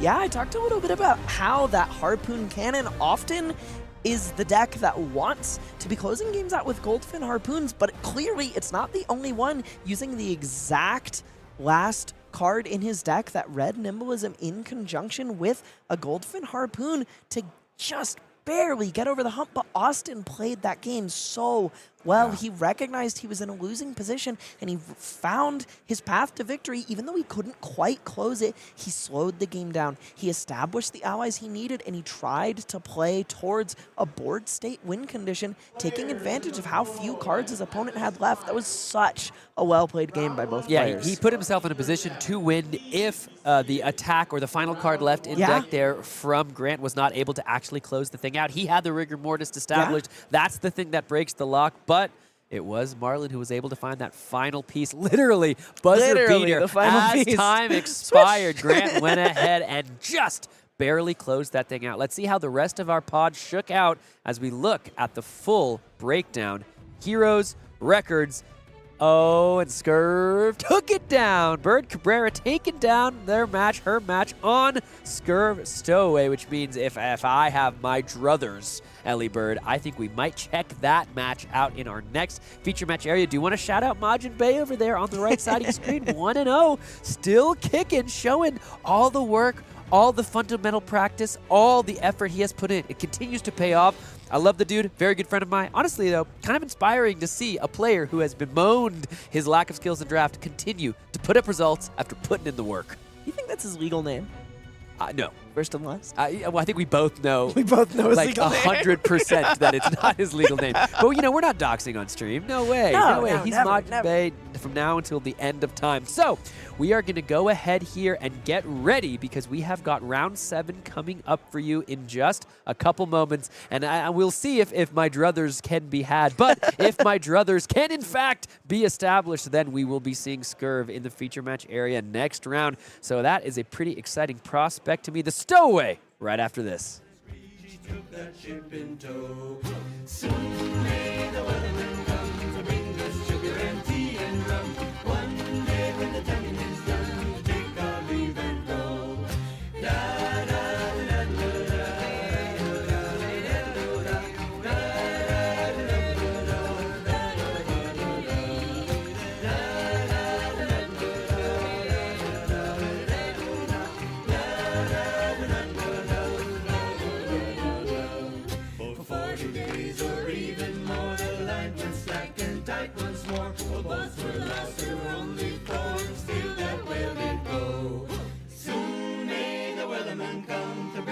Sugar and tea and rum. One day when the tonguing is done, we'll take our leave and go. As far as I've heard, the fight's still on, the line's not cut and the whale's not gone. The weatherman makes his regular call, turn quarter, captain, crew and all. Soon may the weatherman come to bring us sugar and tea and rum.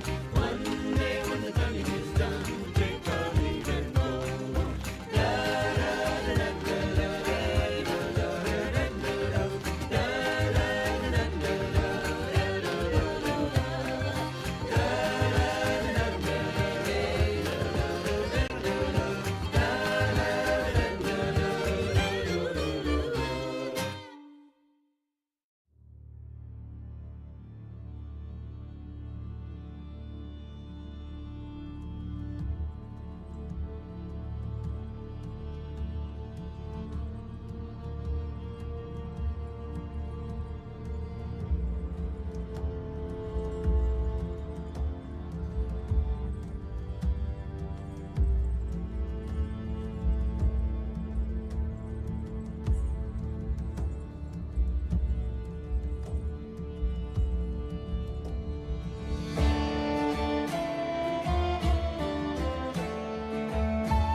The new Gem Pack in stores this month, featuring alternate art for iconic cards, exclusive treatments, and exciting reprints. Gem Pack Season 2 has something for everyone. Find them at your Armory events. Welcome back, my friends, as we have got just a couple more rounds of draft here before we are ready to see which players end up undefeated. And one of the players vying for that vaunted spot very well might be on the coolest storyline possible in this draft format, because she found herself a Scurv. And I'm excited to see just how she is going to go ahead and take the potential win here if she can utilize those Gold Kiss Rums to her best ability. Ellie Bird, should we get into it? Yeah, I think we absolutely should. I'm excited to get into just what this Scurv's deck looks like. I think we pretty effectively deduced that she started this draft as Gravy Bones, so there might be a little bit of a card selection, card quality issue for her. And I'm very curious to kind of see, what that looks like, what good cards are in her deck. She may have been hedging for it off the rip. I mean, we saw Austin sitting to her left, couldn't really find very many 3-for-7 attacks to save his life. Looks like she going first just went ahead and arsenaled and passed over to Mark.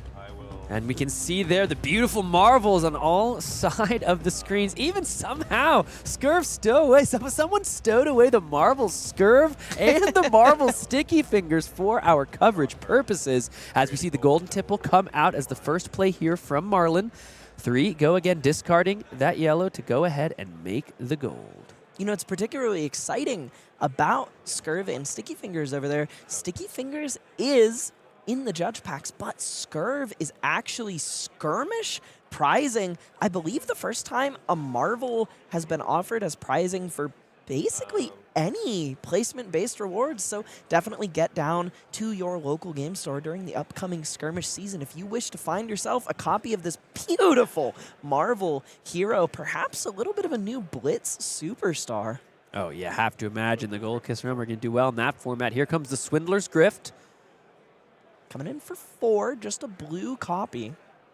That's going to take some equipment pieces and a blue nimbleism here. This is something that always cracks me up about these games with Scurv in them. Sometimes you'll send across 4 and just buy equipment or multiple cards from your Scurv opponent because their block values in their deck are just so low. Well, Scurv's not here to block. He's here to swindle. He's here to thieve. He's here to just go ahead. He's here to sip. He's here to sip as he goes ahead and creates the first Gold Kiss Rum of the game. Something that he might be sipping on in the not-too-distant future. And it's a bunch of blues for both players here as the Rally the Coast Guard comes on in for 5.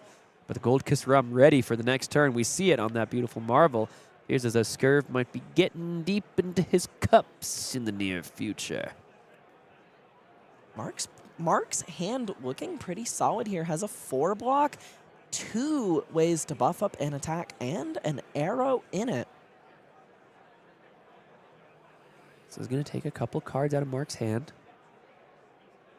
Hammerhead here, a different style for Mark Bradshaw, a different flavor of the Marlynn deck beyond what we just saw in the last round. On the horizon, going to go ahead and get in the play here. Mark gets to look at the top card. I believe there's a Rusty Harpoon on the top of his deck, and Bird has found a copy of that Scurv spec, so it did find its way into her deck. That not so fast. Strike gold on hit, make a gold. Put a counter on Treasure Island. Multiple gold being threatened in multiple ways.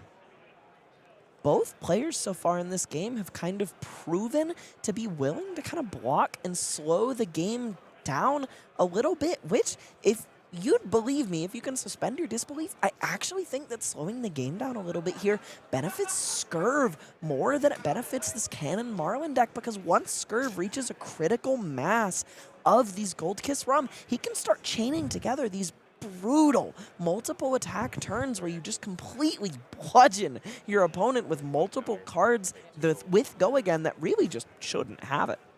And now we see a couple gold being created for Marlynn.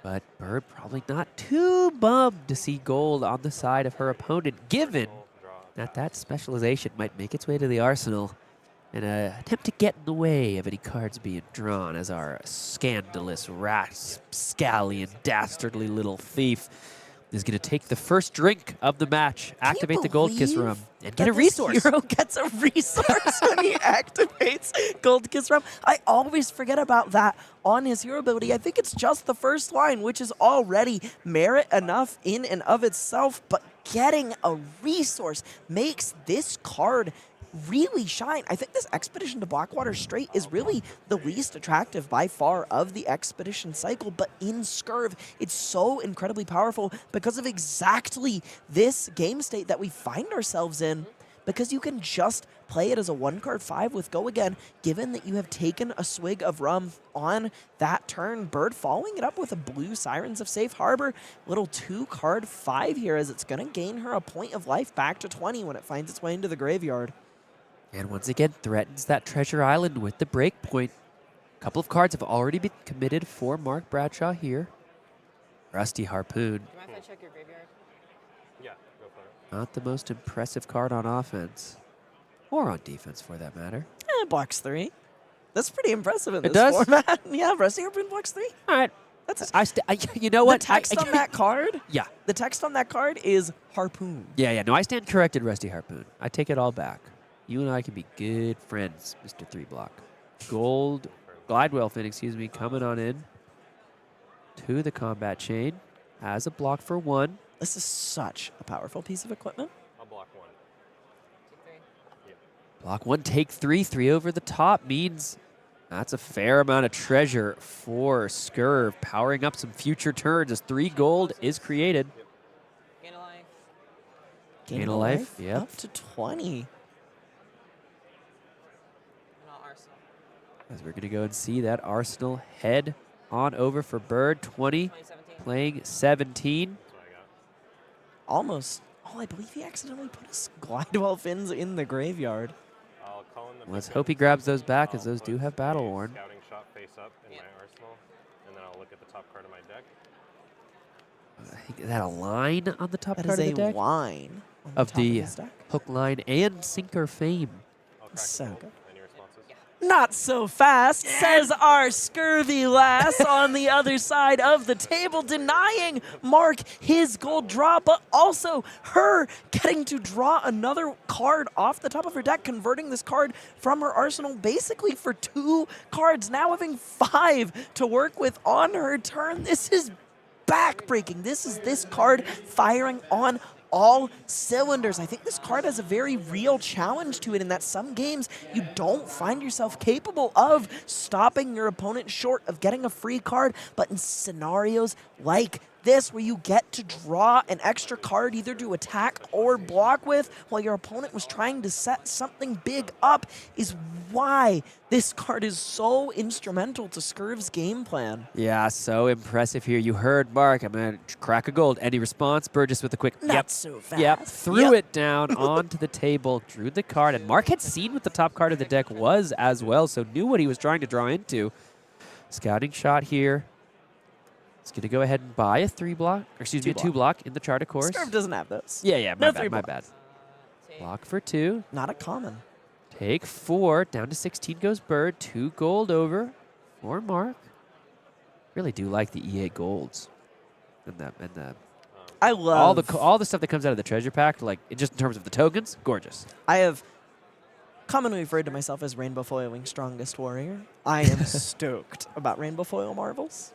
They're so sick. Mutiny, steal a gold. Mutiny on the Battalion Bark, activating Scurv's ability to get a gold and then stealing one from Mark. There's so much larceny occurring on Bird's side of the table here. I mean, what else do you expect from our little thieving stowaway? As the Sirens of Safe Harbor here come in for 8 and will gain a point of life when they hit the graveyard from the combat chain. Players updating the life total, and we're seeing the game plan of the Scurv deck work together quite well. Yeah, the blocking values may leave a lot to be desired, but all of the ways that they are able to go ahead and break the turn math in various other dimensions, proving pretty impactful and pretty effective. Let's see if Bird can continue this trend and move on for our trophy match. Mark considering some blocks here. Believe he's going to block with that card he saw on the top of his deck, that blue 3-block, the line. I'll take it. You heard Bird. It's a 4 value, not so fast. She will take it. For 6. It's a block 2. No on hit, just damage and the Yeah, gold like and chain closes out, gain a life. And the on hit is treasure island. everything has an on hit. You are right, Mark. Everything has an on hit. Ain't it fun? The hallmark of this beautiful, beautiful limited format. All right, let's It's a see. really cool kind of pattern with Scurv where he kind of has this on-turn, off-turn thing. Yeah, In totally. a lot of matchups where Bird has kind of played a small turn, made a Gold Kiss run. Like I mean, this wasn't the smallest turn of all time. It's still a 3-card 9, but it's not really breaking rate. It's not really breaking the turn math so critically as much as it is setting up a Gold Kiss run for her to do something really stupid with on a future turn. But what I think is so cool about the way Scurv is designed is that you can kind of let yourself fall into this on-turn, off-turn pattern in matchups where it's appropriate. But in games where your opponent tries to just kind of like hit you hard, play a certain way, you can just stock up a whole bunch of Gold Kiss Rum to reach a point in the game where every single turn you are taking a sip for a free resource and action point. 5 damage over the top. Down to 12. Down to 12 goes Mark, and then Bird will be back up to 17 on chain close. Pretty sick. Totally sick. Kidding me? Treasure island. Treasure Island, make the gold. Scurv. Pass you. Pass it on over. There's a scar for a scar. I remember when that card was passed from Austin Summers. Might be pretty hard for it to actually have go again on this turn. Up in Arsenal, tap your hero, Entangling shot, tapping down Scurv. and then I'll attack for 5. It's actually pretty brutal here. Yeah, the Gold Kiss Rum now not able to be imbibed as Scurv is already feeling sleepy, already lying horizontal in his captain's quarters. And by his captain's quarters, I do mean whatever captain's quarters are on the ship that he has stowed away upon. As this entangling shot comes in for 5. Even if it hits, though, the scar for scar can't be turned on, as that would bring both players to parity. Little bit of an awkward hand here for Bird. Yeah, you can see a bit of a shake of the head and a grimace for our Scurv player. This being 5 is pretty inconvenient for her because she can't just opt to take enough damage to turn on that scar for a scar. She's holding onto a red crash down the gates, or a blue crash down the gates rather, and a red battalion bark, but she can't really just find any free action points because her hero is already tapped on this turn cycle, proving a little bit difficult to actually use all of the cards in her hand right now. Here comes the Swiftwater Sloop. At least we're not going to time. We're halfway through our deck at 22 minutes. Sorry, You're this right, is a Bird. pretty complicated turn. Likely not going to time. I'm Complicated term. Make it much easier. No. My turn now became the what? Think. Did you just say? My turn turn is- became a what? Yeah. Instead of go wide, go what? Go what? There is an interesting line available to her, but it involves a little bit of gambling. She can hold on to that battalion bark and crack a gold, looking to find another blue and leverage that high tide keyword on it, which might be what she's lining up here. It looks like that's going to be the call. The Buccaneers bounty. You can have the gold. You can have No. the gold. Let the gold come through. Block for total of 4. That is another interesting kind of valve being turned in this matchup. You have to consider how dangerous it can be to let there be a bunch of gold in a game in this format. And also, blue crash down the gates being pitched to play red crash down the gates, coming across for 8 as it is bigger than the scar for a scar on top of Mark's deck. Good old 2-card 8, threatening both a point of gold if it hits and the top card of Mark's deck, an incredibly powerful 0 for 4 with go again. Yeah, this is a great turn all of a sudden from Bird. Got some good defensive value, and by good I mean meh out of those first couple cards. But the crash down the gates now does get to come in for 8 and threaten that scar for scar, and the battalion bark is headed to the arsenal, meaning Bird is setting herself up, or as soon as she finds the requisite blues, that Gold Kiss Rum might turn this next turn or the one following into something disgusting. Dare I say, nautical. Overwhelmingly wet. I don't know. Shut up. 8 Also, damage. I just want to say, What was her turn going to be before the before she I don't know. I mean, stopped? she could have gotten go again. She could have given go again to the Scar for a Scar, I guess. Crashed out. She had a Swiftwater Sloop. Yeah, I mean, there was a lot of potential it could have in been that Crash for the Gates into the Battalion Bark, even just for like a 14 damage turn. But now she's still threatening a lot of damage, and she gets the Battalion Bark for the next turn as well. Definitely no slouch. Also, I think Mark would have to fold the whole hand here unless he wishes to give up some armor to protect that Scar for a Scar on the top of his deck.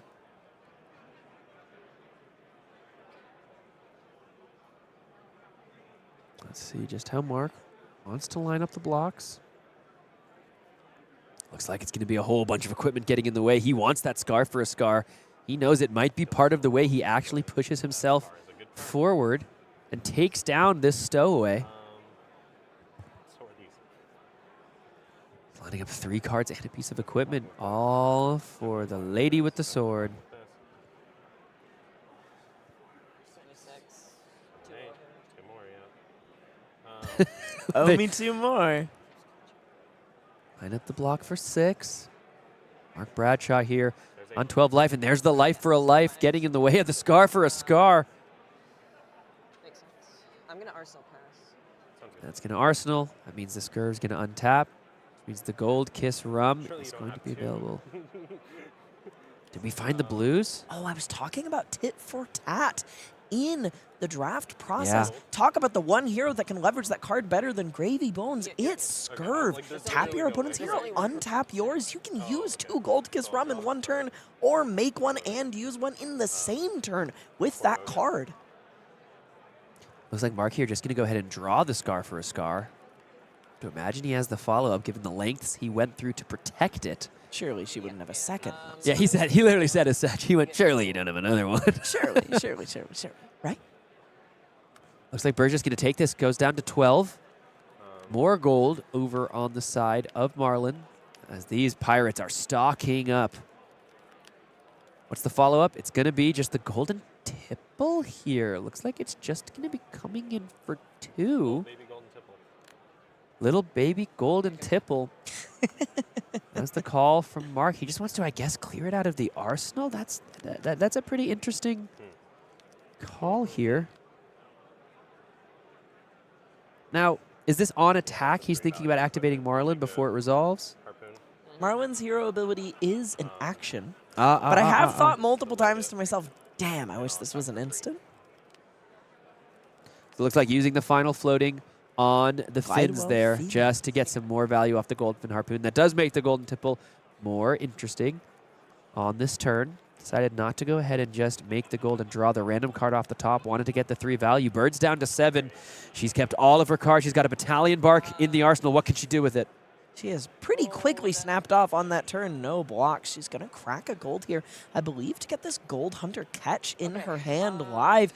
Likely giving it go again with this Gold Kiss Rum, which the resource this will float will give that Gold Hunter catch go again. She also has a Swiftwater Swoop in her hand, which can also be given go again thanks to High Tide. And she has a Battalion Bark in her arsenal. How much damage is this turn, Sam? Scurv is going to show just why he is one of the most dangerous heroes when he does pop out from beneath the floorboards and reveal himself from his hidden place of residency. Let's see just precisely what the follow-up is. Looks like another blue is going to hit the pitch. Maybe another gold being cracked here. Yep. Let's see the rip. Oh, no, Swiftwater Sloop. Interesting. Looks like Swiftwater Sloop's going to be the first action. No, activate We are another gonna crack gold. It's a red Pilfer the Wreck. Maybe not what she was looking for on this hand. Swiftwater Sloop for 5 go again. 5 go again. Plenty more cards. 1 Treasure Island. Treasure Island ticks. The question is, yeah, with that red off the top, to imagine there maybe was a higher ceiling on this. There is still a resource on the board in the form of that Gold Kiss Rum. Plenty more gold after losing some to these last couple activations. Can go ahead and go fish again. Activate the gold again. Close the chain. Let's see what we rip off the top. That is There's the blue. on the horizon. Let's see a battalion bark here. Rum activates. Mark is down to 8. Next action gets go again. Next action gets go again. Here comes the resource. I think she's planning on sending Sticky Fingers across this turn after this battalion bark crashes in for 9. 9 damage with go again and Sticky Fingers as a follow-up. We haven't seen the little octopus friend get involved and get into the picture just about yet, but we very well might shortly, as 9 damage is something that Mark Bradshaw is going to have to respect. Lines up a couple of blocks there. He's got plenty to work with. Block for 6. Block for 6. Take 3. Yep. Down to 5. Sticky Fingers. Sticky Fingers. Enters the arena. A little bit of a Sticky Fingers happening here. Just a little bit of like a Gross. entering the arena. Just going ahead and just over the arena and attempting to pick up multiple pieces of gold over multiple Not turns. attempting, succeeding. Yeah, no, I'm saying multiple. Oh, Getting multiple. Getting the one, but if Sticky Fingers, My bad. I had my druthers. If Sticky Fingers has its druthers, plenty more gold where that came from. One of my favorite things about playing Scurv in this limited format is how many cards you end up with in your pitch zone. I believe Bird has 5 in hers right now. Go ahead and whipping one of those tentacles across the table to pick up a piece of gold. I hate this imagery.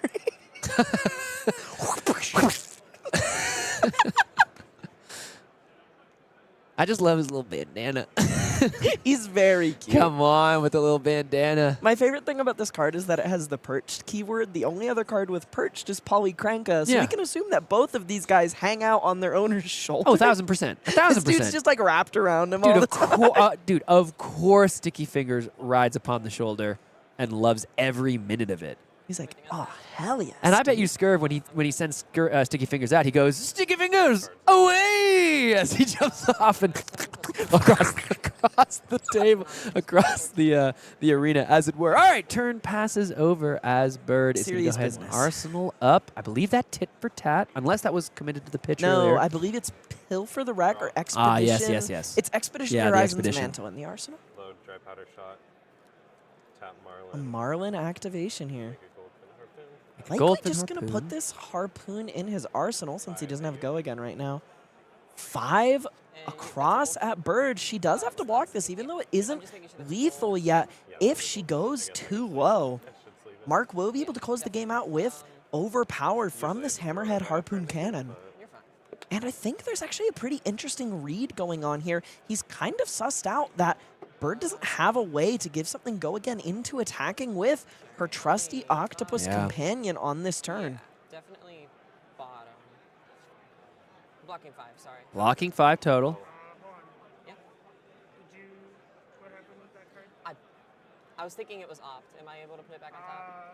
Yeah, they're going to go ahead and just give a little charge here. It looks as though the On the Horizon was treated like an opt by accident. Oops, I do that all the time. That's a bit of an oopsie. It does allow you to look at the top. It does not allow you to opt that card to the bottom, so they're making sure nothing changes. You know, Bird, no information was gained. The card just can go right back on top. I'm not exactly sure how they will rule it, but we'll be back at the table momentarily. We will see just if Scurv is able to actually come in and close this game, because I do think it was a good read from our Marlynn player. I don't think you're going to have the go again. You ain't got the rum right now. Sticky Fingers can wait just a moment to be cleared out. That might be the call there from our Marlynn player. And like you said, overpower such a persistent, such a potential threat. It makes you very inevitable as Marlynn. You can, once you have a Goldfin Harpoon in your arsenal and a gold on the board, every single turn, you can just keep 2 blues in your hand if you're blocking with 2 cards, activate your Harpoon Cannon, activate Marlynn, come across for 6 overpower, and just arsenal another Harpoon.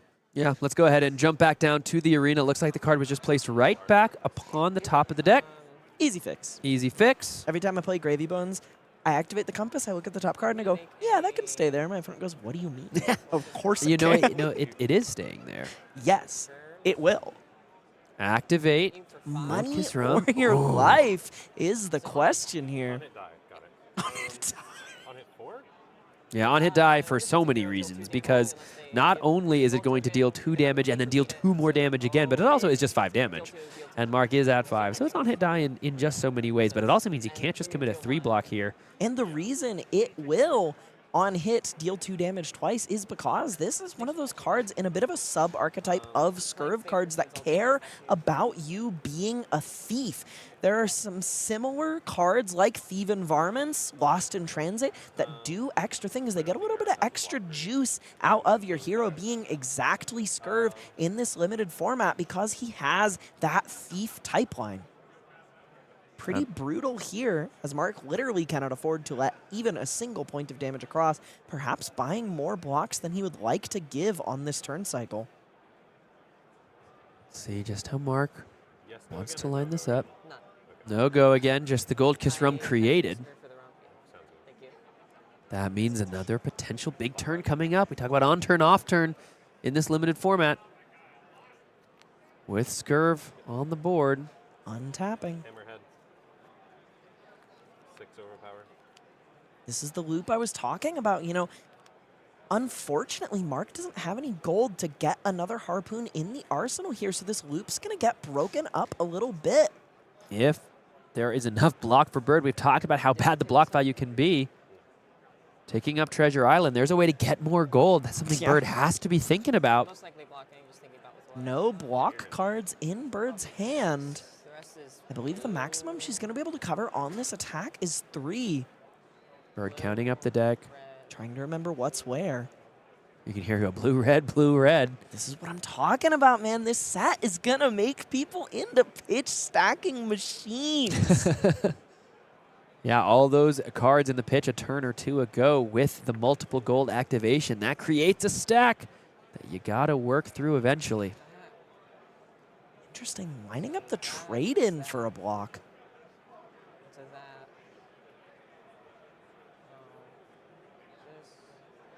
Let's go ahead. Looks like it's going to be the Sirens of Safe Harbor. this. Committing the 2. Means 4 would come over, but the Siren would ostensibly block for an additional point of value because of the gain life. Yep. Taking 4 down to 3 and then back up to 4 once the chain closes. 3 gold over to Mark. Yeah, and there you go. There's the way to continue that loop. Take 4, go to 2. Then, yeah. Take 4, go to 3. Take 4, go to 3, gain 1 to 4. Math is hard. I'm bad at it too. Gold Kiss Rum going to be the activation first. Tap and Scurv.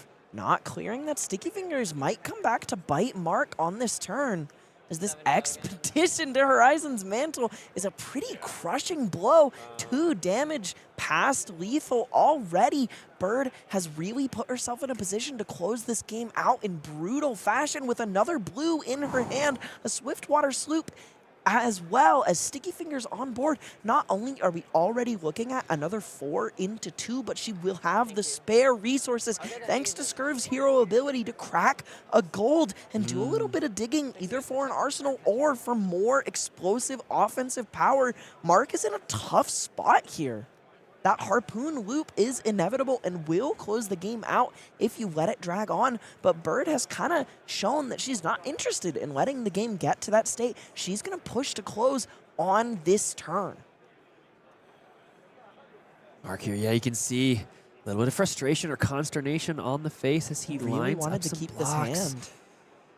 But this is what Scurv puts you in. Gold Kiss Rum in our feature pod. These players are both undefeated as of yet, but Bird was able to snag the stowaway out from where he hides and is on the precipice of potentially remaining undefeated for that trophy match.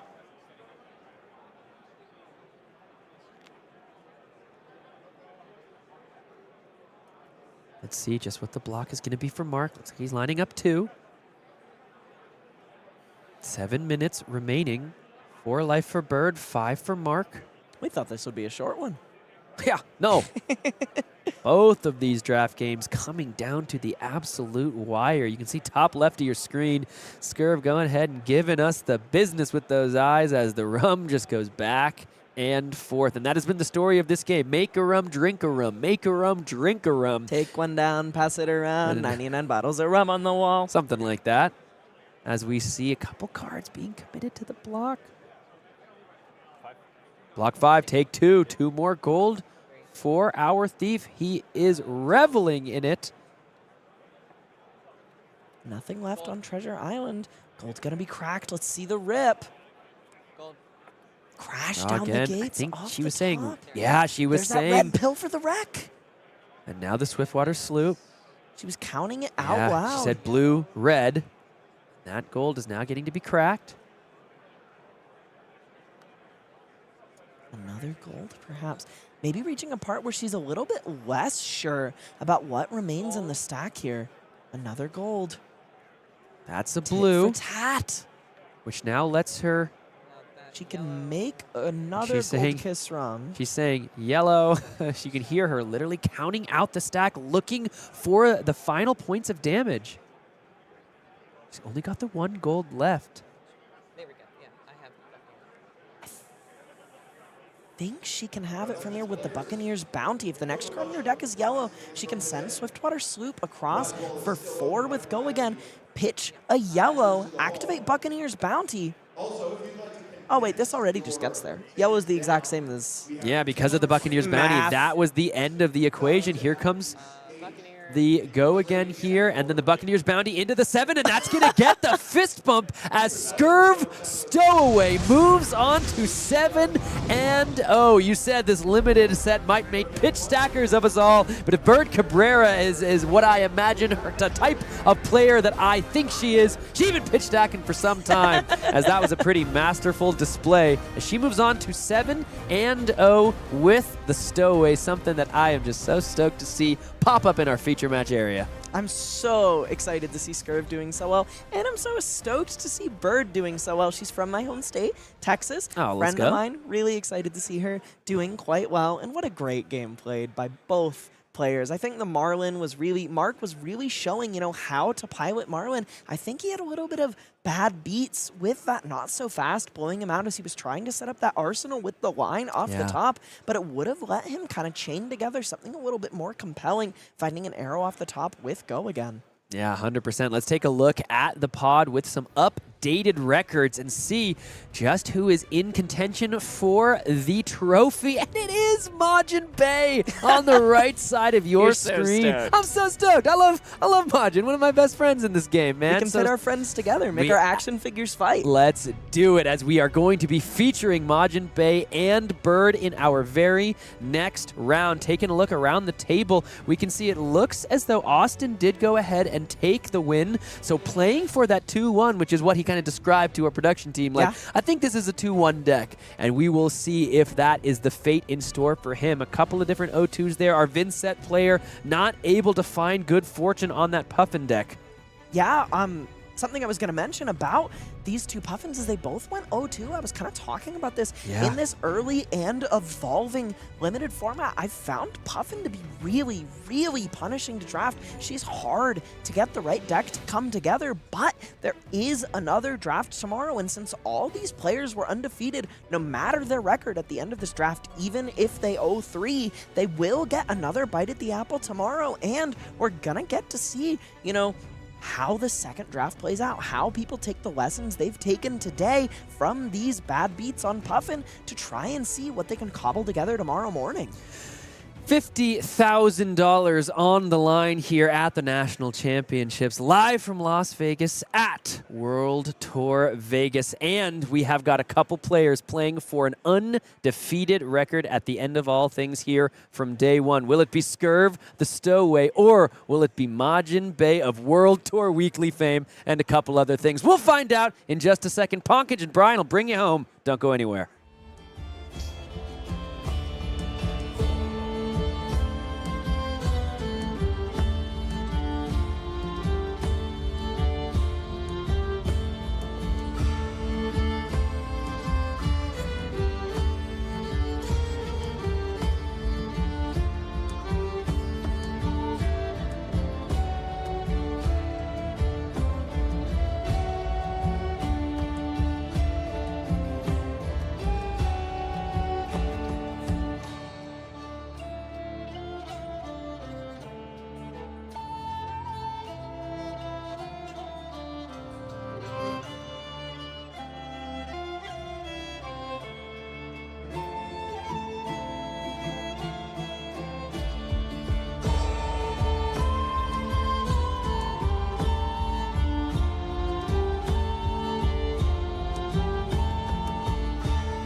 Become a champion at your local national championship. Featuring national festivals and the exclusive Looking for a Scrap promo, Nationals has something for everyone.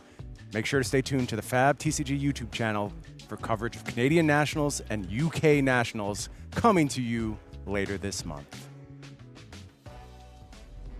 Brian Gottlieb here, joined by my friend Pankaj Bhajwani. Pankaj, one final round here from day one of U.S. Nationals to find out who our 8-0s are, but maybe more importantly than that, one final treasure pack to try. You can do this. I believe in you, Brian. It just has to happen eventually. It can't be. I know there's great cards in these treasure packs, and I know I am destined to eventually hit one. Let's go ahead and display gold token. Our gold as Awesome. we finally get redemption. Punkage. Oh, we did it! We did it! Woo!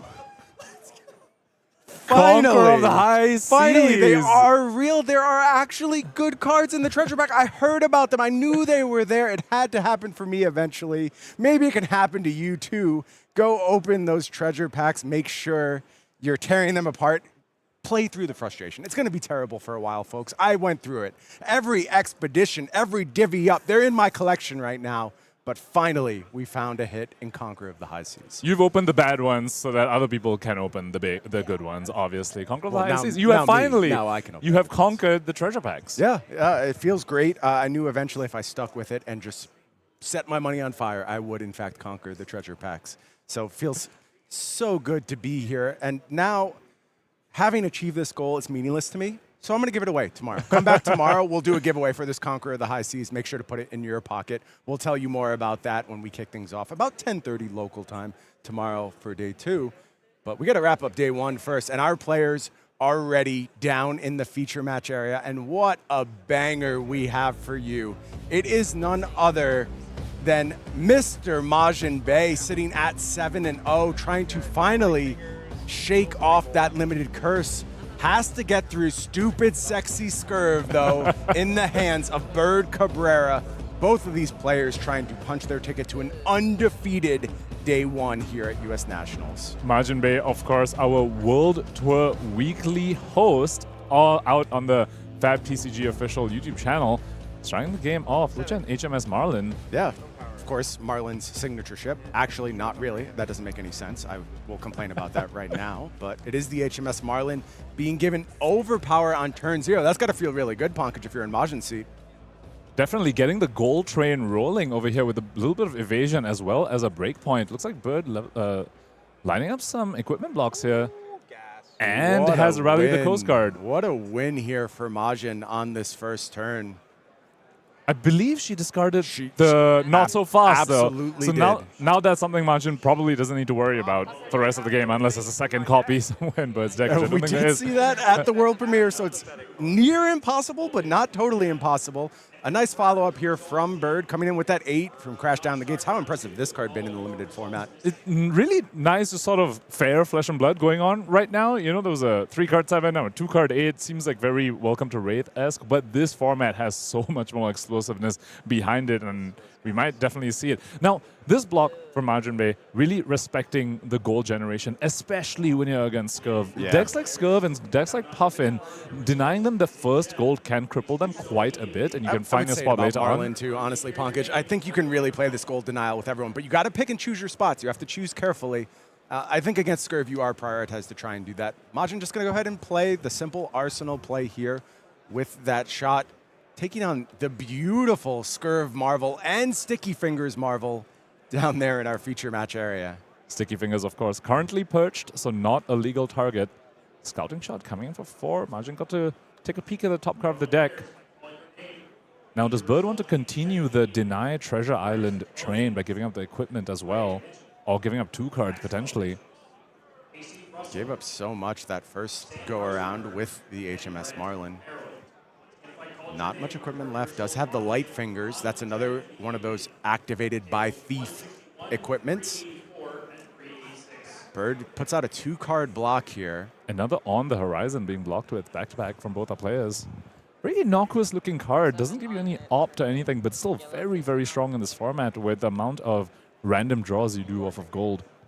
Getting some heavy hitters vibes thus far, Pankaj. 3 for 7s all day, some 0 for 4s thrown in. Just good, efficient breakpoint flesh and blood thus far. No hits on the Treasure Island, though. Just good, honest flesh and blood, but the Treasure Island counters just keep going up. Once these players are out of armor, you have to imagine that gold is going to come flowing on either side of the battlefield. Yeah, and it does feel like that gold explosion can really go ahead and break this game wide open. Redfin Harpoon being fired off here by Majin.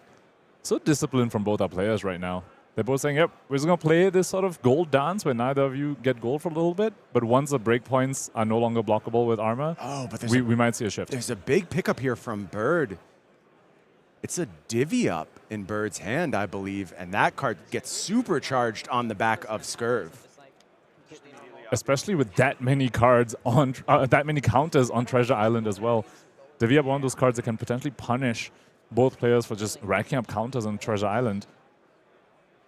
Bird facing down this Redfin Harpoon, thinking about a block. Looks like single card block, the tit for tat, going to be committed here.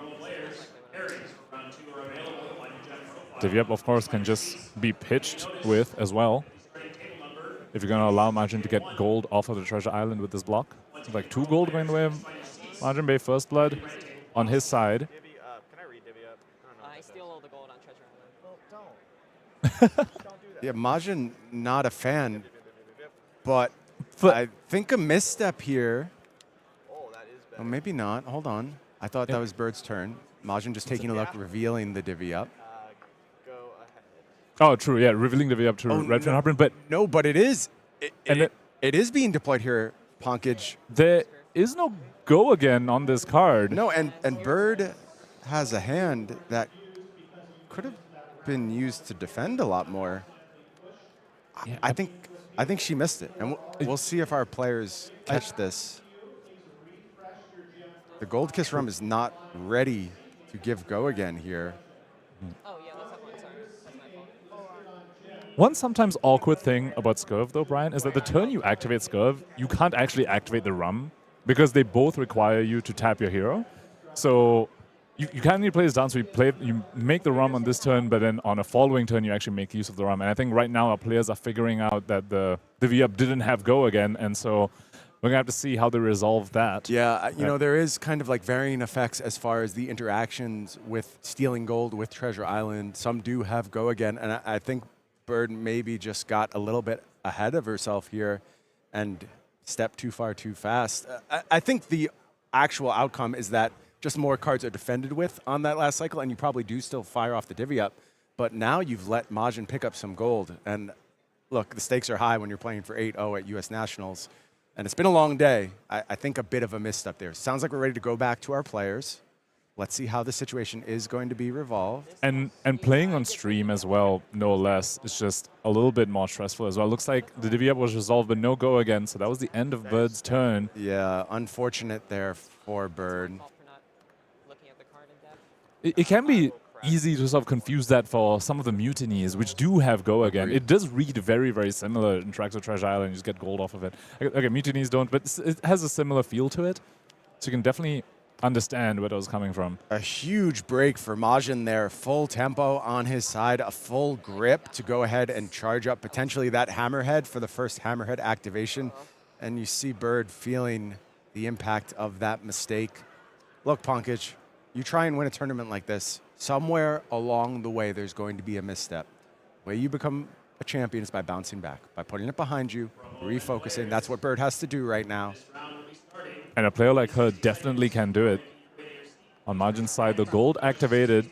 Already had an arsenal, so no Marlynn load over there. Fishing for something, activating the other gold as well, and didn't pitch a second blue to that, so High Tide currently not active. Now with the blue Sikkim shot, perhaps that's exactly what he was looking for, Brian, looking for a second blue. That was the missing piece, and it seems like Majin gambled a little bit and found it, and they're going to be rewarded with a Swift Water Sloop coming in for 6 go again. 2 blue cards at the ready. Just a couple of reds in hand, so we'll have to see what that arsenal is for Majin if he can go ahead and deploy that as well. Ever since the Victor game earlier today, Brian, where Chris Iaali popped the gold 5 gold real, and didn't see any blues, it makes me a little bit nervous to see players do this. Of course, I mean, when you get the High Tide payoff that Majin has right here, it's absolutely incredibly effective. So 6 go again. Bird just took that to the face. Time for Old Knocker to do its thing. Going to tap the Marlynn, make additional resources, and just fires off 3 for 7, rally the Coast Guard, but nice output on this turn for Majin. 13 total damage being offered and keeps an arsenal. And a gold as well. Wow, look at how far this game has swung in Majin's favor at this point. 20-5 and has the Hammerhead, so some potential overpower still on tap for Majin. He kept a gold as well. On Bird's side, though, this is a bit of the awkwardness about Scurv that we were talking about. You can activate Scurv now, have the Rum, but you can't use the Rum this turn. So what's Bird doing with this full grip of cards over here? Well, I don't think we have the Rum anymore, Punkage. Exactly. So she would need to activate Scurv this turn, make the Rum, but you can't use the Rum this turn. Yeah. So it was tapped on that last cycle, but had to be reset after the divvy up was found to not have go again. So we're lacking right now in Bird's seat, and also lacking is the life total as well. So she needs a big turn here, and I feel like she just hasn't moved past that misstep yet. I can still see it on her face, and I get it. It's hard. It's hard to put that behind you, but you have to. You have to just shake it off and realize you're still playing for massive stakes, and you still have a lot of tournament left. More fishing off of gold here, and I believe she's holding a battalion bark, so she's looking for that high tide as well, just like Margin was. Unfortunately, did not find the blue, found a yellow instead, so the battalion bark currently, I believe, in hand, doesn't have resources to deploy it. Scar for a Scar, good way to get back into the action, but Majin has so much life, can just say no blocks. And one big overpower, Brian, could just spell doom for Bird's undefeated run here at World Tour Las Vegas. Bird on new, back in the CC rounds. Meanwhile, Majin Bay playing Verdance. Gold Hunter catch as well in Bird's hand. Currently doesn't have the discount. I think picked up a blue here. Picked up a blue here. Yeah, that's got to feel good. Scurv's going to do its thing. Get that Rum flowing. For the following turn, and rest of this turn you could resolve the battalion bark. Or a sloop? Okay. Still one floating. And you are at 0 gold now, so the catch will be discounted because you use the gold to make a Rum instead. So catch will cost 2. Coming in for 7. Very strong offensive output from Bird's side as well. Yeah, looks very clean. But as we said, Majin with all the life in the world and just takes it. Just accepts the damage here. Able to keep 3 cards still to the offense. Majin sent 13 on his turn, and Bird sent 4 into 5 into 7. Pretty good turns from both of our players here. And that's the explosiveness that this limited set affords you. We saw at the beginning, it was just very mid-rangey, very 2-card block, 3 cards blocks, and 1 card 4, 2 card 7. And now suddenly it's just fireworks on both sides. And from Majin's side, calling the big guns with the swift shot. Yeah, is just another 2-card 7 here. Lightfinger's going to finally step forward. Looking to steal Majin's gold. Now, Scurv has finally made the first Rum. Question is, can you keep a hand big enough to really leverage the go again? It does, Bird. Scurv blocks 2 a lot. If Scurv has a weakness, it is in those block values. It's tough. Not only so many of the pirate cards block 3, it's difficult to get enough of them in the draft. They have very highly contested pieces in this draft format. Because of how important blocking is because of Treasure Island. It kind of just all comes back down to Treasure Island. The Bird looks to block 6 here. 1 damage going to get through. Majin's going to be able to refresh gold off that. Has the arsenal for the next turn cycle. And Majin's probably going to have the option again to just go ahead and chill. I don't think Bird can possibly force defenses here. Rum going to be activated here, gaining a resource off of Scurv. Yeah, get Sticky Fingers in the mix. Maybe look to deny that gold even more. 2 go again, steal my gold. Yep. Sticky Fingers with go again and steals gold unconditionally. Doesn't need to hit. When it attacks a hero, which is me. That matters. So 2 go again on Sticky Fingers. But you're right, Brian. Does Majin care? He's sitting at a comfortable 9. Has an overpower weapon. Calling the big guns defending here. That's got to be a little scary. Oh, look at this. I said there's no way Bird could offer lethal. She proves me wrong very quickly. Money or your life stepping up to go ahead and make things a little bit more problematic for Majin. This deck looks really good. And now I understand why Bird kind of having a hard time moving past that misstep, because it does feel like she was so well set up to go ahead and run away with this game. Majin has a great one-card hand here. Crash down the gates, maybe the best. Revealing an expedition off the top. You're very good at opening those in treasure packs, I hear. Yep. Unfortunately, not a high enough attack value, so this will be coming in for 8. Big defensive ask here. Bird's pulling a lot of cards forward, and they're all going on the table. Sticky Fingers is still on the board. Yeah. So still is able to send some sort of offense, and can also activate Scurv before that if you want to convert one of those goals. Okay, not going to be the case. Just sending the Sticky Fingers. Yeah, just Sticky getting in the mix here. Sorry. Am I allowed to undo this? Yeah, Bird now realizing that there's a possibility of wanting to go ahead and activate the gold. Asks if she can go back. Majin says yes, no problem. Do what you have to do. Great sportsmanship from both our players here. Activating a skill for the gold kiss rum. Yeah, don't need rum this turn, but you need your hero untapped on the following turn to actually make use of the rum. Majin, though, has a grip of blues here, I believe, and that could spell danger for Bird, because now we start talking about hammerhead activations. No gold right now, though, so probably will struggle to load something. Looks like that is the case. Just coming in with an HMS Barracuda instead, which has an on-hit over here. It has overpower. It has death as a potential on-hit. We'll see how the blocks line up. It also destroys Sticky Fingers if it hits. Bird does have the block in hand in the form of On the Horizon, so a little extra defense value available here. No rally the rear guard to speak of, though. The last time she faced an overpower attack, she rallied the rear guard. This time, not lining up as well. She really wants to keep that blue, though, to be able to play the turn. Yeah, there's some other blocks available. You can keep the Sirens and fire off one of those expeditions. I'm not sure quite which expeditions they are, but you block with the smallest one, keep the largest one. Do you have Rum ready so you can go Sticky Fingers into Gold Kiss Rum? I think this game is actually close-ish. Yeah, effectively. But the Barracuda on hit will destroy an ally. Yep. Yeah, and that oft-forgotten on-hit going to come through and clean up the Sticky Fingers. Poor Sticky. Poor little octopus. A cute little octopus. So we did just keep the 2 reds here. Understand why now. We have access to the resource in the form of Rum. Just going to come in for 5 go again. And then you get to Arsenal the other expedition, which I believe is Expedition to Horizon's Mantle, the one that costs 3. So Bird saying Arsenal the other one, but presenting potential lethal, because this does have go again. Looks like Majin is respecting that. Going to block this out. Bird's just going to Arsenal, not going to use the go again. Back to Majin. Couple salvage shots in hand, but now has the ability to go ahead and make that harpoon. And it feels like it is time for the Hammerhead activation, and has the Rusty Harpoon already ready in the arsenal. 5 overpower, not quite dead yet, though, because of a 3 block. Bird is going to 1, but no more Rum right now.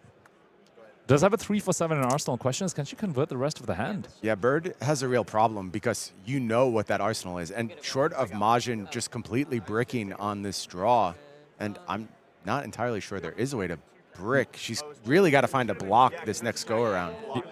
Or you take 3 cards from Majin so that the Harpoon cannot be overpowered. And she's holding a Swiftwater Sloop. Yeah, and now she started going into the gold tank, has 3 golds available. That means this Battalion Bark going to potentially get online as well. So this hand already, you can send Swiftwater Sloop for 4, go again, and then send the Expedition in Arsenal. Another sloop, an upgraded sloop here. So now that blue is potentially unlocked. So you could go 5 go again into 7 from Arsenal. Yeah, so I think if Bird has another blue after this, she's okay. But it's a red. And I think we were at the pitch deck at that point, Pankaj, and it shows how important management of that very challenging resource to manage, your pitch deck, is. Knowledge of that could have unlocked a little bit more, but unfortunately it's just going to be, I think, Sloop into Sirens here. Or the Expedition in Arsenal. Yeah, I'm not sure which is better. Well, 7 guarantees you take 1 more card from margin. If you leave him with 2 cards, he can overpower that Harpoon. So you have to take 1 more card. That I guess there's still a tricorn, though. is true, but it feels like you might be playing not to lose at that point. Maybe you have a redraw to a block card here. I don't know if there's any blocks left in the deck for Bird, but potentially that 1 life could go ahead and push you up. But I think we've seen the whole deck at this point. I just don't believe there's any blocks left, and I don't think this life buffer is going to be enough to protect from that Harpoon. Yeah, I don't think that last card in Bird's deck is a block card. And the 4 she's putting to the bottom right now, none of them are block cards. Yeah, and we know the Arsenal's an expedition, so... To just go ahead, activate here, fire off that Harpoon, and that gets the fist bump, and Majin Bay has moved on to 8-0 at U.S. Nationals after struggling with the draft format for years and years, waiting for that breakthrough. Majin puts in the work and pulls out a big 3-0 performance, and you see the fist bump there from Majin Bay. Well-deserved celebration. Wow, impressive stuff. What an incredible story for him. Limited has always been a bit of a pain point for him. And even at London, he went 6-0 in Hunt and Draft in the London Pro Tour because of how much he realized he just needs to dedicate himself to this format. And here we see him being rewarded once again, going 3-0 at the first high seas draft that he's participated in at a high level. Really feels like he might be turning the corner in this limited format, and we know that guy knows his way around a wizard deck, particularly Verdance took down a battle hardened on that hero. Didn't even need to play the first round to do so, by the way. So if he feels Verdance is in a good spot, the rest of the field could be in danger as we head into this day 2. Why don't we go ahead and take a look at how our feature pod played out. We did see the Scurv pick up the 2-1. Marlynn with the 3-0 victory. Our first featured drafter, Austin Summers, did pull out a 2-1, so a solid result there, only falling slightly, and that means a Gravy Bones in the CC round is still very much in contention. Austin Summers, X1 in the Gravy Bones bracket, has played 8 rounds of Gravy today, it seems like, Brian. And that'll be the sort of hero that maybe a lot of people aren't prepared for, especially the Wizards that we are talking about. Verdance not very happy with that matchup. A really tough run for Puffin in this draft pod. Combined record of 1-5, and that's a little shocking to me. Being usually one of 2 Puffins puts you in quite a good spot. Maybe Scurv throwing off the dynamics of this pod a little bit, and no adjustment to be found for these Puffin players? Potentially, and 3 Marlyns over here sporting 3 different records, 3-0, 1-2, and 2-1. So, bit of a wide-ranging result spread for the Marlyns over there. Yeah, it sounds like there's a draw in this pod as well, which is why you see 2 0-3s showing up in this pod. Should be an impossible result, but with the draw, things got a little askew. But things did not go askew for Majin Bay sitting at 8-0. And why don't we go ahead and take a look at the rest of our standings. And at 8-0, there are 2 players, both of them Verdance players. Lucas Oswald, Majin Bay, 8-0, 5-0 to both on Verdance in CC, both taking down their draft pods, sitting at 8-0. And Lucas Oswald, you know, a long time ago, I remember this horrible, bad-natured developer who called out a group of people who were complaining about limited formats and suggested maybe they should get good at those formats. And Lucas Oswald took that as a personal challenge. And I spoke to him after he took down that Rosetta world premiere calling. And I said, hey, Lucas, do you feel like you got good at limited? And he said, yeah, I guess I did. You know, I don't even have anything to say to that. I'm like, okay, congratulations, my friend, proving he's still that good at limited. And I think Lucas is going to be our featured drafter when we show up tomorrow morning. We'll see exactly what that guy can do in the smaller format, the 30-card format. But shout-outs to the rest of the players sitting amongst the top of the field here. Bird Cabrera, as we mentioned, playing new, still in a really, really good spot. Randy Davis, I think, is a Fang player, if I recall correctly. Not 100% of that. Florian, right now, doing very, very well. There is a Fang player in the mix as well. I know Matthew Vore is on Victor. Austin Summers, we know, on Gravy Bones. Jude Cornett also on News. So still really, really diverse representation across these top 10 players. Why don't we take a look at the second page of standings as well? Want to see who else is in striking distance, but you have to take your cap off to Lucas Oswald and Majin Bay. A dominant performance here on day 1 of U.S. Nationals. And now we get to our 7-1s, and the field gets even more diverse at this point. You see Tao Chu, I believe, playing Arachne Marionette in this event. Noah Bagelman, of course, top 8 competitor at the last Worlds. And doing on Florian? very well. Yep, also representing Florian. And again, a lot of fresh names making their way into contention here for this U.S. Nationals. We talked about this as a star-making tournament. A lot of these folks sitting at 7-1, maybe not familiar to the Flesh and Blood community at large, but this is their opportunity to go ahead and get on the radar. Diversity both in the form of the hero spread as well as the player names here, Brian. Lots of new names, lots of familiar faces as well. Some transformative stories, if you will, going back to Margin Bay and Lucas Oswald's prowess in Limited at this point. Yeah, so we got one more day, Pankaj. One more day of this Swiss play. Then we'll cut to our top 8 on Sunday.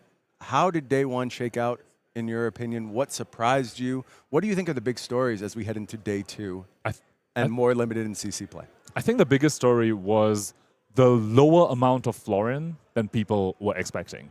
I think a lot of people thought Florin was the big bad, the deck 2 answer, and I think people had plans for Florin. We definitely saw that. I mean, the number of Florins that made it undefeated in the CC rounds just showcased that the people had plans for this deck. And that's the part that surprises me the most, that it wasn't as represented as I potentially expected. The other thing that surprised me was seeing the high quality of gravy decks. This is a complex, deep deck that just came out this weekend, that people have figured it out so quickly and are able to go undefeated on it. Austin Summers, Charles Dunn's gravy deck as well. Absolutely stellar performance from them. Yeah, for me, the story has to be the diversity of the CC field. Just huge range of heroes. It feels like if you came with a plan, you know what you want to accomplish, you are practiced, you are cool, calm, and collected, you can kind of win with anything right now. And that's an exciting place to be for Flesh and Blood. But more than anyone else, the 2 Verdance players stepping up. And is this maybe the moment? It feels like Verdance has been right on the precipice of maybe breaking out and just becoming the next big deck. And in fact, internally at LSS, as we head into Pro Tour London, we started hearing some murmurings and started thinking, you know, maybe this is finally the time that Verdance breaks out. Didn't quite materialize then, but all it takes is a little bit of metagame shift, and maybe this is Verdance's tournament to absolutely run over. You know what else it needed? Something that we Verdance players have been asking for such a long time. Just another Earth non-attack block 3, Brian. That's all we wanted, and we got it in the form of Everbloom, and here we are, 2 Verdances, 8-0. Sometimes it's just that easy. It's not going to be easy, though, for Lucas Oswald or Majin Bay as we head into day 2 tomorrow. As I mentioned, Lucas Oswald is going to kick off the day. We're going to have a draft masterclass put on by that guy, I am sure. We kick things off 10:30 local time tomorrow morning. You're not going to want to miss 1 second as we continue our march to the top 8. I expect to see every one of you here whatever time it is around the world. I don't care if it's 4 a.m. I don't care it's afternoon tea time. You drop what you're doing. You show up 10:30 local time. We will see you tomorrow for day 2.